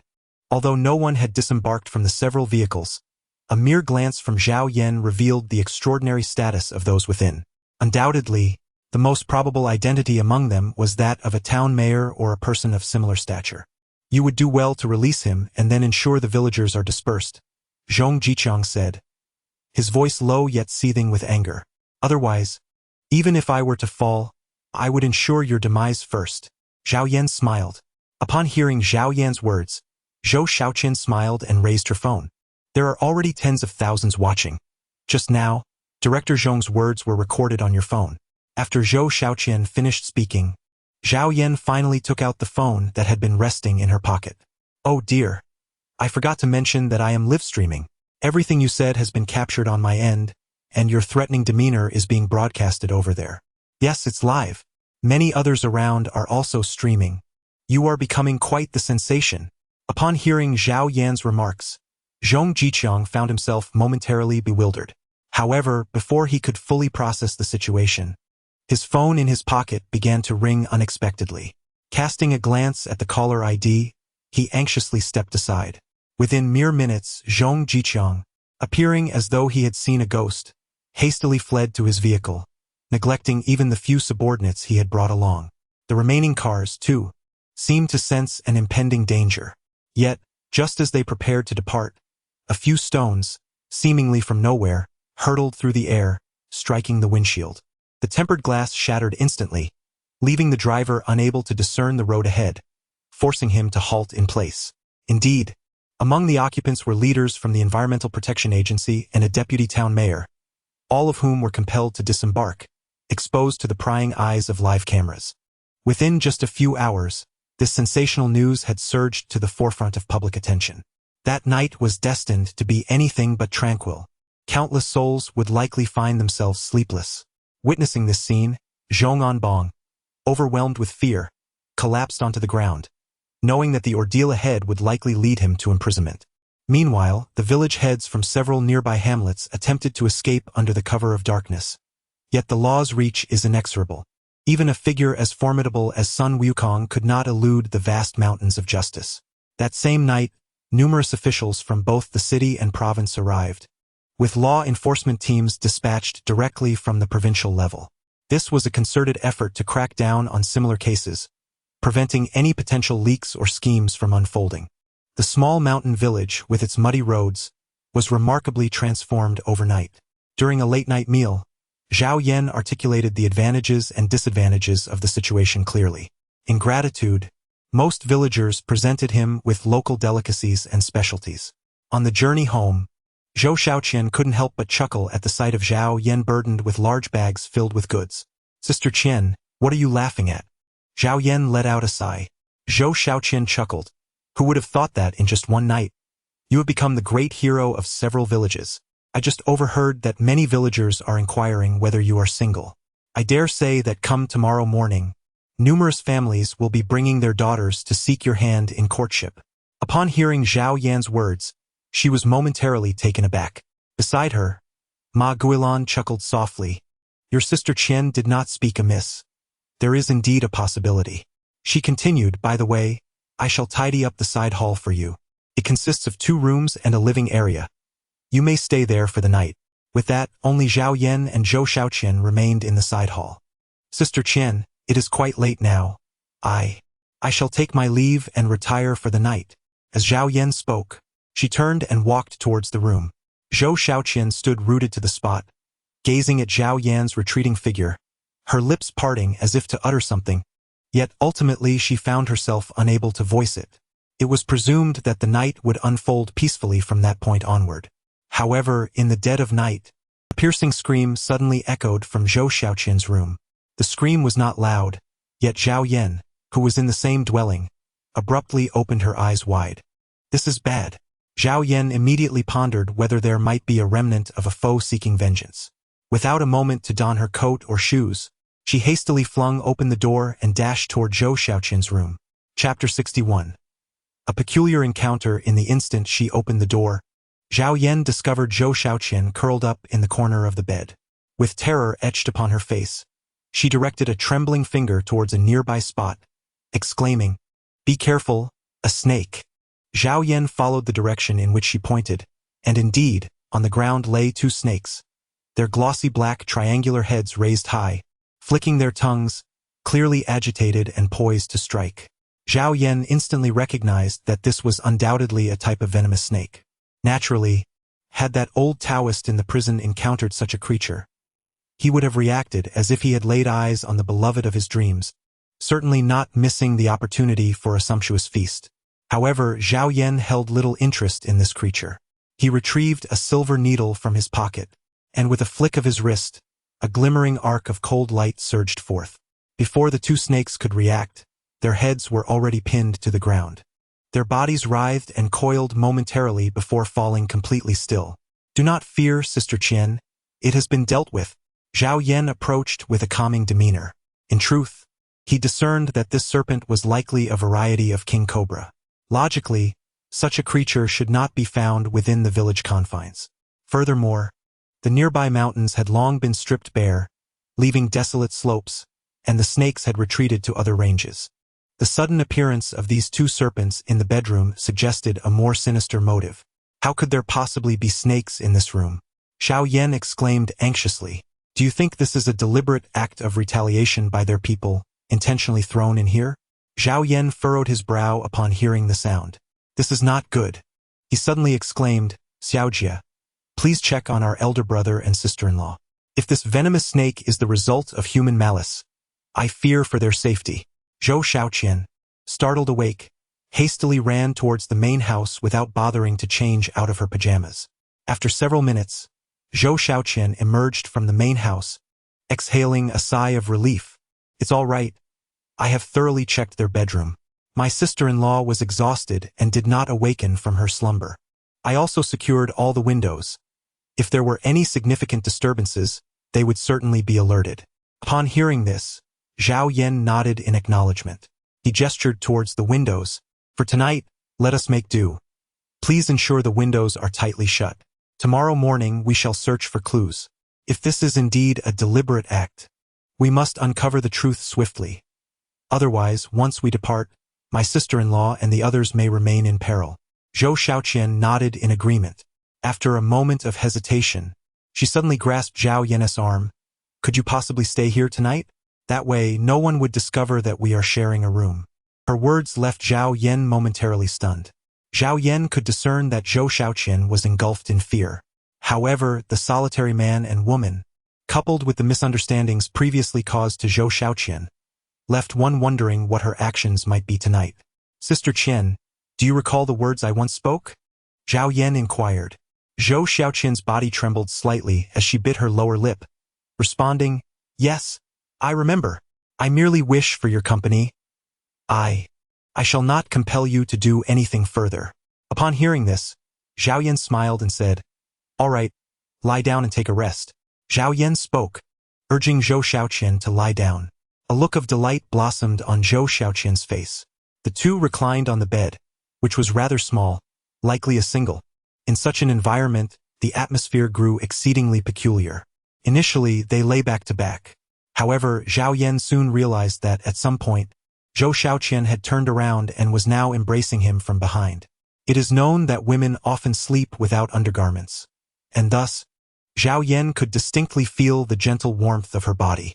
Yet he dared not react, choosing instead to quietly regulate his breathing. After approximately half an hour, Zhou Xiaoqian appeared too fatigued. She had intended to seduce Zhao Yan, but the weight of drowsiness finally overtook her, and she drifted into a slumber. The following day, when Zhao Yan awoke, he found himself inexplicably turned around. Zhou Xiaoqian lay with her back to him, while his right arm encircled her, his palm resting against her chest. The crucial detail was that the man's morning physical response had positioned him directly in line with his target, with merely a few layers of fabric separating them. Unbeknownst to him, Zhou Xiaoqian had already awakened. With open eyes, she observed the transgressive hand as it shifted away from her chest, her face flushed with shame and disappointment. At this moment, Zhou Xiaoqian feigned waking up. Stretching languidly, she turned to face him. "Awake so early?" She smiled. "Did I disturb you?" Zhao Yan inquired. Zhou Xiaoqian shook her head. "No, She began to express something, but a commotion outside interrupted them. They exchanged a glance, their expressions reflecting puzzlement. "I'll go check," Zhao Yan said. Zhao Yan uttered a remark before turning to leave. Zhou Xiaoqian hastily rose, changed her attire, and followed suit. Upon her arrival in the courtyard, she discovered Zhao Yan standing before Ma Guilan, his countenance dark and filled with ire. "Xiaoyan, what has transpired?" Zhou Xiaoqian inquired with curiosity as she approached. The courtyard was bustling with onlookers, neighbors gathering in a throng. Standing before Zhao Yan were a dozen individuals, with one at the forefront, hands on hips, vociferously berating Zhao Yan and the others. Zhong Anbong's wife has come to stir up trouble. Zhao Yan smiled with a hint of irony. Am I seeking trouble? Why would I? It is precisely you lot, whose consciences have been devoured by dogs, who have acted unjustly. My old friend Zhong has opened a mining area, providing work for you impoverished souls so that you do not starve. Yet, you dare to report him and criticize him for this and that. Ask yourselves, if it were not for our dear Zhong, would you have food to eat? He is the village chief, the very backbone of this community. Have you considered the consequences of your actions? This woman, though somewhat educated, shares thoughts that mirror those of Zhong Anbong. Indeed, they are cut from the same cloth. Look at what you are saying. If it weren't for Zhong Anbong deceiving us with promises of high wages and excellent benefits, luring us into signing contracts, would we have willingly become slaves at the mining site? Ma Guilan exclaimed furiously. Moreover, the reality diverges drastically from what is stipulated in the contract. Wages are often delayed. The crucial point is that when accidents occur, resulting in fatalities, you shirk all responsibility. As Ma Guilan's denunciation concluded, Zhao Yan echoed her sentiment. Sister-in-law is absolutely correct. And do not be misled into thinking that just because Zhong Anbong is the village chief, he is the sovereign of this land. His authority is bestowed by the villagers, and if they so desire, they can replace him at any moment. As Zhao Yan's words echoed in the air, the attendees began to murmur amongst themselves. Indeed, why should their family hold the position of village chief? Why should it always be their family? I recall that Zhong Anbong's father was once the village chief, who later bequeathed the position to him. Did they truly believe themselves to be heirs in a feudal system? What is the point of discussing this further? In any case, with several leaders from the town now apprehended, we demand a new election for the village chief. Yes, let us elect a chief who will benefit our village. Upon hearing this, the group of over 10 individuals fell silent. They had assumed that the villagers were uneducated and averse to complications. Thus, each time they had previously elected a village chief, they had fabricated ballots. Now, with such declarations, were they not stripping away the pride of their family's identity? At that moment, a young man stepped forward. You cannot dictate who the village chief should be. This is a family matter. Our ancestors were the first to settle here, and thus the position rightfully belongs to us. This young man was none other than Zhong Anbong's son, Zhong Chifeng. He had believed that even in light of his father's troubles, he could secure the chief position without issue. Yet now the villagers sought to undermine his status, and he could not help but feel anxious. Just then, a voice pierced through the tension. Who says the village chief must be from your family? Who do you think you are? In the distance, a procession approached, led by a man clad in a Zhongshan suit, in his 50s, exuding vitality and an air of authority. Clearly, this was a person of high standing. Who are you? Zhong Chifeng stammered, his anxiety mounting as he noticed several men in formal attire accompanying the leader, along with a few clad in law enforcement uniforms. Most alarmingly, several of these individuals were town officials, usually figures of immense power in the villagers' eyes. Yet now, these officials trailed at the back of the group. Who am I? It is not your place to inquire. What you must realize is that the village chief does not belong to your family, the leader asserted with an authoritative voice. One of the officers stepped forward, his uniform adorned with insignia indicating his rank. Are you the family of Zhong Anbong? He demanded, his tone stern. Under pressure, Zhong Chifeng and his companions instinctively nodded. At the forefront, Zhong Anbong's wife, Li Guifeng, hurriedly approached. Sir, you are here regarding my husband, Anbong, right? He is innocent. He acted to resolve the employment issues of the villagers. During his tenure as village chief, he has done much good, serving the village since the time of his father. As her words fell, the officer with the insignia let out a derisive laugh. Well spoken. However, our investigation has revealed that he misused his authority to illicitly sell village land and embezzled funds meant for impoverished families. Is it not a fact that in this remote village, the accounts of a mere village chief's family contain millions? Do you think we are fools? Can you not even uncover such matters? The officer's voice turned sharp. I warn you, your accounts have been frozen. Those of you who are sensible should come with us and clarify the situation. Upon his command, the enforcement officers advanced. Li Guifeng was taken aback. But that is our money. How dare you freeze it? Yet the officers were unmoved, armed with evidence in their hands, as they approached to place handcuffs on the group. Some of Zhong Qifeng's companions attempted to flee, but how could they escape the long arm of the law? Within moments, all were subdued. Li Guifeng erupted in a tirade, glaring at Ma Guilan and yelling, "Wretch, you vile creature! Why didn't you get bitten by a snake last night, you scoundrel?" At this outburst, Zhou Xiaoqian and Zhao Yan were jolted into realization. It seemed that Zhou Xiaoqian had left the light on in her room, leading this individual to mistakenly believe Ma Guilan was present, thus throwing snakes into the room. However, it appeared she had miscalculated, causing her own trouble. Zhou Xiaoqian swiftly recounted the events of the previous night, retrieving the carcasses of 2 snakes from the yard. Upon witnessing the 2 snakes and hearing Zhou Xiaoqian's explanation, Li Guifeng remained oblivious to the severe repercussions that awaited her. Once the group was taken away, the atmosphere shifted to one of jubilation.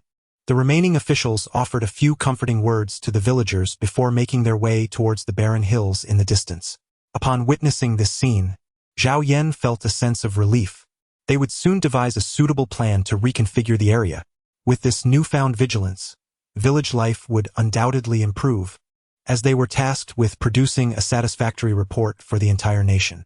Many villagers remained perplexed by Zhao Yan's words, but after a simple reiteration from him, the atmosphere lightened. At noon, nearly the entire village gathered, each presenting delectable dishes, not only to honor the leaders but also as a gesture of gratitude towards Zhao Yan. "Little Yan, is my brother's illness truly not a concern?" This question was posed by Zhou Xiaoqian numerous times. "My elder brother's condition is manageable. He merely has some lung damage that will heal with time and rest."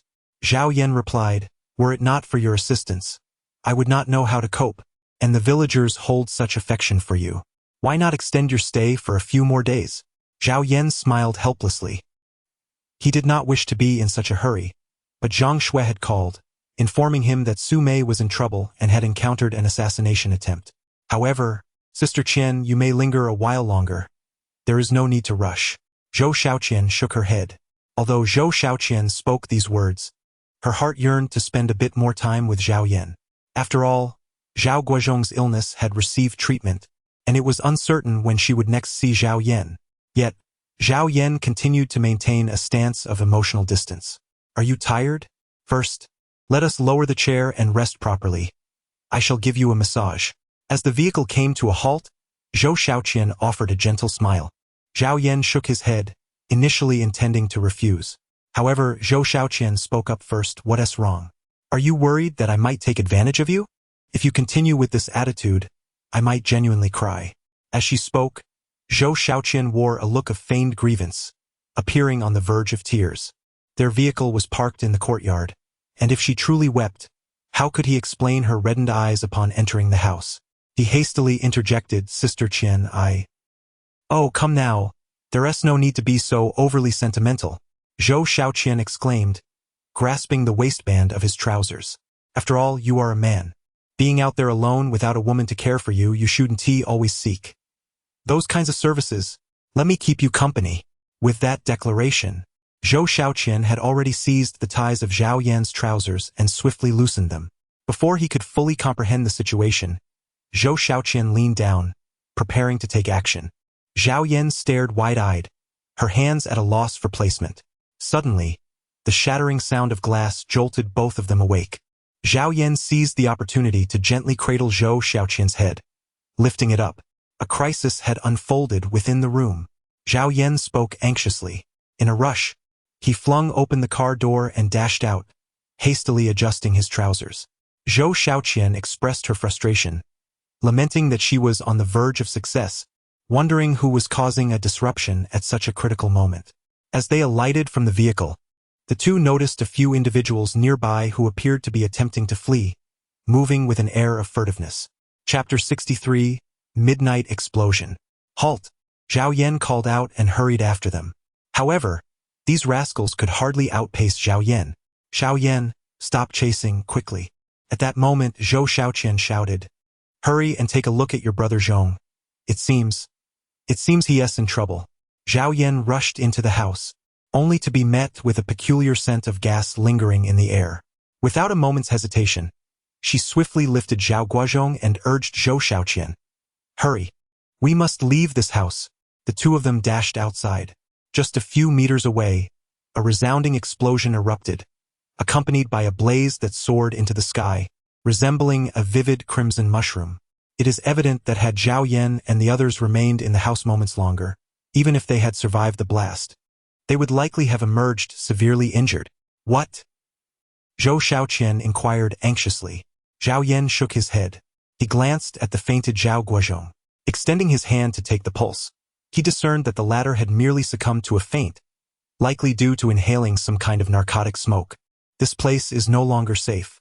It is evident that someone intends to target you or perhaps to target me. Zhao Yan furrowed her brows as she gazed at Zhou Xiaoqian. Zhou Xiaoqian, taken aback, exclaimed, "No, not here? Where can we go then? Sister Xiaoqian, please wait here. I will arrange everything for you immediately." Zhao Yan interjected. At that moment, Zhou Xiaoqian felt lost, utterly unsure of what to do. Thus, Zhao Yan had no choice but to feign calmness, picking up her phone and stepping aside. She scrolled through her contacts, searching diligently, and ultimately decided to call Li Chong. After clearly explaining the situation, Li Chong did not hesitate to agree to come over at once. Zhao Yan hung up the phone and approached Zhou Xiaoqian. Zhao Yan retrieved a bank card. This card was given by Zhang Shui to Su Mei, initially intended for purchasing clothing or for convenience in daily use. It contains approximately 500,000. For Su Mei and her companions, this is not a significant sum. However, for an ordinary person, this amount is considerable. Perhaps we should report this to the authorities? If this is not a mere accident, the individuals behind it must be quite ruthless, and you could be in danger. Zhou Xiaoqian inquired anxiously. Zhao Yan shook her head, declaring it futile. Someone who strikes with such ferocity is surely not an ordinary individual. Sister Qian, heed my instructions. Once Zhong Gu regains consciousness, you shall provide him with an explanation. As Zhao Yan's words fell, she noticed that the crowd around her had gradually increased. After all, such a tremendous explosion had undoubtedly roused the surrounding neighbors. However, even after several minutes had passed, no enforcers had arrived. This suggests that there might be some hidden forces at play behind the scenes. Soon, Li Chong hurried over. He got into the vehicle, panting heavily. He knew they couldn't stop until they had left Neihai City, nor could they allow anyone to be aware of the situation. Li Chong did not inquire further, but after grasping the situation, he immediately nodded in agreement. Before departing, Zhou Xiaoqian glanced at the still slumbering Zhao Guozhong, hesitated for a moment, yet refrained from making any commotion. She simply warned Zhao Yan to exercise caution, watching as Zhao Yan descended from the vehicle. Zhao Yan watched the car fade into the distance, his smile vanishing along with it. Having been away from that place for so long, he had never experienced such a tumult of emotions. Now, his fists clenched tightly, a fierce glint of determination gleamed in his eyes. He needed to uncover the truth. Who was behind this? Who dared to attempt the assassination of Zhao Guozhong? He pulled out his phone and called Zhang Shui. "Where are you? I've received word that someone on the street has offered a substantial sum to eliminate Xiao Mei. I fear I may not be able to handle this alone. And you?" He finished his thought and abruptly hung up. He made his way to the main road and hailed a taxi. To the train station, Zhao Yan uttered a single phrase. Upon the taxi's arrival at the train station, he made his way directly to the inn he had previously frequented. Before entering, he picked up a rusted iron rod that lay outside the door. "Boss, are you open for guests, or—" Bang! "Hey, what are you doing? Stop it. Please stop." The innkeeper had yet to comprehend the situation when Zhao Yan began his onslaught. As the proprietor attempted to intervene, he found the steel pipe already pressed against his throat. "Immediately summon Li Bao," Zhao Yan coldly declared. "Otherwise, I shall render you useless." Zhao Yan refrained from calling Li Bao, believing that if this matter were connected to him, Li Bao would undoubtedly become alert and flee immediately. Thus, he opted to confront him directly. The innkeeper, trembling with trepidation, dared not protest and reluctantly retrieved his phone to call Li Bao. "Ah, old fellow, calling me in the dead of night. Have you spotted a big catch?" came Li Bao's jovial voice, tinged with inebriation. The innkeeper, visibly anxious, replied, Bao, brother Bao, you must come to the inn at once. There's someone here, someone who appears quite affluent, adorned with a golden necklace and a gold watch. I've arranged for some lovely ladies. We are merely waiting for you and your companions. All right, I'll bring my crew right away. Li Bao responded without a hint of suspicion. Clearly, this was not their first time engaging in such dealings. Moreover, having recently been swindled by Zhao Yan, Li Bao was in dire need of funds. Upon hearing of the potential windfall, he abandoned his drink and promptly led his underlings to the inn. As he entered with several associates, they were initially jovial. However, upon spotting Zhao Yan lounging on the sofa in the lobby, he felt a tremor pass through him, and his inebriation evaporated in an instant. Just as he prepared to make a hasty retreat, a menacing voice resonated from behind him, reminiscent of the underworld. Leave if you dare. Should you step out that door, I shall ensure your demise right here. Chapter 64. The errand of the leopard. At Zhao Yan's command, Li Bao became as still as if he had been struck by a spell. Fully aware of Zhao Yan's formidable nature, he dared not act out of line. Nor did he dare to take a single step further. Brother, what did I do wrong? Li Bao forced a smile, turning around with a mechanical motion. Upon witnessing this, Zhao Yan could not help but let out a cold laugh as he inquired, I ask you, my brother's house has exploded. Does this matter? Have any relation to you? Or do you perhaps possess some insider knowledge? Li Bao's body trembled slightly, his gaze flickering. How could I dare? Not only is this matter unrelated to me, but I am even too frightened to venture into the urban village now. Brother, to be honest, I know nothing about this. Please, spare me. Zhao Yan rose to her feet and approached Li Bao step by step. Oh, truly has nothing to do with you? You genuinely know nothing at all? As she spoke, Zhao Yan produced a silver needle, deftly manipulating it between her fingers. Li Bao, having witnessed Zhao Yan's formidable prowess before, felt a sense of trepidation. Although he was unaware of the object in her hand, he feared the possibility of her conjuring some unknown poison from thin air. I shall speak. With a furious shout, Zhao Yan interrupted the other's words. Li Bao trembled slightly, casting a nervous glance at a few of his subordinates nearby. Having previously endured Zhao Yan's wrath, these men dared not take action. I have only heard rumors that there are plans to purchase your cousin's life. I believe the price is set at 1 million. Zhao Yan was taken aback. 1 million? To buy my cousin's life? He is merely a cripple now. Who could be so cruel? Li Bao shook his head, resembling a rattling drum. I'm not sure either. Brother, all I know is that someone has taken on this task. It appears to be a small gang, a group of individuals with some influence in Linghai City. Clarify your statement. Zhao Yan pressed for more information. Only then did Li Bao speak nervously, outlining the murky underbelly of Linghai City. Turned out that Linghai City, being a trade and port city, was a melting pot of various elements, rife with numerous so-called factions. Among these, the larger factions engaged in various gray market enterprises, collecting protection fees and conducting transportation for profit. There were also smaller gangs consisting of 3 to 10 individuals, who specialized in tasks akin to those found on the dark web. These groups were known to accept payments for assassinations or to sabotage rival businesses. It was one of these small gangs, called Wild Wolves, that had taken on the task concerning Zhao Yan's cousin. Wild Wolves? Zhao Yan smiled and inquired, where do these individuals usually congregate? Li Bao shook his head in response. I am not privy to that information. The activities they engage in are indeed perilous, often resulting in severe consequences, such as imprisonment for over a decade or even worse. Thus, they tend to conceal themselves rather effectively. However, I have heard that one among them has opened a bar, apparently located in Dongcheng. Upon hearing Zhao Yan's words, he smiled and said, Are you certain that nothing has been overlooked? Rest assured, if this matter does not concern you, I shall not trouble you. However, should I discover that you have concealed anything from me, I assure you, I will not let you off easily.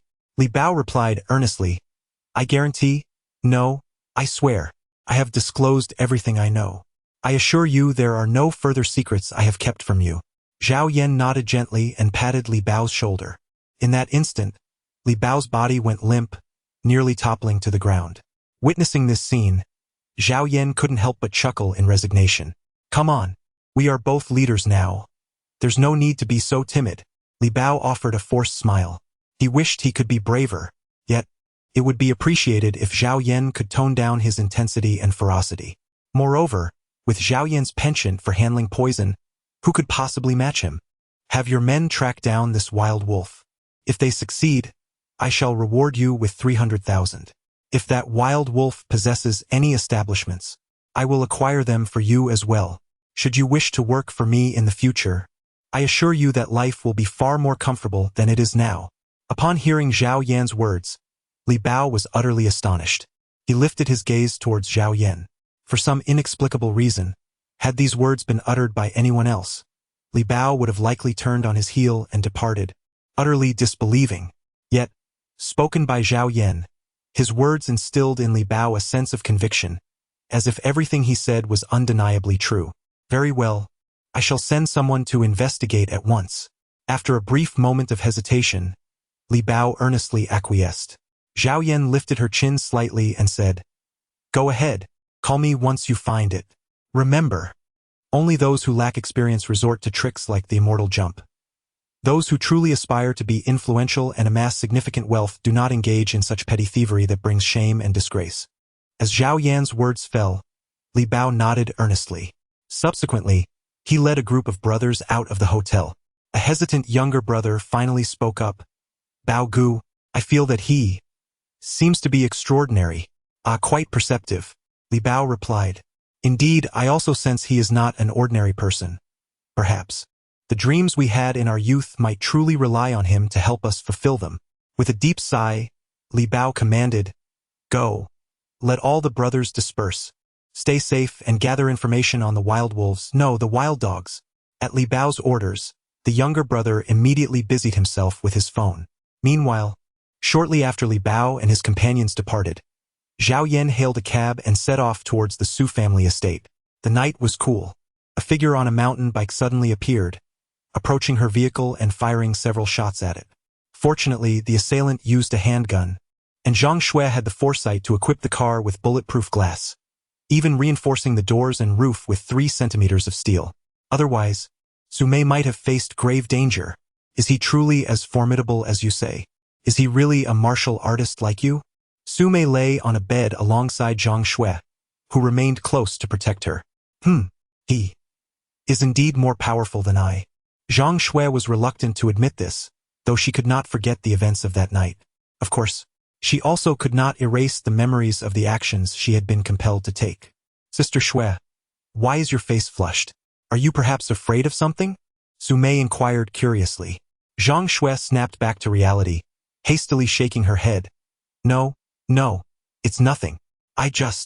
Before she could find a suitable explanation, a sudden scream echoed from downstairs, startling Zhang Shui.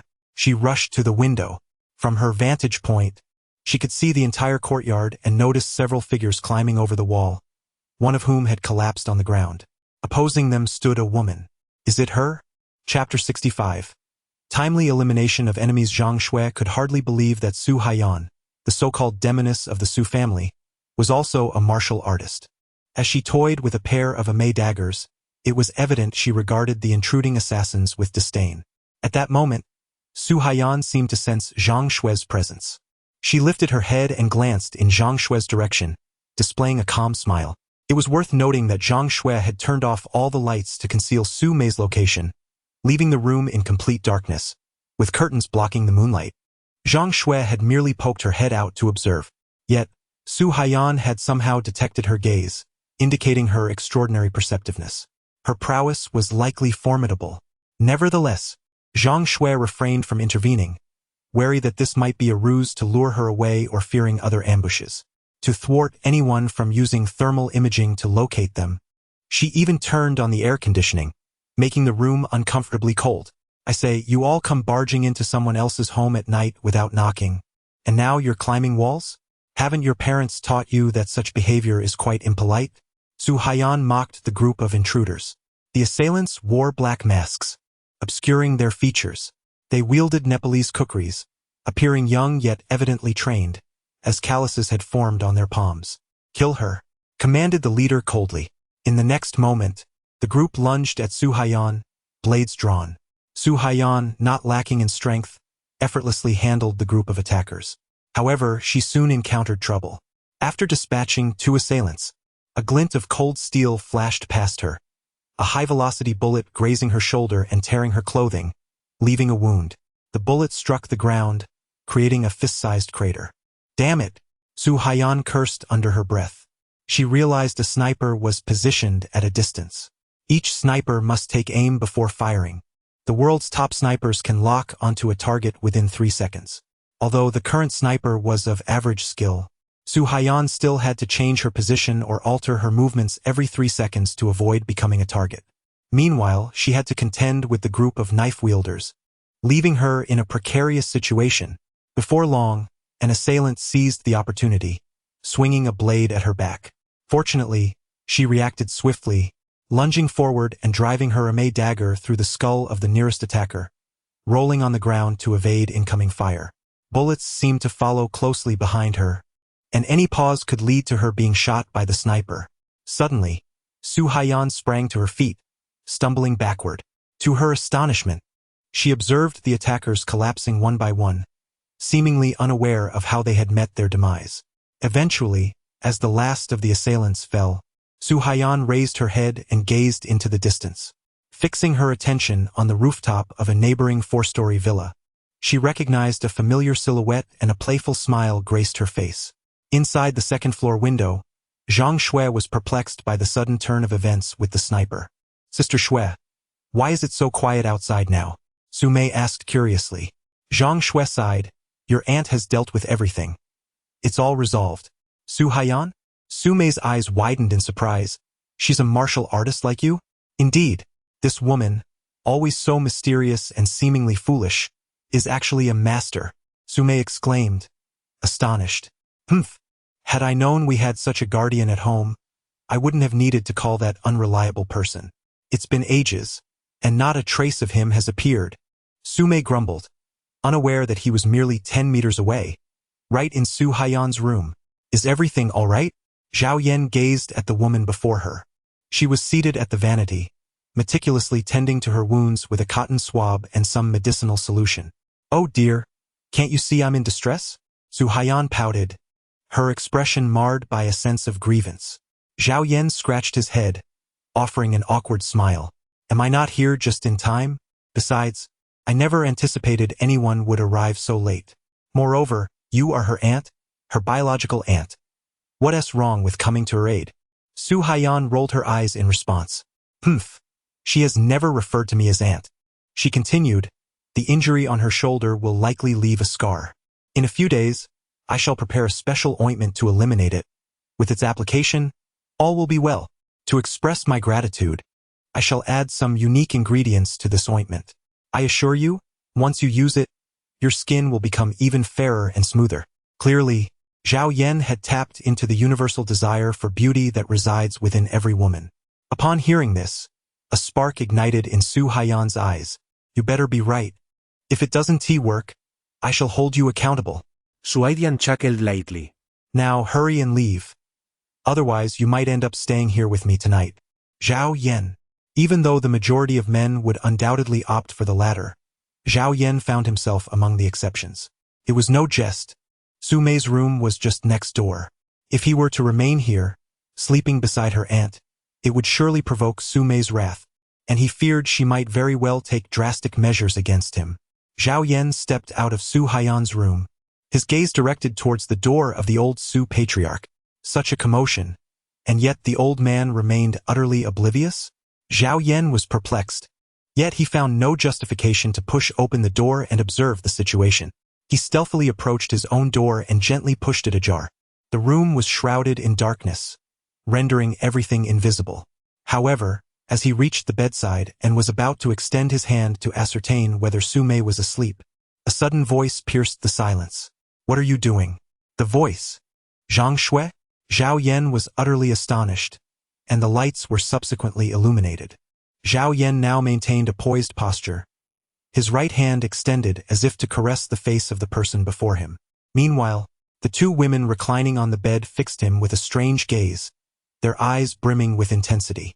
Ah, what a coincidence. You are here too? Chapter 66. The Li family's debt the following morning.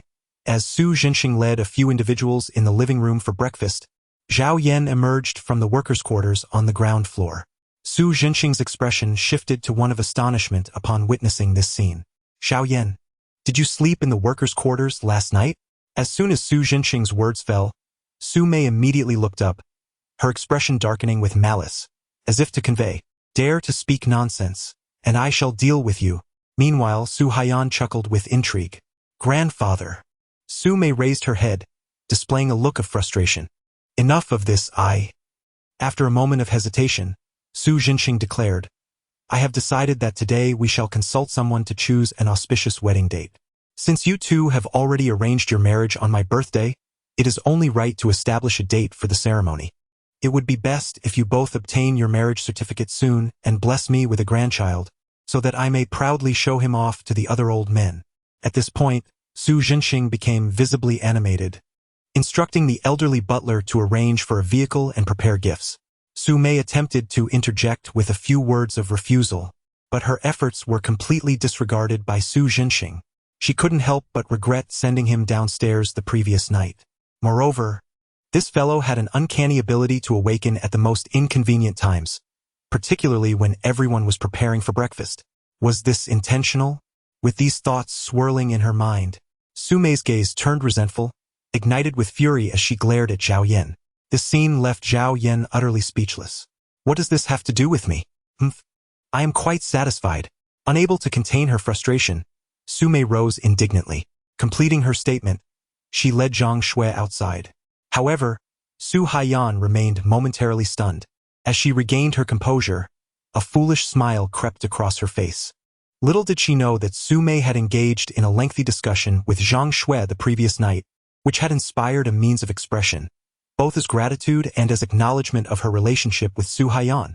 Even Su Jinxing appeared somewhat bewildered by this turn of events, casting a curious glance at Su Haiyan. Don't ask, just eat. Su Haiyan interrupted before he could speak, burying her head in her bowl of millet porridge.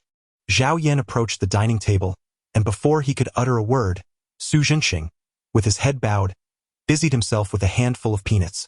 I had everything from last night tidied up, he remarked. You two should keep a close watch on that girl. Xiao Mei. She is far too innocent. Zhao Yan was taken aback. He had not anticipated that the seemingly taciturn Su Lao was, in fact, fully aware of everything. It was quite possible that he had already been informed when those individuals had appeared the previous night. Uncle Li was truly remarkable, managing to keep things under wraps even amidst such circumstances. Su Haiyan smiled gently and lifted her gaze towards the elderly steward across from her. Zhao Yan felt somewhat perplexed. He could not comprehend what the three individuals were attempting to decipher. Just as he contemplated speaking, several people entered from outside. Sir, they. The servant standing at the door lowered her head. Clearly, they were reluctant to admit the others, yet they barged in regardless. Grandfather Su, it has been a few days. I trust you have been well? The leader of the group was none other than Li Hongyan. His gaze swept across the room and, upon spotting Zhao Yan, a sinister expression immediately crept onto his face.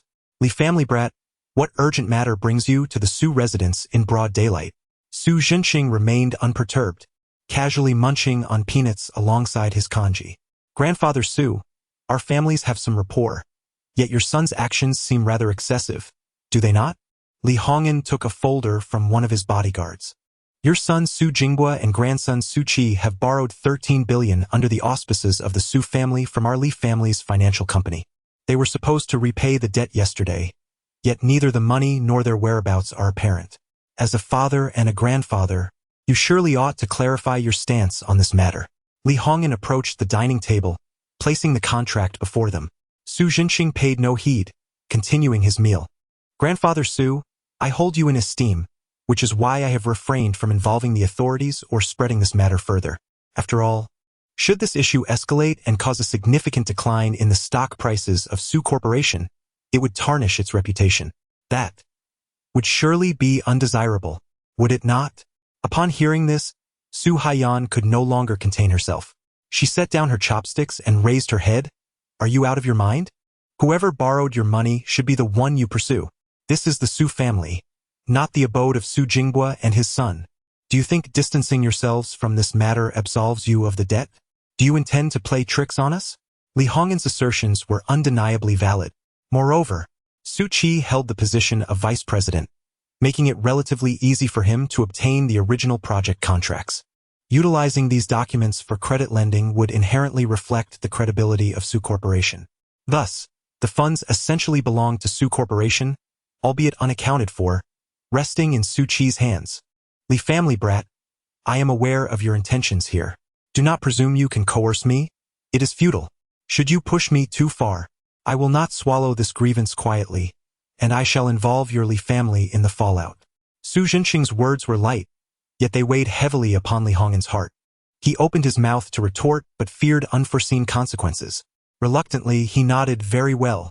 I shall trust your words, Grandfather Su. We, the Li family, will await your response for 2 days. We shall take our leave. With a wave of his hand, Li Hongyan turned, intending to lead his bodyguards away. When I have the opportunity, I shall ensure an invitation is delivered to you. Do make it a point to attend. His gaze fixed upon the old man, whose smile seemed to mock him. Very well, I shall await your arrival. We, the Li family, are all anticipating it. Li Hongyan concluded angrily, casting a menacing glance at Zhao Yan before departing with heavy footsteps. Chapter 67.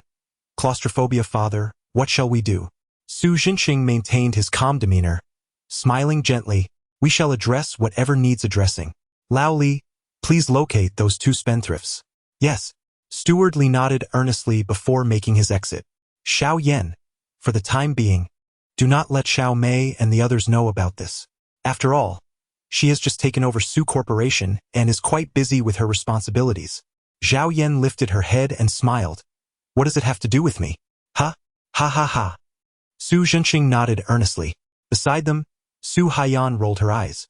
One must understand that once Li Hongyan divulges this matter, the reputation of the Su family and their stock will plummet, resulting in a loss of no less than several billion. Furthermore, this debt must still be settled. Issues will inevitably arise in collaboration with other suppliers as well. In summary, this is no trivial matter. You are on the verge of becoming the esteemed son-in-law of our Su family, and yet you show no concern for the affairs of Su? Su Jinxing inquired with a smile. Zhao Yan shrugged nonchalantly, stating, the minor Su family, if it ceases to exist, so be it. To provide for my own wife, I believe I possess sufficient capability. With that, he added, now Su Lao, please take your time with your meal. I must be on my way. Zhao Yan rose and departed. Su Haiyan gazed at Zhao Yan's retreating figure, her brow furrowed. Dad, you wouldn't be angered by that fellow's words, would you? Didn't he just say that even if the Su family were to fall, he could still support Xiao Mei, as long as one is alive and not starving? Isn't that quite satisfactory? Su Haiyan felt somewhat bewildered, unable to comprehend the cryptic exchanges between the elder and the youth. Just as she prepared to step inside, she caught sight of Lu Qingyun approaching slowly from a distance. The woman appeared rather haggard. Although her refined features were somewhat masked by concealer, the remnants of dark circles under her eyes were still discernible. Ah, Director Lu, what is the matter? Are you also late? Zhao Yan smiled with a hint of amusement. Humph. Lu Qingyun let out a cold snort. After the two entered the elevator, Lu Qingyun appeared quite uncomfortable. She couldn't shake off the feeling that this fellow was watching her from behind. Have you had your fill of looking? I wasn't looking at anything. Zhao Yan felt somewhat bewildered. In truth, this was merely Lu Qingyun's own suspicion. I, Lu Qingyun, am not one to be trifled with. As she uttered these words, tears welled up in her eyes. Last night, she had exhausted every possible means but still could not reach Su Qi.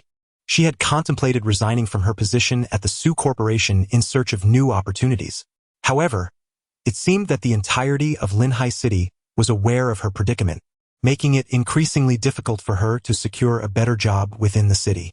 It must be noted that her mother was still lying in the ICU, incurring daily expenses amounting to thousands, if not tens of thousands, coupled with mortgage and car loans, along with various other expenditures. Without this job, she would indeed find herself in a precarious situation. Zhao Yan sighed softly. Do not weep. What are you thinking? I have never intended to bully you, and besides, we bear no animosity towards each other, do we? As for the incident with that pig last time, it can merely be regarded as a matter of differing stances, each serving our own interests. I comprehend, truly. Lu Qingyun bit her lower lip and lifted her gaze. No, you do not understand. Suddenly, with a crack and a thud, Lu Qingyun, in a surge of emotion, was about to articulate her thoughts further. Yet, at that very moment, the elevator jolted violently, then plummeted, becoming lodged between the 13th and 14th floors, rendering it immobile. Lu Qingyun whirled around, pounding on the elevator doors. Is anyone there? Is anyone there? She pressed the buttons once more, only to discover that the communication system appeared to be malfunctioning, utterly incapable of reaching the outside world. Do not panic. The elevator malfunction is not as terrifying as you may envision. You must understand, this contraption is equipped with several safety locks. As long as it does not plummet to the very bottom, we shall remain unharmed. Zhao Yan, attempting to soothe, urged, Quick, call for help. Observing Lu Qingyun's anxiety, Zhao Yan reluctantly retrieved her phone. Isn't calling the police the solution? Your frantic movements only increase the danger. At that moment, Zhao Yan noticed Lu Qingyun's complexion had turned even more pallid, as though she were utterly terrified. After notifying the security office, Zhao Yan found Lu Qingyun curled up in a corner, trembling incessantly. Is she suffering from claustrophobia? Zhao Yan awoke with a start.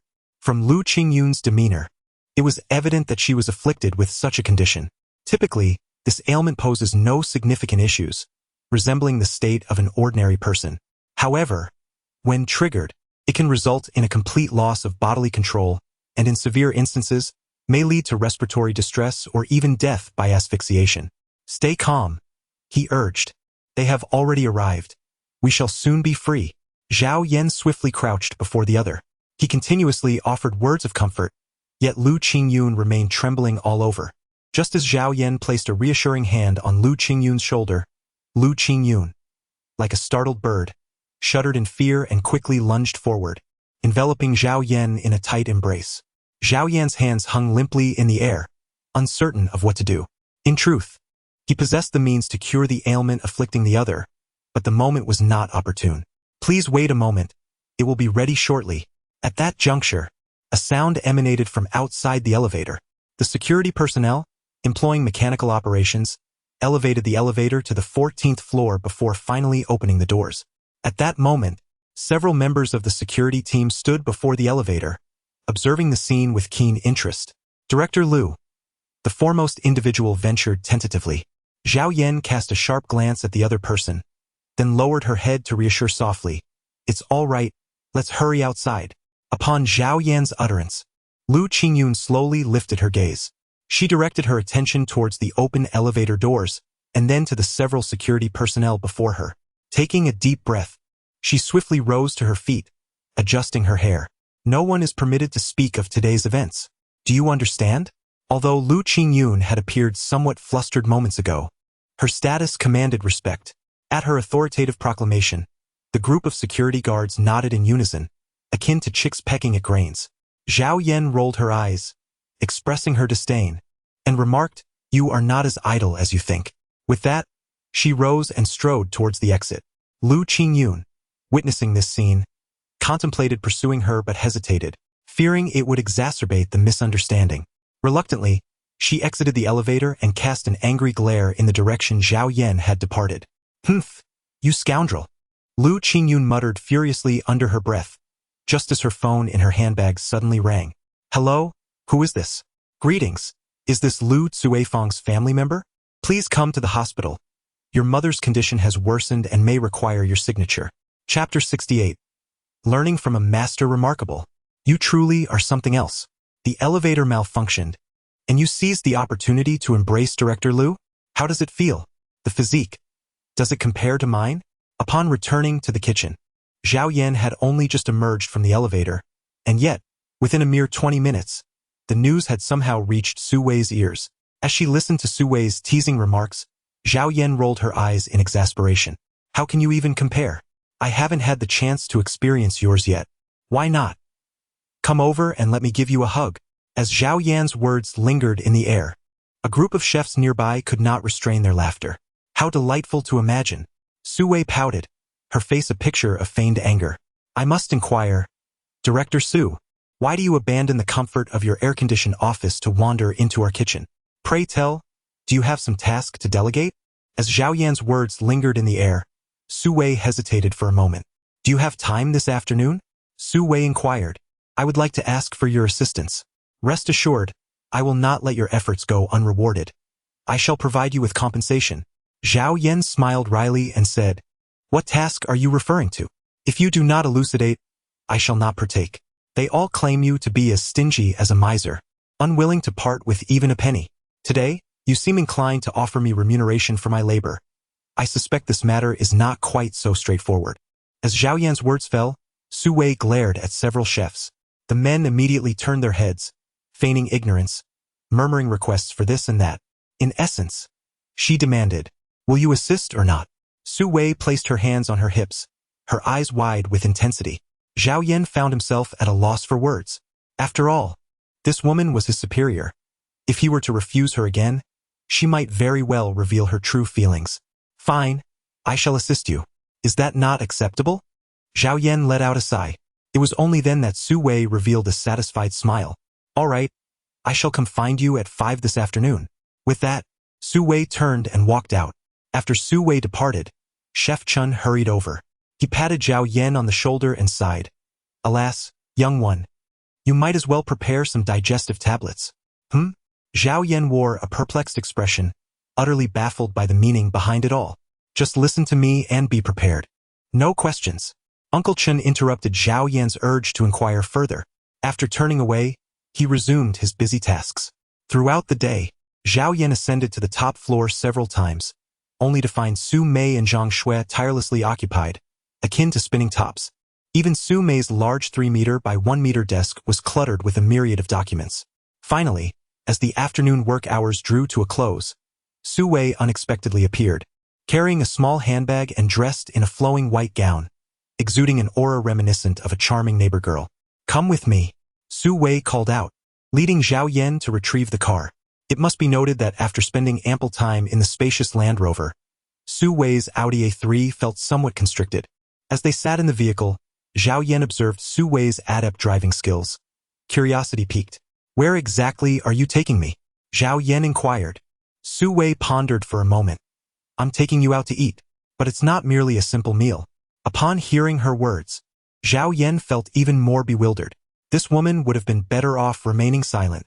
Her statement seemed almost provocative. Before long, the car came to a halt in a secluded alleyway. She opened the door and beckoned, Follow me. Zhao Yan followed closely behind and entered a quaint little restaurant adorned with somewhat antiquated decor. This modest establishment appeared rather unassuming, with a compact space and a distinct separation between the kitchen and the dining area. What, pray tell, was your true intention in bringing me here? Zhao Yan grew increasingly impatient, feeling as though he was being led around by this woman, entirely oblivious to his own intentions. How could this not frustrate him? Su Wei hesitated for a moment before leaning closer to Zhao Yan's ear. In a moment, I will order a few dishes. You must savor them carefully and see if you can discern how they are prepared. A little thievery of culinary secrets? Zhao Yan stared in disbelief. How peculiar was this woman? It would be one thing if she were merely a typical foodie, but to actually spend money hiring someone to infiltrate other restaurants just to learn their secrets? TSK, let us not speak so harshly. I merely wish to understand what makes this chef's dishes so exceptional, and why my father. No, why should I confide in you? You ought to listen to me. Taste the dishes thoroughly. If you can discern how they are prepared and replicate their flavors, I shall reward you. For each dish, I offer a remuneration of 10,000 yuan. Su Wei spoke earnestly, adopting a resolute demeanor. 10,000 yuan was not a significant amount for Zhao Yan. After all, he was now earning a daily wage of 100,000. Very well, I shall give it a try. However, I have one condition. Su Wei rolled her eyes. Speak, TSK. Your attitude. Never mind. If you want me to identify and recreate the dishes, that's manageable. But you must reveal to me your reasons for this endeavor. Zhao Yan spoke earnestly until the end. Su Wei was momentarily taken aback. Is that all? What else could it be? Zhao Yan felt a tinge of curiosity. Su Wei let out a sigh, eagerly nodding in agreement. All right, I promise you. For some inexplicable reason, the ease with which the other party acquiesced left Zhao Yan with a sense of disadvantage. At that moment, a figure emerged from the kitchen. Upon seeing Su Wei, he revealed a serene smile. Xiao Wei, back again? Will it be the usual dishes? Su Wei replied, her expression indifferent as she nodded. Zhao Yan discerned the palpable warmth emanating from the other party. Yet Su Wei remained aloof, as if intent on maintaining a deliberate distance. The reasons for this dissonance eluded him, but soon enough, the kitchen presented 3 dishes. The first was a familiar Hunan delicacy, stir-fried tea tree mushrooms with cured meat. The second was the classic mapo tofu, a quintessential Sichuan dish. The final offering was rather unpretentious, merely stir-fried water spinach. However, judging by its vibrant hue and the accompanying garnishes, it appeared to be a Cantonese rendition, specifically fermented bean curd stir-fried water spinach. Is this truly all there is? Zhao Yan inquired with curiosity. Su Wei nodded in agreement. Do taste it quickly. Once you discern the flavor, we shall commence immediately. Su Wei urged. Zhao Yan picked up her chopsticks and began to savor each dish one by one. After tasting all 3 courses, she set down her chopsticks. Was there truly any challenge? Is it merely this? Zhao Yan smiled faintly, reassuringly saying, Rest assured, I have indeed discerned the flavors. Really? Su Wei exclaimed, grasping Zhao Yan's hand tightly. Do not deceive me, you have only sampled a mere bite. Have you truly managed to taste it all? Zhao Yan nodded reassuringly. Rest assured, I guarantee it will be flawless. Upon hearing this, Su Wei suddenly sprang to her feet. What are you doing? Zhao Yan inquired with curiosity. Su Wei fixed her gaze on Zhao Yan and declared, Let us go by the ingredients, and then head to my house. If your creation differs even slightly, I will not let you off the hook. However, if the taste is identical, I promise I shall uphold my end of the bargain. With that, Su Wei seized Zhao Yan and led her outside. At that moment, the kitchen curtain was drawn back, revealing a middle-aged man who emerged with a sigh, gazing at the retreating figures of the two. Xiao Wei, have you still not found it in your heart to forgive your father? Chapter 69. A father's love and a mother's affection. It is difficult to fathom that Su Wei holds a mid to high-level position within the Su group, earning a monthly salary of no less than 30 to 50,000. Yet, why does she reside in such a dilapidated place? Is this where you live? The surroundings were reminiscent of an old neighborhood from the 1980s. Su Wei's rented dwelling was a modest 2-bedroom apartment on a walk-up. Despite the cleanliness within, the outdated decor and worn furnishings made it hard to believe that this was the abode of a young woman. What's wrong? Do you disdain it? Su Wei chuckled lightly. It's merely a place to sleep and hide away during holidays. It serves its purpose. Su Wei's perspective on life genuinely surprised Zhao Yan. He glanced toward the adjacent kitchen, gathering ingredients as he stepped inside. Let us begin. We mustn't squander any time. Zhao Yan concluded his words and promptly set to work. His movements were swift, leaving Su Wei to merely observe from the sidelines. For reasons unknown, she found herself captivated by the scene before her, evoking a sense of deja vu. You have yet to explain to me why it is imperative to steal the craft and why it must specifically be the formula from that particular establishment. Zhao Yan smiled as she handed over a dish of stir-fried water spinach with fermented tofu. Is this really all? Su Wei's eyes widened in astonishment. Zhao Yan smiled and said, It is quite simple. You are already familiar with the ingredients. This dish of fermented tofu stir-fried with water spinach utilizes water infused with minced garlic to create the sauce. The fermented tofu is then incorporated into the sauce, while the water spinach is initially stir-fried until just tender. Afterward, all these elements are combined and stir-fried for a mere 10 seconds before serving. Therefore, you might have noticed that although this dish lacks minced garlic, it possesses a distinct garlic flavor. Typically, when garlic is stir-fried, its aroma melds with the oil and moisture present. Wherever there is oil, there is garlic fragrance. However, the brilliance of this dish lies in the garlic-infused water that clings to every corner of the vegetables. Come, give it a try. Zhao Yan placed the dish on the table with a smile. Upon hearing this, Su Wei picked up her chopsticks and began to taste. With the first bite, Her eyes widened in astonishment. Yes, this is the flavor. Unmistakably, it is indeed this taste. As she spoke, tears welled up in Su Wei's eyes. Is it really that significant? A mere dish? Zhao Yan questioned with a look of confusion. At this moment, Su Wei gazed intently at the plate of broccoli and replied earnestly. You wouldn't understand. When I was very young, my father worked outside while my mother took care of me at home. During that time, these 3 dishes were my absolute favorites. My mother would prepare them for me every other day, and I could never grow tired of them. And then what happened? Zhao Yan inquired, puzzled. Then not long after, he took a mistress outside, and my mother found out. I saw her jump from the window. Tears streamed down Su Wei's cheeks. Zhao Yan observed, only able to wipe the table with his sleeve. After my mother passed away, I lived with my aunt, as I wished to avoid seeing that man. However, on one occasion, I inadvertently tasted those 3 dishes again. They were the flavors of my childhood, an indelible memory. So, you contemplated learning from them? Zhao Yan furrowed his brow. If I am not mistaken, the chef at that restaurant is your father? Su Wei looked up, revealing a face filled with resentment. No, he is unworthy of being called my father. Although I do not understand why he made those particular dishes, nor why he has fallen to the level of a small eatery, all I desire is to master these 3 dishes, so that in the future, I will never have to see him again. Never again. Su Wei's words struck a chord in Zhao Yan's heart. He sighed, stating, I cannot cook the other 2 dishes. As he spoke, he removed the apron from around his waist. Su Wei rushed forward, seizing the apron he had tossed onto the table. No, this cannot be. You must have tasted it. Hurry and continue cooking.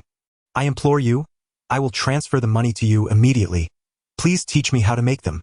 Su Wei was impatient, yet Zhao Yan coldly fixed his gaze upon her. Had I known the reason from the outset, I would never have assisted you. I believe you are not foolish. You must comprehend why he has never shared the recipe for these 3 dishes with you. You should also realize that, with just these 3 dishes, he could work at a better restaurant. Yet he chose to remain in that small eatery. If you cannot answer these questions, then you do not understand the significance of these 3 dishes. Learning them would be futile. With that, Zhao Yan bypassed her and strode out. Su Wei stared in astonishment at his retreating figure. This was her secret, a scar etched deep within her heart. Zhao Yan stepped out of the house and lit a cigarette. Just as he was engulfed in melancholy, his phone unexpectedly rang from his pocket. The unfamiliar call elicited a look of confusion on Zhao Yan's face. Who could it be? Zhao Yan pressed the answer key. After a moment of silence on the other end, a voice finally spoke. It is I. I am Lu Qingyun. Director Lu? Zhao Yan chuckled with amusement. On such a late evening, Director Lu must be idle and seeking amusement from me, right? Lu Qingyun dismissed the teasing with indifference. In a tone laced with desperation, she replied, I heard from Su Qi that you possess medical skills and have cured Su Lao's illness. Could you possibly visit Neihai Hospital? I hope you can intervene and see if there's any chance of saving my mother. Then, with urgency, Lu Qingyun continued, Rest assured, I will compensate you handsomely, no matter the cost. Even if you present the most outrageous demands, I will acquiesce. As long as you can save her, I shall grant any request. At this moment, Lu Qingyun felt utterly helpless. In a single day, the hospital had issued 3 critical condition notices. The hospital's decision had undoubtedly rendered a final verdict, one that Lu Qingyun could not accept. Her mother was her sole remaining family, and she could not bear to witness her departure. It was then that she recalled Su Qi's earlier words, prompting this urgent phone call. Wait for me, I shall come right away. Zhao Yan smiled lightly, however. Do not forget the words you just spoke. Otherwise, I can save her, but I can also make her. Zhao Yan did not finish his words, yet his meaning was already abundantly clear. After he hung up the phone, Lu Qingyun curled up in the dimly lit corridor of the hospital, her moist eyes reflecting a profound sense of helplessness. Chapter 70. A heart desperate to save a mother. Where is everyone? Zhao Yan rushed to the hospital and glanced at Lu Qingyun beside her. The woman's pale face bore evident streaks of tears, and she appeared utterly haggard, a stark contrast to her usual aloof and proud demeanor. Inside, Lu Qingyun grasped Zhao Yan's arm tightly. You can save her, can't you? You must be able to bring her back to life. Tell me, you can can't you? In that moment, Lu Qingyun seemed almost entranced. Zhao Yan had no choice but to turn around and grasp her shoulders firmly. Do not be anxious. Wait for me outside the door. Remember, do not allow anyone to enter. Zhao Yan articulated this sentiment to avert potential complications. After all, patients within the hospital are not to be trifled with by just anyone. To prevent any disturbances, the hospital will undoubtedly take immediate action to expel anyone who dares to lay hands on a patient or if an outsider attempts to administer treatment. All right, I shall wait for you outside. I will be right here. Lu Qingyun uttered her words with palpable anxiety. Taking a deep breath, she positioned herself steadfastly at the door. Upon entering the intensive care unit, Zhao Yan surveyed the array of equipment surrounding him. On the specialized hospital bed lay a woman, appearing to be in her 50s, frail and pallid. This woman was Lu Cuifang, the mother of Lu Qingyun. She was currently reliant on a respirator, her gaze vacant and devoid of life. However, upon noticing Zhao Yan's presence, she trembled and raised her hand. You are Xiao Yan's boyfriend, aren't you? Lu Cuifang inquired, grasping the hem of Zhao Yan's garment with a sense of urgency. Zhao Yan instinctively nodded. Do not speak. Allow me to show you. No, it's futile. Lu Cuifang forced a smile, struggling to remove her breathing mask. I am aware of my condition. I do not have much time left. May I ask you for a favor? Speak. Zhao Yan replied earnestly. Please, take good care of Xiao Yun. This child is innocent. She appears strong, but in truth, she needs more care than anyone else. Once Lu Cuifang's words fell, Zhao Yan inhaled deeply. All right, I promise you, but you must also promise me one thing. Rest well, close your eyes, and allow me to administer treatment. After Zhao Yan finished speaking, Lu Cuifang smiled with a sense of relief. Tears glimmered in the corners of her sunken eyes. As she closed her eyes, Zhao Yan swiftly infused a stream of vital energy into her body. Soon, he gained a general understanding of her condition. In truth, Lu Cuifang's ailment was quite peculiar, eluding diagnosis even in conventional hospitals. It was known that her blood vessels were continuously constricting, eventually leading to insufficient blood supply and cerebral thrombosis. While such conditions are not uncommon, the crux of the matter lay in the fact that Lu Cuifang's illness was incurable. Even attempts to fill and expand her blood vessels with materials would be futile, as her vessels would continue to shrink, potentially encapsulating the materials and causing even more severe complications. Consequently, her affliction necessitated continuous surgeries to maintain blood flow. However, for Zhao Yan, this did not pose a significant challenge. Cases like this were rare, with few examples worldwide. Fortuitously, a Taoist priest he had known years ago had treated a so-called prince abroad with a similar condition. Naturally, addressing this ailment required more than just silver needles to open the acupoints. It demanded a relentless infusion of vital energy to clear the vessels and ensure they solidified to an appropriate size. This process left Zhao Yan utterly fatigued. He placed Lu Cuifang in a state of profound slumber using silver needles, then employed the 13 ghost needles to open all her acupoints. Next, he positioned 2 fingers upon her wrist and began to incessantly channel vital energy. As time ticked by, the sounds of commotion echoed from outside the door, as though a throng of people were attempting to force their way in, only to be halted by Lu Qingyun. Finally, Zhao Yan observed Lu Cuifang's complexion growing more vibrant, at which point he gradually ceased the infusion of vital energy. Although the treatment did not take long, Zhao Yan felt as if his own vital energy had been completely drained. He struggled to even rise to his feet. You all. I said you cannot save my mother. I will seek help elsewhere. What does this have to do with you? If anything goes wrong, I will take responsibility myself. Lu Qingyun ultimately could not maintain her composure. The door to the ward swung open, and a group of people rushed in. At that moment, Zhao Yan was in the process of removing the silver needles from Lu Cuifang. Stop. This is a hospital. How dare you act recklessly? Leading the charge was Lu Cuifang's attending physician, also the head of the department and vice president of the hospital. He entered with several male nurses, physicians, and security personnel. Upon seeing the silver needles in Zhao Yan's hand, his fury ignited. Several security guards lunged forward, seizing Zhao Yan and restraining his arms, rendering him immobile. Stop it! Let go! Lu Qingyun shouted in anger. Yet the security guards disregarded her pleas. The director approached, glaring at the needles embedded in Lu Cuifang, demanding, "What have you done to her?" Zhao Yan rolled her eyes and said, "What can you do? If it is something you cannot accomplish, then allow me to take charge. Do you have any objections?" Zhao Yan's disdainful expression incited even greater ire in the director. "Do you realize that you are breaking the law? I can call the police and have you arrested at any moment." The director's furious words elicited a laugh from Zhao Yan. "Go ahead. Call the police. What? Do you wish to escalate this situation? I shall gladly accompany you." Zhao Yan is no fool.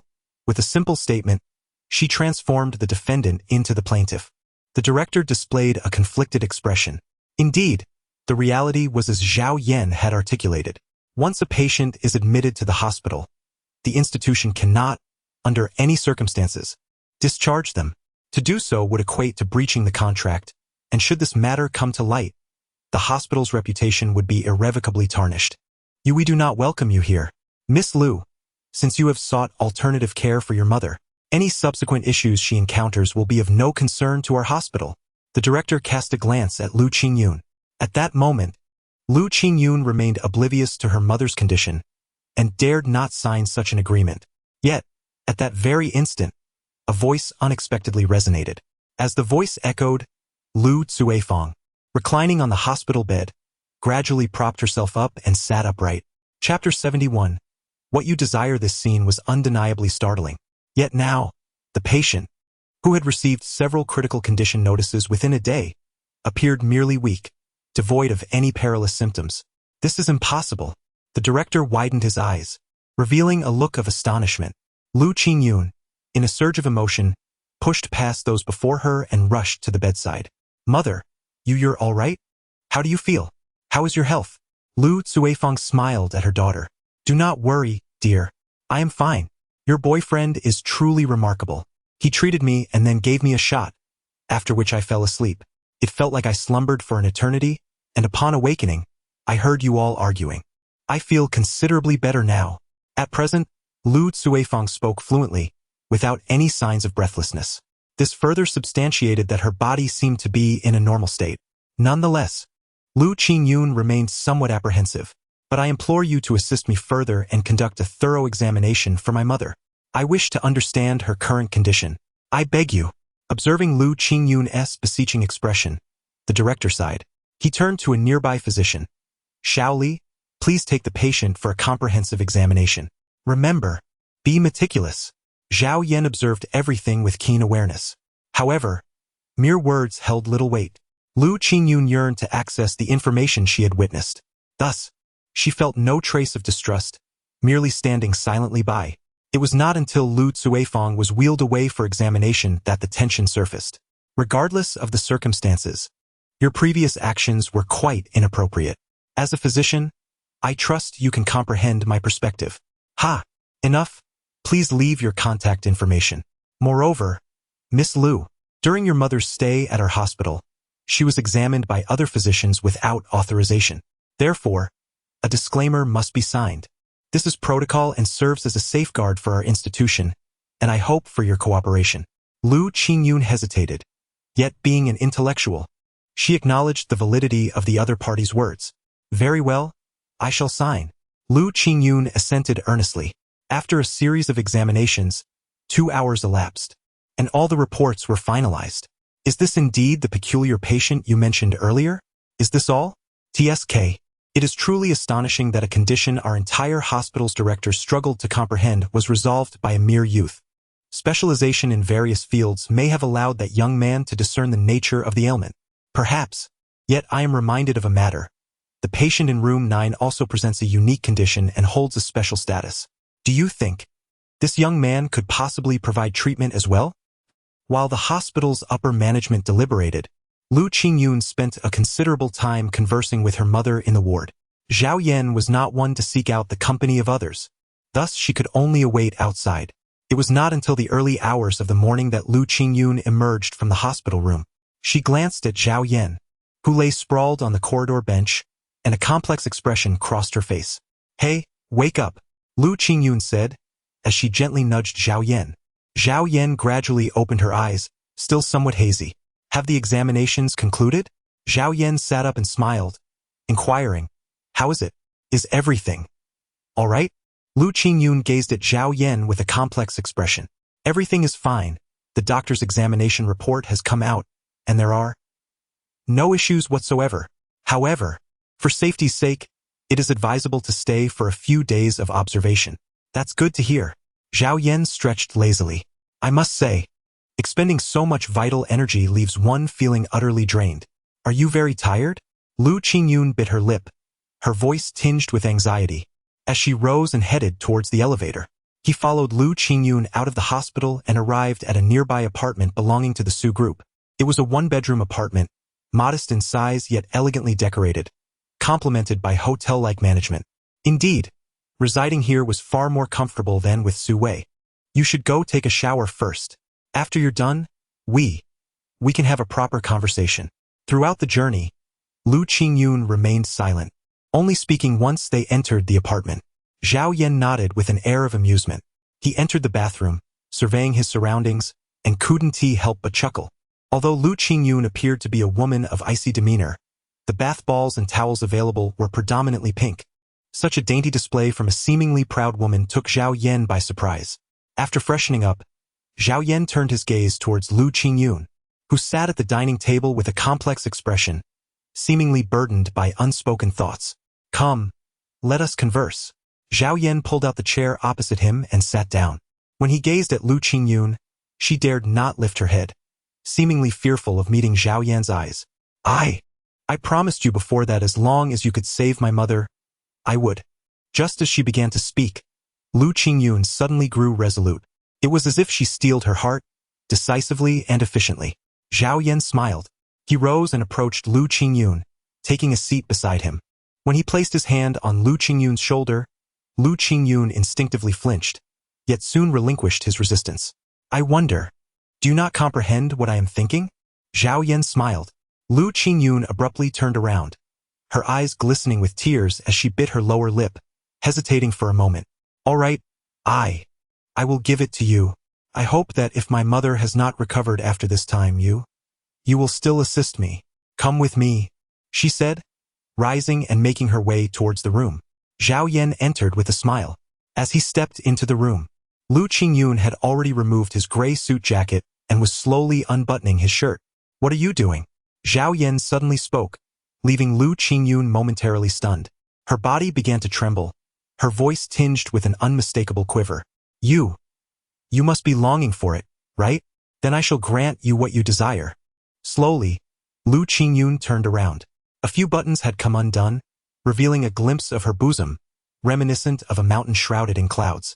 It must be said, her figure was indeed exquisite, with the delicate lace of her white lingerie accentuating her curves flawlessly.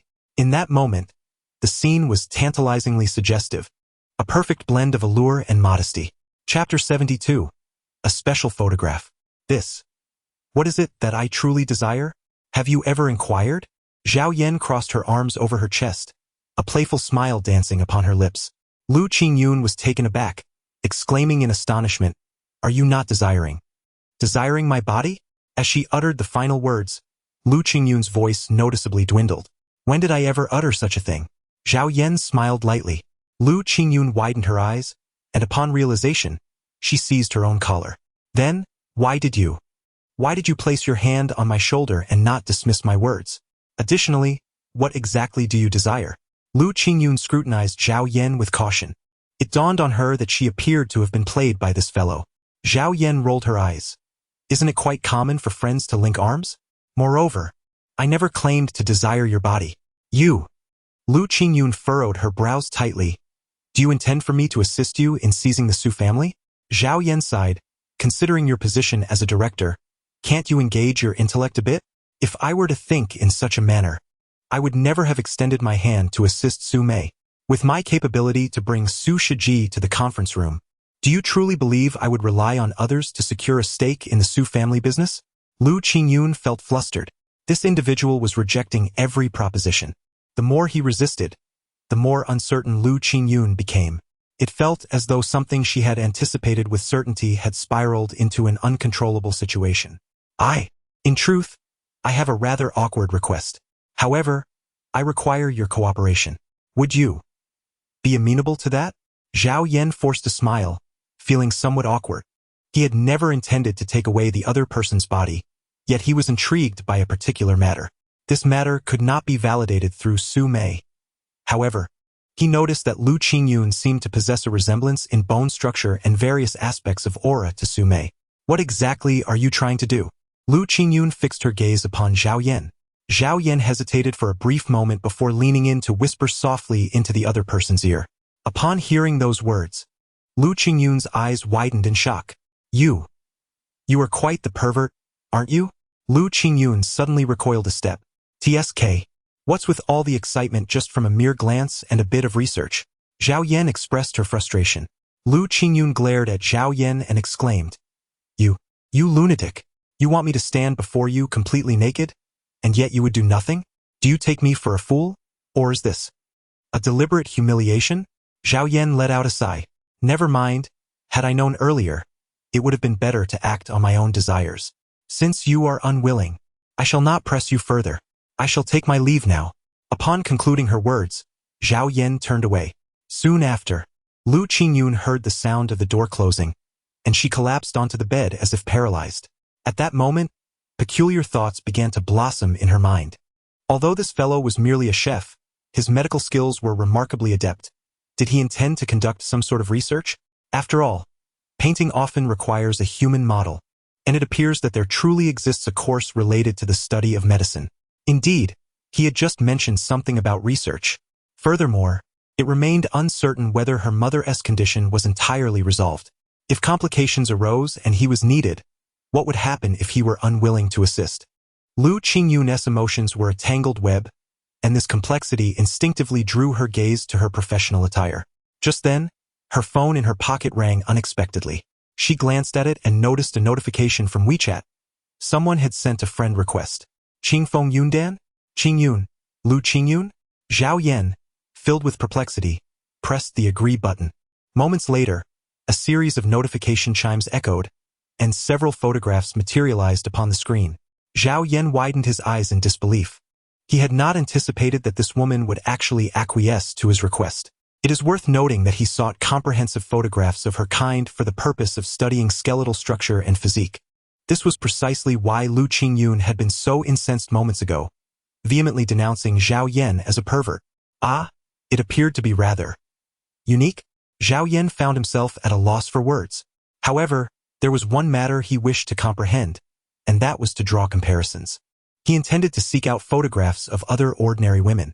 By identifying the differences, he could ascertain whether his understanding was indeed correct. The reason Su Mei had elevated his abilities was due to her unique constitution. After Lu Qingyun sent out the photographs, she immediately tossed her phone aside. In that moment, her face flushed crimson, resembling a perfectly ripe red Fuji apple.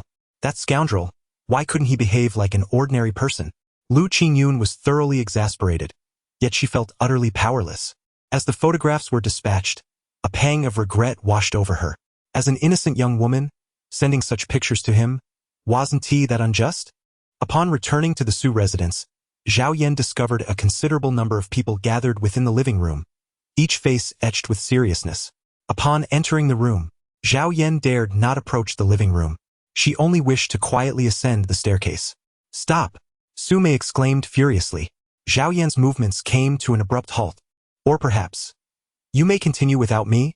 I shall ascend the stairs and promise to remain silent. Come here. Su Mei's voice rose an octave. Zhao Yan felt a tinge of confusion and a hint of frustration. As she turned to approach Su Mei, she cast a glance at Su Zhenxing beside her. The latter gave an awkward smile and remarked, "Caught in the act." Zhao Yan stared wide-eyed. "This matter concerns your Su family." So, you are aware of Li Hongyan's visit to collect debts? Zhang Shui interrupted Zhao Yan's words. Zhao Yan found himself at a loss for words. Su Mei took a deep breath and said, "Since you are aware, why did you not inform me? Are you not cognizant of the fact that that individual currently possesses leverage over our Su family? If this matter were to be publicized, the repercussions for us would be dire. Furthermore, where did you vanish to after work?" Zhao Yan glared. "Well, I went out to have fun, to drink with friends. Do you have any objections?" Su Mei was momentarily at a loss for words. Indeed, what authority did she possess to voice any dissent? However, she quickly regained her composure. Humph, you are now my fiancé, and I shall oversee your affairs. Furthermore, aren't you quite capable? We must set off immediately. Besides Grandpa and Aunt, the three of us will go together to find them. Tonight, we must locate Su Jinghua and his son. Chapter 73. The Justice of Disavowing Kin. Before long, Zhang Shui drove to Su Jinghua's villa in the suburbs. At that moment, the villa was shrouded in darkness. Devoid of any signs of life, it seemed that no one was home. Zhang Shui furrowed her brow, just as she was about to turn around and leave. Zhao Yan suddenly spoke, not necessarily. The two women, intrigued, turned their attention to Su Mei, who was gazing at Zhao Yan, seated in the passenger seat. Have you seen someone? Zhao Yan gestured towards a corner on the third floor. You may observe for yourselves. The two women followed the direction of his finger, and indeed, a flicker of red light glimmered irregularly at the edge of the window. The beam was faint, barely perceptible without keen scrutiny. Ah, smoking, are we? Zhang Shui remarked coldly with a smile. Xiao Mei, what's your plan? Su Mei, filled with frustration, retorted. What plan could there be? We'll break down the door. I intend to ask whether these two have lost their minds. With that, Su Mei pulled open the car door and stepped out. Observing this, Zhang Shui swiftly exited the vehicle to shield her. Xiao Mei, how many times have I told you to be cautious? We don't yet know who is targeting you. If an assassin were to emerge suddenly, there would be no time to evade. Zhang Shui's admonishment jolted Su Mei into awareness. She stuck out her tongue apologetically. Sister Shui, please don't be angry. I just forgot in my haste. Humph, stay behind me. Zhang Shui commanded. Zhao Yan, stay close to her and ensure her safety.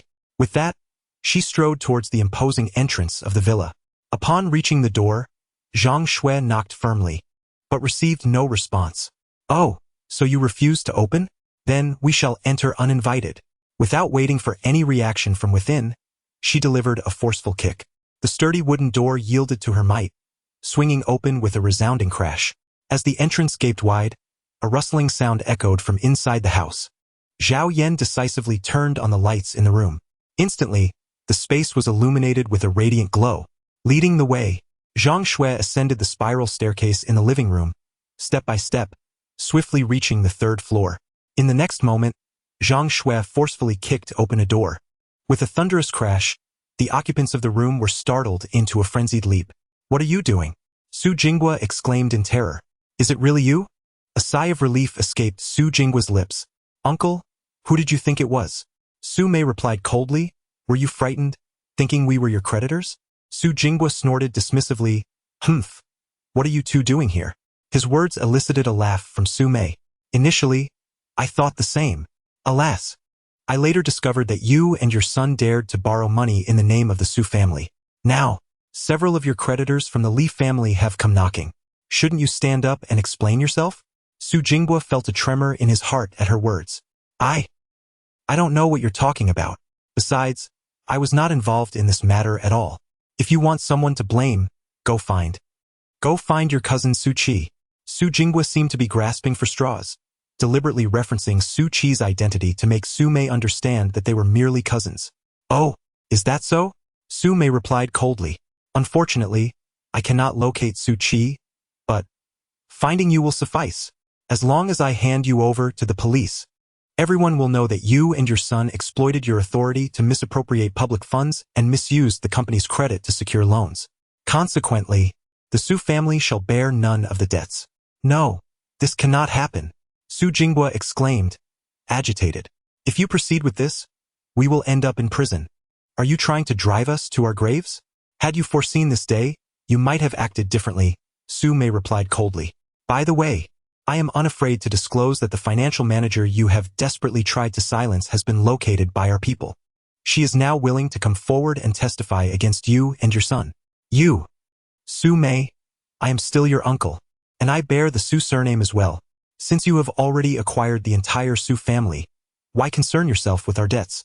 If you are willing to spare me and assume responsibility for the debts, I will immediately have Su Qi kneel and apologize to you.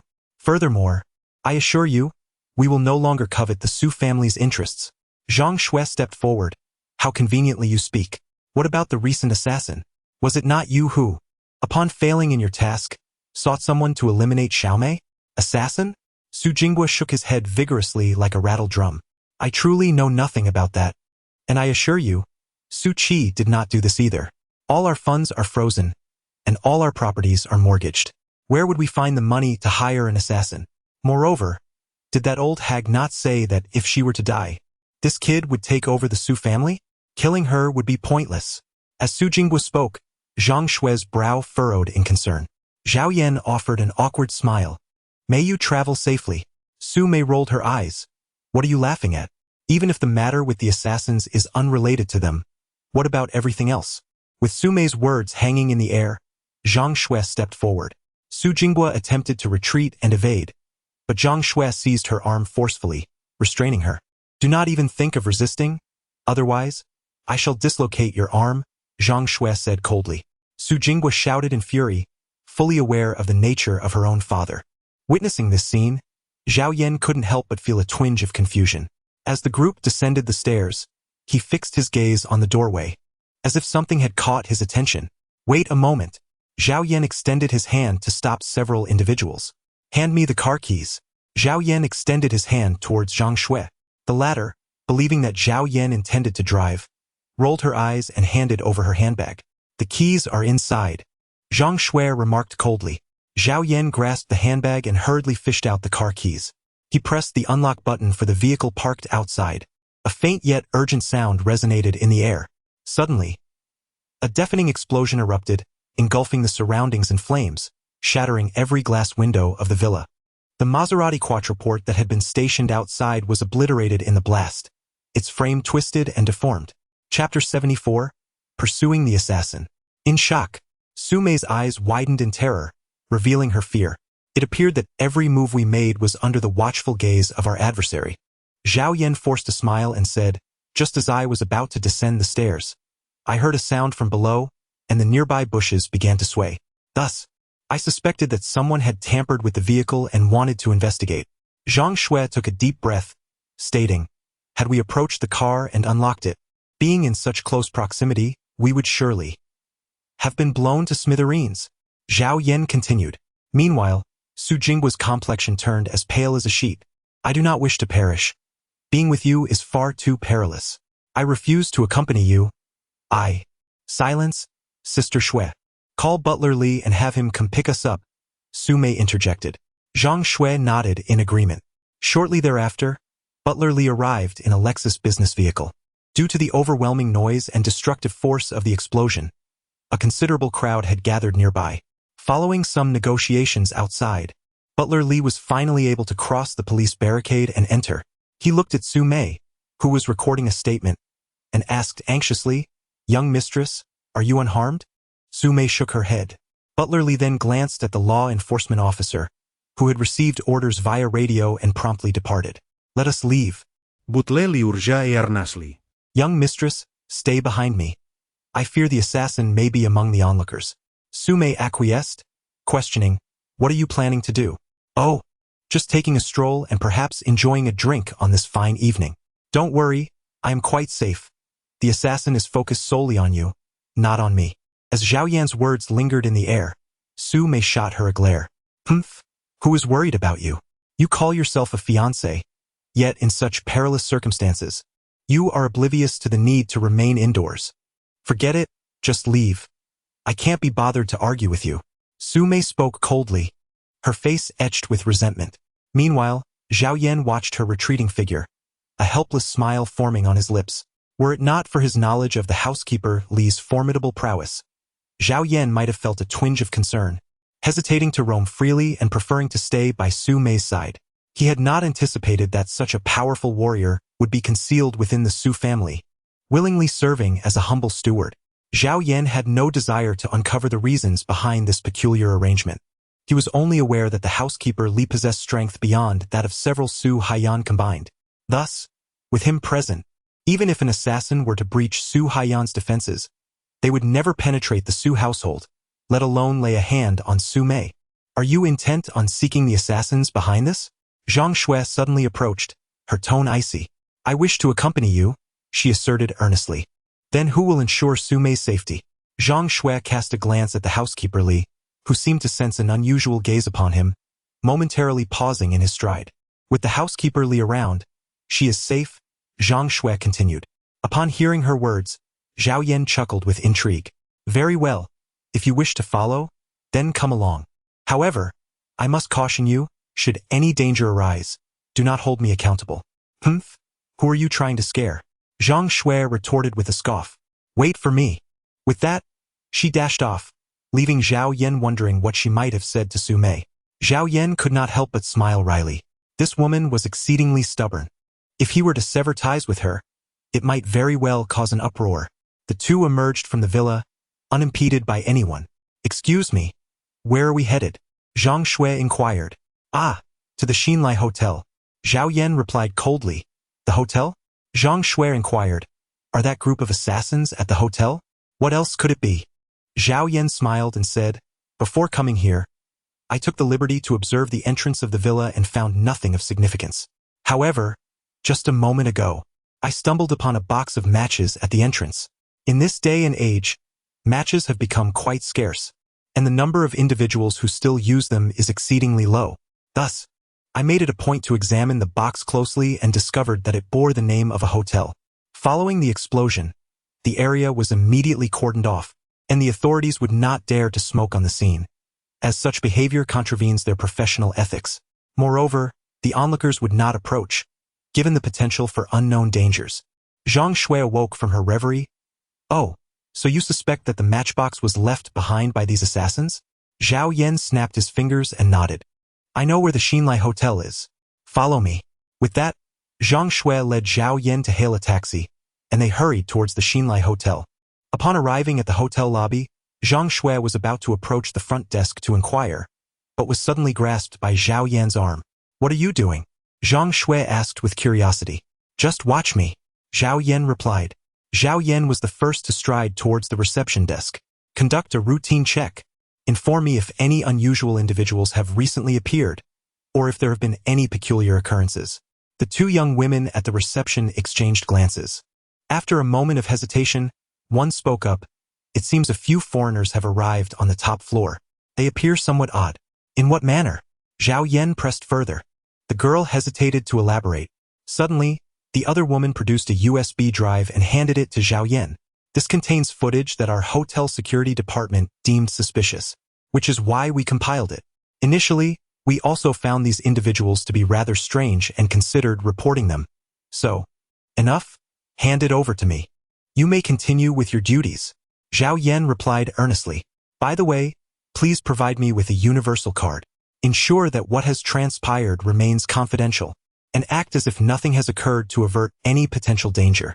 Zhao Yan deliberately adopted a serious demeanor, aiming to intimidate the two young ladies. Judging by their expressions, her approach was indeed effective, as both girls appeared visibly pale. Chapter 75. The Shadow Assassin clutching a USB drive, Zhao Yan hurried to a nearby computer store. It must be them. Zhang Shui furrowed her brow and remarked. Look, these individuals walk as if their heels barely touch the ground. This is a typical behavior of martial artists from the land of cherry blossoms. They believe that by balancing on their toes and adopting a preparatory stance, they can achieve greater explosive power and enhance speed. Zhao Yan remained silent. For, in addition to discerning the point that Zhang Shui had observed, he had noticed another matter. These individuals bore a distinctive tattoo upon their arms. This tattoo was not merely for aesthetic purposes. It was a mark of a peculiar assassin organization. Furthermore, this organization adhered to a strange custom whereby each assassin was required to sever their left pinky finger. Although they all wore gloves on their left hands, concealing the truth, it was highly probable that this custom had indeed been followed. Zhao Yan suddenly spoke up. Zhang Shui abruptly lifted her head, revealing a look of astonishment. She bombarded him with a series of anxious questions. Moreover, your presence here is quite obstructive. You! Zhang Shui glared in frustration. I am aware that your capabilities surpass mine, yet there is no need for such remarks, is there? Furthermore, my presence here could still be of assistance. I could guard your back if necessary. Absolutely not. Zhao Yan spoke with undeniable conviction. His concern was not for Zhang Shui's safety, but rather for the potential exposure of his own identity. In an effort to prevent that group of old men from discovering his whereabouts, he deliberately refrained from utilizing the immense wealth of a wealthy Taoist priest for an entire night. The thought of bringing Zhang Shui along filled him with dread. What if they were to find out? Are you concealing something from me? Zhang Shui fixed her gaze on Zhao Yan. What could I possibly hide from you? Just listen to me, you. As Zhao Yan spoke, before she could finish her sentence, she suddenly plunged a silver needle into the back of her opponent's head. You! Zhang Shui exclaimed, her eyes wide with shock, yet before she could comprehend the situation, she succumbed to unconsciousness. Do not blame me. I act for your own good. Zhao Yan murmured softly as he lifted Zhang Shui in a princess carry. Upon returning to the hotel, he instructed the 2 front desk attendants to prepare a room, placing Zhang Shui comfortably within. Subsequently, he pressed the elevator button, intending to ascend to the top floor. However, the elevator unexpectedly halted midway. He raised his gaze and spoke coldly. It seems that your shadows remain unchanged. Your methods of operation continue to be rather unsavory. As Zhao Yan's words fell, the elevator trembled slightly before ascending once more. The moment the elevator doors swung open, a dense array of chilling glimmers surged towards the elevator. Zhao Yan appeared to have anticipated the situation. He braced himself with his limbs against the top of the elevator, rendering all the cross marks ineffective. Subsequently, like a wraith, Zhao Yan swiftly emerged. The 2 individuals outside the elevator were caught completely off guard. Zhao Yan's hands had already grasped their throats with an iron grip. Do you dare to slay me? You are still too inexperienced. With that, Zhao Yan exerted a slight force, snapping the necks of the 2 men. He continued his stride down the corridor, where numerous sword-wielding assailants rushed forward. Zhao Yan's lips curled into a sardonic smile, a cold laughter escaping her. Come on. Let them all come. Zhao Yan leisurely retrieved a uniquely shaped ring from his pocket. The moment he adorned his finger with the ring, the group of assassins before him momentarily froze. The leader abruptly halted, his voice trembling. You are the butcher? It was evident that his pupils dilated, revealing an expression of sheer terror. Zhao Yan remained silent, lifting his head to reveal a sinister smile. Subsequently, he charged forward with remarkable speed. In the blink of an eye, the group of assassins lay sprawled on the ground. It is important to note that Zhao Yan typically conceals his vital energy, preventing outsiders from sensing its fluctuations within him. However, this does not imply that he is as simple as he appears. Once he dons the ring of inheritance, he transforms into another entity. A butcher. It has been too long since he last moved. Suppressing his vital energy is indeed exhausting. Zhao Yan approached one of the individuals. He deliberately spared 1 life. Yet this person prepared to glare and was intent on taking some action. Zhao Yan grasped the other person's cheek and gave it a slight shake, causing a blue pill to tumble from their mouth and fall to the ground. This pill, encased in plastic, contained a lethal poison. Typically, they concealed it within their mouths for 24 hours. Should they encounter an irreversible fate, they would promptly bite down on it, committing suicide to ensure secrecy. Now, speak, she demanded. Who exactly sent you here? Or rather, who was the one that issued the task? Zhao Yan languidly inquired. He was well aware that, according to the rules, the other party would undoubtedly remain silent. Nevertheless, he felt no anxiety. There were myriad methods to extract confessions, one of which could render the other party's existence a torment worse than death. Kill me, and I shall reveal nothing. Zhao Yan rolled her eyes, exclaiming, what a waste of my expressions. Since you are unwilling to engage in a civil conversation, I shall compel you to voice your pleas in despair. With that, she carelessly cast her opponent to the ground. Moments later, with a flick of her right hand, several silver needles fell. After these needles penetrated his body, the assassin first kicked his legs in a futile attempt, then became utterly rigid and immobile.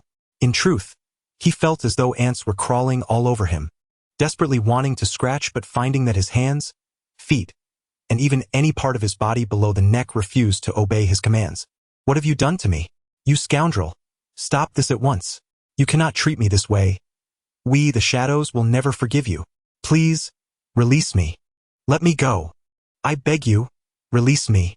Panic-stricken, he began to plead in terror. Upon witnessing this scene, Zhao Yan could not help but laugh. He retrieved a cigarette and leaned against the wall, taking a leisurely drag. As he exhaled the smoke, the assassin lying on the ground truly began to weep. He cried out in desperation, "I will tell you everything. It is someone from your neighboring city with the surname." Suddenly, before the words could escape fully, Zhao Yan abruptly lunged aside. In the space he had vacated, a high-velocity bullet pierced through the assassin's skull, extinguishing his life in an instant. Zhao Yan gazed towards the window. It was evident that a sniper lay concealed in the distance. The intention to take his life was unmistakable, yet it seemed highly improbable. Nevertheless, Zhao Yan realized he could not adequately protect himself from this assassin. At that moment, the intercom on the ground crackled to life. "Butcher, oh Butcher. So it is you who is here," came the chilling voice from the other end. Zhao Yan picked up the walkie-talkie from the ground and smiled coldly. "You have provoked me. The game begins now." Chapter 76. In the name of the Butcher. Zhao Yan set down the walkie-talkie. To conceal his whereabouts, he had to eliminate this individual. He swiftly descended the stairs, racing towards the window. Upon reaching the ground floor, the sniper remained in position, his scope still trained on him. It is known that the world's finest snipers require 7 seconds to lock on before taking a shot. Thus, upon identifying the sniper's location, Zhao Yan adjusted his speed within a mere 3 seconds with each movement. Moreover, he could not afford to halt behind any obstacles. For the moment he emerged from cover, he would become the most vulnerable target. Consequently, Zhao Yan's pace soon became almost ethereal. Fortunately, it was the dead of night. Otherwise, had any passersby witnessed his frenzied speed and manner, they would surely have been left in a state of shock. Damn it! The sniper watched as Zhao Yan's figure vanished. The face that had once brimmed with confidence now betrayed a look of terror. He even abandoned his equipment, hastily deploying a grappling hook, hoping to escape to the opposite building. Just as he fired the grappling hook, preparing to glide towards the rooftop across the way, Zhao Yan unexpectedly emerged from the rooftop across the street. "Oh, are we witnessing some acrobatics?" Zhao Yan smiled thoughtfully. At that moment, the sniper found himself suspended between 2 buildings, unable to move forward or backward. How did you end up here? Aren't you?" The sniper gazed at Zhao Yan in astonishment. Zhao Yan rolled her eyes and remarked, "If I lacked even a modicum of foresight, would I have survived all these years? As for you, do you intend to endure suffering on your own? Or do you plan to relinquish your hold and seek an end to your own existence?" Zhao Yan's smile resembled that of a demon, indelibly etched upon the heart of this marksman. It is worth noting that this sniper holds considerable renown on the international stage. Yet now, he finds himself deprived of even a chance to confront the Butcher, facing the specter of death itself. Humph! Do not be too triumphant. Even in death, the shadows shall not spare you. With that, the sniper released his grip. His body plummeted as if in freefall, and moments later, a thunderous sound echoed through the air. TSK. In these times, even in death, one does not forget to issue threats. Am I truly regarded as a soft target now? Throughout his descent, he did not neglect to call Su Zhenxing. After all, someone must address the situation at the hotel. This old man, seemingly harmless and rarely seen out and about, is undoubtedly accompanied by a warrior like Butler Li, indicating that his true identity is far more complex than it appears. Moreover, he had intervened solely to protect his granddaughter. Thus, the responsibility for the aftermath rightfully rests upon his shoulders. Returning to the hotel room, Zhao Yan removed the silver needles from Zhang Shui's body. Within moments, Zhang Shui's eyelashes began to flutter. Subsequently, she abruptly opened her eyes and sat up. "You, right? What did you just do to me?" Zhang Shui initially appeared bewildered, but she quickly regained her composure. Grabbing Zhao Yan by the collar, she revealed a fierce expression. Zhao Yan stretched lazily and said with a wry smile, "Could you please loosen your grip for a moment? I have not committed any heinous acts. Besides, my actions are solely for your safety. You are fortunate not to have accompanied me, that individual. Armed with bombs, snipers, and artillery, along with concealed weapons. It is impossible to evade such danger." Zhao Yan feigned a serious expression. Zhang Shui, half in doubt and half convinced, gazed at him. "Are you certain? Certain that it is for my own good that you do not want me to accompany you? Otherwise?" Zhao Yan patted his chest. "Between us, we have at least." "Silence. If you dare to continue, I shall take your life." Zhang Shui glared at him furiously. She had already deduced what he was about to say. Unfortunately, The person behind them did not inquire further. However, observing these assassins, their skills seemed commendable, and their fees were undoubtedly steep. Given the current circumstances of Su Jinghua and his son, they could hardly afford such a sum. Are you suggesting that the assassins targeting Xiao Mei are not the two of them? Zhang Shui inquired with a hint of confusion. Zhao Yan shook her head, expressing uncertainty, yet remarked, "It does not seem likely. This could lead to trouble." Zhang Shui sighed. If it were merely the two of them, it would be manageable and solvable. However, if they are not the ones involved, unearthing the individuals behind this will prove to be far more challenging. Zhang Shui's words held considerable merit. Release, loosen. We must first let go. Zhao Yan yanked the other person's hand down. Regardless of the answer, our primary concern at this moment is to depart from this place. Why didn't you alert me sooner? Zhang Shui awoke, rising from the bed, preparing to make her exit. TSK, listen, do you hear the words you are uttering? Have I not done anything for you that you cannot perceive? Hurry up and leave, do not dawdle. Why squander time here? Zhao Yan rolled her eyes. Zhang Shui scoffed. Humph, it is best that there isn't, otherwise. I shall ensure that you suffer. With that, Zhang Shui took the lead and strode towards the door. Zhao Yan followed with a bittersweet smile. In another part of the office within the Su group, a raspy voice echoed through the phone. You tell me. She is just an ordinary woman. Yet, now all my contacts have gone silent. Something must have gone awry. The intelligence you provided is flawed, and this price cannot be calculated in such a manner. From the tone of the speaker, it was evident that he was not Chinese. For a true Chinese individual would not articulate such clumsy Mandarin. No one understands her better than I do. In any case, once this matter is resolved, I shall not forget your contributions. The voice on the other end bore a menacing expression before abruptly terminating the call. Subsequently, he cast a glance at his phone, a sinister smile spreading across his face. In the courtyard, a series of anguished cries and the sharp sound of whips slicing through the air could be heard. Father, please, I realize my mistakes. I truly do. I beg you to spare me. I promise to reform and will never again set my sights on the Su family. Father, I implore you. Please let me go. This voice, of course, belonged to Su Jinghua. However, everything seemed rather unremarkable. What intrigued Zhao Yan most was that just as he and Zhang Shui were about to enter, an individual suddenly emerged from the side, striding purposefully forward. What is he doing here? Chapter 77. The guilty filial son. The newcomer was none other than Su Qi. He appeared oblivious to Zhao Yan and Zhang Shui's presence. Logically, he should have been hiding in some obscure corner. Where did he find the audacity to stride in with such confidence? Ah, it seems a spectacle is about to unfold. Zhao Yan smiled thoughtfully and hurriedly followed suit. Ah, have you forgotten that you are also a member of the Su family? Why the excitement? Zhang Shui glared at him and quickly chased after. At that moment, Su Qi approached his father. Frowning, he cast a sidelong glance at his father. Then, lifting his gaze, he met the furious eyes of Su Jinxing. Grandfather, do not call for me. In our Su family, we do not harbor traitors who betray their own. Su Jinxing shouted angrily, his hand trembling as the whip sliced through the air. Very well. Old Su, the victor is king, and the vanquished are bandits. I admit my defeat.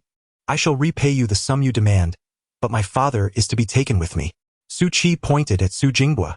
I know you deem my father useless, never having valued him throughout my life. Yet he is still my father. Even if he were to be beaten to death, he would never reveal my whereabouts. I stand here because I am his son. Su Qi's declaration surprised Zhao Yan. He had not anticipated that this traitor of the Su family was also a devoted son. Alas, he had lost utterly. With over $1 billion at stake, how could he ever repay it with his current capabilities?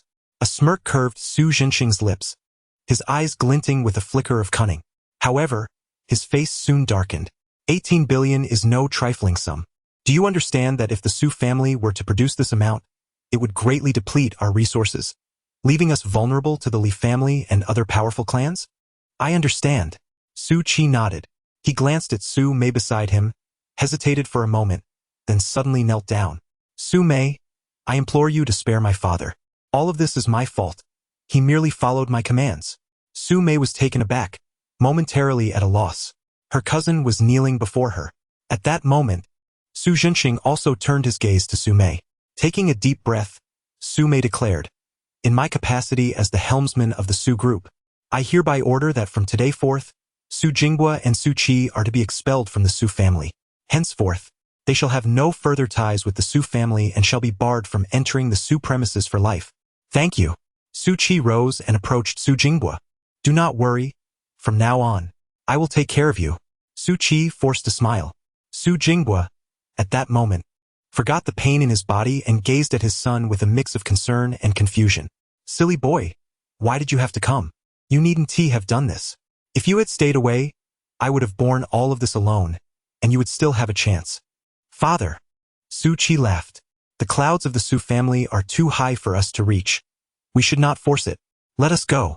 Su Qi supported Su Jinghua and turned away. Observing the two figures slowly departing, swaying like a pendulum, Su Zhenxing inquired, "What do you think, my dear?" Su Mei took a deep breath. "Grandfather, he will always be your son, your own grandson. I do not know if this is the right decision, but it is the only way to ensure their safety." Su Mei's words left Su Zhenxing momentarily speechless. He burst into laughter, nodding with a knowing look. Butler Li nodded and swiftly turned to leave. Zhang Shui hurried over. "Xiao Mei." "Sister Shui." "I." Su Mei sighed. "Sister Shui, please help me withdraw all liquid funds from every branch of the group tomorrow. This debt must be resolved by the Su family." "Understood." Zhang Shui responded without hesitation. Zhao Yan, however, was left speechless. "They have all left? What am I to do now?" Zhao Yan was taken aback. Upon returning to the room, Su Mei, lying on the bed, suddenly lifted her head and exclaimed, "What are you doing here?" "Me? Am I not sleeping here?" "You! Get out," Su Mei said coldly. It was then that Zhao Yan heard the sound of a shower coming from the adjacent bathroom. He understood the situation at last. Zhang Shui had once again claimed Su Mei for herself. Moreover, she expressed her intention to seize the opportunity tonight, hoping to compare the photographs thoroughly while Su Mei was asleep. Now it seemed that chance had slipped away. "Very well, carry on. I wish you both happiness and joy."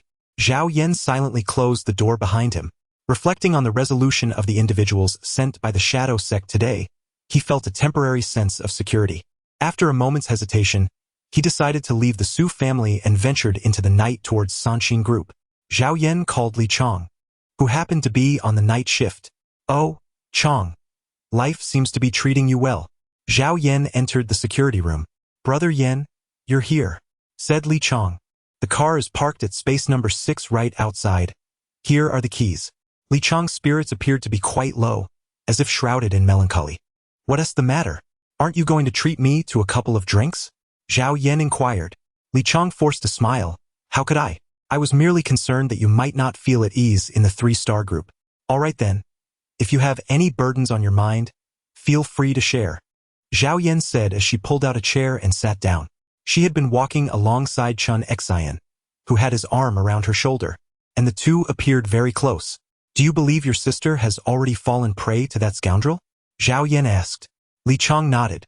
"In that moment, I yearned to rush forward and strike him, but I knew full well I stood no chance against the bodyguards surrounding that brute. Thus, I felt utterly helpless. It left me feeling suffocated, to the point where I contemplated death, if only to escape it all, to see nothing and end everything." Hearing such words from him, Zhao Yan fell into a contemplative silence. Zhao Yan rose to his feet, and Li Chong immediately grasped his arm. "No, Brother Yan, you absolutely cannot go." Li Chong lifted his head, forcing a smile. "If anything were to happen to you, I would never find peace in my life. Furthermore, I have already let her go. She is merely my sister, and she possesses the right to choose her own way of life. Perhaps this is what she desires. There is a saying, it is better to cry in a BMW than to laugh on a bicycle." Li Chong's words struck a chord in Zhao Yan's heart. Just then, the door to the security room was abruptly pushed open. "Li Chong, you are mistaken. Your actions will only entangle her further, leading her to ultimately lose everything, beyond redemption." As the voice echoed, a graceful figure stepped in, her high heels clicking against the floor. "What brings you here?" Zhao Yan furrowed her brow, for the visitor was none other than Xia Rong. Her unexpected arrival not only took Zhao Yan by surprise, but also left Li Chong, who stood before her, wearing a look of confusion. Since the moment you entered Sanshin Group, I detected your presence through the surveillance footage. Chun Xian is quite sensitive regarding monitoring. He scrutinizes the footage daily. But rest assured, I have erased any trace of your visit, Xia Rong declared. Upon hearing this, Zhao Yan could not help but chuckle ruefully. So, should I thank you then? She responded with a cold smirk. Xia Rong shrugged. No need for that. I am aware of your thoughts and the choices you are likely to make. However, our objectives this time align. Li Chong, who had been kind to her and had provided considerable assistance in the past, deserved her heartfelt gratitude. I am here to assist you, she added. At this revelation, Li Chong was taken aback. He smiled and encouraged her. Speak freely. I am eager to hear your thoughts. Xia Rong spoke earnestly. Chun Xian is an exceedingly cautious individual. He has a penchant for simple-minded girls, particularly those he can transform into something akin to a hedgehog. With these words, Zhao Yan and Li Chong exchanged glances. Their curiosity piqued. Indeed, I was once like that. Xia Rong continued coldly. Regardless of your perceptions, I truly understand what kind of person he is. He will take this girl to various venues, introducing her to his friends in myriad ways, leading her to believe she has become his entire world and is seamlessly woven into his life. Then, he will employ psychological manipulation to ensure she obeys him completely, and ultimately, during certain intimate moments, he will record everything. Should she disobey, he will wield this as a threat against her. Thus, Xia Rong asserted, if we are to rescue your sister, Li Chong, we must navigate Chun Xian's mindset, instilling doubt in your sister, and then, she must reject everything he offers. Her seriousness resonated, and it was evident that her words bore truth. Yet, it was precisely this reality that allowed Zhao Yan to fathom the trials Xia Rong had endured in the past. Be clear about your plans, Zhao Yan demanded. Xia Rong shot her a glare, replying, do not speak to me in that manner. I owe you nothing. She continued, I propose that you disrupt his gatherings. As long as he experiences discontent and humiliation at these events, he will refrain from introducing Li Qian to others. Consequently, Li Qian will remain untouched by any feelings or trust towards him.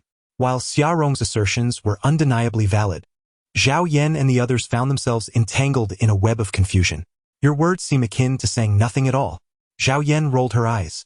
Given Li Chong's mere position as the captain of the security team, how could she possibly afford to lose face in front of him? It would be utterly inappropriate for her to approach him directly and utter any disparaging remarks, wouldn't it?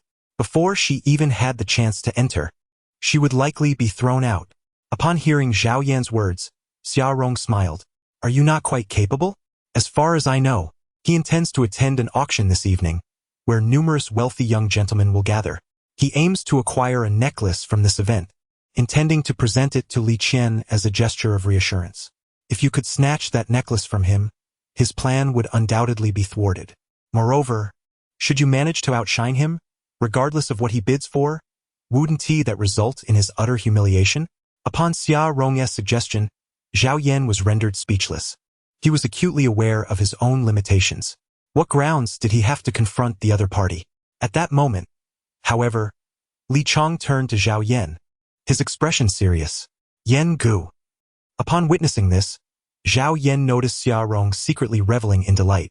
With a sense of resignation, he sighed. All right, provide me with the address. Are you certain you wish to proceed? Xia Rong replied with an intriguing smile. What is the matter? Isn't that your aim here? Since you insist on my involvement, I shall oblige. Regardless, I must settle the score with that fellow. Just as Zhao Yan was about to turn and depart, Xia Rong hurriedly called out to him, Wait, do not become overly complacent. This situation is fraught with peril, and you must exercise caution. Chun Xian is far more complex than he appears. Zhao Yan waved his hand dismissively, asserting that those unshackled by convention have no fear of the established elite. No matter how formidable he may be, the Chun family boasts more than just him as their scion. Although he has emerged as the most distinguished offspring of the Chun lineage in recent years, often hailed as the heir apparent, in truth, he still lacks the requisite qualifications. Upon hearing Zhao Yan's words, Xia Rong was momentarily taken aback. She had not anticipated that this individual could possess such intricate thoughts. Even the nuances of the other party's identity and demeanor were now apparent to her. Taking a deep breath, she replied, Very well then, how about I accompany you? You? Zhao Yan shook his head and said, forget it. If you go, he might discover you and could very well turn against you. At present, you are merely his puppet. I advise you, for your own sake, do not interfere with his affairs.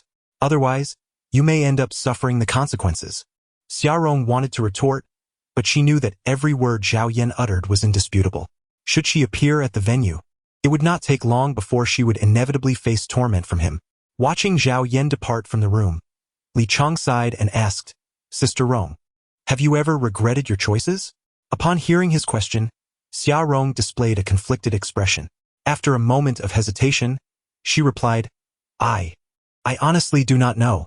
Perhaps every encounter with every person is a manifestation of fate. Nevertheless, we must rely on others to facilitate our needs. If I am wrong, then it is simply my destiny. Xia Rong's words left Li Chong somewhat bewildered, yet he nodded in agreement. After all, every event is orchestrated, and regardless of who is involved, each must face the outcomes of their choices. If possible, I hope you can stay close to him. This fellow tends to act impulsively, and one never knows what trouble he might cause. Having someone watch over him would ease my worries a bit. Xia Rong's statement prompted Li Chong to nod in a semblance of understanding. Had it not been for that incident years ago, you two might have been the most envied couple. Li Chong sighed, and Xia Rong understood his sentiment all too well. However, some things, once done, cannot be undone. What has occurred is an immutable truth. She could only hope that Zhao Yan would remain safe and stable in the days to come, peaceful and untroubled, which is all she implored of fate. Chapter 79. The Chen family's wild breed for reasons unknown. When Zhao Yan encountered Xia Rong once more, he felt no trace of animosity within him. It was akin to standing before a familiar stranger, devoid of any tumultuous emotions. Following the address provided by Xia Rong, Zhao Yan arrived at an open-air Western restaurant within a hotel. Such venues typically do not require an entrance fee, as the items up for auction are of little value. However, to partake in the auction, one must certainly make a purchase at the restaurant. Compared to similar establishments, even a single beverage here costs several hundred. Zhao Yan casually chose a seat and, from a distance, spotted Chen Xin seated at the small round table in the front row. He was embracing Li Qian, who sat beside him. The three individuals at the adjacent table appeared to be his bodyguards. Sir, your sign. A waiter approached at that moment, presenting Zhao Yan with a placard and a menu. Zhao Yan casually selected a few dishes, while listening to the auctioneer's fervent calls, continually raising the bidding paddle in her hand. 300,000. The guests at table 16 had already reached that amount. Is there anyone willing to bid higher? Such a masterfully designed diamond necklace, though its central stone weighed merely 1 carat, was priceless in artistry. If there were no higher bids, then that exquisite piece would belong to. The auctioneer's voice trailed off as Chen Xin from the audience raised his paddle once more. Mr. Chen at table 1 bids 400,000. And table 16 bids 500,000. Chen Xin seethed with anger. He could see that Li Qian was enamored with the necklace. This trinket, which could have been obtained for a mere 100,000, was now being inflated to an outrageous 500,000. How could he endure such a situation? Perhaps we should just let it go. Li Qian also felt a twinge of bewilderment, noticing that the guests at table 16 were engrossed in their steak, using chopsticks in a manner that left the surrounding diners speechless. Was it him? Chen Xin snapped back to reality. Humph. When it comes to competing with me, you will always lose. With that, he raised his paddle again. 600,000. The auctioneer was overjoyed. What nonsense about a master's design. The value has skyrocketed beyond tenfold. This money was certainly more lucrative than the restaurant's profits. 1 million. Zhao Yan gradually lifted his head, setting aside the in his hand, and withdrew a tissue to wipe his face. His gaze met Chen Xion's furious eyes, revealing a playful smile. On what grounds do you dare to bid? I ask you, on what authority do you make your offer? Chen Xion, seething with anger, strode forward. The bodyguard at his side swiftly followed suit. Previously, during the last auction, due to the host's peculiar identity, he had refrained from acting impulsively. However, this setting was different. This was merely an auction held in a Western restaurant, a mere gimmick. Even if he were to wreak havoc here, Chen Xion would face no peril. Zhao Yan casually crossed his legs, reclining in the chair. What? Am I not allowed to take a shot just because I have money? Do you think this place belongs to someone named Chun? Or are you suggesting that Chun Xian cannot handle the stakes and fears losing to me? As Zhao Yan's words echoed, they struck a nerve within Chen Xian. Known for his flamboyant nature and pride, Chun Xian was not one to readily concede in the face of Zhao Yan's derisive taunts. Oh, you think you're wealthy? Do you? Very well. I shall indulge you, he proclaimed, raising his hand and shouting, 2 million. At that moment, the host on stage appeared somewhat flustered. While selling for 2 million would undoubtedly yield profit, offending Chun Xian could jeopardize the future of the establishment. 5 million. Zhao Yan smiled as she raised her hand. You. Chun Xian glared. Humph. Do not think you can bluster here. Someone, bring me a person. This fellow is merely causing a disturbance. He possesses no wealth. Zhao Yan retrieved a black card from his pocket and casually tossed it onto the table. This card, of course, was the one given to him by Shui. To acquire such a card, one must possess a net worth of at least 100 million. Naturally, the exact amount of money contained within remains uncertain. However, what this object signifies is nothing less than a status symbol. The restaurant owner initially intended to approach and resolve the situation immediately. Yet upon seeing the black card on the table, he hastily retreated into the crowd of onlookers, too fearful to advance. What ist? This was a battle of deities. What business did an ordinary mortal have in approaching and courting demise? The owner was not foolish. Meanwhile, Chun Xian, witnessing this scene, was filled with fury, gritting his teeth in frustration. Hey, are you going to buy it or not? Is it that the Chun family lacks funds? Or is it you, Chun Xian, who is financially constrained? Zhao Yan smiled playfully and remarked, Indeed, you, Chun Xian, are not the sole heir of the Chun family, and I suspect you possess little wealth. I have heard. You are, in fact, a love child. Your mother was once a mere secretary in the Chun household, and subsequently your father. Well, he took advantage of her, resulting in your birth. Zhao Yan's words were not mere idle chatter. This matter had made headlines years ago when Chun Xian was aggressively expanding his investment projects. However, it was subsequently suppressed by the Chun family through undisclosed means, fading into obscurity. Now, Zhao Yan seemed to have ripped open the old wounds of Chun Xian, pouring salt into them for good measure. Chun Xian's eyes bulged in fury, his breath quickening, fists clenched tightly. Second young master, shall we deal with him? A bodyguard stepped forward, whispering. As he spoke, he made a gesture across his throat. To let him die would be to grant him an easy escape. I wish to humiliate that wretched Xiaorong before his very eyes. Understood. Several bodyguards responded, surrounding him. Zhao Yan gazed at the individuals before him, then turned his attention towards Li Qian. It was evident that Li Qian was currently in a state of turmoil. As she listened to Chun Xian's words, memories of the past, particularly of Xiaorong, flooded her mind, intertwining with her present self. How could one possibly be foolish if they had the opportunity to attend university? The Xiaorong of today might very well mirror the Li Qian of the future. Let us move forward together, and not squander precious time.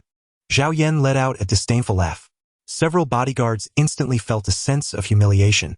The leader among them coldly remarked, Ha! Stop pretending and come with us, lest we mistakenly harm you. As he spoke, he extended his hand, and it seemed that his hand was about to rest upon Zhao Yan's shoulder. Zhao Yan suddenly delivered a kick, striking the adversary squarely in the groin. The sheer force propelled him several meters backward. As he collapsed to the ground, clutching the source of his agony, his complexion drained of color, and he let out a series of anguished cries. The two remaining bodyguards exchanged glances and swiftly charged forward, only to meet the same fate.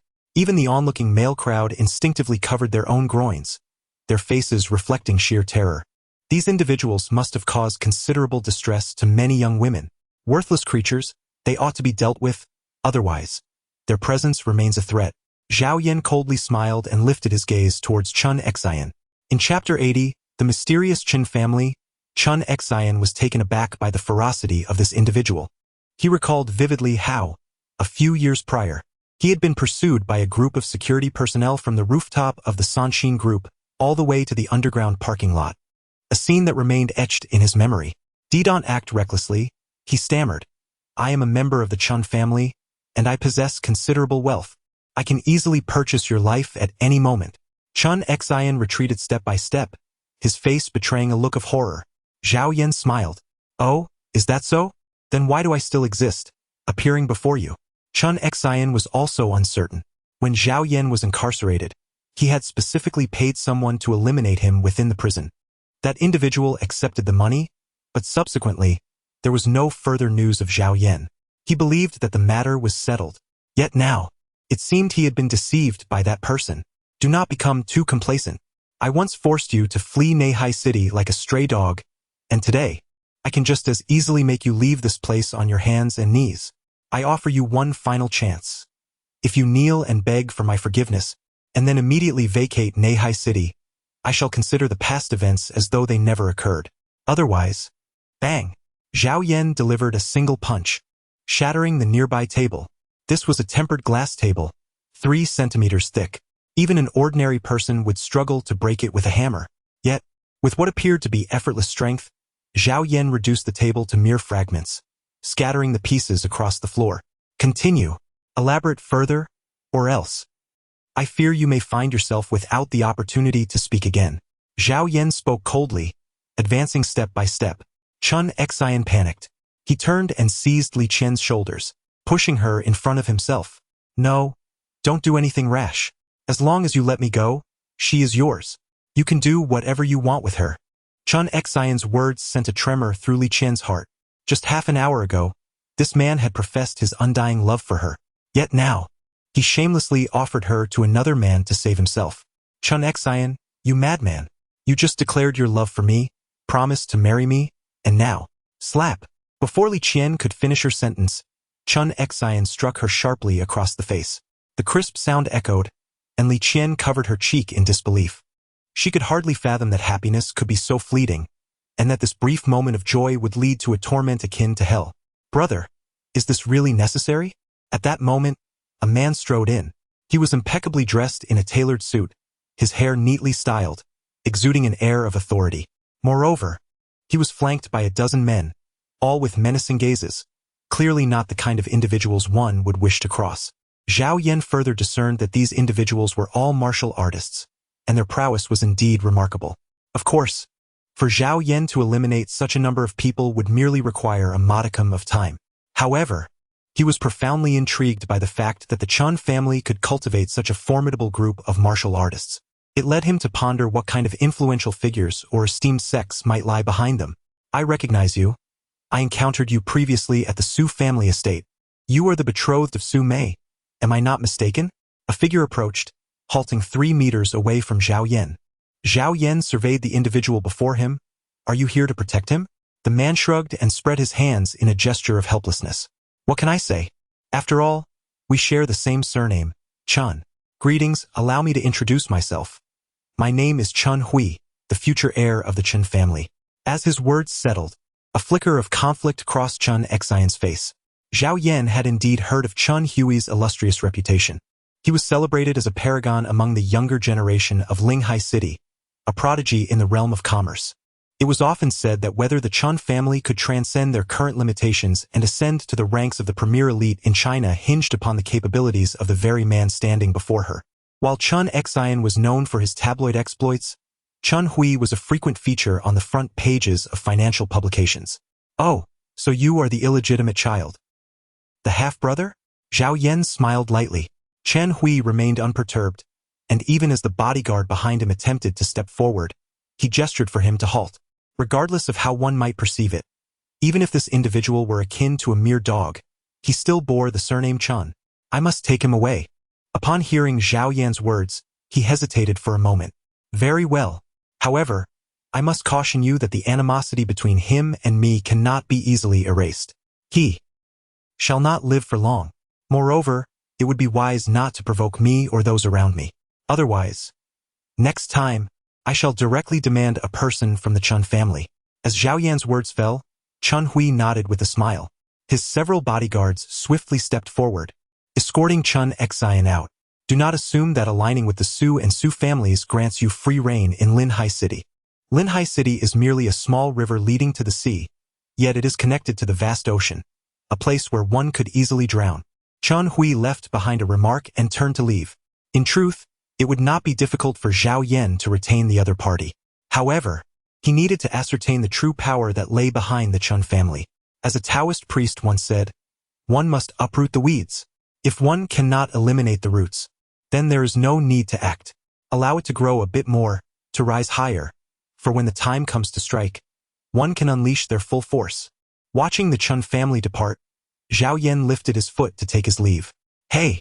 Li Qian hurried over, blocking Zhao Yan's path. After a moment's hesitation, she implored, "Take me to see my brother." Zhao Yan cast a cold glance at the other party, questioning, "What qualifications or dignity do you possess to seek an audience with him?" Li Qian bit her lip, tears streaming down her cheeks, yet she still wore a defiant expression. "Then tell me where he is, and I shall find him myself." Zhao Yan brushed past the other party, asserting, "Find it yourself. I am under no obligation." With those words, she departed, leaving Li Qian fuming in place, stamping her feet in frustration.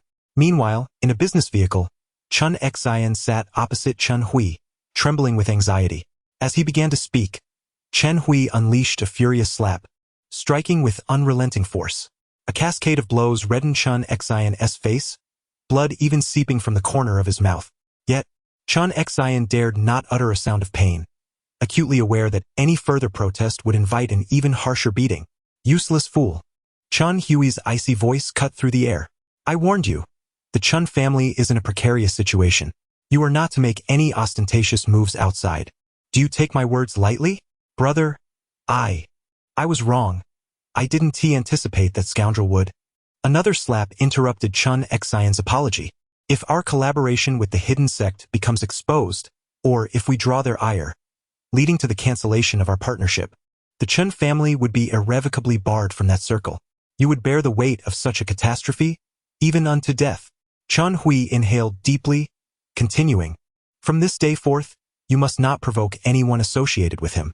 I am aware of a woman named Xia Rong in your circle, his ex-girlfriend, whom you took from him, leading to his imprisonment for 5 years. Chen Xian nodded, too intimidated to speak. Chen Hui shook his head, exhaling in exasperation. "You are such a fool.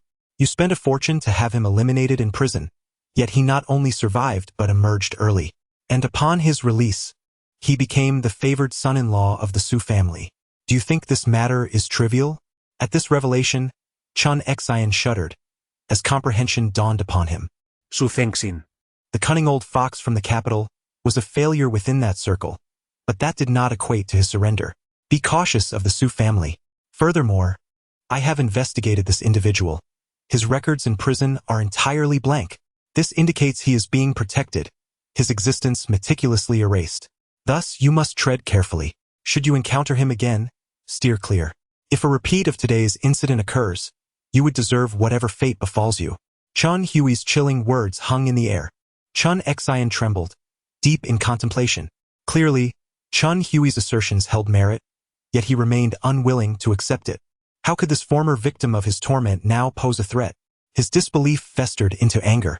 As Chapter 81 unfolded in the Wild Wolf Bar, just as he approached home, his phone vibrated in his pocket. Glancing at the caller ID, Zhao Yan's face lit up with a mischievous smile. "Brother Leopard? How are you? The 3-day deadline is fast approaching. Have you found him?" Zhao Yan asked teasingly. "Brother, is that you?"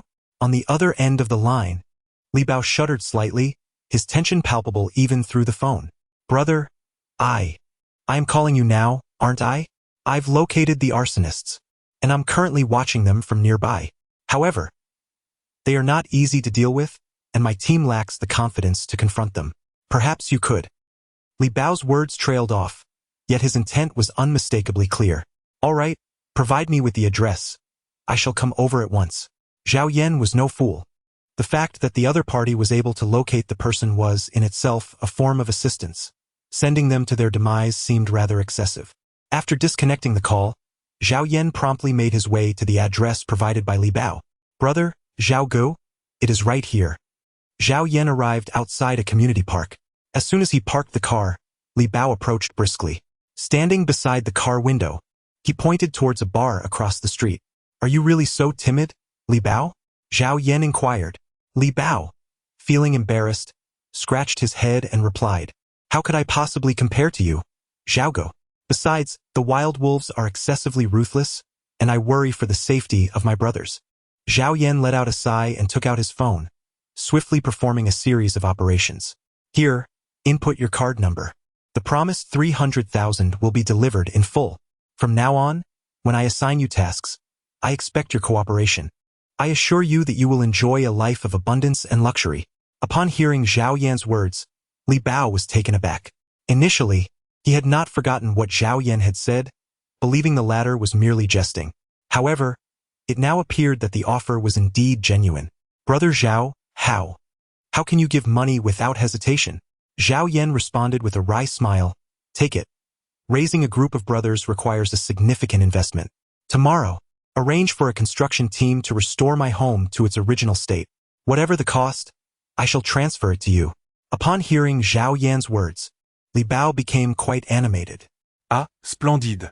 It dawned on Li Bao that, in the past, engaging in schemes like the immortal jump yielded far less profit over the course of a month. Now, he was merely assisting in locating individuals and providing some leads. The money came in a safe manner, and it was particularly gratifying. Specializing in offering information to people like Zhao Yan, the earnings were bound to flow in abundantly, weren't they? Observing Li Bao's foolish grin, Zhao Yan was perplexed by the thoughts swirling in his mind. He waved his hand, gesturing for Li Bao to step aside, then opened the car door and made his way towards the bar across the street. In truth, the bar was quite ordinary. Outside, an array of flamboyantly modified scooters were parked, some of which appeared to have exhaust pipes fashioned from welded bamboo poles. Nearby, a group of a dozen young people, adorned in colorful attire, were smoking and animatedly conversing, laughter punctuating their exchanges.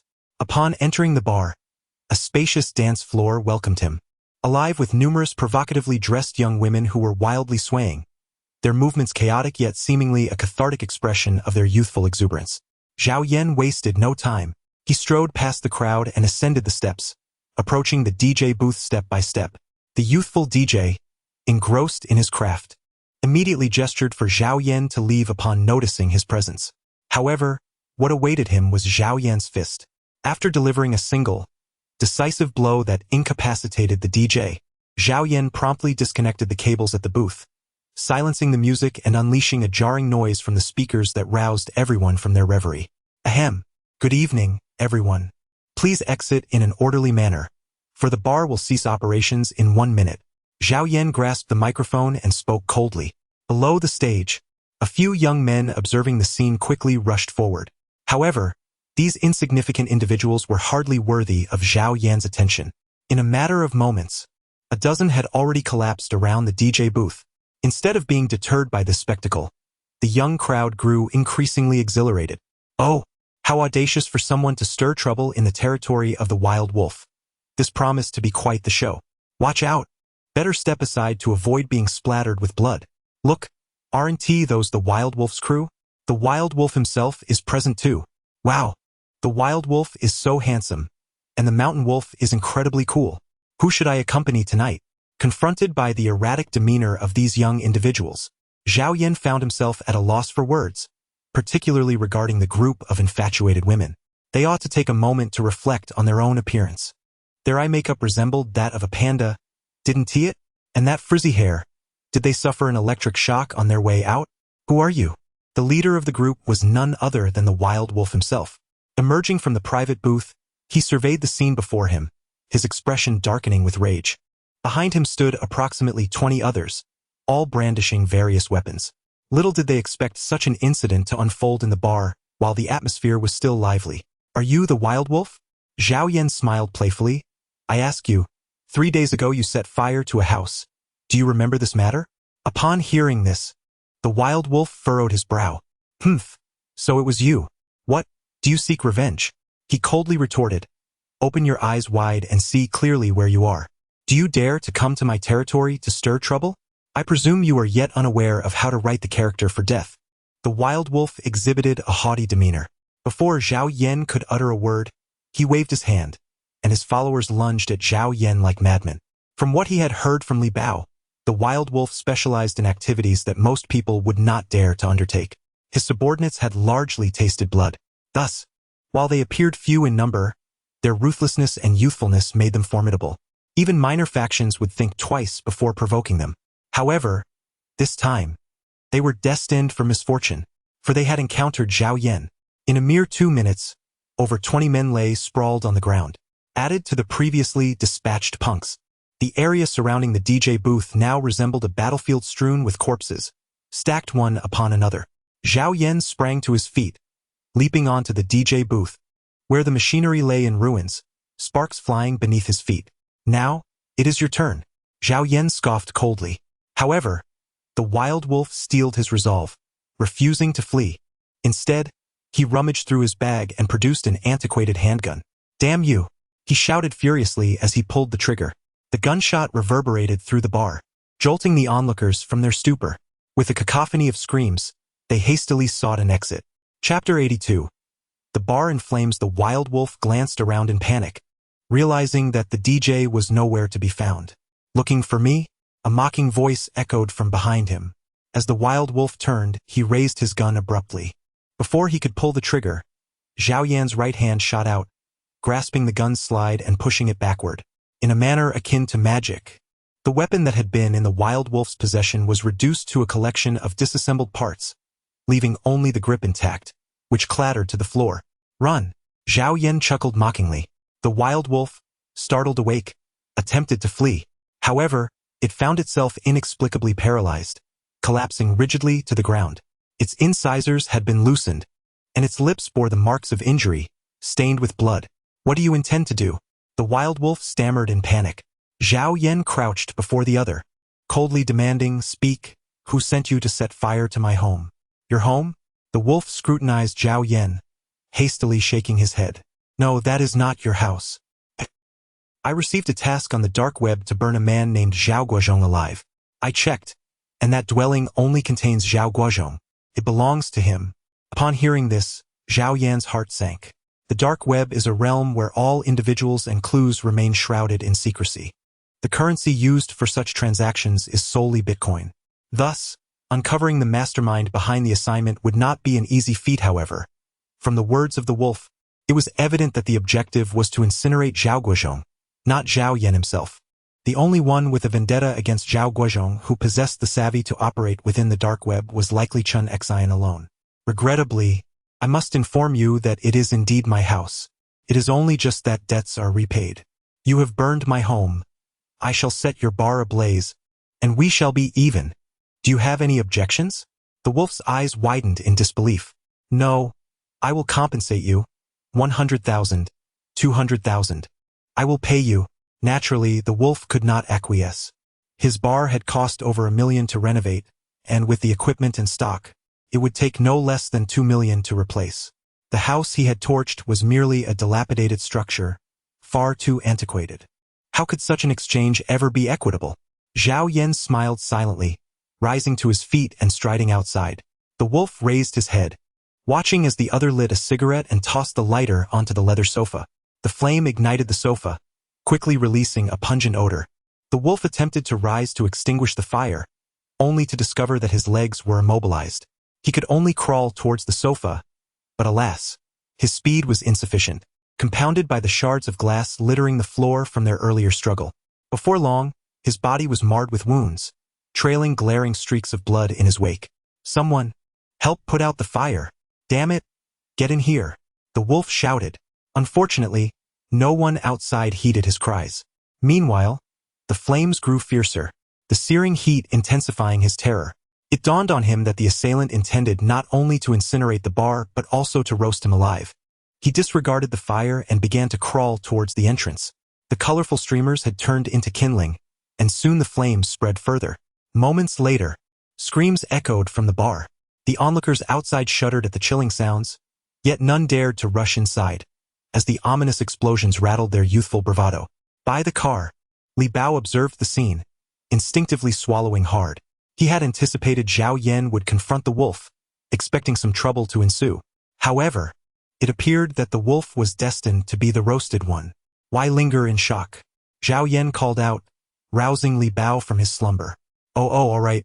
I'm on my way, he exclaimed, before hastily departing, accompanied by his subordinates, as they swiftly boarded the business vehicle and drove off. TSK.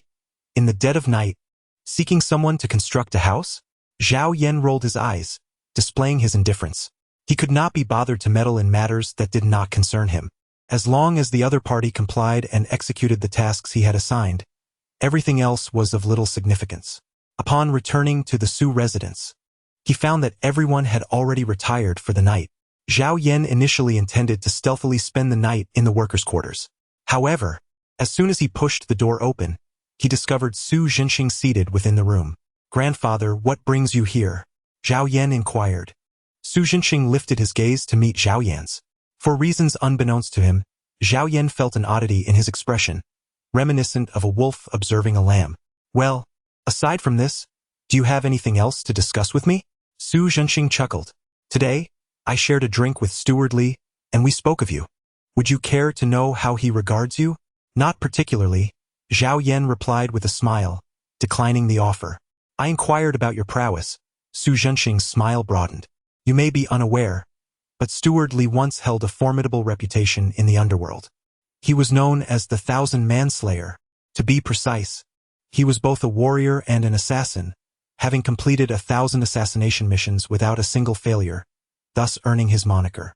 Yet now he claims that under your hand, he wouldn't last 5 minutes. When I heard this, I was utterly astonished, and simultaneously, I found myself perplexed as to why such a formidable warrior would willingly remain by Su Mei's side.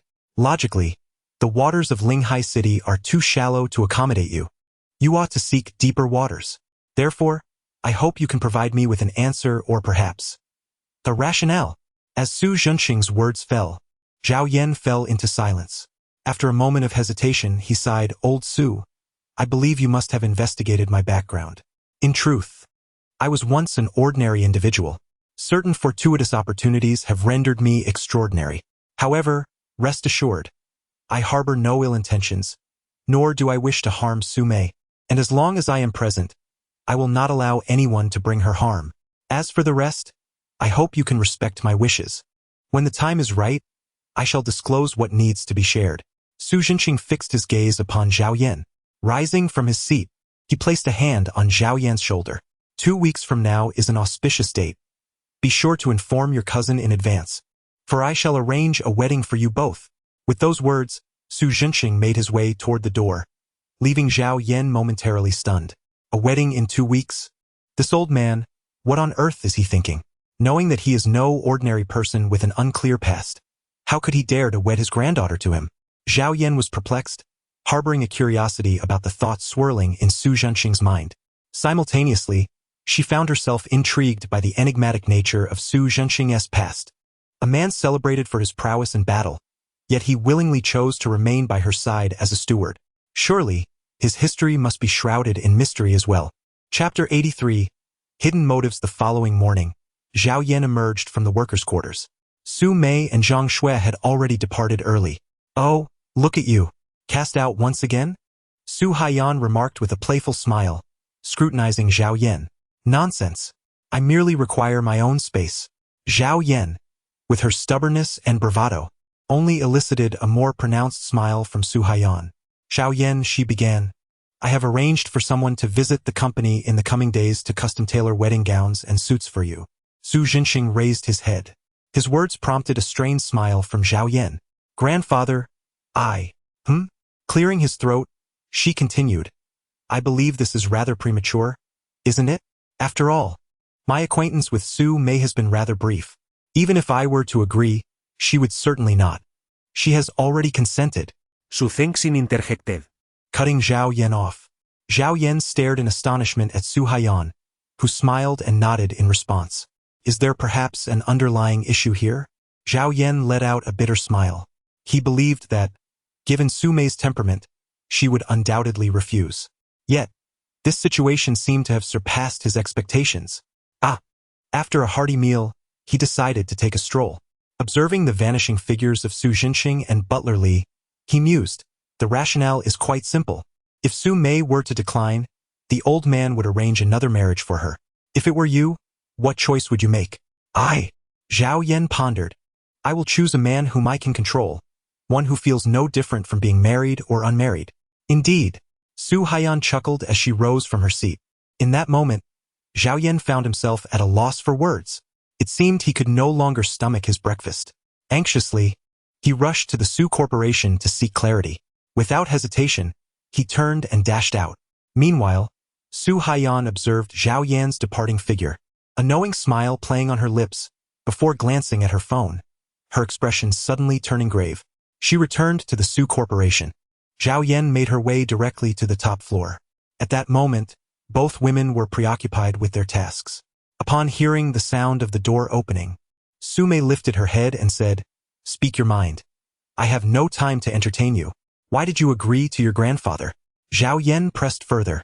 "We initially agreed on a 1-month deadline, and now there is merely a week remaining. Do you intend to offer me an open-ended extension without reason?" Su Mei set down her pen and fixed her gaze on Zhao Yan. "Do you perceive marrying me as such a burden? Or do you believe that I, Su Mei, am unworthy of you?" Faced with Su Mei's inquiry, Zhao Yan chuckled self-deprecatingly. "From the outset, you merely regarded me as a shield, and now you insist on agreeing to marry me. Do you not think your actions demonstrate a profound lack of respect for me?" Su Mei furoyet her bro. As she had not contemplated this perspective. In her view, among all the men in Linghai City, who would not desire to have her as a wife. Yet, this fellow, having attained his wish, had not exhibited the anticipated joy or excitement, but instead had come here to confront her. Zhang Shui, sensing the escalating tension, hurriedly intervened. Hey, let us communicate without raising our voices.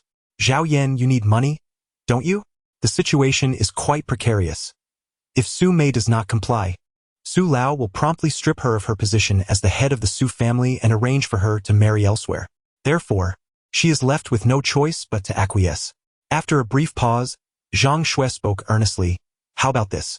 You continue to act as her husband for a duration of 3 years. If it proves unsuitable, you may depart, and we shall compensate you with 100 million. Of course, after 3 years. If Xiao Mei also finds it unsatisfactory, she too can request your departure, and we will still provide you with 100 million. I trust that 3 years will pass swiftly. You surely cannot refuse this proposition? As Zhang Shui concluded, Su Mei hesitated, wishing to speak, but was once again thwarted by Zhang Shui. After a moment of hesitation, Zhao Yan, with a look of dismay, waved his hand dismissively. Forget it. 3 years is 3 years. However, let me be clear. During these 3 years, if anything were to happen, for instance, if there were any intimate encounters, you must not hold it against me. This is a matter of marriage, a mutual agreement between us. You! Su Mei glared in anger. If there is nothing more to discuss, I will take my leave. Please expedite the drafting of the agreement. With that, Zhao Yan hastily exited. Standing outside the door, he listened to the sounds of smashing coming from within. He patted his chest, exclaiming, "Phew, that was close." At that moment, Zhao Yan bore an expression of triumph. Having entered into marriage, both formally and materially, if he were to test the waters, it would be justifiable under the circumstances. In truth, Zhao Yan did not oppose the marriage. He merely feared that Su Mei was using him as a shield. If that were the case, even marriage would not allow him to possess her body or comprehend the reasons behind enhancing his true energy. Thus, he opted for a preemptive strike, laying the cards on the table and ensuring that she understood any occurrences post-marriage would be within reason. This way, even if he were to share a bed with Su Mei one day, she would have no grounds for grievance. Meanwhile, Su Mei trembled with rage in the office. Staring at the shattered cup on the floor, her eyes seemed to flame. Shuejia, do you hear the nonsense the scoundrel is spouting? Am I so unworthy that I must offer myself so readily, and he still dares to look down upon me? Su Mei said. Beside her, Zhang Shui could only smile wryly. In reality, the most aggrieved party was she. Unnamed and unacknowledged, she had once aided this rogue. Never mind. Consider it a nightmare. That fellow plays by his own rules, deliberately toying with you. Do not let it infuriate you too much. Did he not just say that once married, all occurrences are reasonable between spouses? If he were to upset you later, you could always. Zhang Shui leaned closer, whispering a few suggestions in Su Mei's ear. Su Mei's eyes widened in surprise. Is that even possible? Indeed, Zhang Shui nodded. I know a pharmacist in that field. I can have him prepare something for you. If he annoys you in the future, you can make sure he suffers from poor sleep and appetite. Sume nodded enthusiastically, resembling a chick pecking at grain, clearly thrilled. Achoo! Zhao Yan stepped into the elevator and sneezed. Damn it! Who is speaking ill of me? As she rubbed her nose, the elevator descended a few floors before suddenly opening its doors. There stood Lu Qingyun, her figure appearing in that instant. Chapter 84. The contract expired at that moment. Lu Qingyun was also taken aback. She stood frozen, feeling at a loss for what to do. Suddenly, the elevator doors began to close. In a flurry, she reached out to stop them and hurriedly stepped inside. Is your mother all right? Zhao Yan forced a smile. To be honest, the atmosphere was rather peculiar. In reality, they had not engaged in anything substantial. It was merely a matter of a few photographs. However, the uniqueness of these images had woven an additional layer of distance between them. Well, it's better now. She continued. By the way, the hospital mentioned they needed to speak with you and asked for your contact information, but I did not provide it. Perhaps you should visit after work? They seem rather anxious.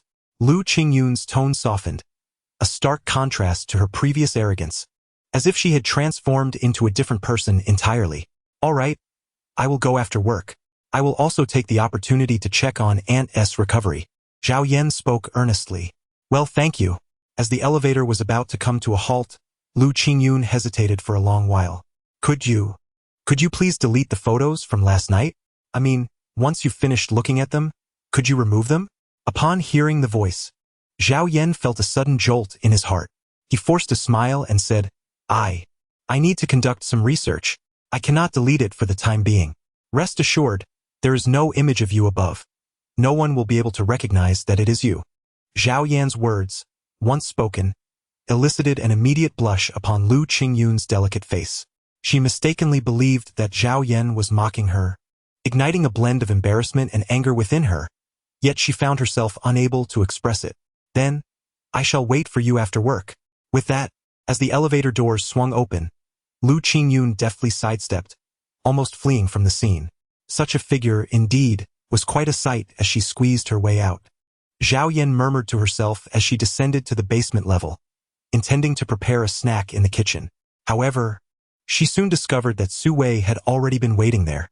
Stop right there, Su Wei exclaimed upon seeing Zhao Yan attempt to flee. If you want something to eat, go to that little shop. Seeking me is futile. Su Wei approached, pulling Zhao Yan towards the dining area outside the kitchen. After your shift, accompany me once more, Su Wei said, her words somewhat hesitant. Don't you know the way? Zhao Yan rolled her eyes in response. I have plans tonight. I'm busy. Su Wei assumed that Zhao Yan was deliberately making things difficult for her.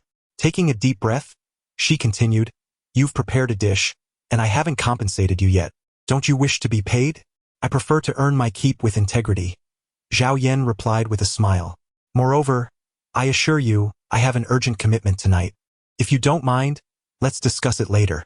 All right, Su Wei replied earnestly. As long as you are willing to come, I will wait for you. Remember, that shop closes at 10.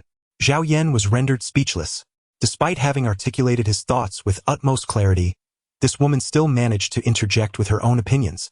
With a sense of resignation, he instinctively nodded. I will do my best. Tonight's task involves saving lives, and I cannot predict when I will finish. For some reason, Zhao Yan felt that Su Wei lacked vitality, likely having spent the previous night contemplating on a pile of pillows. After she departed, Zhao Yan made his way into the kitchen. There, Uncle Chen smiled knowingly. Well, I didn't expect you to possess some skill after all. You've managed to win over our logistics goddess, one of Su's 5 beauties. Uncle Chen, are you teasing me? Zhao Yan chuckled. Besides, where did you come up with the idea of 5 beauties? Doing ligging me. Uncle Chen glanced around before leaning closer. These 5 include Su Mei, our current chairwoman, along with her esteemed secretary, Zhang Shui. Then there's the director of human resources, Lu Qingyun, followed by our logistics head, Su Wei, and lastly, the deputy manager of public relations, Pei Xiu. Uncle Chen's serious demeanor caused Zhao Yan to break into laughter. He patted Uncle Chen on the shoulder. Uncle, you're in your 40s. Can't you act a little more seriously? Which one has caught your eye? I could play matchmaker for you. Uncle Chun rolled his eyes. I have my sights set on our chairwoman. You better hurry and make it happen. Zhao Yan was taken aback. TSK. Uncle, you have quite the taste. Are you interested in my wife? Get lost. Uncle Chun chuckled and scolded him lightly, dismissing Zhao Yan's remark as mere jest. Zhao Yan watched him walk away, muttering to herself, of course, I must clarify things. Master, master. At that moment, a childlike voice called out. Su Wan, carrying a backpack, hurried over. Oh, where is your father? Why have you come alone? Zhao Yan stepped forward and gently ruffled Su Wan's hair. Su Wan sighed and feigned a solemn expression, saying, don't even mention it. My father left early this morning for a business trip, stating that it was urgent. He specifically instructed the driver to ensure I arrived here and insisted that I stay with you. Zhao Yan couldn't help but smile, albeit helplessly. Su Wen nốt đét. Isn't that so? I've heard from a few of my uncles that our Su family has been facing some troubles, encountering some unsavory characters. My father went to Kyoto to seek assistance in resolving this matter, and he advised me to be particularly cautious these days. Su Wen spoke as though he were recounting an ordinary occurrence. However, to Zhao Yan this was far from trivial. After all, even a family of Su stature had to seek help from Kyoto, indicating the severity of their predicament. Very well, you shall stay close to me. After work, I have some matters to attend to, and then we shall relocate to the Su family residence. While there, you must refrain from wandering about and remain within the confines of the Su household. Understood? Zhao Yan spoke in a commanding tone. Had it been anyone else, this little demon king would have likely turned hostile. Yet, his demeanor towards Zhao Yan was markedly different. Listening to her, he obediently nodded in agreement. Very well. Sit here and rest. I shall fetch you something to eat. Zhao Yan spoke as she turned away. At this moment, Su Wen hurriedly interjected. Master, please do not be hasty. First, assist me in resolving the troubles outside. Someone has been following me since I arrived. Upon hearing this, Zhao Yan was instantly incensed. How could such a child not be spared? Following her all the way to the Su family? Come, walk with me. Zhao Yan seized a kitchen knife and stormed out in a fit of rage. Chapter 85. The knife reveals the truth. Damn it, who dares to lay a hand on my disciple? Zhao Yan spat out a curse, standing before the Su Corporation building, becoming a particularly striking sight. Numerous security personnel surrounded the area, yet none dared to approach. This was due to the recent rumors that had circulated, suggesting an extraordinary relationship between Zhao Yan and the chairman, as well as frequent appearances alongside Zhang Shui. Given such a backdrop, who would dare provoke her? Little mosquito, do you see where that person is? Zhao Yan turned her head and glanced at Su Wan. Su Wan suddenly raised his hand, pointing towards a nearby business vehicle. Master, over there. That car has been following me. As Su Wan's words fell, Zhao Yan grasped the kitchen knife and made her way towards the vehicle. Inside the car, one individual was on edge. Sister Xing, look, that person seems to be approaching us.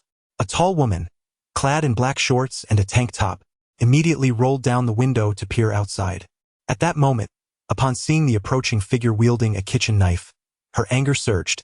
Today's target was none other than that young boy named Su, who was trailing closely behind and wore a playful smile on his face. Please, don't be impulsive. Whatever you do, don't act rashly, Li Xinger exclaimed anxiously. She hurriedly leapt out of the car, intent on stopping Zhao Yan. Watching Zhao Yan raise the knife high, she felt a flutter of panic within her. A woman? Zhao Yan fixed her gaze upon the other person. Yes, I am a woman. Li Xinger proclaimed, puffing out her chest. Indeed, this woman possessed quite the figure. Her little tank top struggled to contain her ample curves, as if they might burst forth at any moment. Little mosquito, come here. Zhao Yan felt a sense of unease. If someone were indeed pursuing Su Wan, such an entrance would be rather atypical. Furthermore, this woman did not seem to emanate any semblance of threat. Did you claim that they were after you? Zhao Yan inquired. Su Wan shook his head, saying, I did not mention it. I meant that someone is following me. You. Zhao Yan suddenly realized that he had clearly been outwitted by this young man. Never mind, I shall settle the score with you later. What is your purpose? Why are you trailing my disciple without reason? Are you plotting something sinister? Li Xing'er pointed to herself. Look at me. Do I appear to be the sort of person who engages in schemes? I merely, Li Xing'er es Gase flickert unzerteinlich. to be honest. Zhao Yan exclaimed in fury, interrupting the other's train of thought. Li Xing'er, noticing the individual raising the kitchen knife once more, anxiously interjected. I am a journalist. A journalist? Zhao Yan wore a perplexed expression. Li Xing'er nodded. We have recently observed some peculiarities regarding the Su family and decided to investigate, hoping to uncover some sensational news. It appears that old Su has lost his touch and is now accompanied by a mere junior Su. Li Xing'er felt aggrieved as well. She had not anticipated that she would end up following a little brat, thinking it would be an effortless endeavor. Yet, this child turned out to be a violent maniac, brandishing a kitchen knife upon his entrance. Is there no one to intervene? Go away. There's nothing newsworthy about him. If you continue to cause a ruckus, I shall bind you and sell you off to Africa. Zhao Yan approached menacingly, delivering a fierce threat. Li Xing'er, Still so young and having just graduated for barely 2 years, possessed a timid disposition. Under Zhao Yan's intimidation, she pouted in distress, on the verge of tears. How pitiful! Zhao Yan dared not linger any longer, fearing that the other party might truly break into tears, which would not bode well. Should acquaintances catch sight of this, it would tarnish his reputation. As he observed the departure of the duo, one large and one small, Li Xing'er felt utterly drained, leaning against the car for support. Sister Xing'er, are you all right? At that moment, the intern photographer rushed out. I really wish I could see if you're wearing trousers. The young photographer's face flushed crimson, too bashful to continue the banter. After a pause, Li Xing'er seemed to uncover something significant. The heir of the Su family, their sole descendant, was inexplicably accompanied by such a ruffian. There must be something amiss. It appeared that Li Xing'er had shifted her focus onto Zhao Yan. Unbeknownst to Zhao Yan, who was the object of scrutiny, he was entirely unaware of the unfolding drama. He shot a glare at Su-1 before retrieving a well-worn notebook from his pocket. Assume a horse stance and channel the energy within you as instructed in this text. Furthermore, during this period, you must not speak to anyone. Simply remain still. If you dare disobey, I shall strike you, and let us see if you truly dare to deceive me. Zhao Yan thundered in reproach, causing Su-1 to immediately display an expression of grievance. Yet, he appeared to yield to Zhao Yan's authority with a demeanor of obedience. With his small arms and legs positioned defiantly, he cradled a book in his hands, firmly rooted in a horse stance, exuding an air of earnestness. Half an hour later, Su-1 evidently began to falter. His body swayed, and beads of sweat dotted his small face. Su Mei and Zhang Shui, having busied themselves for a considerable time, intended to descend to the dining hall for a meal, considering it a form of respite. However, they noticed that many employees in the restaurant were gazing towards a particular corner. Driven by curiosity, they followed suit. Was that not Su-1, the son of General Manager Su? Su Mei suddenly snapped to attention. Leading Zhang Shui, she hurried over. Xiao-1, what are you doing here? Come on, stop this and join your sister for a meal. All right? Su Mei crouched down in front of him, her tone soft and coaxing. Su-1 gently shook his head, refraining from uttering a word. Su Mei glanced up, locking eyes with Zhang Shui. Without hesitation, Zhang Shui also crouched down. Be good. Listen to your sisters. I'll have the kitchen prepare your favorite dish. Su-1 still shook his head. Witnessing this scene, Zhang Shui felt a sense of conflict.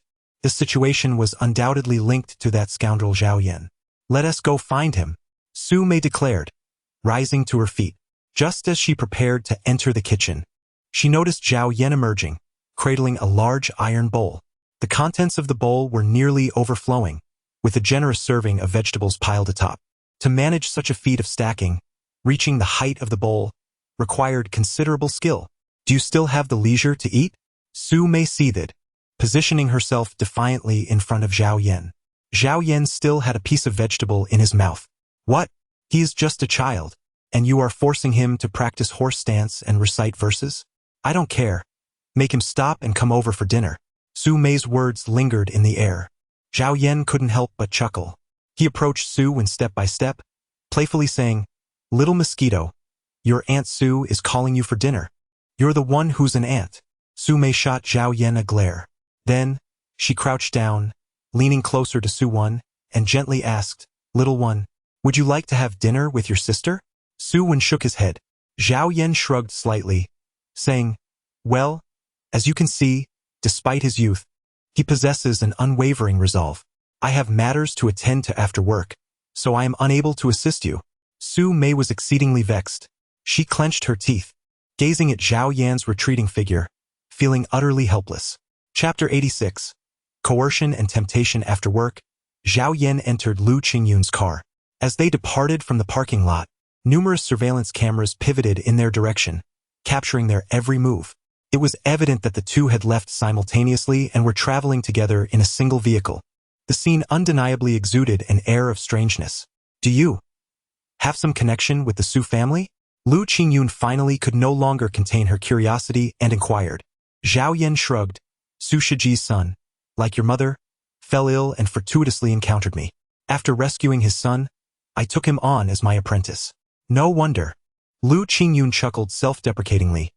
During that day's interrogation, Su Qi devised countless schemes, yet he failed to anticipate you as an unforeseen variable. Had it not been for you, perhaps the Su family would have already fallen into Su Qi's grasp. There are no ifs. Zhao Yan shrugged again. In this world, circumstances are ever-changing. Just as with your mother, you too did not foresee that I would become a turning point, an unpredictable factor in the lives of you both. Lu Qingyun. Indeed, she nodded. The distance from the Su family to the hospital was not far. Shortly after arriving at the hospital, the car had barely come to a halt. Zhao Yan noticed that numerous doctors and nurses clad in white coats swiftly surrounded him. The scene felt unsettling. Are you concealing anything from me? Zhao Yan spoke in a cold tone. Lu Qingyun bit her lip, saying, The hospital. The hospital hopes that I can get in touch with you. After my mother fell ill, all the money in our household was spent. And now we owe the hospital a considerable amount. Therefore, they have made a proposition. They will waive the remaining medical fees for your mother, but you must take responsibility for contacting me and bringing me to their hospital. Zhao Yan interjected with a cold smile, feeling as though he were being sold. Lu Qingyun seemed to notice the subtle change in Zhao Yan's expression. She grasped his arm with urgency, pleading, I beg you, help me just this once. When you were with Su Qi, did you lack money? You are the director at Su's, earning no less than 300,000 to 400,000 annually. I never asked for anything from Su Qi during our time together. I'm at my wit's end. Please, assist me this final time. Lu Qingyun spoke, her eyes brimming with tears. Zhao Yan felt a twinge of compassion.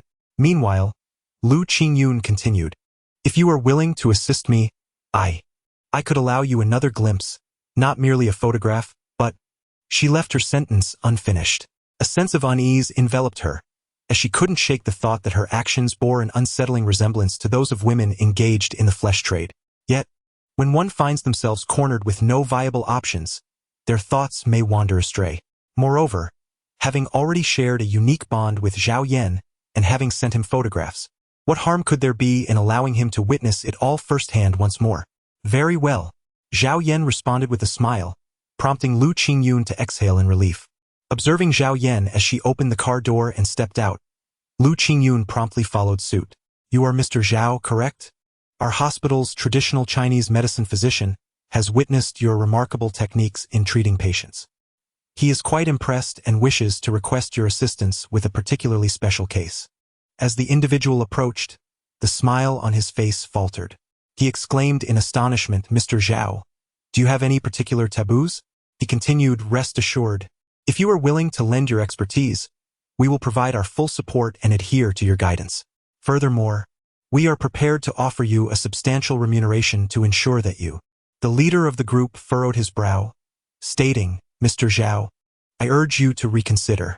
The identity of this patient is quite special and could significantly benefit your future endeavors, whether in medicine or in a political career. The insinuation hung in the air, as if he sought to reveal the patient's identity. Are you out of your mind? She retorted. I have already made it clear that I am unavailable and lack the time for this. How much does my mother owe your hospital? I am here to settle that debt. Today we have come to take my mother home. Zhao Yan's words left Lu Qingyun momentarily speechless.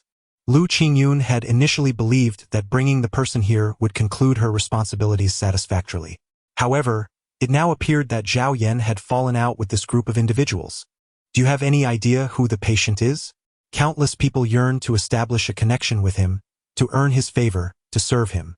Yet you have the audacity to refuse? This is not merely a rejection of a patient.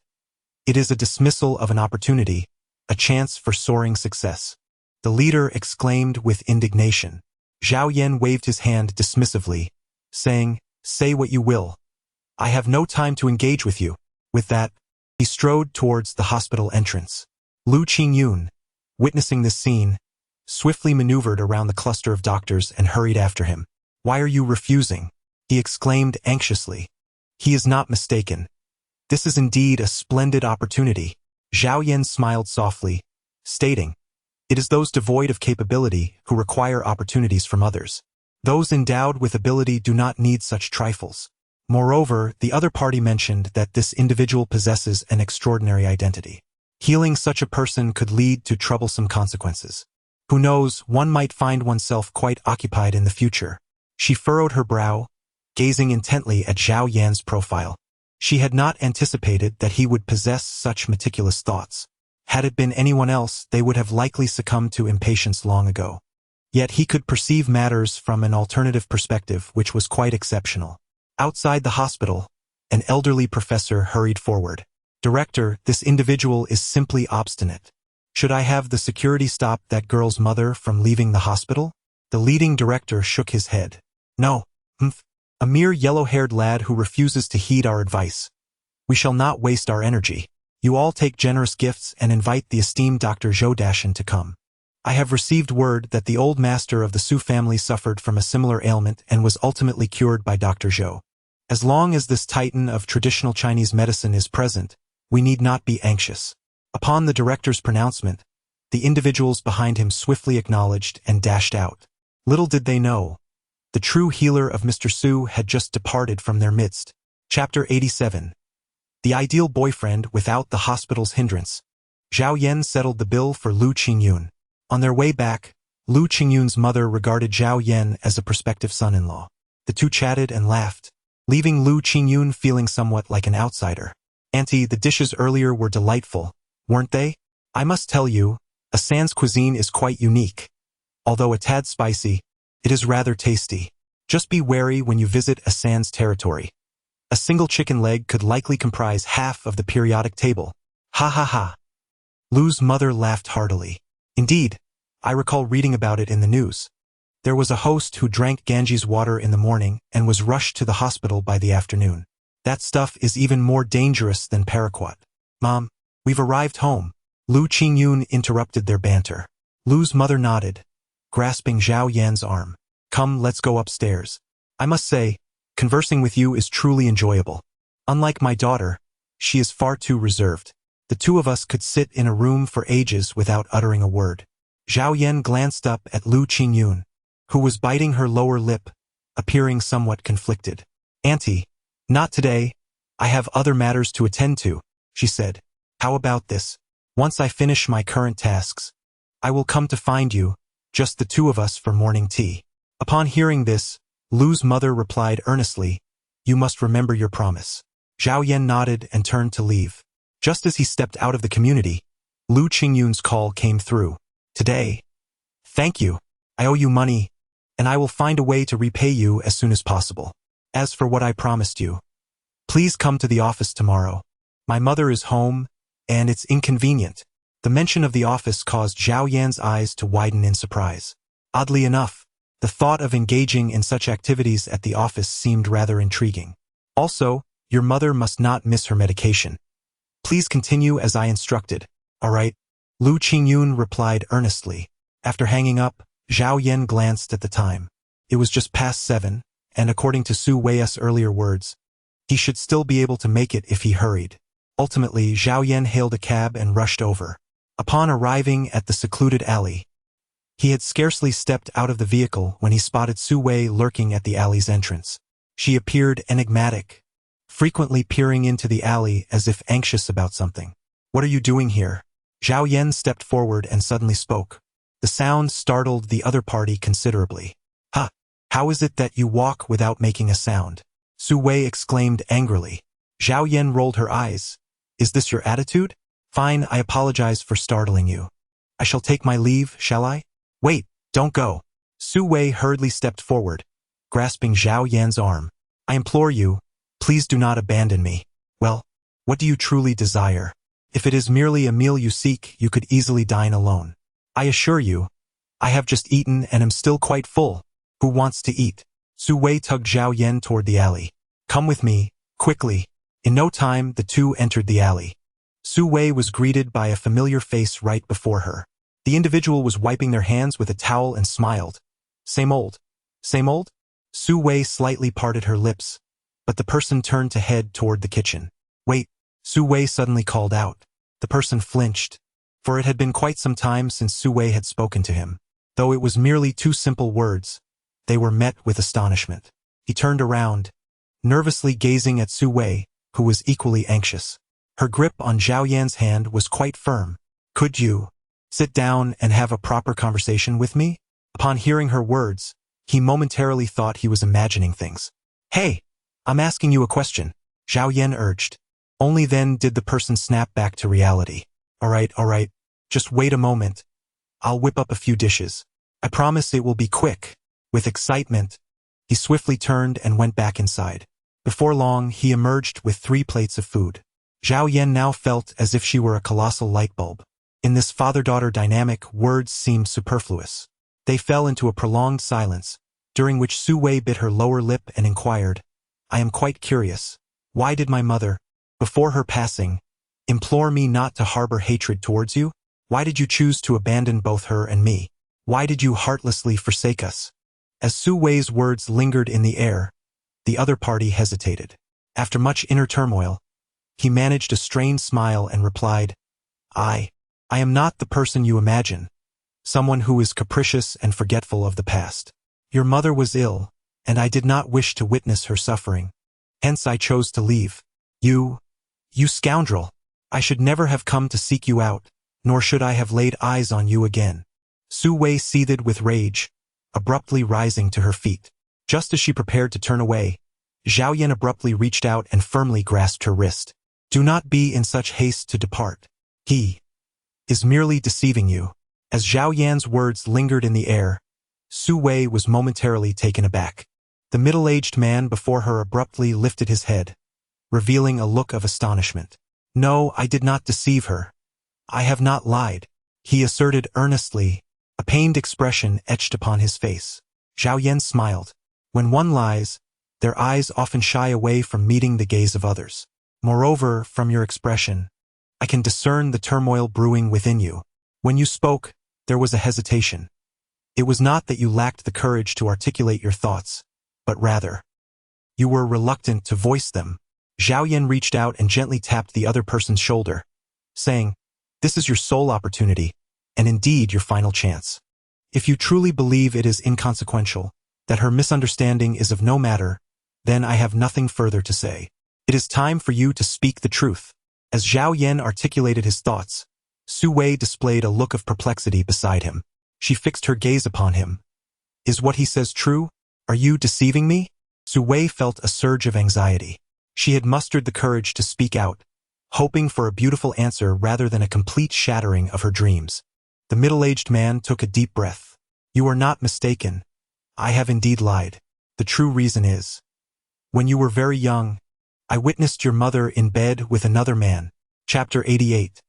The impulse of venting, "No, this cannot be. You are lying to me. It must be you. You are deceiving me."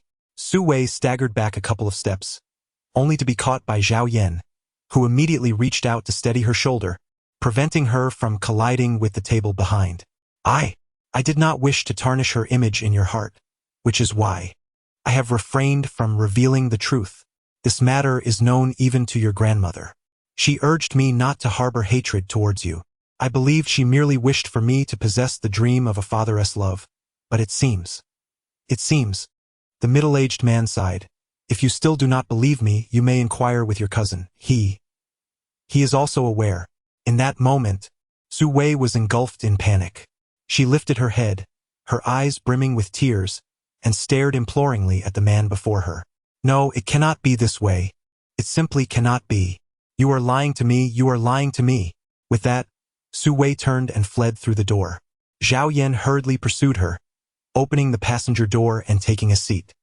He watched as Su Wei buried her face in the steering wheel, sobbing uncontrollably, feeling an overwhelming sense of helplessness. He urged her gently, listen to me, he is a good father. All of this is in the past. What you must do now is to hold on. Zhao Yan spoke helplessly. Su Wei raised her head, tears streaming down her face uncontrollably. She could not restrain herself and lunged towards Zhao Yan, embracing him tightly. Why did they all deceive me? Deceive me. I am the one in need of answers. Why are they unwilling to tell me, leaving me to bear this alone? Su Wei clung to Zhao Yan, at that moment seemingly incapable of accepting anything or hearing any words. After speaking, Zhao Yan pulled her closer, intending to have her sit in the passenger seat while he took the wheel. However, the confined space of the car meant that Su Wei was now seated on Zhao Yan's lap, their faces mere inches apart. As Su Wei looked up at Zhao Yan, something compelled her, prompting her to reach out and wrap her arms around his neck. Then, she lifted her head and kissed him. The kiss was chaotic, as if she were searching for something to release the turmoil of her current emotions. Zhao Yan initially intended to push the other party away, yet they grasped his hand and placed it upon their chest. Meanwhile, Su Wei was tugging at Zhao Yan's clothes, attempting to remove his shirt. One must ask, what normal man would remain unaffected in the face of such a posture? However, he also comprehended that this was merely an expression of the other's emotions. If he were to act on his impulses, would he not be taking advantage of a vulnerable moment? Do not do this. Regain your clarity. Hold on to your composure. Zhao Yan grasped the shoulders of the other person and pushed them away. Su Wei gazed intently at Zhao Yan, imploring, do not reject me. Because of him, I have harbored a deep-seated aversion towards men, save for you. If I must unlock my heart, I wish for you to be the one who holds the key. After speaking, Su Wei busied herself once more. At that moment, Zhao Yan felt a tumult of emotions. Eventually, the other person drew closer, wrapping their arms around Zhao Yan's neck. I will no longer concern myself.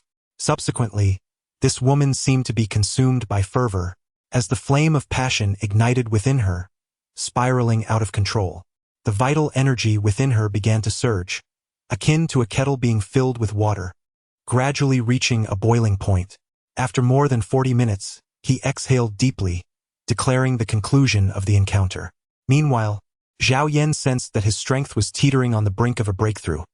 So close, just a mere breath away. Zhao Yan let out a sigh. The enhancement he derived from Su Wei was evidently not as substantial as that gained from Su Mei. Furthermore, the sensations these two evoked in him were distinctly different. If one were to truly make a judgment, Su Wei exuded a fervent warmth, while Su Mei possessed a uniquely captivating physicality. What was lacking? Surely you haven't tea. No, that previous feeling I experienced. Su Wei appeared somewhat astonished. Zhao Yan hurriedly clarified, that's not what I meant. I meant to say that I almost twisted my waist. Zhao Yan offered an awkward smile, while Su Wei's face flushed with embarrassment, resembling a ripe fruit ready to burst. Humph. I must warn you, what transpired this evening must not be disclosed to anyone. We merely experienced a misunderstanding, or rather, it was merely a friendly match. Yes, just a friendly match. Zhao Yan was taken aback. How peculiar it sounded when such words emerged from Su Wei's lips. Moreover, if this could be deemed a friendly match, did that imply that he was being pushed back? Zhao Yan blurted out, and Su Wei let out a soft laugh. Give me a hand and help me to the driver's seat, she said with a playful pout of indignation. Zhao Yan busied herself with compliance, gripping the shoulders of her counterpart to lend assistance. Subsequently, Su Wei directed her entire focus onto Zhao Yan, unleashing a raw and formidable strength, her slender waist indeed evoking a remarkable sensation. Are you all right? Zhao Yan inquired, perplexed. Why should I concern myself with you? Su Wei urged, even extending her hand to shove Zhao Yan. How could you be so ungrateful? No, you must exit the vehicle immediately. If you do not disembark at once, I shall summon assistance. Su Wei insist anxiously. Zhao Yan, feeling helpless, had no choice but to step out of the car. Just as he closed the door, Su Wei pressed the accelerator and sped away. Once the vehicle reached a secluded spot, she hastily brought it to a stop, exited, and let out a fierce cry. In that moment, she could feel her tears streaming down her cheeks. Su Wei, blushing, Wondered to herself, would he think I am indulging too much? What if something unexpected happens? No, I must go and buy some medicine. As she murmured these thoughts, Su Wei swiftly drove towards a nearby pharmacy. Throughout the journey, her mind was haunted by the images of two men. This night, after all, would prove restless. Chapter 89. The same enemy. Upon returning to the Su residence, Zhao Yan was utterly exhausted. He reclined on the sofa, casting a glance at Su Haiyan, who was preoccupied with her feet, seemingly oblivious to his presence. Hello, I'm right here, a living being. Aren't you going to engage me in conversation? Zhao Yan, at a loss for words, inquired, how about we go to Auntie's room? She can lull you to sleep. No, have you resolved everything? Zhao Yan asked with curiosity. Su Haiyan sighed and shook her head. Not yet.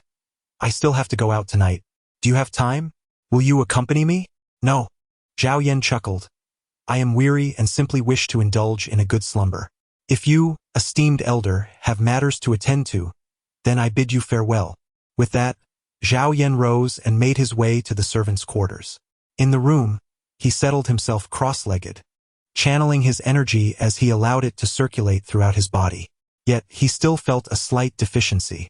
Zhao Yan opened his eyes, realizing that it was already the early hours of the morning. He had been immersed in his self-cultivation for nearly 5 hours.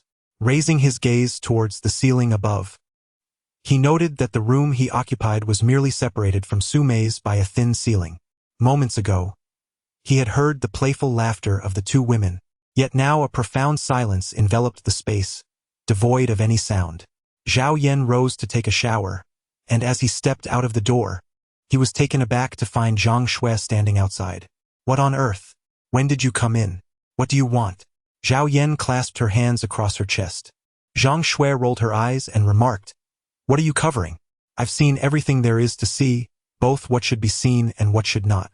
Moreover, you are wearing shorts. Upon hearing the voice, Zhao Yan finally realized the situation. He chuckled awkwardly, acknowledging his overly heightened sense of self-protection that had momentarily clouded his judgment. By the way, you haven't explained why you barged into my room. I must warn you, I am not someone to be trifled with. You silence, Zhang Shui interjected, taking a deep breath. I will be waiting for you in the car. Get dressed and come out immediately. Why should I if you do not emerge? I shall reveal what transpired that night to Xiao Mei. Zhang Shui turned on her heel, leaving those words hanging in the air. Zhao Yan, indeed, one must eventually pay the price for their actions. He leisurely donned his attire and made his way outside. What was he doing? He opened the car door and settled into the passenger seat. Zhao Yan cast a curious glance at Zhang Shui. Zhang Shui started the engine and said, Just follow me. Upon finishing her words, she shifted gears and swiftly drove away. Throughout the journey, Zhang Shui remained silent, her expression one of indifference. It was not until they arrived at the outskirts, halting before an abandoned factory, that a question arose. Where is this place? Zhao Yan alighted from the vehicle, surveying the surroundings. Zhang Shui extended her hand, requesting, Please hand me the cigarette. Zhao Yan was taken aback, pulling out a cigarette and offering it. After lighting 3 cigarettes, the other party inserted them into the ground in the direction of the factory, then bowed several times. Observing her posture and serious expression was quite striking. Zhao Yan roughly deduced the underlying reason. Suddenly, Zhang Shui turned around, her gaze fixed upon Zhao Yan. Accept me as your disciple, Zhang Shui exclaimed abruptly. Hearing the voice, Zhao Yan could only smile wryly. I have previously stated that, in my discipline, I accept only one apprentice. Moreover, as a young lady, you may find it difficult to grasp the essence of what I possess. Upon Zhao Yan's remark, Zhang Shui fell into silence. Zhao Yan continued, If I am not mistaken, you seek to be my disciple in order to learn the martial arts I possess. driven by a desire for vengeance against those who wronged your parents. Am I correct? Zhang Shui abruptly lifted her head, gazing at Zhao Yan with astonishment. Do not stare at me so intently. I have a general understanding of your background. However, I am somewhat intrigued. You were aware of my martial prowess and that I surpassed you in strength, yet you did not seek my guidance before. What has prompted your eagerness to become my student now? Zhang Shui's eyes narrowed with intensity. Because you have already uncovered the truth behind your parents' demise. Haven't you? That is indeed the case, is it not? Zhao Yan continued, and Zhang Shui instinctively nodded. The Chun family. My parents were once close friends with the current head of the Chun family, who is also his brother. However, after my parents met with misfortune, they turned a blind eye, which has always intrigued me. Recently, I uncovered some information through his son, revealing that my parents' demise was orchestrated by them. I seek answers, and thus I must grow stronger. Otherwise, I will never pry the truth from the Chun family. Zhao Yan nodded and inquired, the last time Chen Xian visited the Su group, was it you who arranged it? If the Chun family truly bears the guilt of your parents' demise, why have they not sought to eliminate you upon discovering your existence? Zhang Shui replied earnestly, it is because they remain unaware that I am the orphan from that fateful time. The Su family has gone to great lengths to shield my identity, erasing all traces of my past. Aside from Su Mei, Old Su, and yourself, no one knows that I am Zhang Guochuan's daughter from those days. Ah, I see. Zhao Yan chuckled. While I may not possess the ability to teach you martial arts, I can certainly assist you in uncovering the truth behind this matter. Zhang Shui's eyes widened in surprise. Are you truly willing? Wait, do you have some demands in return? Zhao Yan waved her hand dismissively and said, do not always think so poorly of me. What demands could I possibly have? In any case, I am here to assist you. Zhao Yan's demeanor grew increasingly composed, which only deepened Zhang Shui's sense of intrigue. However, she refrained from probing further. At last, a smile graced her lips, albeit one tinged with a certain melancholy. Come on, let us get in the car, Zhang Shui exclaimed. Upon arriving at a bustling area in the city, she abruptly brought the vehicle to a halt. Get out, she instructed. Don't you wish to rescue Su Haiyan? Zhang Shui replied with a smile. I happened to overhear that woman on the phone. She plans to confront a rather formidable individual tonight. Moreover, she intends to use herself as bait.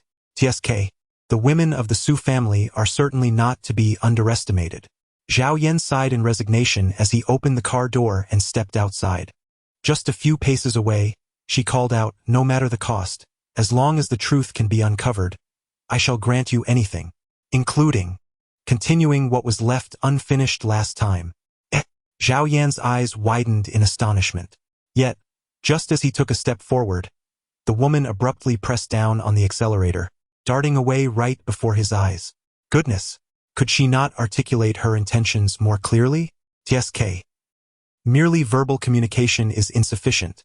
Perhaps a written agreement would suffice?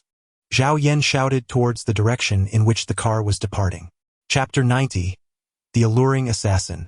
Zhao Yan gazed around, seeking to locate Su Haiyan. In truth, it was not a challenging endeavor. The woman's vehicle was parked nearby, right in front of a private club. Curiosity piqued. Zhao Yan approached and pushed open the bar's grand entrance, where a cacophony of sound assaulted his ears. Now, let us welcome our stunning finale performer. The DJ's voice boomed as an explosive sound reverberated through the venue. Following this, smoke billowed from dry ice, enveloping the stage. As the haze gradually dissipated, a woman clad in a provocative bikini and black garter stockings emerged before the captivated audience. In that instant, Zhao Yan was rendered speechless. The applause surged like a tidal wave. Goodness, is this woman out of her mind? Indeed, the enchanting figure on stage was none other than Su Haiyan. Though obscured by a mask resembling an eye patch, Zhao Yan recognized her instantly. It must be noted that as a martial artist, Su Haiyan possessed an exceptional command of physical coordination and balance, exceeding that of the average person. The steel pole in her grasp seemed to transform under her mastery. Each movement of her pole dance, though improvised, was irresistibly alluring, tantalizing the audience with an enticing blend of suggestion and allure. leaving many men below with an insatiable longing. Furthermore, the final act of her spiraling descent required immense upper body strength, a feat few could replicate. Wow, I never anticipated this bar could host such an exquisite pole dancer. Truly impressive. What was he thinking? The owner of this establishment, surnamed Chun, certainly had access to a plethora of beautiful performers. Indeed, I heard the bar's owner is present tonight, seated at that table. Have you noticed how those gentlemen are completely fixated? Once marked by the Chun family, this woman was surely beyond their reach. Listening to the casual chatter from a nearby VIP booth, Zhao Yan glanced over, confirming that the newcomers were indeed members of the Chun family. Specifically, Chun Xian's elder brother, Shen Yui. accompanied by a cadre of bodyguards. They effectively shielded themselves from the surrounding crowd. Among the wealthy young men at his table, one intrigued Zhao Yan immensely. Unlike the others, who were clad in designer attire and gazed at Su Haiyan with avaricious eyes, this individual appeared unremarkable, dressed in plain, seemingly hand-sewn linen garments. His demeanor, marked by a curious expression, stood in stark contrast to his companion's lustful stares. Most notably, Zhao Yan observed that the man's right hand was significantly larger than his left, adorned with calluses, a clear indication of rigorous training as a martial artist. Was this his target? Zhao Yan smirked coldly. Driven by curiosity, he opted not to retrieve Su Haiyan from the stage but instead moved closer to Chen Hui. He settled into a nearby booth without alarming Chen Hui or his bodyguards. The others at the booth exchanged puzzled glances. No need to fret. I find drinking alone rather dull. How about this? Today I shall treat you all. As Zhao Yan's words fell, the others awakened from their stupor, nodding with amusement. If my brother is feeling bored, then let us sit down and enjoy a drink together. Indeed, the wine is running low. I'll call someone to bring a few bottles. And not just wine. Have them bring a few courtesans to keep us company, along with some snacks. Bring it all. The group showed no restraint. However, Zhao Yan couldn't be bothered to contest their exuberance. After all, he had merely spoken casually. If they wanted to indulge, so be it. They would have their moment of reckoning later. Brother Iron Hand, what do you think of this woman? You've traveled a long way to assist us with our troubles. We cannot let you leave empty-handed. What would you desire? A woman, a house, or a car? I will see to it. Shen Yui déclarait earnestly. The warrior known as Iron Hand waved his hand dismissively. No need for that. The woman will come to me of her own accord. Iron Hand's remark elicited an awkward chuckle from Chen Hui. The entourage of wealthy youths surrounding him couldn't help but stifle their laughter. Brother, as a friend of Hui Gu, I must be candid. May I inquire? What gives you such confidence? This woman is clearly extraordinary, and I've never encountered such a skilled dancer. Even if she were here, it would likely be for Hui Gu. Brother, while it's commendable to maintain your pride, the women in this place are very discerning. Without a certain reputation or wealth, it is not easy to have them come to you. As the words of these affluent youths faded, a melody played, and Su Haiyan swayed gracefully, descending from the stage. Along her path, patrons of the bar either whistled at her or uttered flirtatious remarks. Regrettably, she did not spare them a glance, until she reached Chen Hui and his companions. She leaned on the table, her ample beauty on display, enticing many of the wealthy youths to inch closer for a closer look. Are you not going to invite me for a drink? Su Haiyan smiled playfully, fixing her gaze on Iron Hand. With a flick of his fingers, Iron Hand sent a bottle of liquor sliding across the table, halting at its edge. Merely having wine is insufficient. I require a companion. With that, Su Haiyan supported herself with one hand, executing a handstand as she gracefully maneuvered across the table, landing on the sofa beside Iron Hand. Shen Yui, who had been seated next to Iron Hand, was nearly toppled over. His bodyguard rushed forward, ready to intervene, but Chen Hui raised his hand, halting him. At this moment, Chen Hui seemed to discern the underlying tension between the two. He slowly stood, creating distance. In the next instant, with a swift motion of her right hand, Su Haiyan conjured an ame dagger, thrusting it towards Iron Hand. Anticipating her move, Iron Hand swiftly evaded, his right hand clamping down on her wrist like a vice. Indeed, it is you. Iron Hand chuckled coldly. Su Haiyan refrained from further words. Though her right hand was captured, her legs kicked out toward him as she leaned back. However, her hidden strike was thwarted by Iron Hand's left hand. Taken aback by the strength of his arm, she felt pain shoot through her legs. As she attempted to retaliate, he seized her neck. Last time you managed to escape, but this time, your fortune has run out, seductive assassin. Chapter 91. A punch that severed an arm. One should not be so ruthless toward a woman. Just then, Zhao Yan rose to his feet. His appearance illuminated Su Haiyan's vision, making her feel an unexpected spark. In that moment, if one were to ask Su Haiyan if she believed in the light of this world, she would undoubtedly affirm that Zhao Yan was that very light. Who are you? At that moment, Chen Hui also noticed Zhao Yan, his expression one of surprise. You! Do not speak. Zhao Yan turned to Chen Hui and remarked, at this moment, I have no intention of causing you any trouble, or rather, I simply do not wish to engage with anyone bearing the surname Chen. Chen Hui's words were abruptly interrupted. The audacity with which Zhao spoke ignited a flame of anger within him. This was the territory of the Chen family. How dare one come here and declare a disinterest in conversing with those of the Chen lineage? Chen Hui retortait véhémentement. If you have come to settle accounts with Chen Xian, I would advise you to postpone your visit. A sharp sound resonated in the air. No one could discern how Zhao Yan had moved his hand.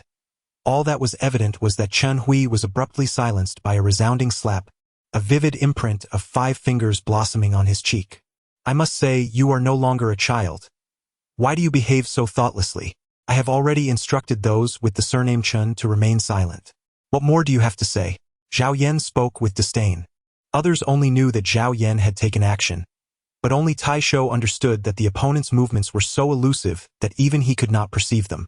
Faced with such a person, how could he not feel apprehensive? Ah, Chen Hui shoutait d'une furie. In his entire life, he had never been struck, let alone publicly slapped in the face. As his outcry resonated, Chen Hui charged forward. Unfortunately, before he could reach Zhao Yan, he was sent flying by a kick. He soared backward, toppling several tables before crashing to the ground. Being merely a mortal, devoid of any martial prowess, even without employing true energy, Zhao Yan's strike was sufficient to render Chen Hui incapacitated. TSK. The world fell into an immediate silence. Release the person, defeat me, and you shall be permitted to leave this place. As Zhao Yan's words fell, Tai Shou casually flung Su Haiyan aside. Tentatively, Tai Shou inquired. The statement had left Zhao Yan somewhat bewildered. In truth, martial artists in this world are categorized into 5 distinct levels. Initial spirit, spirit manipulation, true body, spirit king, and earth immortal. Of course, there may be levels beyond these, but such beings are referred to as legends. After all, in this era, encountering a true deity above the earth immortal rank is perhaps more challenging than ascending to the heavens. In reality, Zhao Yan himself was uncertain. His cultivation method diverged from that of ordinary individuals, as a tower would manifest within his consciousness during his training. This tower consists of 7 levels. Currently, he remains on the first level, poised to breach the threshold of the second. However, in my eyes, you are still rather inexperienced. Faced with Zhao Yan's arrogance, Tai Shou immediately became enraged. He uttered a single word and charged forward. As he tightened his fist, a sound of air pressure reverberated, indicating that his right hand was far from ordinary. Bang! Zhao Yan is not foolish. If she can evade, why must she endure? As she sidestepped, her opponent's fist missed, striking a stone pillar behind her instead. Remarkably, the pillar dented several centimeters. Nearby, Chen Hui was already being assisted to his feet by his companions. He shouted in disarray, "Kill him, I command you to kill him." A swift slap followed, silencing his incessant chatter. Zhao Yan reappeared before Chen Hui. With a single resounding slap, he struck Chen Hui, causing blood to trickle from the corner of his mouth. Chen Hui was momentarily dazed by the blow. Tai Shou, equally furious, could hardly contain his rage. They were engaged in combat, yet this individual dared to show such disregard, as if he held them in contempt. How could he not be infuriated? "How dare you underestimate me?" Tai Shou exclaimed in anger. Within the confines of the mountain gate, although he was not regarded as a prodigy, he was certainly a distinguished figure. Now, having descended from the mountain, He found himself humiliated by a rogue martial artist, which was utterly intolerable. In the next moment, he began to swing his fists with relentless fury, shattering numerous objects in his path. Zhao Yan effortlessly evaded the attack, even taking a moment to enjoy a smoke. Too slow, far too slow. What good is mere brute strength? Speed is the true essence of mastery. In the midst of his thoughts, Zhao Yan deftly sidestepped his opponent's strike, reappearing behind him. He did not employ any spiritual energy. Instead, with a casual kick, he sent Iron Hand stumbling forward, collapsing against a table. If you have the guts, stand there and face me in a proper fight. Iron Hand exclaimed in fury. Zhao Yan rolled her eyes and exclaimed, You fool, do not presume I belong to your ilk. What purpose do I serve standing here engaging in your nonsensical antics? You are utterly shameless. Iron Finger pointed accusingly at Zhao Yan. She realized that this man was behaving like a simpleton. I have no time to indulge you. If you do not intend to fight, then be gone. Zhao Yan waved his hand in impatience. Iron Hand hesitated for a moment, then gritted his teeth and charged forward. This time, Zhao Yan did not evade. A dull thud echoed, and Iron Hand felt as though his right arm had been rendered useless. He stared in terror, his eyes wide, as he stumbled back 2 steps. Others were oblivious to what had transpired, but both of them understood all too well. Iron Hand's arm was broken. Moreover, before the injury had a chance to heal, this right hand would likely possess no combat capability. May I take my leave now? Zhao Yan smiled playfully. It was then that Taisho realized that the opponent had been concealing their true strength all along. The reason for their reluctance to press the advantage remained a mystery to him. Once I eliminate him, Su Haiyan clenched her teeth, preparing to stride toward Taisho. However, Zhao Yan firmly grasped her arm, saying, Let us depart. No matter how profound the enmity, now is not the time to act. Zhao Yan completed his words and effortlessly lifted Su Haiyan. Despite her desperate struggles, he paid her no heed. Observing this scene, Chun Hui's swollen face revealed a sinister expression. So it was her. Despite Chun Hui's seemingly refined demeanor, those who truly knew him understood that he was, in fact, a genuine devil. Chapter 92. A plot within a plot, are you not pursuing any longer? Taisho, do not tell me you have conceded. Chun Hui swiftly approached Taisho with quickened steps. Taisho, already perplexed, felt even more irked by Chun Hui's relentless questioning. Why pursue? How I proceed is not for you to dictate. You! Chun Hui trembled with rage, yet refrained from retorting. Instead, he gestured to a bodyguard standing nearby. Humph! Taisho waved his hand, leading the way out, while the bodyguard promptly followed suit. However, just as the bodyguard was departing, Chun Hui lightly tapped his arm and bestowed upon him an enigmatic glance. Meanwhile, on the other side, Zhao Yan carried Su Haiyan out, flung open the door of the sports car, and unceremoniously tossed her inside. You scoundrel, why did you stop me? He is already injured. What harm is there in allowing me to finish him off? Su Haiyan exclaimed in anger. Zhao Yan rolled her eyes and remarked, You truly ought to consult a neurologist. Chun Hui, being familiar with me, would undoubtedly shift any ensuing troubles onto my shoulders if you were to eliminate that so-called Iron Hand right now. Furthermore, do you truly consider Chun Hui a fool? Even with a half-mask concealing your face, it wouldn't take him long to uncover your identity. The Iron Hand has the support of a formidable sect, and the number of martial artists within that sect is considerable. If they were to descend the mountain seeking trouble, would we be able to manage the chaos? Upon hearing this, Su Haiyan regained a modicum of clarity. As Zhao Yan pointed out, publicly slaying the Iron Hand would indeed lead to significant complications. Yet, the resentment in her heart was not so easily quelled. In any case, it is your responsibility to have let him go this time, so you must accompany me to seek him out next time and ensure his demise. Su Haiyan declared vehemently. Zhao Yan glared, pointing to his own nose. What does it have to do with me? You sought revenge and I merely happened to pass by and saved you. Had I not arrived in time, you would likely be stripped bare and left on that bed, with a queue forming at the door. I would gladly be stripped. Su Haiyan shot back, her eyes wide. Regardless, I won't concern myself with it. If you refuse to comply with my request, then I will.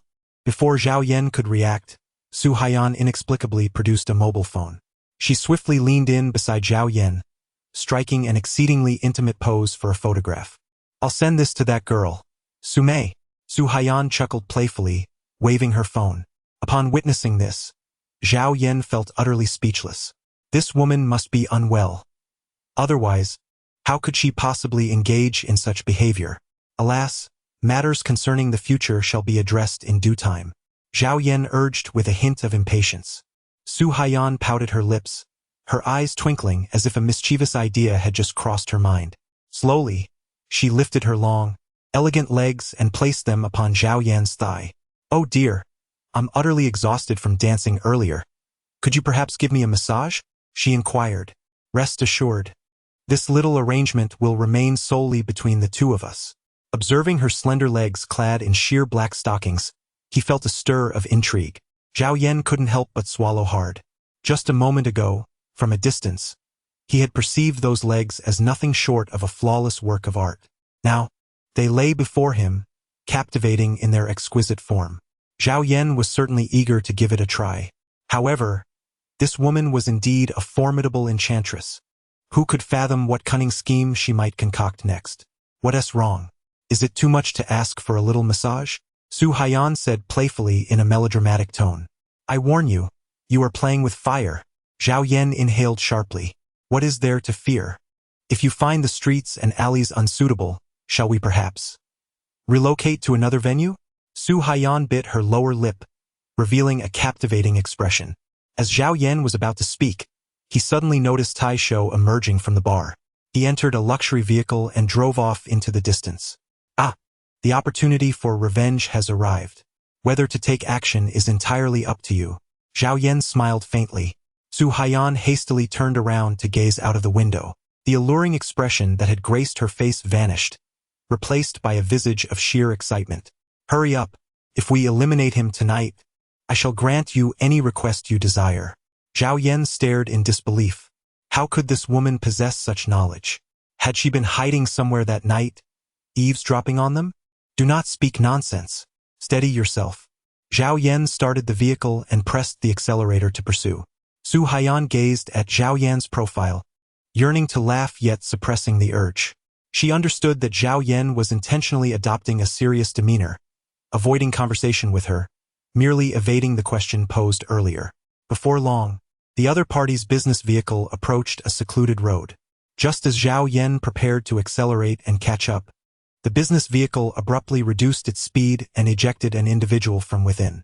Zhao Yan abruptly slammed on the brakes, bringing the vehicle to a halt right before the individual.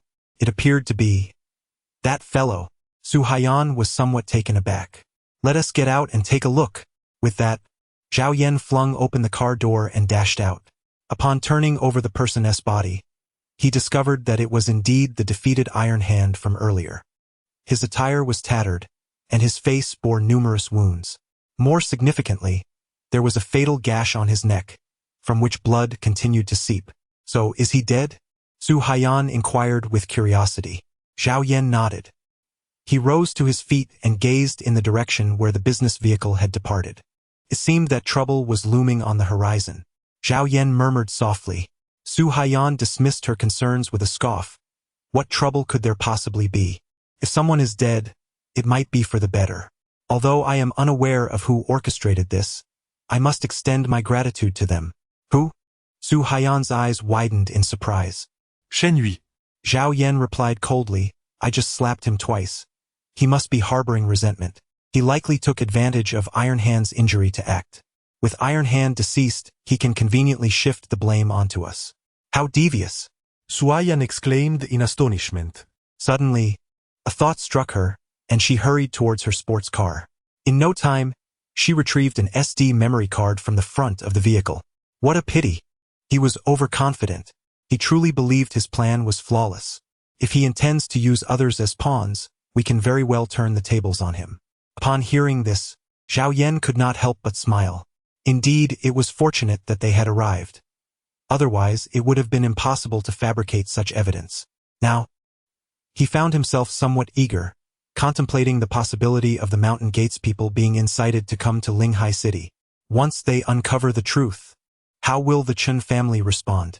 Chapter 93. A stomach full of anger returning to the car, Su Haiyan suddenly and fiercely embraced Zhao Yan from the passenger seat. As Zhao Yan was about to start the car and depart, he was suddenly caught off guard by Su Haiyan, which made him feel a tinge of anxiety. What are you doing? Zhao Yan inquired. Su Haiyan chuckled softly. Come on. TSK. Who is engaging in a game of wordplay with you? Zhao Yan rolled her eyes and remarked, to be frank, our positions are rather awkward. If you weren't Su Mei's aunt, I would truly consider taking action against you. She is herself, and I am myself. Su Haiyan chuckled. Come on, don't hold back. Zhao Yan, I truly lack the time to engage with you. At that moment, the sound of a ringtone emanated from his pocket. He retrieved his phone and glanced at the caller ID. Just as he answered the call, Su Haiyan's hand unexpectedly reached out, lifting Zhao Yan's chin. You! Shu! Su Haiyan gestured for silence. As the call connected, Zhao Yan found it difficult to speak. He could only watch wide-eyed, as Su Haiyan flashed a captivating smile. In an instant, he felt an unusual tension coursing through his body. Her movements were gentle yet somewhat awkward. Yet, in such an environment, coupled with her alluring attire and her unique identity, a lang of stimuli enveloped him, causing his breaths to grow somewhat hurried. Little Yen, the divine healer, are you all right? On the other end of the line, Zhou Dashan expressed his confusion. He noticed the peculiarity in Zhao Yan's breathing, which was rapid, akin to that of someone sprinting. I'm Fine. Old Zhou, is there something urgent that requires your call at this late hour? If not, I ought to retire for the night. As Zhao Yan's words fell, Su Haiyan slowly raised her head, casting a sidelong glance at Zhao Yan. At the same time, her enchanting gaze was utterly captivating. Please don't hang up. Zhou Dashan urged anxiously, if you have a moment, I kindly request your presence at the first hospital. I am facing some challenging issues and I hope to receive your assistance. Zhao Yan is currently preoccupied and has no mind to contemplate other matters. All right, I shall be there shortly. Zhao Yan's response was swift. Meanwhile, Zhou Dashan remained oblivious to the unfolding events. He had anticipated a considerable effort to persuade the other party, yet it appeared that they were not as difficult to converse with as he had initially believed. So, did the little miracle worker you mentioned agree? At this moment, in the intensive care unit of the first hospital, over 20 pairs of eyes were fixed upon Zhou Dashan. The one who spoke was a poised young woman in her 30s with short, practical hair. He's coming. He has agreed. Zhou Dashan exclaimed with palpable excitement, a hint of pride illuminating his features. Listen to me, this individual has a rather peculiar temperament, so please do not offend him. Whatever his demands may be, ensure you acquiesce. After all, in the entire Neihai city, and perhaps throughout the province, he is likely the only one capable of saving your father. The young woman nodded earnestly. Rest assured. Zhou Lao, we will heed your advice. Zhao Yan hung up the phone, intending to fully embrace the moment since it had already begun. However, Su Haiyan suddenly lifted her head, a playful smile gracing her lips. All right, consider this a little treat for you. Is this enough? No, are you teasing me? Zhao Yan glared. You ignited the fire, and now you intend to refrain from extinguishing it? I certainly will not. Su Haiyan smiled alluringly. I want you to remember this sensation. Next time, there is still room for improvement. You! Oh, do not think of coercing me. If I were to merely twitch my fingers, I might inadvertently send the photo to that girl Su Mei, and that would not end well. Zhao Yan. Su Haiyan spoke with great satisfaction. Zhao Yan is currently in a state of deep frustration. He feels an overwhelming urge to simply push this woman down and press her against the seat of the car. The crux of the matter is that she is changing her clothes right there in the vehicle. She has removed the alluring outfit she was wearing moments ago and has donned her usual long dress. Throughout the entire process, she shows no signs of modesty. Any man in such a situation would likely find it difficult to maintain composure. Fortunately, he still holds firm. Zhao Yan halted outside the entrance of the first hospital. Su Haiyan looked up in astonishment and exclaimed, What? Do you recognize other women here? Or is there another arrangement? Don't be ridiculous. Zhao Yan, with a hint of irritation, remarked, I promised old Zhou to assist him with a task. After speaking, He pushed the door open and stepped outside. Su Haiyan shifted from the passenger seat to the driver's seat and called out to Zhao Yan through the window. "Do be cautious. The women outside are not of good repute. You wouldn't want to be tainted." Zhao Yan was infuriated by those words, staggering slightly. Numerous onlookers turned their gazes towards Su Haiyan and Zhao Yan. In that moment, Zhao Yan wished fervently for a crevice in the ground to swallow him whole. Upon entering the hospital, Zhao Yan's face remained a shade of deep resentment. As he approached the intensive care unit, poised to enter, an individual abruptly stepped forward. "What are you doing here again? Did I not make it clear that you are unwelcome in our hospital? Furthermore, Miss Lu's mother has already been discharged. What purpose do you have in returning here?" Upon hearing the words, Zhao Yan finally lifted his head. The individual who had intercepted him was none other than the hospital's director, Sun Dequan. The latter was already in a foul mood. Ever since that patient had been admitted, there had been no signs of improvement, and now the entire family had come to confront him in indignation. A slight misstep could jeopardize his position as director.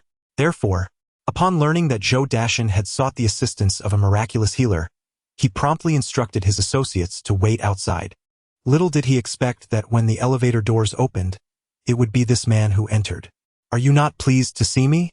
Zhao Yan let out a cold smile. "Very well. I shall take my leave." With that, he turned to depart. Just as he was about to step into the elevator, Zhou Dashan emerged from within. "Little Dr. Yen here." "Here." Upon hearing Zhou Dashan's words, Sun Dequan was taken aback. Aside from the few doctors he had brought along, there were no other individuals present. Was it possible that the little Dr. Yen Zhou Dashan was calling out was?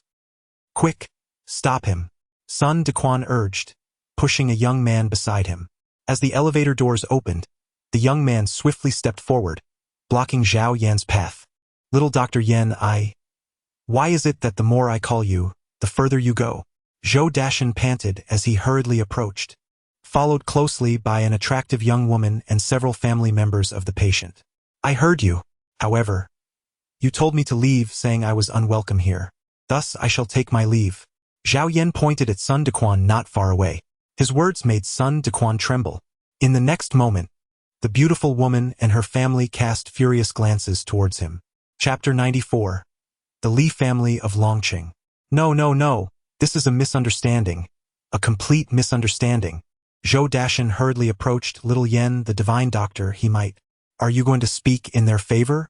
Zhao Yan chuckled softly. His eyes narrowed slightly, revealing a hint of menace.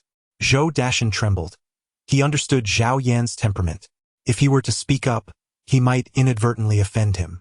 Moreover, Zhou Dashan hoped that Zhao Yan would continue to guide him, elevating his medical skills to a higher level. After much contemplation, Zhou Dashan sighed helplessly. I did not mean that." At this moment, Sun Dequan, observing the exchange, widened his eyes.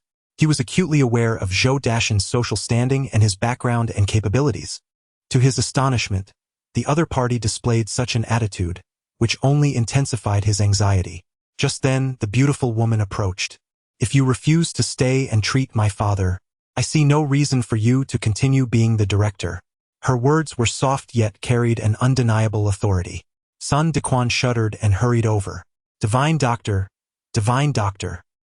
This is my fault. I failed to recognize your greatness. I sincerely apologize.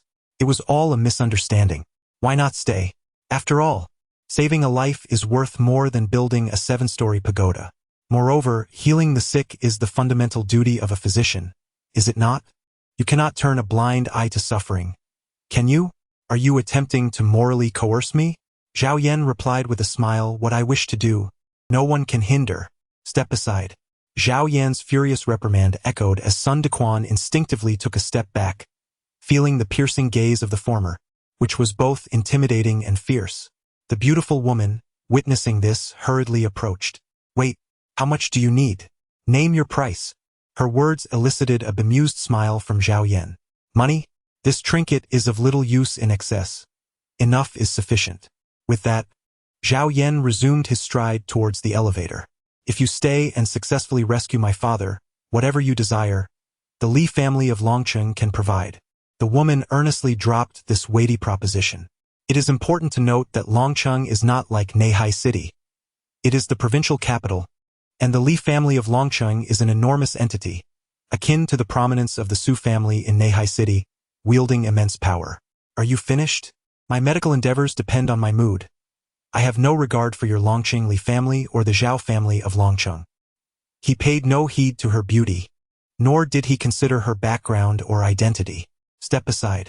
Zhao Yan tugged forcefully, and the young doctor was effortlessly flung aside, as if he were made of mere paper. As Zhao Yan stepped into the elevator, poised to depart, the beautiful young woman hesitated for a moment before promptly following him. Once the elevator doors closed, her family member glanced at Sun Dequan and exclaimed, "What are you still dawdling for? Have the security stop this elevator at once. Hurry." After a brief pause, he continued, "And make sure to halt the surveillance within the elevator as well." Oh, understood. Sun Dequan, now fully aware of the gravity of the situation, could not afford any further negligence. Having already jeopardized matters, he realized that any additional misfortune could spell disaster for him. After all, being dismissed at his age would leave a blemish on his record. Not only would securing a position at other hospitals become exceedingly difficult, but it seemed his prospects would come to a standstill. Mere seconds after entering the elevator, it suddenly jolted, before coming to a halt. Upon witnessing this scene, Zhao Yan could not help but smile. Now only the two of us remain. If your refusal is merely for the sake of preserving your pride, rest assured, I promise to afford you ample dignity and a graceful exit. Do you truly believe that this world is free? The enchanting woman scoffed, saying, I, Li Rue, can assure you with utmost seriousness that if I so desire, you could never leave this hospital alive. Do you genuinely hold such a belief? Zhao Yan smiled. He extended his hand, effortlessly slipping 2 fingers through the crevice of the elevator.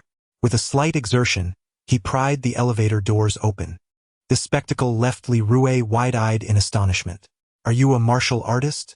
She exclaimed in surprise. Is that so surprising? Zhao Yan replied with a chuckle. Don't think you can trap me like this. Farewell. With that, he feigned an intention to leave. However, Li Rue steeled herself and abruptly stepped forward, wrapping her arms around Zhao Yan from behind. In that moment, Zhao Yan was taken aback. Release me. You are a woman of grace. You must not act so recklessly. It is improper for men and women to engage in such closeness. Let go of me at once. I won't. Li Rue pleaded anxiously. If you do not lend a hand to save my father, I shall not release you no matter what you say. I beg you. I, Li Rue, have never begged anyone in my life. I am at my wit's end. You name it. I will grant you anything you desire. Very well. Then you must spend the night with me. These words left Li Rue momentarily speechless. She bit her lip, displaying a conflicted expression. In truth, although she was a married woman, her feelings for her husband had long since faded. For the past 2 years they had been living apart, and she had heard that he had already found a new love. Had it not been for her father's severe illness over these 2 years, fearing that a divorce would shatter him upon learning the truth, she would have left long ago. All right, I agree, Li Rue stated earnestly. This declaration left Zhao Yan stunned. He had merely uttered those words in jest, fueled by a lingering frustration after being pranked by Su Haiyan. Yet this woman had actually acquiesced? Was she truly not of a more reserved disposition, not capable of maintaining a semblance of decorum? Are you out of your mind? Do you even realize what you are saying? Zhao Yan questioned angrily. I am well aware, and I know. As she spoke, Li Rue tightly embraced Zhao Yan from behind, seemingly attempting to use her body to entice him. In truth, she succeeded. Her exquisite figure pressed against Zhao Yan's back, allowing him to distinctly feel that gentle touch. Does the Li family of Longcheng conceal a hidden gate behind them? Zhao Yan suddenly spoke, leaving Li Rue momentarily stunned. Most individuals remain oblivious to this secret. It is essential to understand that the strength of the Li family in Longcheng is not merely a result of several generations carving out a niche in the business world, but is also significantly attributed to the hidden mountain gate that supports them from behind. How could you possibly know? Li Rue inquired, her voice tinged with anxiety. Zhao Yan smiled lightly. It appears to be true. Very well, I can assist you, but the Li family must also lend me a favor in return. What is it that you wish us to assist you with? Li Rue inquired, feeling compelled to ascertain the situation, as there could undoubtedly be lurking dangers behind this proposition. If the other party had laid a trap, they would find themselves in a precarious predicament. Rest assured, I shall not place the Li family in a difficult position. Just say, will you agree or not? Zhao Yan pressed further, stating that while Li Rue could readily consent to surrender her body, she hesitated when it came to leveraging the Li family's connections for the benefit of others. Very well, it seems you are unwilling. Zhao Yan turned her back to Li Rue, a playful smile gracing her lips. I promise you. Chapter 95, The Turmoil of the Aristocracy. Let go. Take me to see. As Zhao Yan concluded her words, the other party finally exhaled in relief. She slowly released her grip, allowing Zhao Yan to gradually turn around. In such close proximity, Li Rue scrutinized the man before her. It must be said that he was indeed remarkably handsome. The actual age difference between the two seemed to be around 7 or 8 years. However, due to their height disparity, Li Rue, standing at 1.70 meters, appeared somewhat delicate and dependent in front of Zhao Yan. You? Come with me. Upon finishing her words, Li Rue made a phone call. Seeing Zhao Yan's arrival, Sun Dequan finally breathed a sigh of relief. As Zhao Yan passed by Sun Dequan, he suddenly halted his steps. I no longer wish to behold him, Zhao Yan said coldly. Sun Dequan was taken aback, staring in disbelief at Zhao Yan.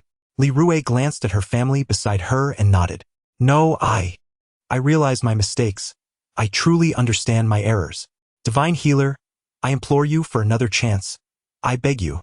Sun Dequan pleaded anxiously. However, Zhao Yan remained utterly indifferent, offering not the slightest opportunity. Soon, Zhao Yan arrived at the ward, gazing at the elderly man lying on the hospital bed. He was connected to various machines, and apart from the mechanical sounds, there were no signs of life. Everyone, please leave, Zhao Yan said coldly. You, how dare you speak like that? We must stay. Otherwise, who knows what you might. Li Rue retorted icily. Lei Zhen, this is none of your business. I will remain. He is my father, and if anything happens, I want to see him one last time. Upon hearing Li Rue's words, Zhao Yan refrained from countering. However, the man named Lei Zhen exhibited a grim expression. Everyone, leave. Li Hui commanded coldly. The relatives exchanged glances, many harboring dissent, yet none dared to voice their objections. From now on, do not impede me in any of my actions. You may feel anxious, but you cannot obstruct my path. Zhao Yan spoke coldly, and Li Rue sensed something amiss. In the next moment, Zhao Yan retrieved a set of acupuncture needles from her clothing. The needle case contained various silver needles, some as thick as toothpicks and measuring over 10 centimeters in length. Li Rue was so startled by this scene that she covered her mouth in shock. After a thorough examination, Zhao Yan grasped a silver needle and began to insert it, one by one. Finally, she delicately pierced a needle into the elderly man's wrist, following the path of his veins. Could this possibly end well? Li Rue blurted out, unable to contain her apprehension. Immediately, Zhao Yan forcefully withdrew the needle, and a jet of black blood erupted, splattering onto the ground in a startling display. Your father appears to have been poisoned with a particularly concocted toxin. This substance is insidious. It requires prolonged exposure to produce such symptoms. Therefore, the perpetrator must undoubtedly be someone close to him. Upon Zhao Yan's conclusion, a tremor coursed through Li Rue's heart. It appears you have already discerned the answer, have you not? Zhao Yan smiled and Li Rue took a deep breath. How is my father's condition? He is fine. 3 treatment sessions once a week. After these 3 sessions, the toxins within him will be completely cleared. However, during this period, it would be best to have someone trustworthy watch over him to prevent any unforeseen incidents. Li Rue nodded seriously. All right, when will he awaken? Zhao Yan smiled and said he should awaken within half an hour. However, he needs ample rest, so do not disturb him for too long. As for other matters, you may arrange them yourself. Thank you, then I. Li Rue displayed a look of anxiety, finding some words difficult to utter. Just wait. 3 treatment sessions will only take a little over 10 days. By then, he will be fully recovered, and we can discuss this matter further. As Zhao Yan's words faded, she turned and walked away. Li Rui hurriedly followed her. See you next week. Li Rui struggled to find the right words, ultimately settling for this brief farewell. Zhao Yan smiled gently and stepped outside. As the door swung open, a throng of people surged in.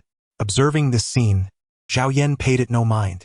In contrast, Zhou Dashan hurried forward. Little Yan, the esteemed Mr. Li. He is unharmed. Zhao Yan replied with a smile.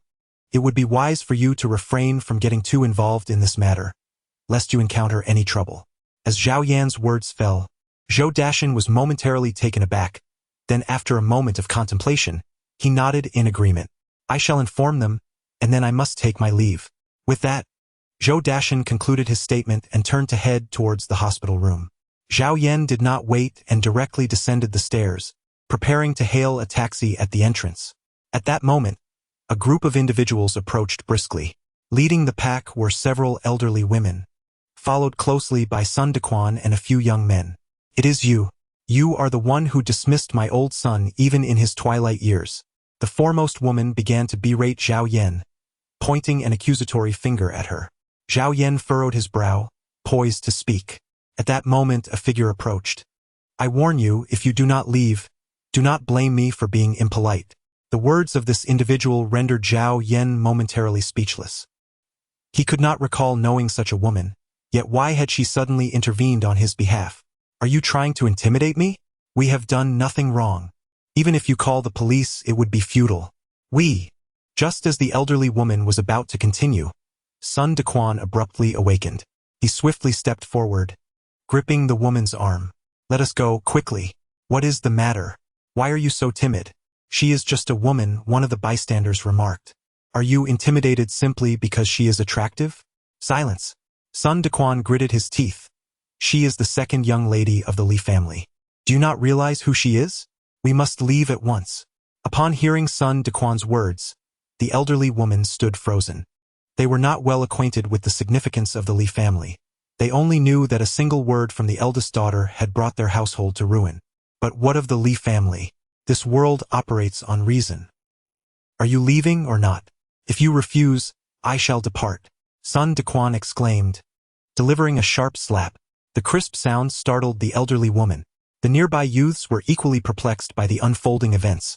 Only after witnessing Sun Dequan storm away in anger did they begrudgingly follow after him.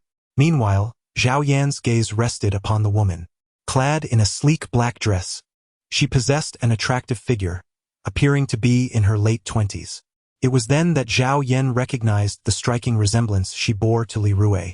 Furthermore, it was evident from Sun Dequan's words that this woman must be Li Rui's sister. Do you have a moment? I wish to speak with you.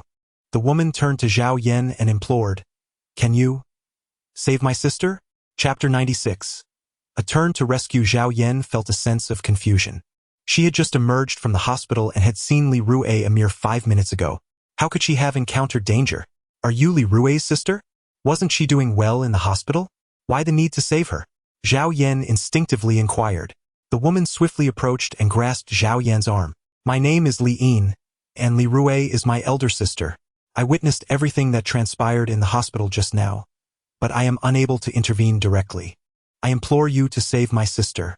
In truth, I have already uncovered that the person who poisoned my father is none other than my sister's husband, my brother-in-law, Leijin. If Leijin learns of my father's improvement, he will undoubtedly seek to eliminate him.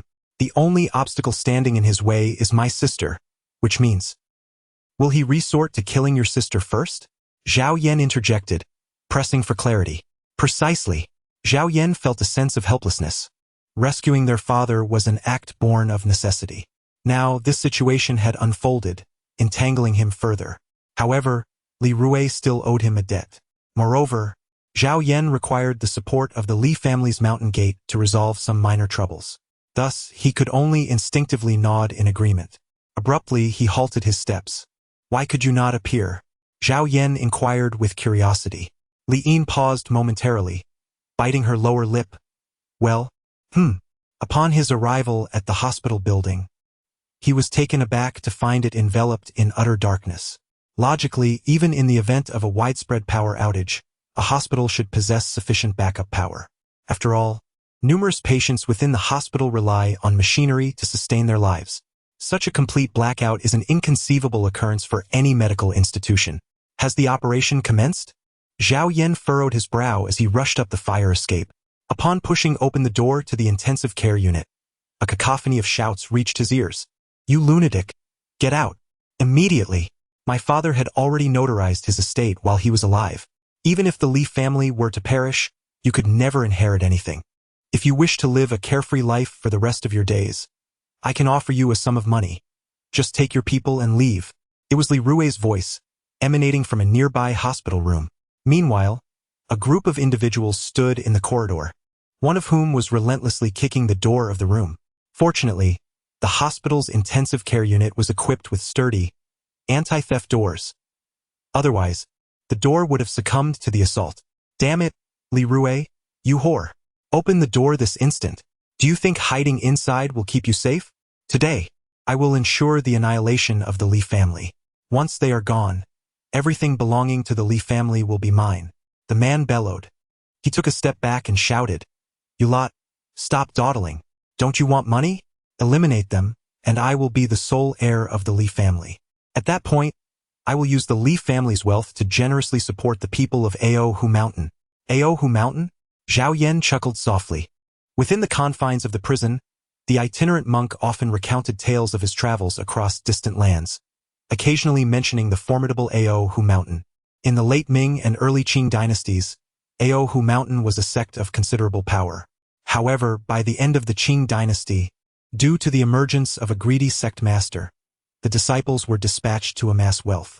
Many years prior, when the itinerant monk passed by Aohu Mountain, the once proud sect had devolved into a mere guest house, inhabited by only a handful of martial artists. They barely subsisted on the meager income from tourism. The majority of those residing on the mountain had forsaken martial pursuits in favor of literary endeavors, and the former glory had long since faded. To Zhao Yan's surprise, he found himself amidst the remnants of Aohu Mountain, curious to ascertain the true extent of this once mighty sect's decline. A group of men confronting a solitary woman seemed rather inappropriate, did it not? Zhao Yan stepped forward, a playful smile gracing his lips. As his voice echoed, the dozen or so individuals in the corridor revealed expressions of astonishment. The one leading the group was none other than Lei Jin. Turning around, he pointed an accusing finger at Zhao Yan, his voice laced with fury. "Damn it, it's you.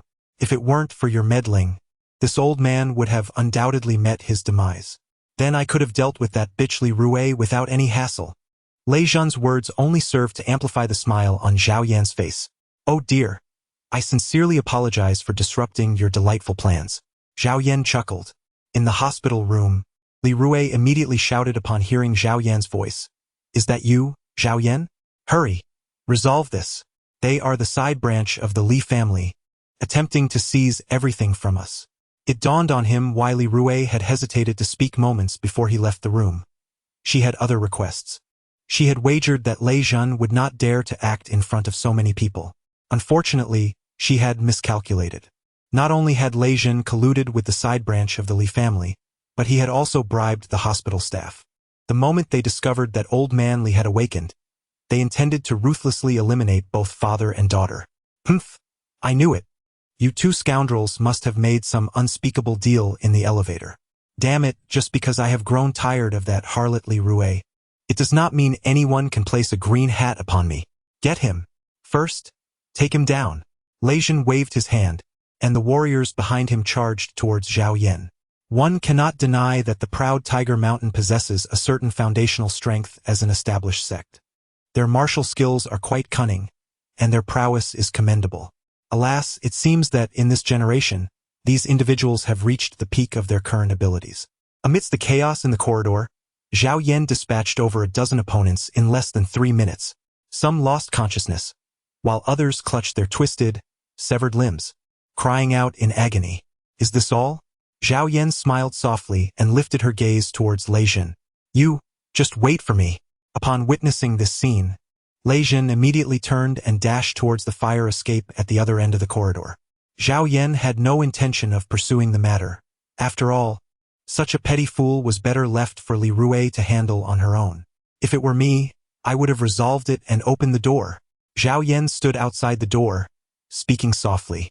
As the door to the hospital room swung open, Li Rue's gaze fell upon a group of people sprawled on the floor, as well as the man before her.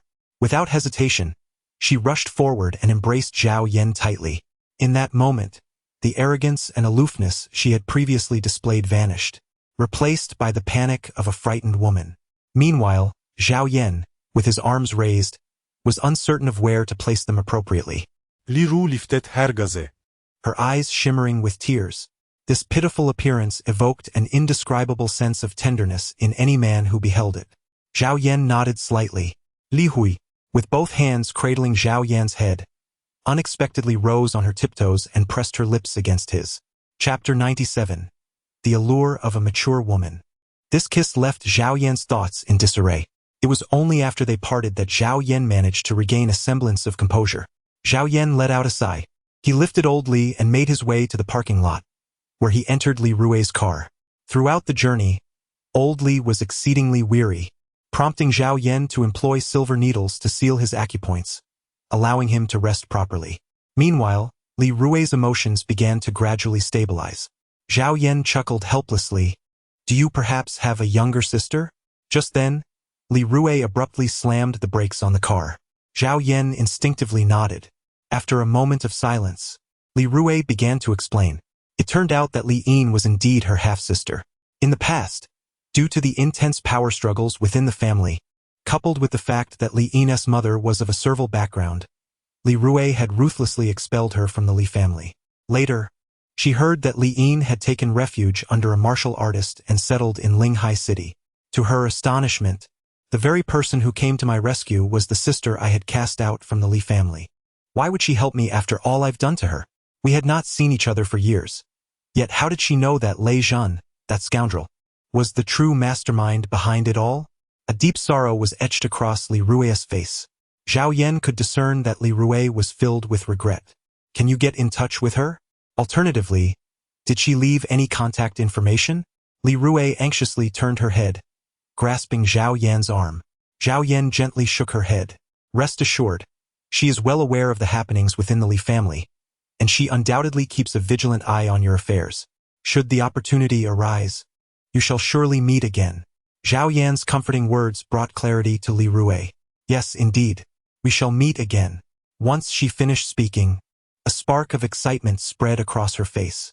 After departing from Neihai City, they arrived at the Li family residence in Longcheng. The sky outside had begun to brighten. He ensured that Mr. Li was settled before exiting the room. Just as he closed the door, he noticed Li Rue had appeared in a fresh set of pajamas. How is my father? Li Rue asked anxiously. Ah, he's fine. Really? Zhao Yan forced a smile. It must be said that Li Rue indeed exudes more femininity than Su Mei and Zhang Shui, presenting a stark contrast to Su Haiyan. After all, Li Rue is a married woman, and every gesture she makes radiates the charm of a captivating matron. Currently, she is adorned in a black camisole nightgown, which veils most of her figure in sheer fabric, revealing only her alluring shoulders. However, due to her remarkable physique, the swell of her bosom draws attention, exposing a generous view of her neckline. She chuckled softly, her eyes transforming into crescent moons. With measured steps, she approached Zhao Yan, wrapping her arms around his neck and lifting her chin to meet his deep gaze. Have you arranged everything outside? That fellow shouldn't be able to get in, right? Zhao Yan feigned confusion and inquired. Li Rue chuckled and replied, Rest assured, there are 10 warriors stationed outside, and I have disseminated information, offering a generous reward to locate Lei Zhan. This time, Lei Zhan will find it impossible to escape and will face no further peril. As Li Rue spoke, Zhao Yan instinctively nodded in agreement. Is this truly all you wish to hear from me? Li Rue suddenly asked with a smile. Might we not converse about other matters? With that, Li Rue stepped forward, bringing the two nearly into an embrace. Zhao Yan finally comprehended a saying circulating online. In youth, one is unaware of the allure of a mature woman, mistakenly cherishing a girl as a treasure. When a mature woman chooses not to flirt, she is as proud as a swan. Yet when she decides to engage, She is as enchanting as Daji. In the next moment, Li Rui began to kiss Zhao Yan passionately on the neck, igniting a fire within him. He swiftly wrapped his arms around her, as her legs entwined around his form. That is my room. Li Rui pointed to the side. Zhao Yan entered, holding Li Rui as she pushed the door open. After a flurry of chaotic kisses, Li Rui turned over, pinning Zhao Yan beneath her. With her head lowered, her short hair tousled and her eyes glimmering with allure, she asked, "Do you think I am beautiful?" Beautiful. Zhao Yan replied earnestly, "But I must get up now. Some matters are best left at an end. It is unavoidable. Are you leaving?" Li Rui abruptly sat up, causing Zhao Yan to feel an immediate surge of restlessness. Although Li Rui was shy, she straightened her back, attempting to use her body to entice Zhao Yan to stay. Zhao Yan took a deep breath and said, "I shall return in a week." Zhao Yan rose to her feet. Li Rui contemplated stepping forward to intervene, yet she ultimately hesitated. "Do not be disheartened. I will remember you. Feel free to call me anytime if you need anything." Zhao Yan left her phone number and, after donning her clothes, prepared to depart. Li Rui suddenly rose and embraced Zhao Yan from behind. "You must come to see me," Li Rui said, lifting her head. Zhao Yan turned his head to meet the gaze of another, nodding slightly in acknowledgement. Departing from the Li residence, he drove Li Rui's car out of the villa. Merely 100 meters down the road, Zhao Yan abruptly halted. His eyes were drawn to a nearby alleyway. "Do not hide. Come forth," he called out. As Zhao Yan's words lingered in the air, Li Yin emerged from the adjacent alley.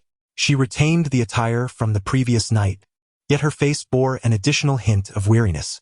Had she spent the night here, doubting the capabilities of the Li family? Zhao Yan inquired with a smile.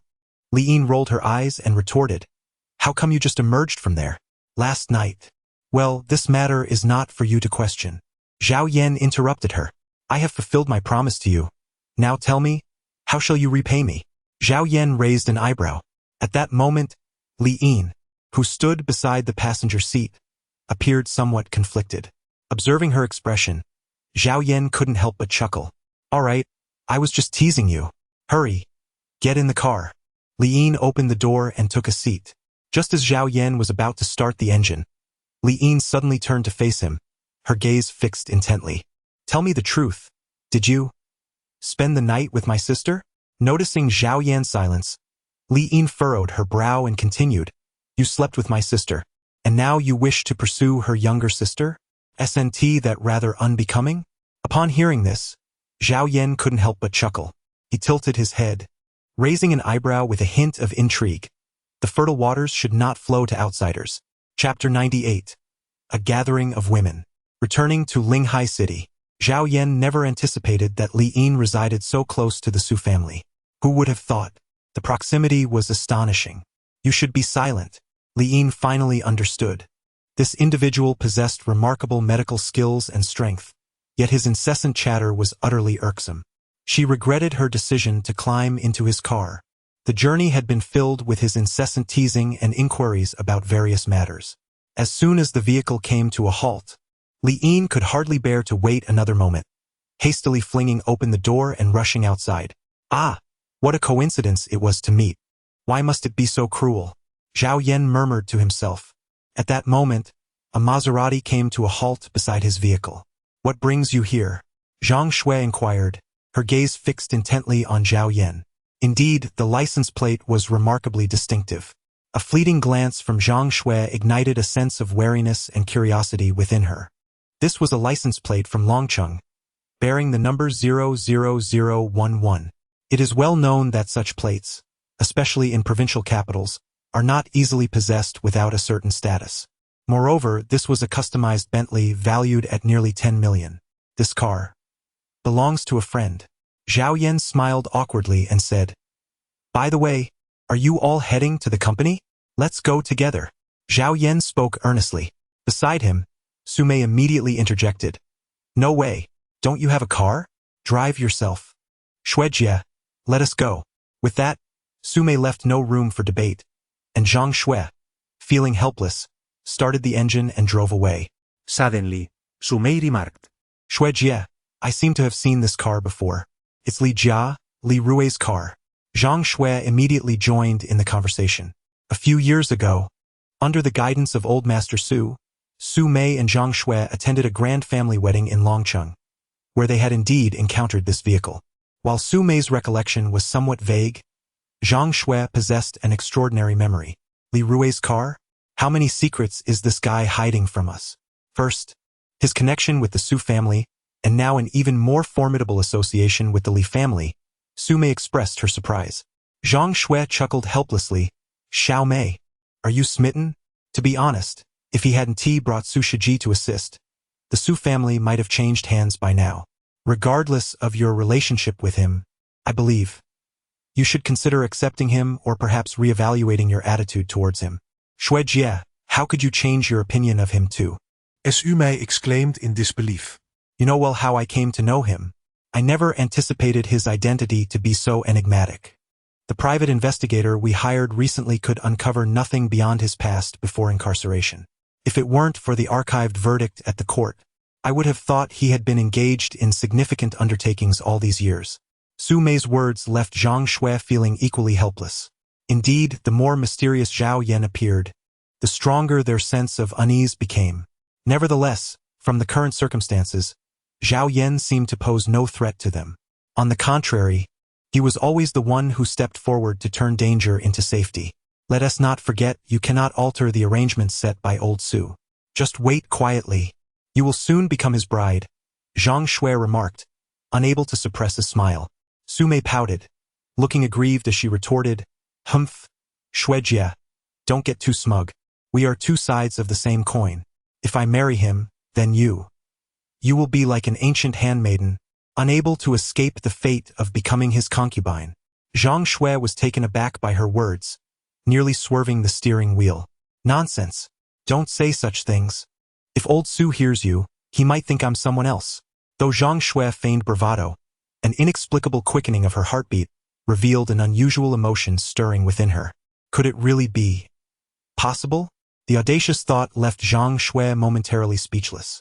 She hurriedly shook her head, attempting to dispel the chaotic notion. Observing her, Su Mei wore a curious expression, puzzled by her reaction.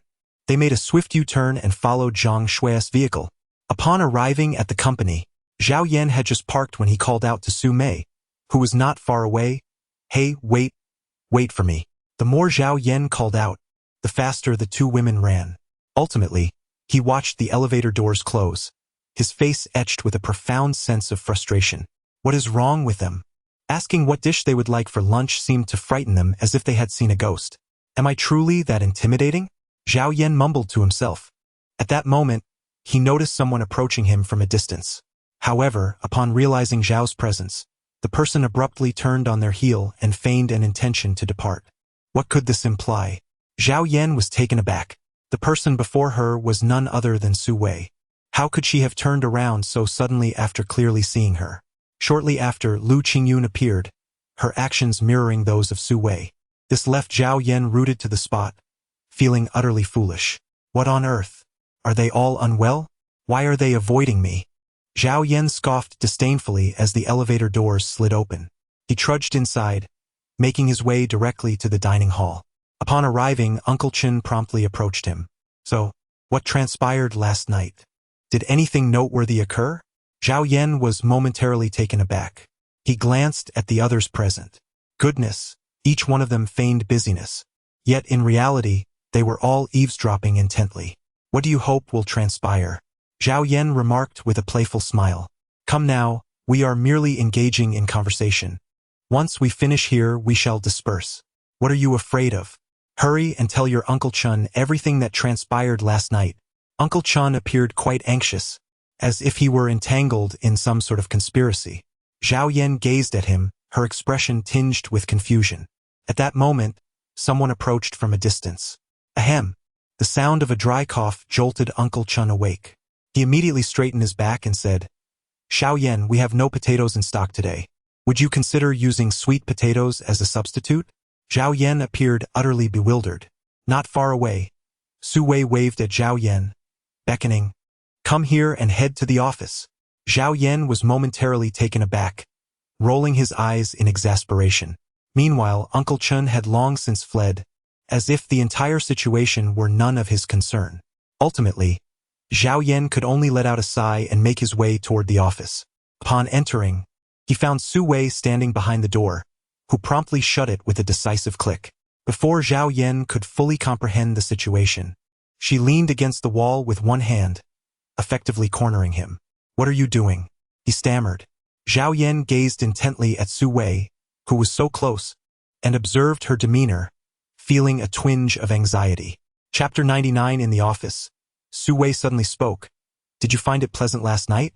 This rather pointed inquiry left Zhao Yan momentarily taken aback, unsure of how to respond. "Well, how should I put it? It was decent, though I believe there is ample room for improvement." As soon as Zhao Yan finished speaking, regret washed over him. Su Wei's enchanting eyes instantly transformed into a fierce glare. She fixed her gaze upon Zhao Yan and abruptly sank her teeth into his shoulder. "What the hell? Are you a dog? Why did you bite me?" Su Wei slowly lifted her head after releasing her grip. Zhao Yan discovered that the other person's eyes were brimming with tears, filled with a poignant sorrow that evoked deep sympathy. "Why? No, what could possibly cause you to weep?" Zhao Yan said nervously. Su Wei bit her lower lip and gazed at Zhao Yan. "Can we forget about what happened last night? Let us never think of it again." Zhao Yan's body trembled slightly. He finally comprehended the true intention behind the invitation to the office. "Very well." Zhao Yan nodded earnestly. It was then that Su Wei managed a sorrowful smile. "Promise is a promise. Today, the true victim from years past is my father. Of course, my mother loves me as well, but cherish those around you," Zhao Yan remarked. "Don't wait until you've missed the opportunity to feel regret." "All right, I'll heed your advice," Su Wei responded with a cheerful nod. Observing her expression, Zhao Yan felt a slight sense of relief. He wrapped his arm around Su Wei's shoulders and inquired, "Is there anything I can assist you with?" Su Wei rolled her eyes. "Let go of me. Don't spout nonsense in front of Uncle Chun and the others. That would be the best help you could offer me. By the way, I saw Lu Qingyun today. She seemed quite afraid of you." "Oh?" Zhao Yan displayed a look of confusion.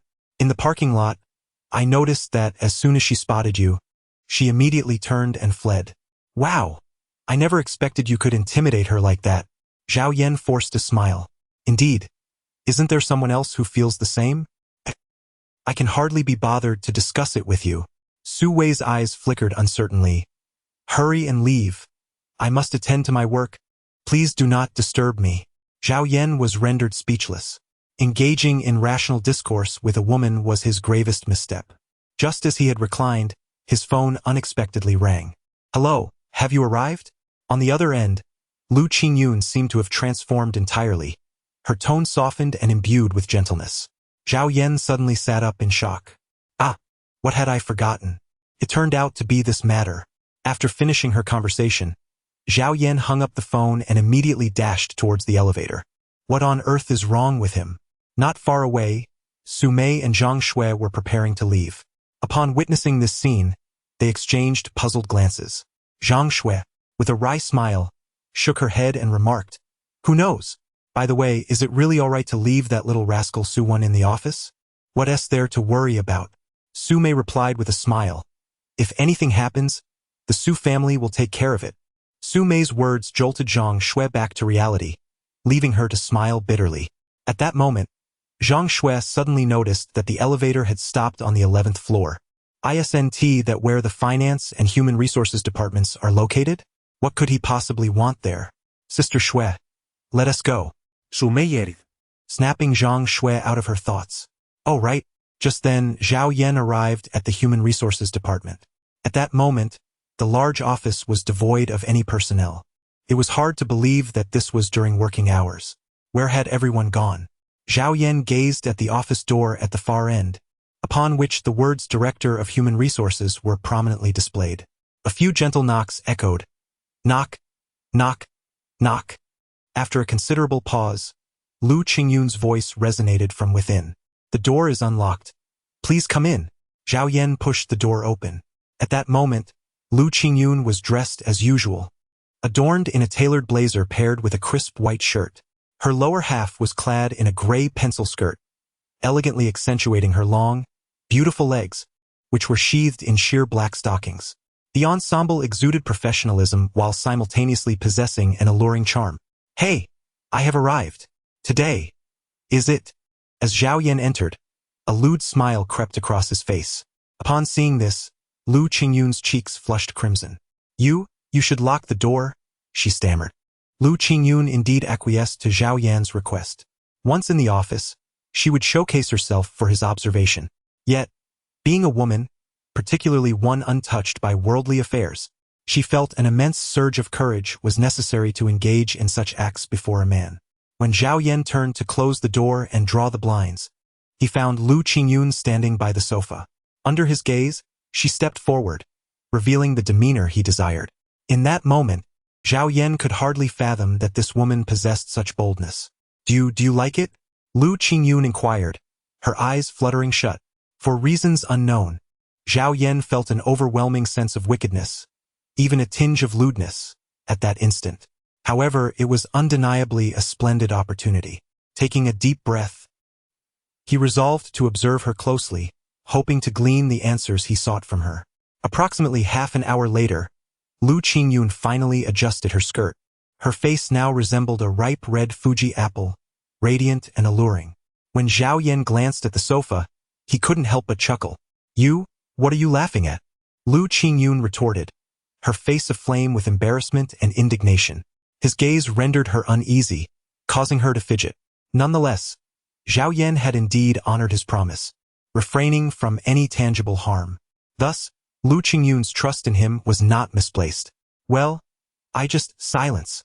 I do not wish to hear your explanation. Leave this place," Lu Qingyun commanded, pointing towards the door with a mixture of anger and shyness.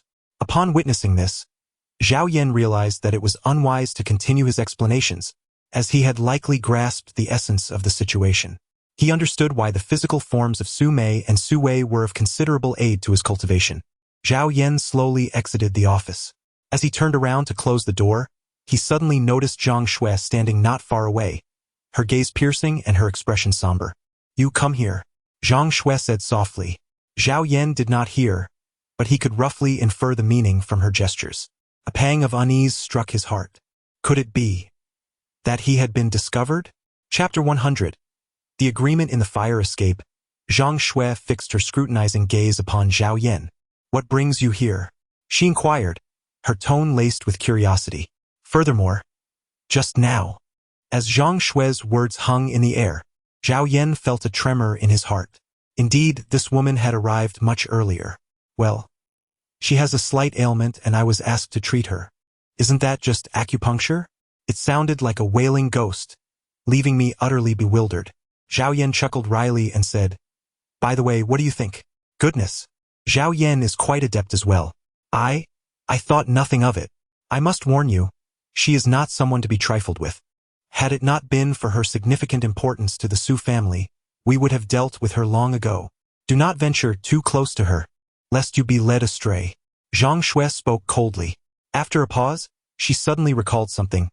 "Never mind, you have always had a touch of wickedness. In any case, you must keep your distance from her. Remember, your wedding date with Xiao Mei is merely a week away, so consider your actions carefully." Zhao Yan felt utterly speechless. What is this? A threat? However, at this point in the conversation, he could hardly be bothered to continue.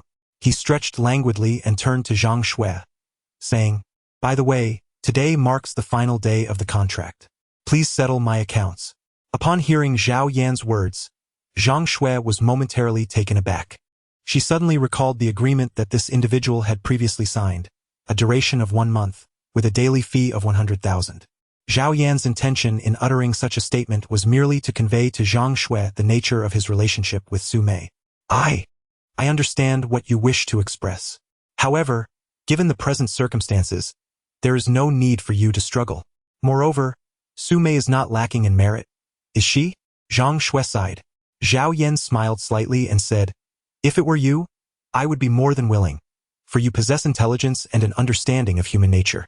But her, she is far too selfish." Zhao Yan uttered these words and turned to leave. Zhang Shui stared at Zhao Yan in astonishment. Selfish? In that moment, Zhang Shui felt an undeniable sense of helplessness. After departing from the Su family, Zhao Yan drove towards the urban village. Along the way, many individuals glanced at his car with envious expressions. Zhao Yan, however, paid them no mind. Construction on the foundation was already underway, and the progress was indeed quite rapid. "Oh, Brother Yan has arrived." At that moment, Li Bao sprinted over from a distance. He offered a sheepish smile to Zhao Yan while appraising his vehicle. "What a splendid car! And the license plate is even more impressive. This certainly does not resemble someone just released from prison. Who could drive such a car if not a veritable deity of wealth? Is he personally supervising the project?" Zhao Yan alighted from the vehicle with a smile. He surveyed his surroundings and inquired, "How long until completion?" 1 month. We can finish in a month at the earliest, but if we account for the decoration period, it might take a bit longer," came the response. "Rest assured, Brother Yan, I promise to expedite the construction of your house," Li Bao declared earnestly, thumping his chest. Zhao Yan nodded. At that moment, Li Bao exhibited a demeanor as if he were on the verge of speaking but hesitated. Curious, Zhao Yan inquired, "Is there something on your mind?" Li Bao, with an awkward smile, replied, "I won't keep it from you, Brother Yan. I plan to open a bar. It will be near where the wild wolves used to run theirs. The wild wolves have scattered and some have perished. Now that place is vacant. If I open a bar there, I could attract their former clientele, and business would surely thrive." Observing Li Bao's earnest demeanor, Zhao Yan chuckled. "Why not handle this on your own? Your report to me suggests a lack of funds?" Li Bao scratched his head. "It's not that I can't borrow the money.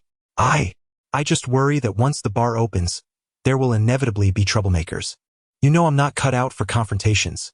If the trouble escalates, I might not cope. Hence, I wish to request your assistance for a few days. So if any issues arise, you could help manage them." Upon hearing this, Zhao Yan seemed to contemplate the situation. "Your business acumen is promising. Here's my proposal. I will invest 1 million as a shareholder. You can